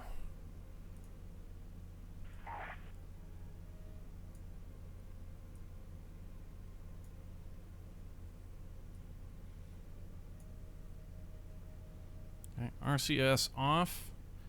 SAS is to SAS. We are go for control point change. We're going to want to go over to the ohms computer now. So let's do that. Hit it. All right, we are on the ohms computer now.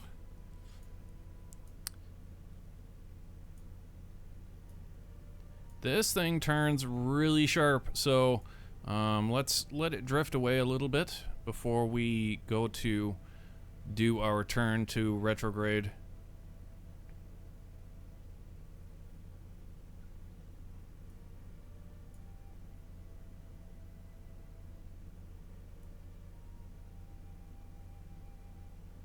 In fact, so much so that we could go ahead and detach. Yeah, this is going to take a while. If we go ahead and undock the Canada arm, we can go ahead and get it stowing. Let's do that now.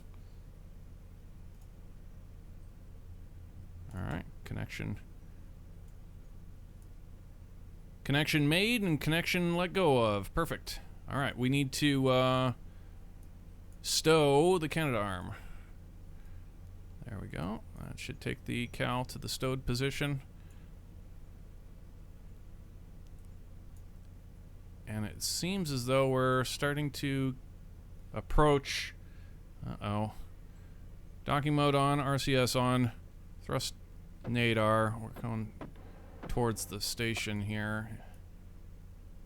Didn't mean for that to happen, but it happened. Ugh.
Ooh, one connection point made right there. It slapped into it pretty hard. It's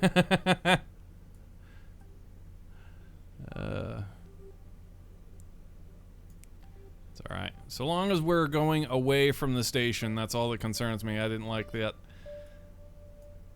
Wasn't part of the plan to have us drift back towards the station when we decided to let go of the can to arm and try and stow it, so.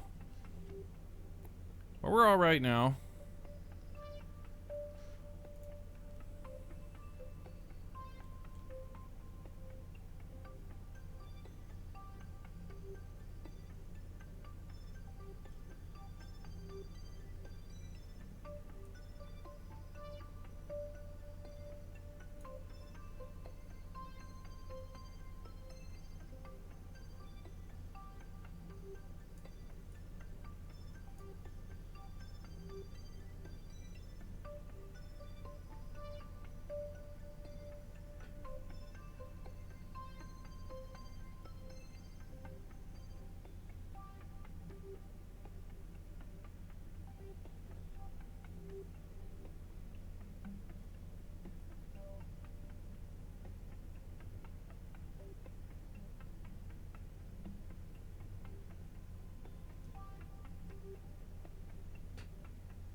It's almost stowed.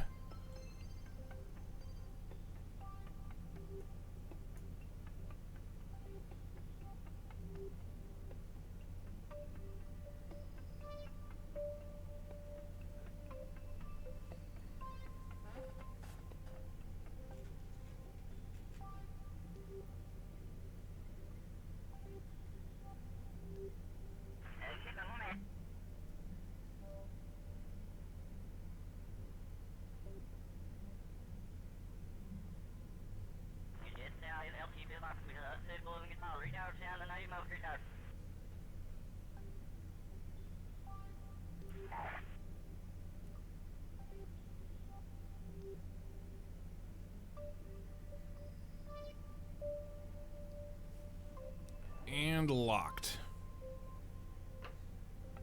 All right.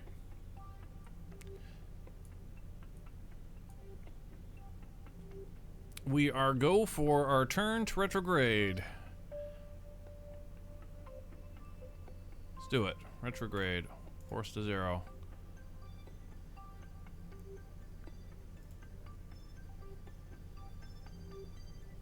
And prepare for departure burn.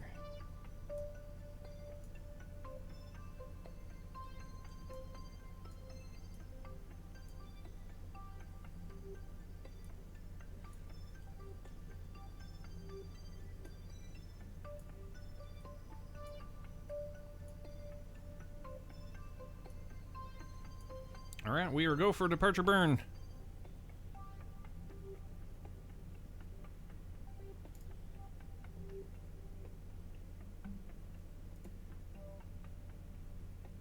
Hit it.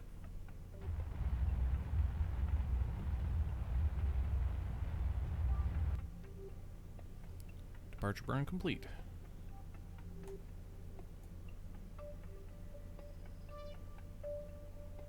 All right, let's get into all of our plotting. Maneuver planner, get this up here. We're looking for a periapsis of 80. Oop. Plot that. Turn to the node. Turn this SAS off. Actually, we'll if we need it, we'll come back to it. SAS to SAS. Turn us to the node.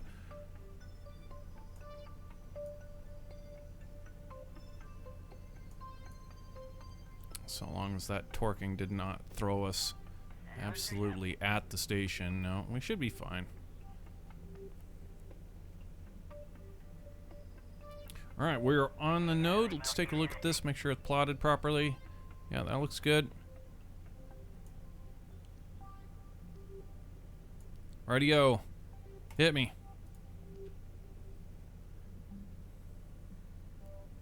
Corridor, reentry corridor A.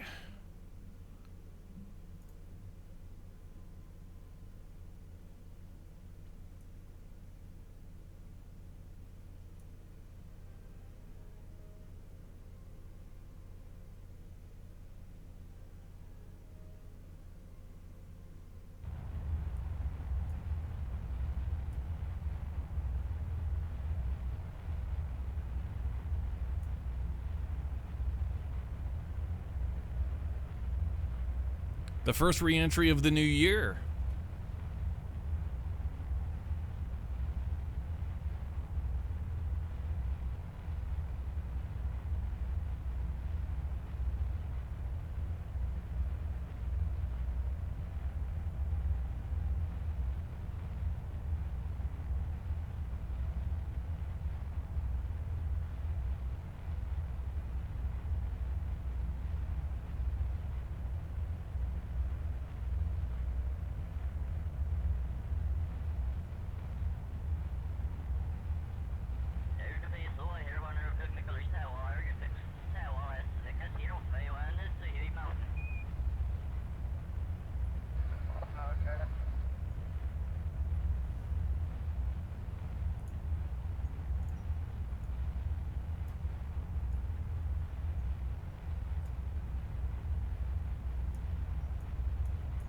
It was a pretty sweet mission, though, I have to say. That's really cool that we've got this workaround. It's a little bit monka, but to not have to worry about the auto strut holding our payloads in place anymore. I don't see any reason why we shouldn't be able to just tear this out, but I swear, like, I'd honestly rather just keep this port in, because we know what the problem is and we know how to get around it, and just take this port and kind of put it right on top of it and just only use this one. Just bypass that garbage. Anyway, there's our re-entry corridor A. Let's go ahead and circularize at that periapsis to get us a rough re-entry corridor. 80-80, that works for me. Go ahead and turn to the node. Prepare for re-entry corridor B.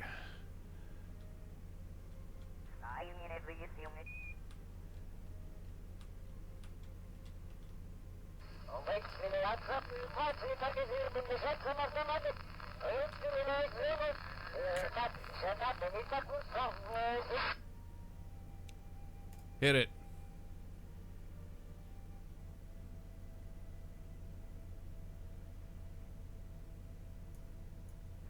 And down we go.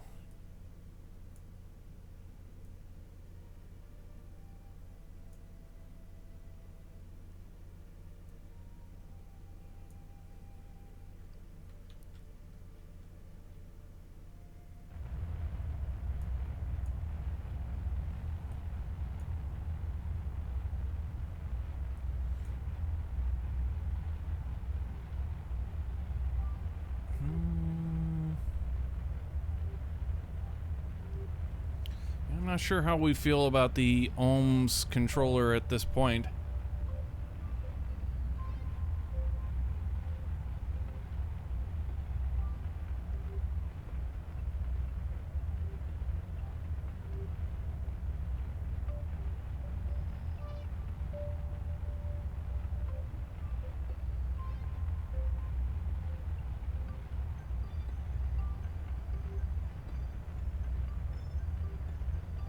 I mean, it feels pretty good as is.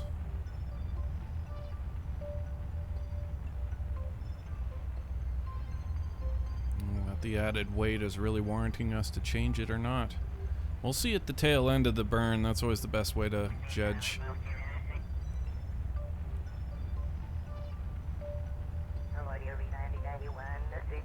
I've been getting used to this kind of dip both ways, so it kind of psychs you out. Like, it'll look as though it's burning on top of the center of mass, and then it'll come back the opposite way. The node comes back the opposite way, and so, like, here we go. Let's take a look. Oh hell, that was okay. Yeah, we don't need to touch that.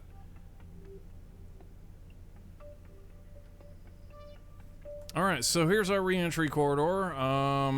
We're on a node. Docking mode is on. And we need to see an orbital time. Orbital information. 31:15:97. RCS on. Let's bring that to 31:14:04. Fine controls. Bring it back the tiniest bit. There we go. RCS off. Fine controls off. And we are in the lane now. Let's break out the wheel of doom.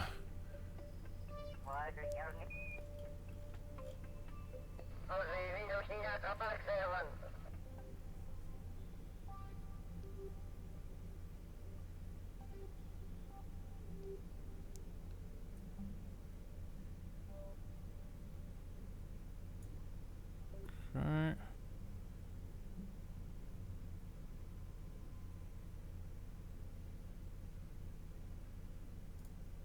Come on, you.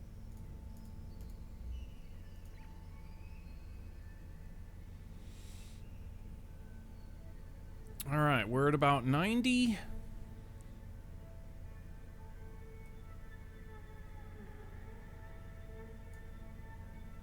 And approaching phase 1 now.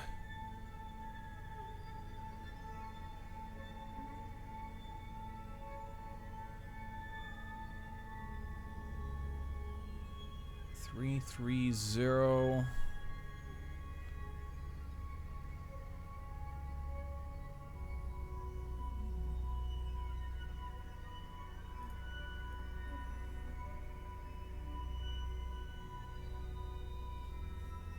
Three, 2-0.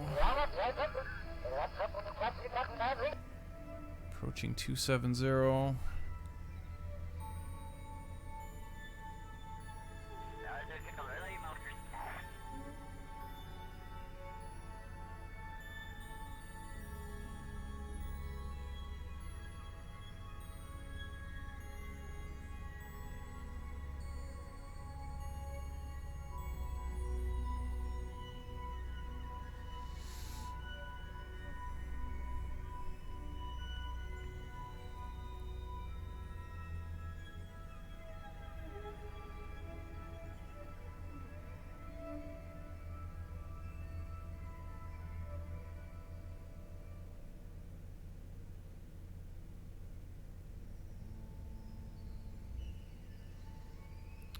Two, 0 2 1 0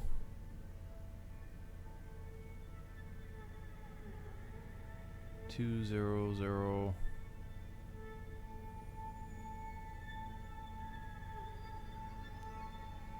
195 0.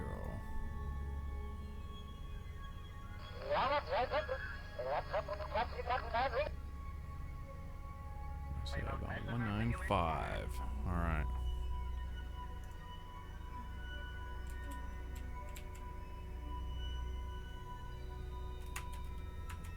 195. Okay. Kill the protractor edge now. Done with that.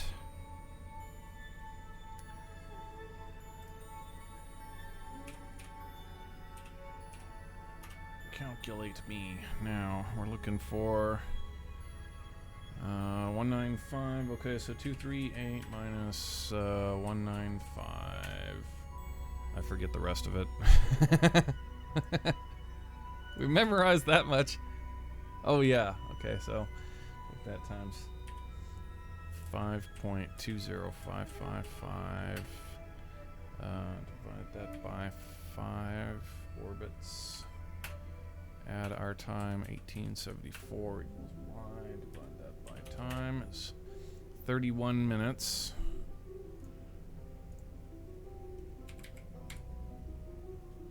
.9794.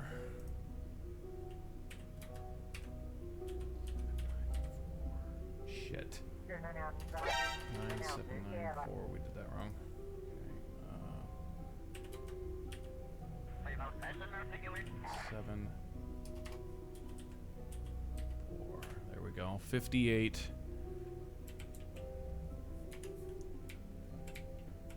58.7676. Okay.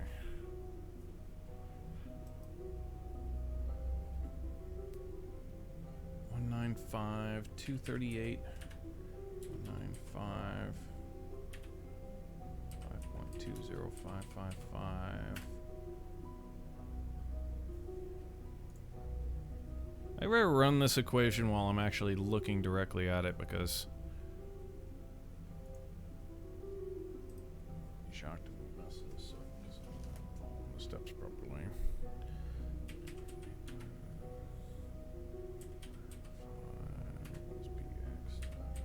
5.20555 orbits plus. Okay.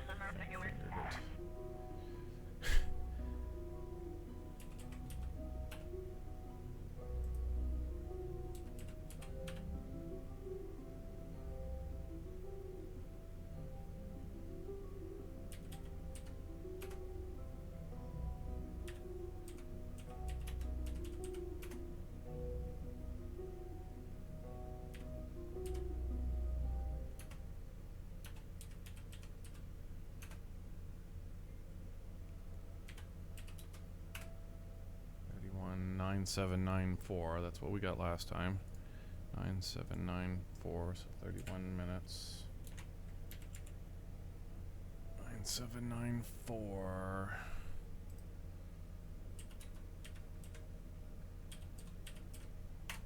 is 58 seconds. 0.76. Yep, alright. So, our new orbital time needs to be, what did we figure? 31 minutes, 50.76 seconds. 58.76 seconds. 58.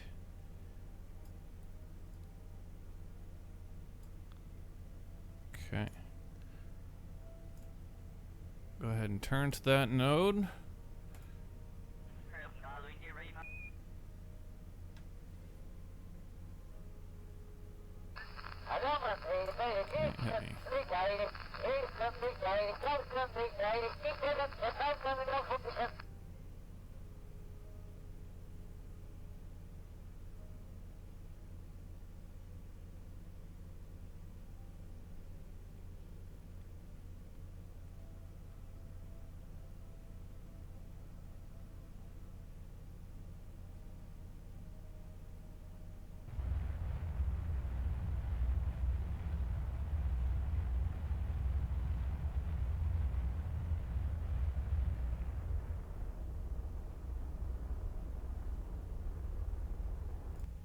All right.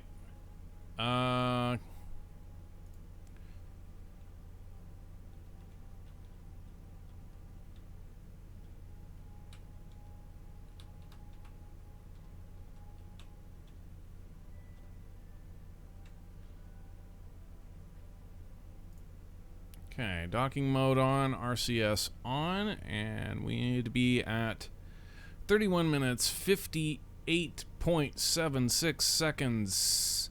So we need to bring RCS, yeah, okay, 31, 58.76. Fine controls, a little bit back. There we go. 31 minutes, 58.76 seconds. RCS off, fine controls off.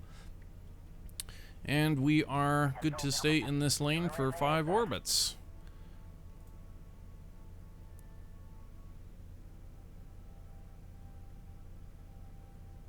$5,900 units of electricity.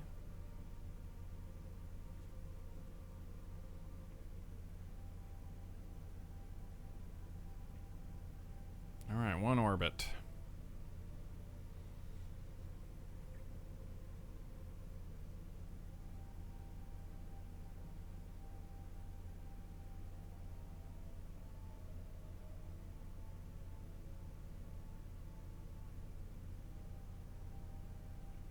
Two orbits. Approaching phase 2.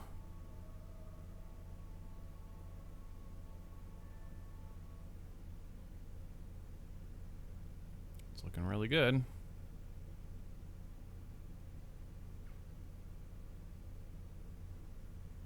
3.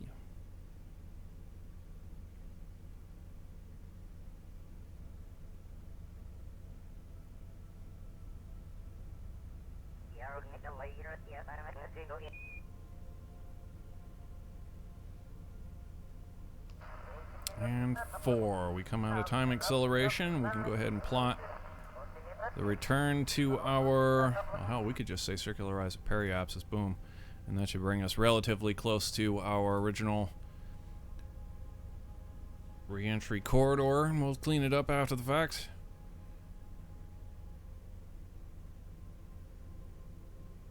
Okay, get on that node.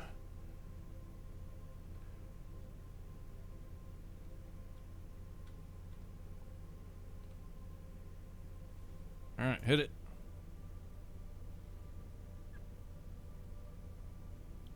And get back into the lane.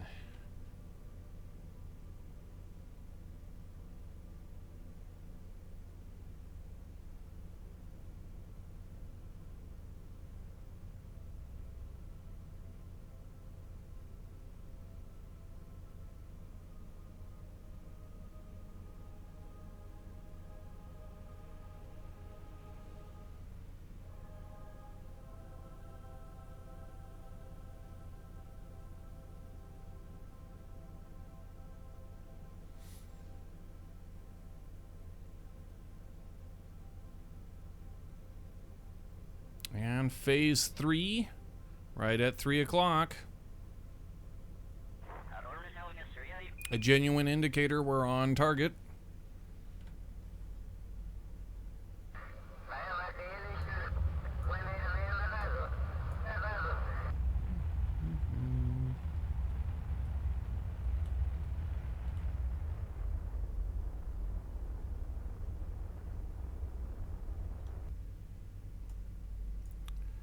All right, 3112. Okay, so RCS on, docking mode on. We're looking for a little bit... Oh, wrong way.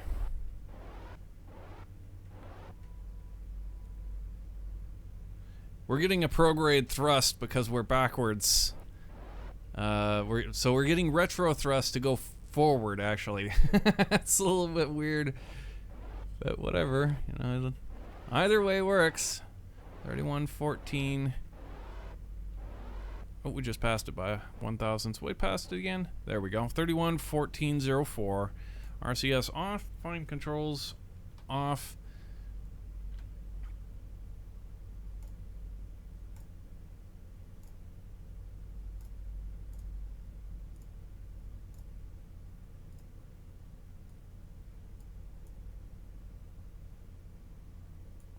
Okay. And around we go.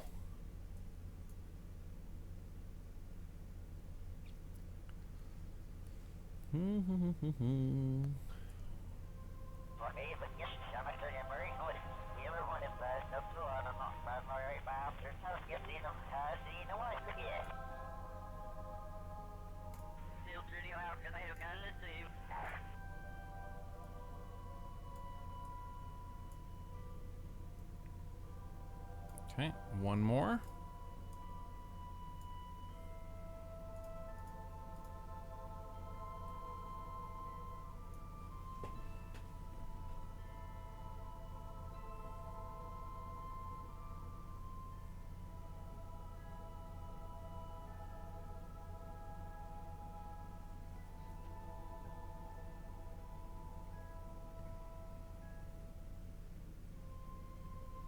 We're down to 3,300 units of electric charge.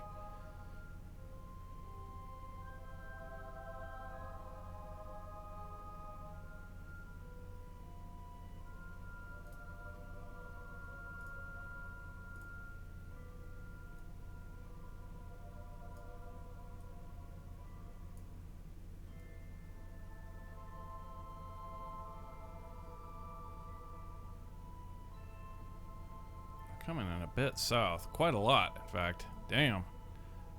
That was actually quite terrible. I am really shocked. Wow. Yeah, we got a really crappy one that time. We're gonna have a big correction burn up here. Not the way we wanted to re-enter for our first re-entry of the new year. Our original trajectory sucks. Okay, we need 90 to make this happen.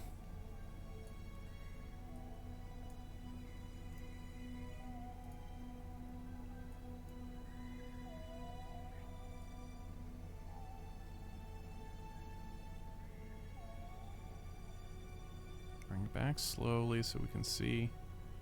Yeah, that looks pretty damn good. All right. So let's get this correction burn.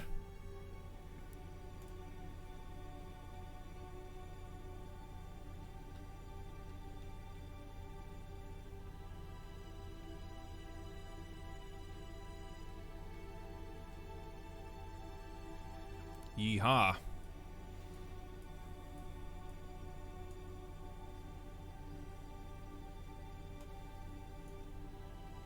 Okay, hit it.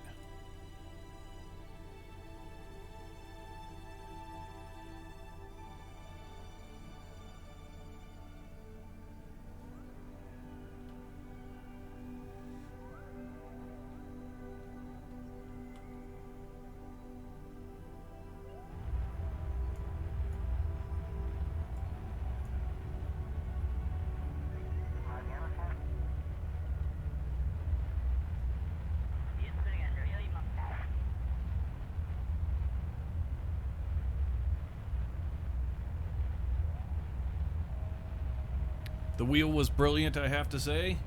You mean for our re-entry pattern? I thought it rather clever. Look for patterns. That's really all we did. Just look for patterns. Found a pattern that worked for us and we went with it. Right or wrong. Generally leads us to a favorable outcome. 9 times out of 10. This time it was this is weird because it looked as though all the way through that we were on, but yet we're still quite a bit south. Like 90 meters worth to the south. Okay, so how are we looking here? Let's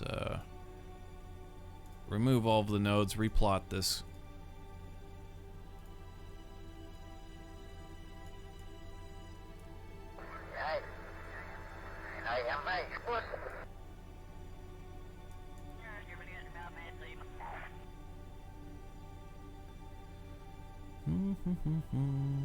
Might still be just a little bit south. Yeah, we are.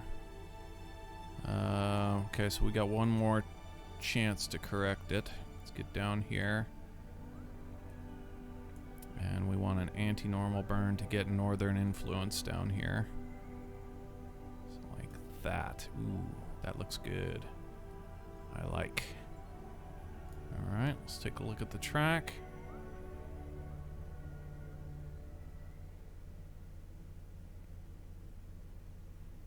Man, I wish that red line worked. Gotta take a look at our mods and see if maybe the developers come out with an update. Probably has.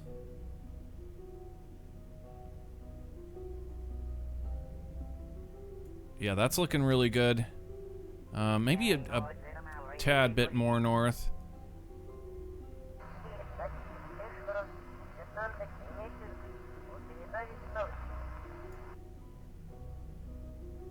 Just a bit more. Okay, now show me. Ooh, that's really far. That's too far. Yeah, that's too far, bro.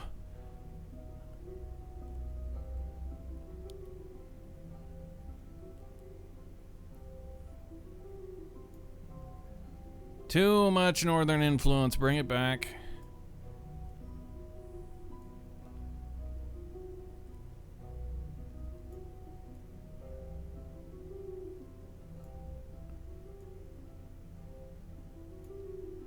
It's really deceptive how what influence we're getting here. There we go. That would look really good.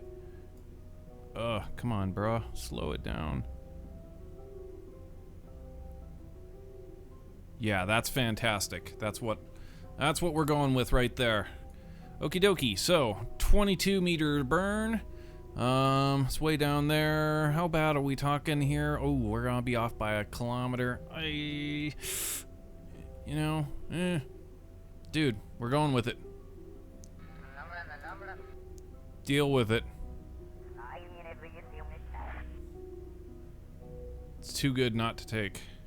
The trajectory is too good not to take. We're a little bit high. We'll figure it out in the post. And we'll put more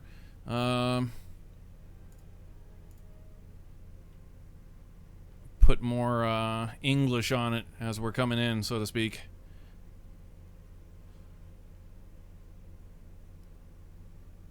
And we'll get into like the 58 degrees, 60 degree. We've never gone to 60 degrees on a reentry before. We've come close. We've been up to 58.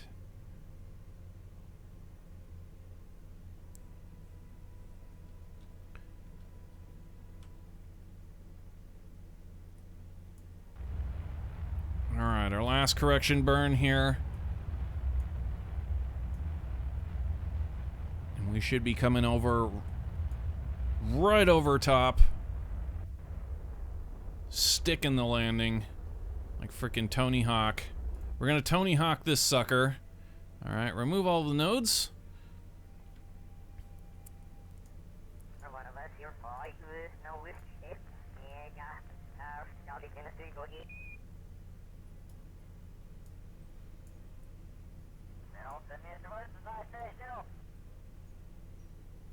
Yeah, we're off a whole kilometer, bruh. That's that's a lot.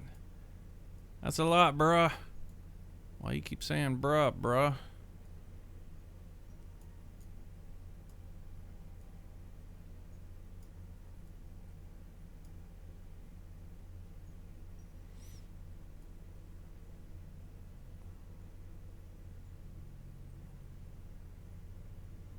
Alright, now we're heavy also, which means we're gonna carry a lot more momentum. So we'll snuggle up to the second flag a little bit more to give us more room to bleed out that speed.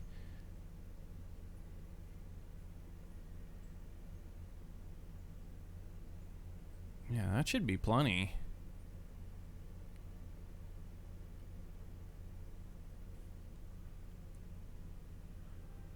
We're off by our altitude, our starting altitude. Actually, right here, it's only off by 600 meters. So, yeah, it's nowhere near as bad as we had originally thought.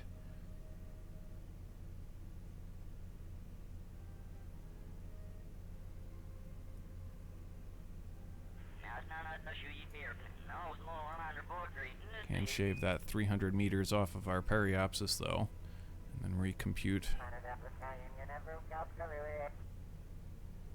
to just pass that guy. Like that. Yeah, I like it. I like it.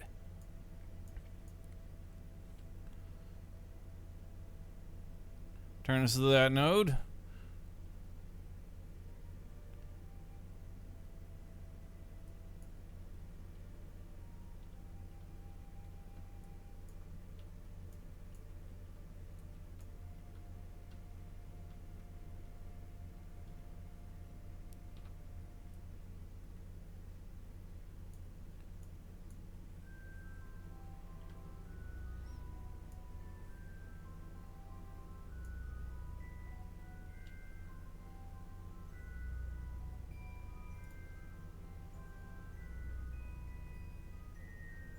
Okay, let's do it.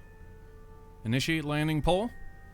Okay, all flight controllers, go for landing. Retro, go. Fido, go. Guidance, go. Control, go. Telcom, go. GNC, go. Econ, go. Surgeon, go. Capcom, we're go for landing. Houston, you're a go for landing, over. Roger, understand. Go for landing. Hit it. Audacity! LGG. In my own temple? Goodness me. Happy New Year, my friend. You come at a fantastic time. We are just finishing up Sts-123, and we are doing our reentry burn right now. Just got through the poll, and yeah, welcome everybody to the new year. Welcome to the channel. Hope you had a great stream. Hope you're having a good new year.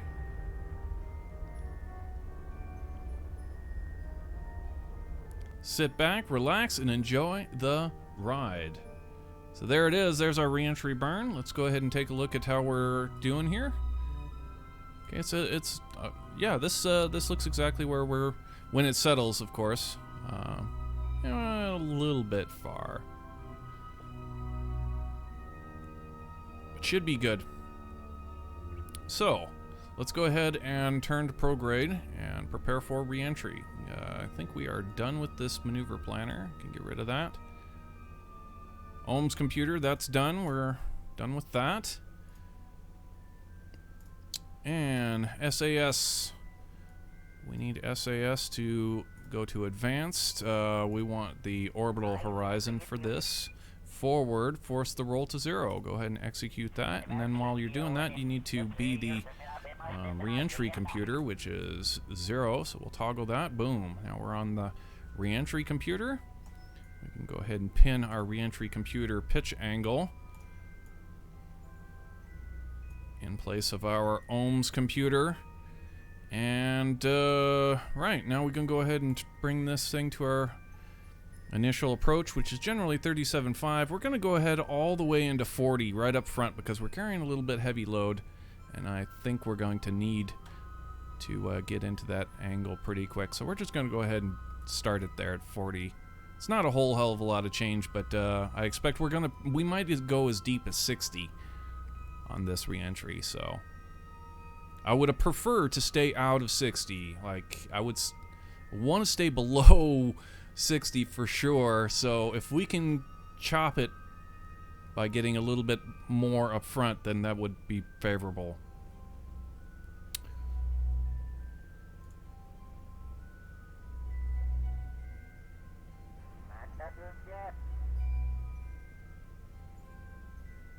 Yeah, thanks for the raid, LGG. Much appreciated. You have yourself a good night. So, we're on our reentry angle now. We've got the ohms, or the reentry computer pinned. All that's... let's take a look at our flight plan real quick and go through the checklist just to be sure everything is on the level.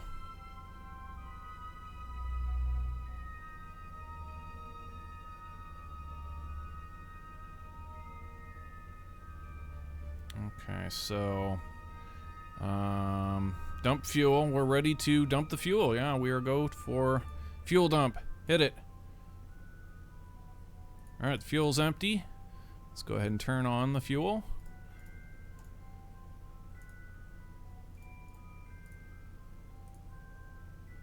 Ignition Oh, sequence snap. start. Tea Party. Thank you for that follow.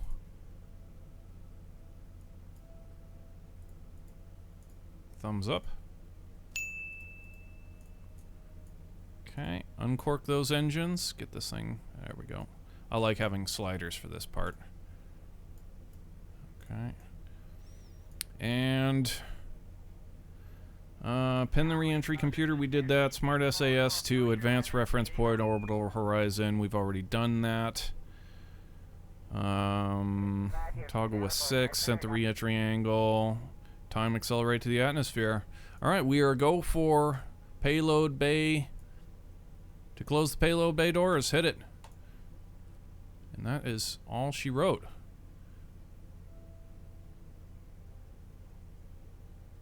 We are ready for reentry. It's all down to this. We are at 72 kilometers now.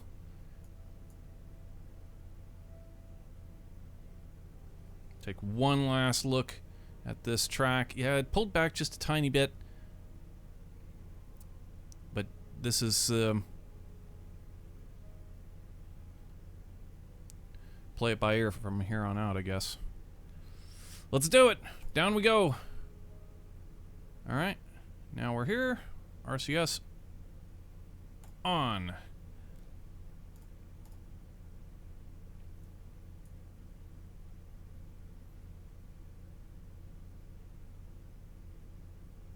Sts-123.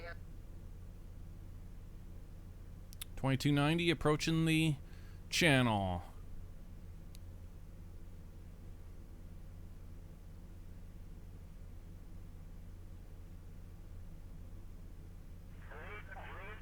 And we have stopped accelerating. All right, we have started to decelerate. We're coming over the channel now.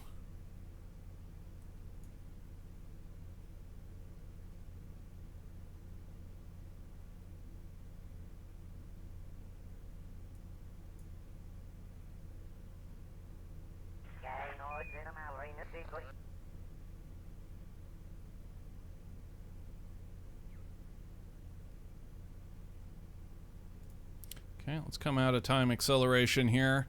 We're going to get that bad re-entry effects, unfortunately, it looks like. But let's stay on target here. We're looking at 2240. We need to burn off about 20 meters, I would say, before we reach about halfway. We're at 40 degrees already. Okay, we need to get more into this. Let's get up to about 46 degrees. All right, 2200. We're back on course again.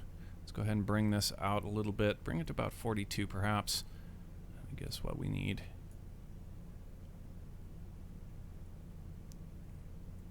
Back just a little bit more. 2160.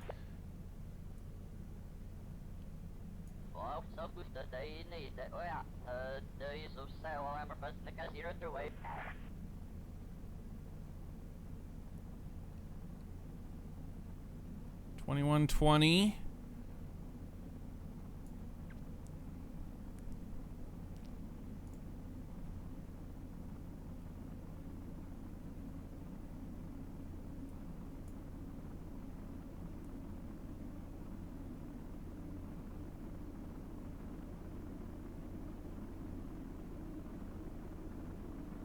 Two kilometers. Target's in sight. It's a very fiery sight. Now we need a little bit of starboard roll if we could. Give me about, if we get 10 degrees on this, let's cut a little bit out up here, a couple degrees, and go ahead and give us a starboard, 10 degree starboard roll. We're at 1800. Go ahead and shave some more out.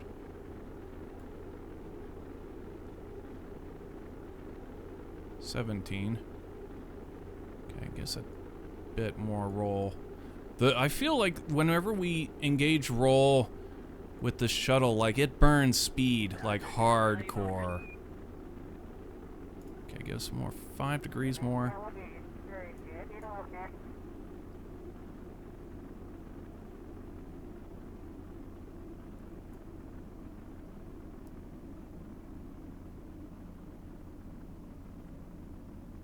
Okay, steady as she goes.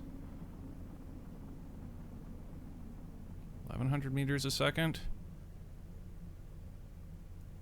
Bring this back. Yeah, we're in trouble. Damn it.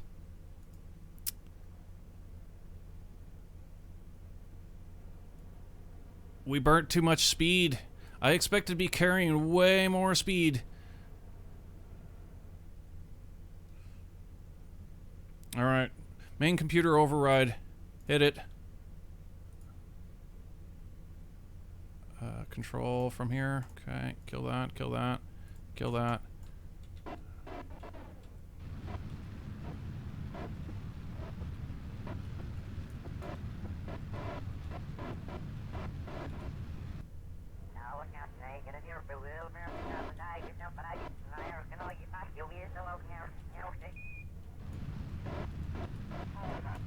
Jesus, we're dropping like a freaking stone.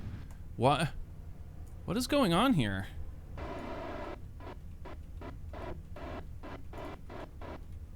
Something is not right at all. I don't know why we're going into a really steep dive.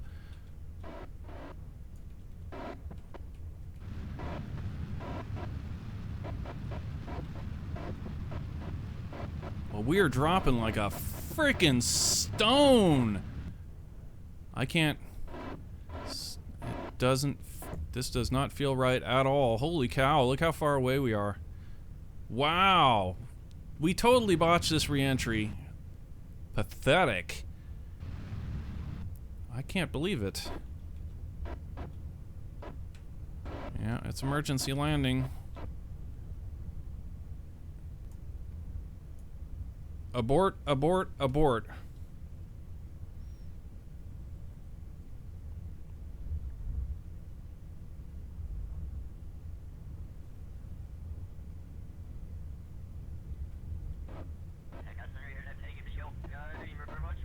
Man, we dropped like a frickin' stone.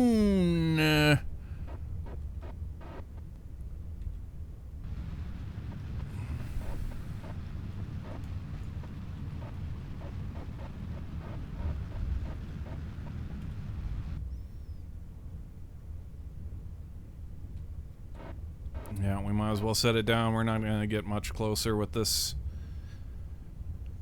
Use this last little bit of fuel that we have for the landing if we need to kick on the engines or anything like that. A nasty little mountain here. Let's hang a left over into this kind of pasture, lighter grass area. And set it down over there. This sucks, man. After all the times that, after all the good re-entries we get with the shuttle, to have this be our first re-entry of the new year, that just really kind of burns me. We've been nailing them. I mean, just been absolutely nailing them.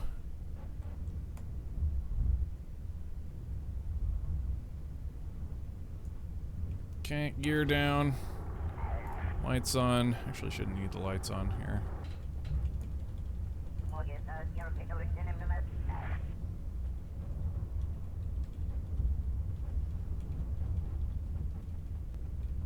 Oop. Went back up again.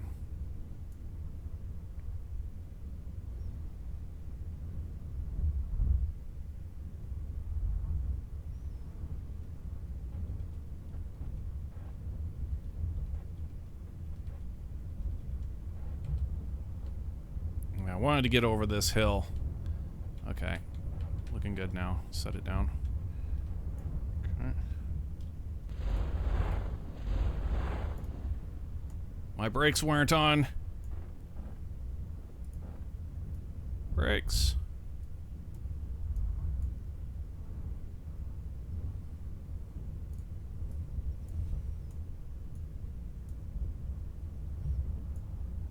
All right, well,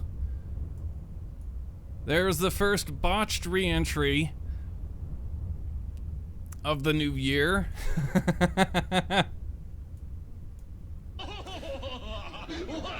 Damn it. I didn't want that to go down like that.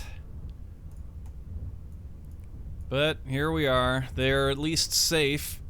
We'll have to take a look at the VOD to see exactly what the hell went wrong there. We should have carried a lot more speed, but we instead hit a brick freaking wall. Maybe it was just the angle. If we'd just put too much angle into it, or it was the turn. Like I was saying when we were making the turn, that when we do those turns, it seems like it absolutely just murders our speed. And that had to have been it. We should have just kept it on the trajectory we were on and manipulated just the pitch. We put the tiniest bit, we put what, 10 degrees, 10, 15 degrees starboard turn, and man, immediately our speed was just zippo. Absolutely gone. Absolutely and utterly gone.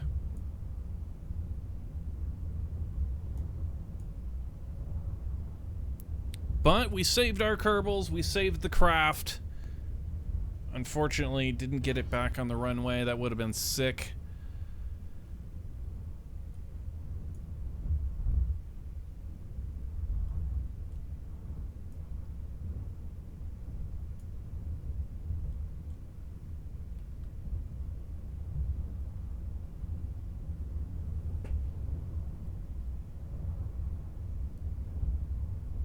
Yeah, I knew you were you clipped that. It feels more predictable. Yeah, I knew it. I knew I was gonna live to regret saying that. I absolutely freaking knew it. But I do feel confident in the our assessment that it was the turn that did it. If we'd have stayed straight and then came into an S turn after we'd, you know, carried the speed, then we'd have made it to our target, I feel.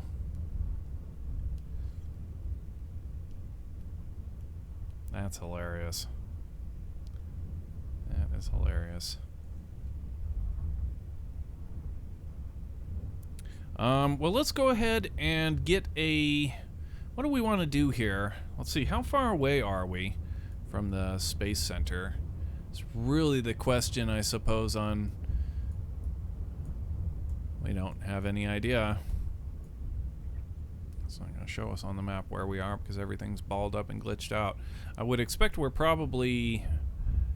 Yeah, we're over here somewhere.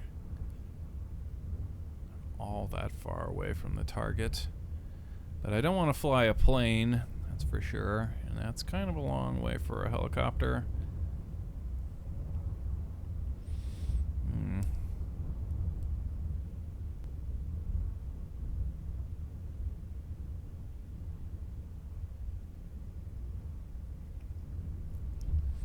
Yeah, I'd just have to... I guess I'd say under the circumstances... Under the circumstances, all things considered.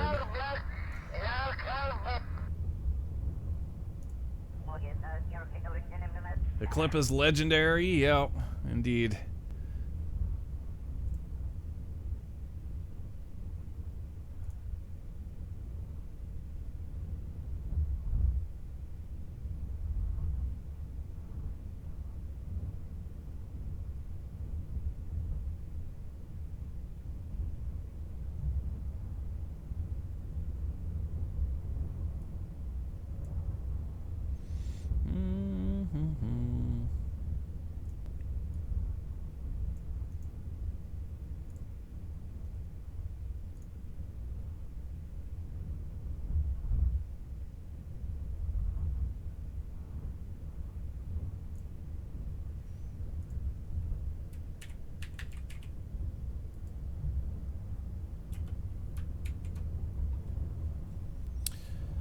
Alright, my dudes, I'm going to go ahead and call it right there for this evening, or this year, or last year.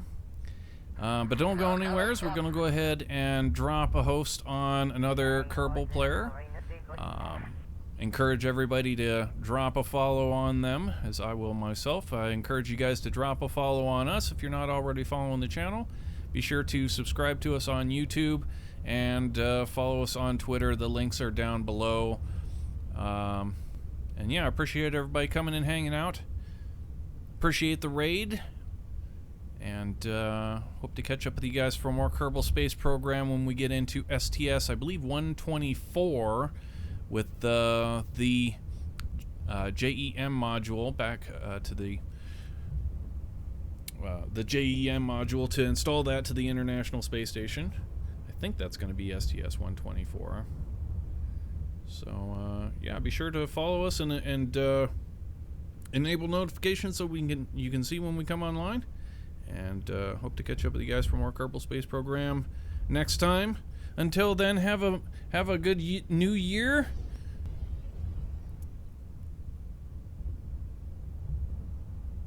And thanks for watching. Thanks for watching, guys. Have a good evening.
I may have forgot to mention the recovery as well.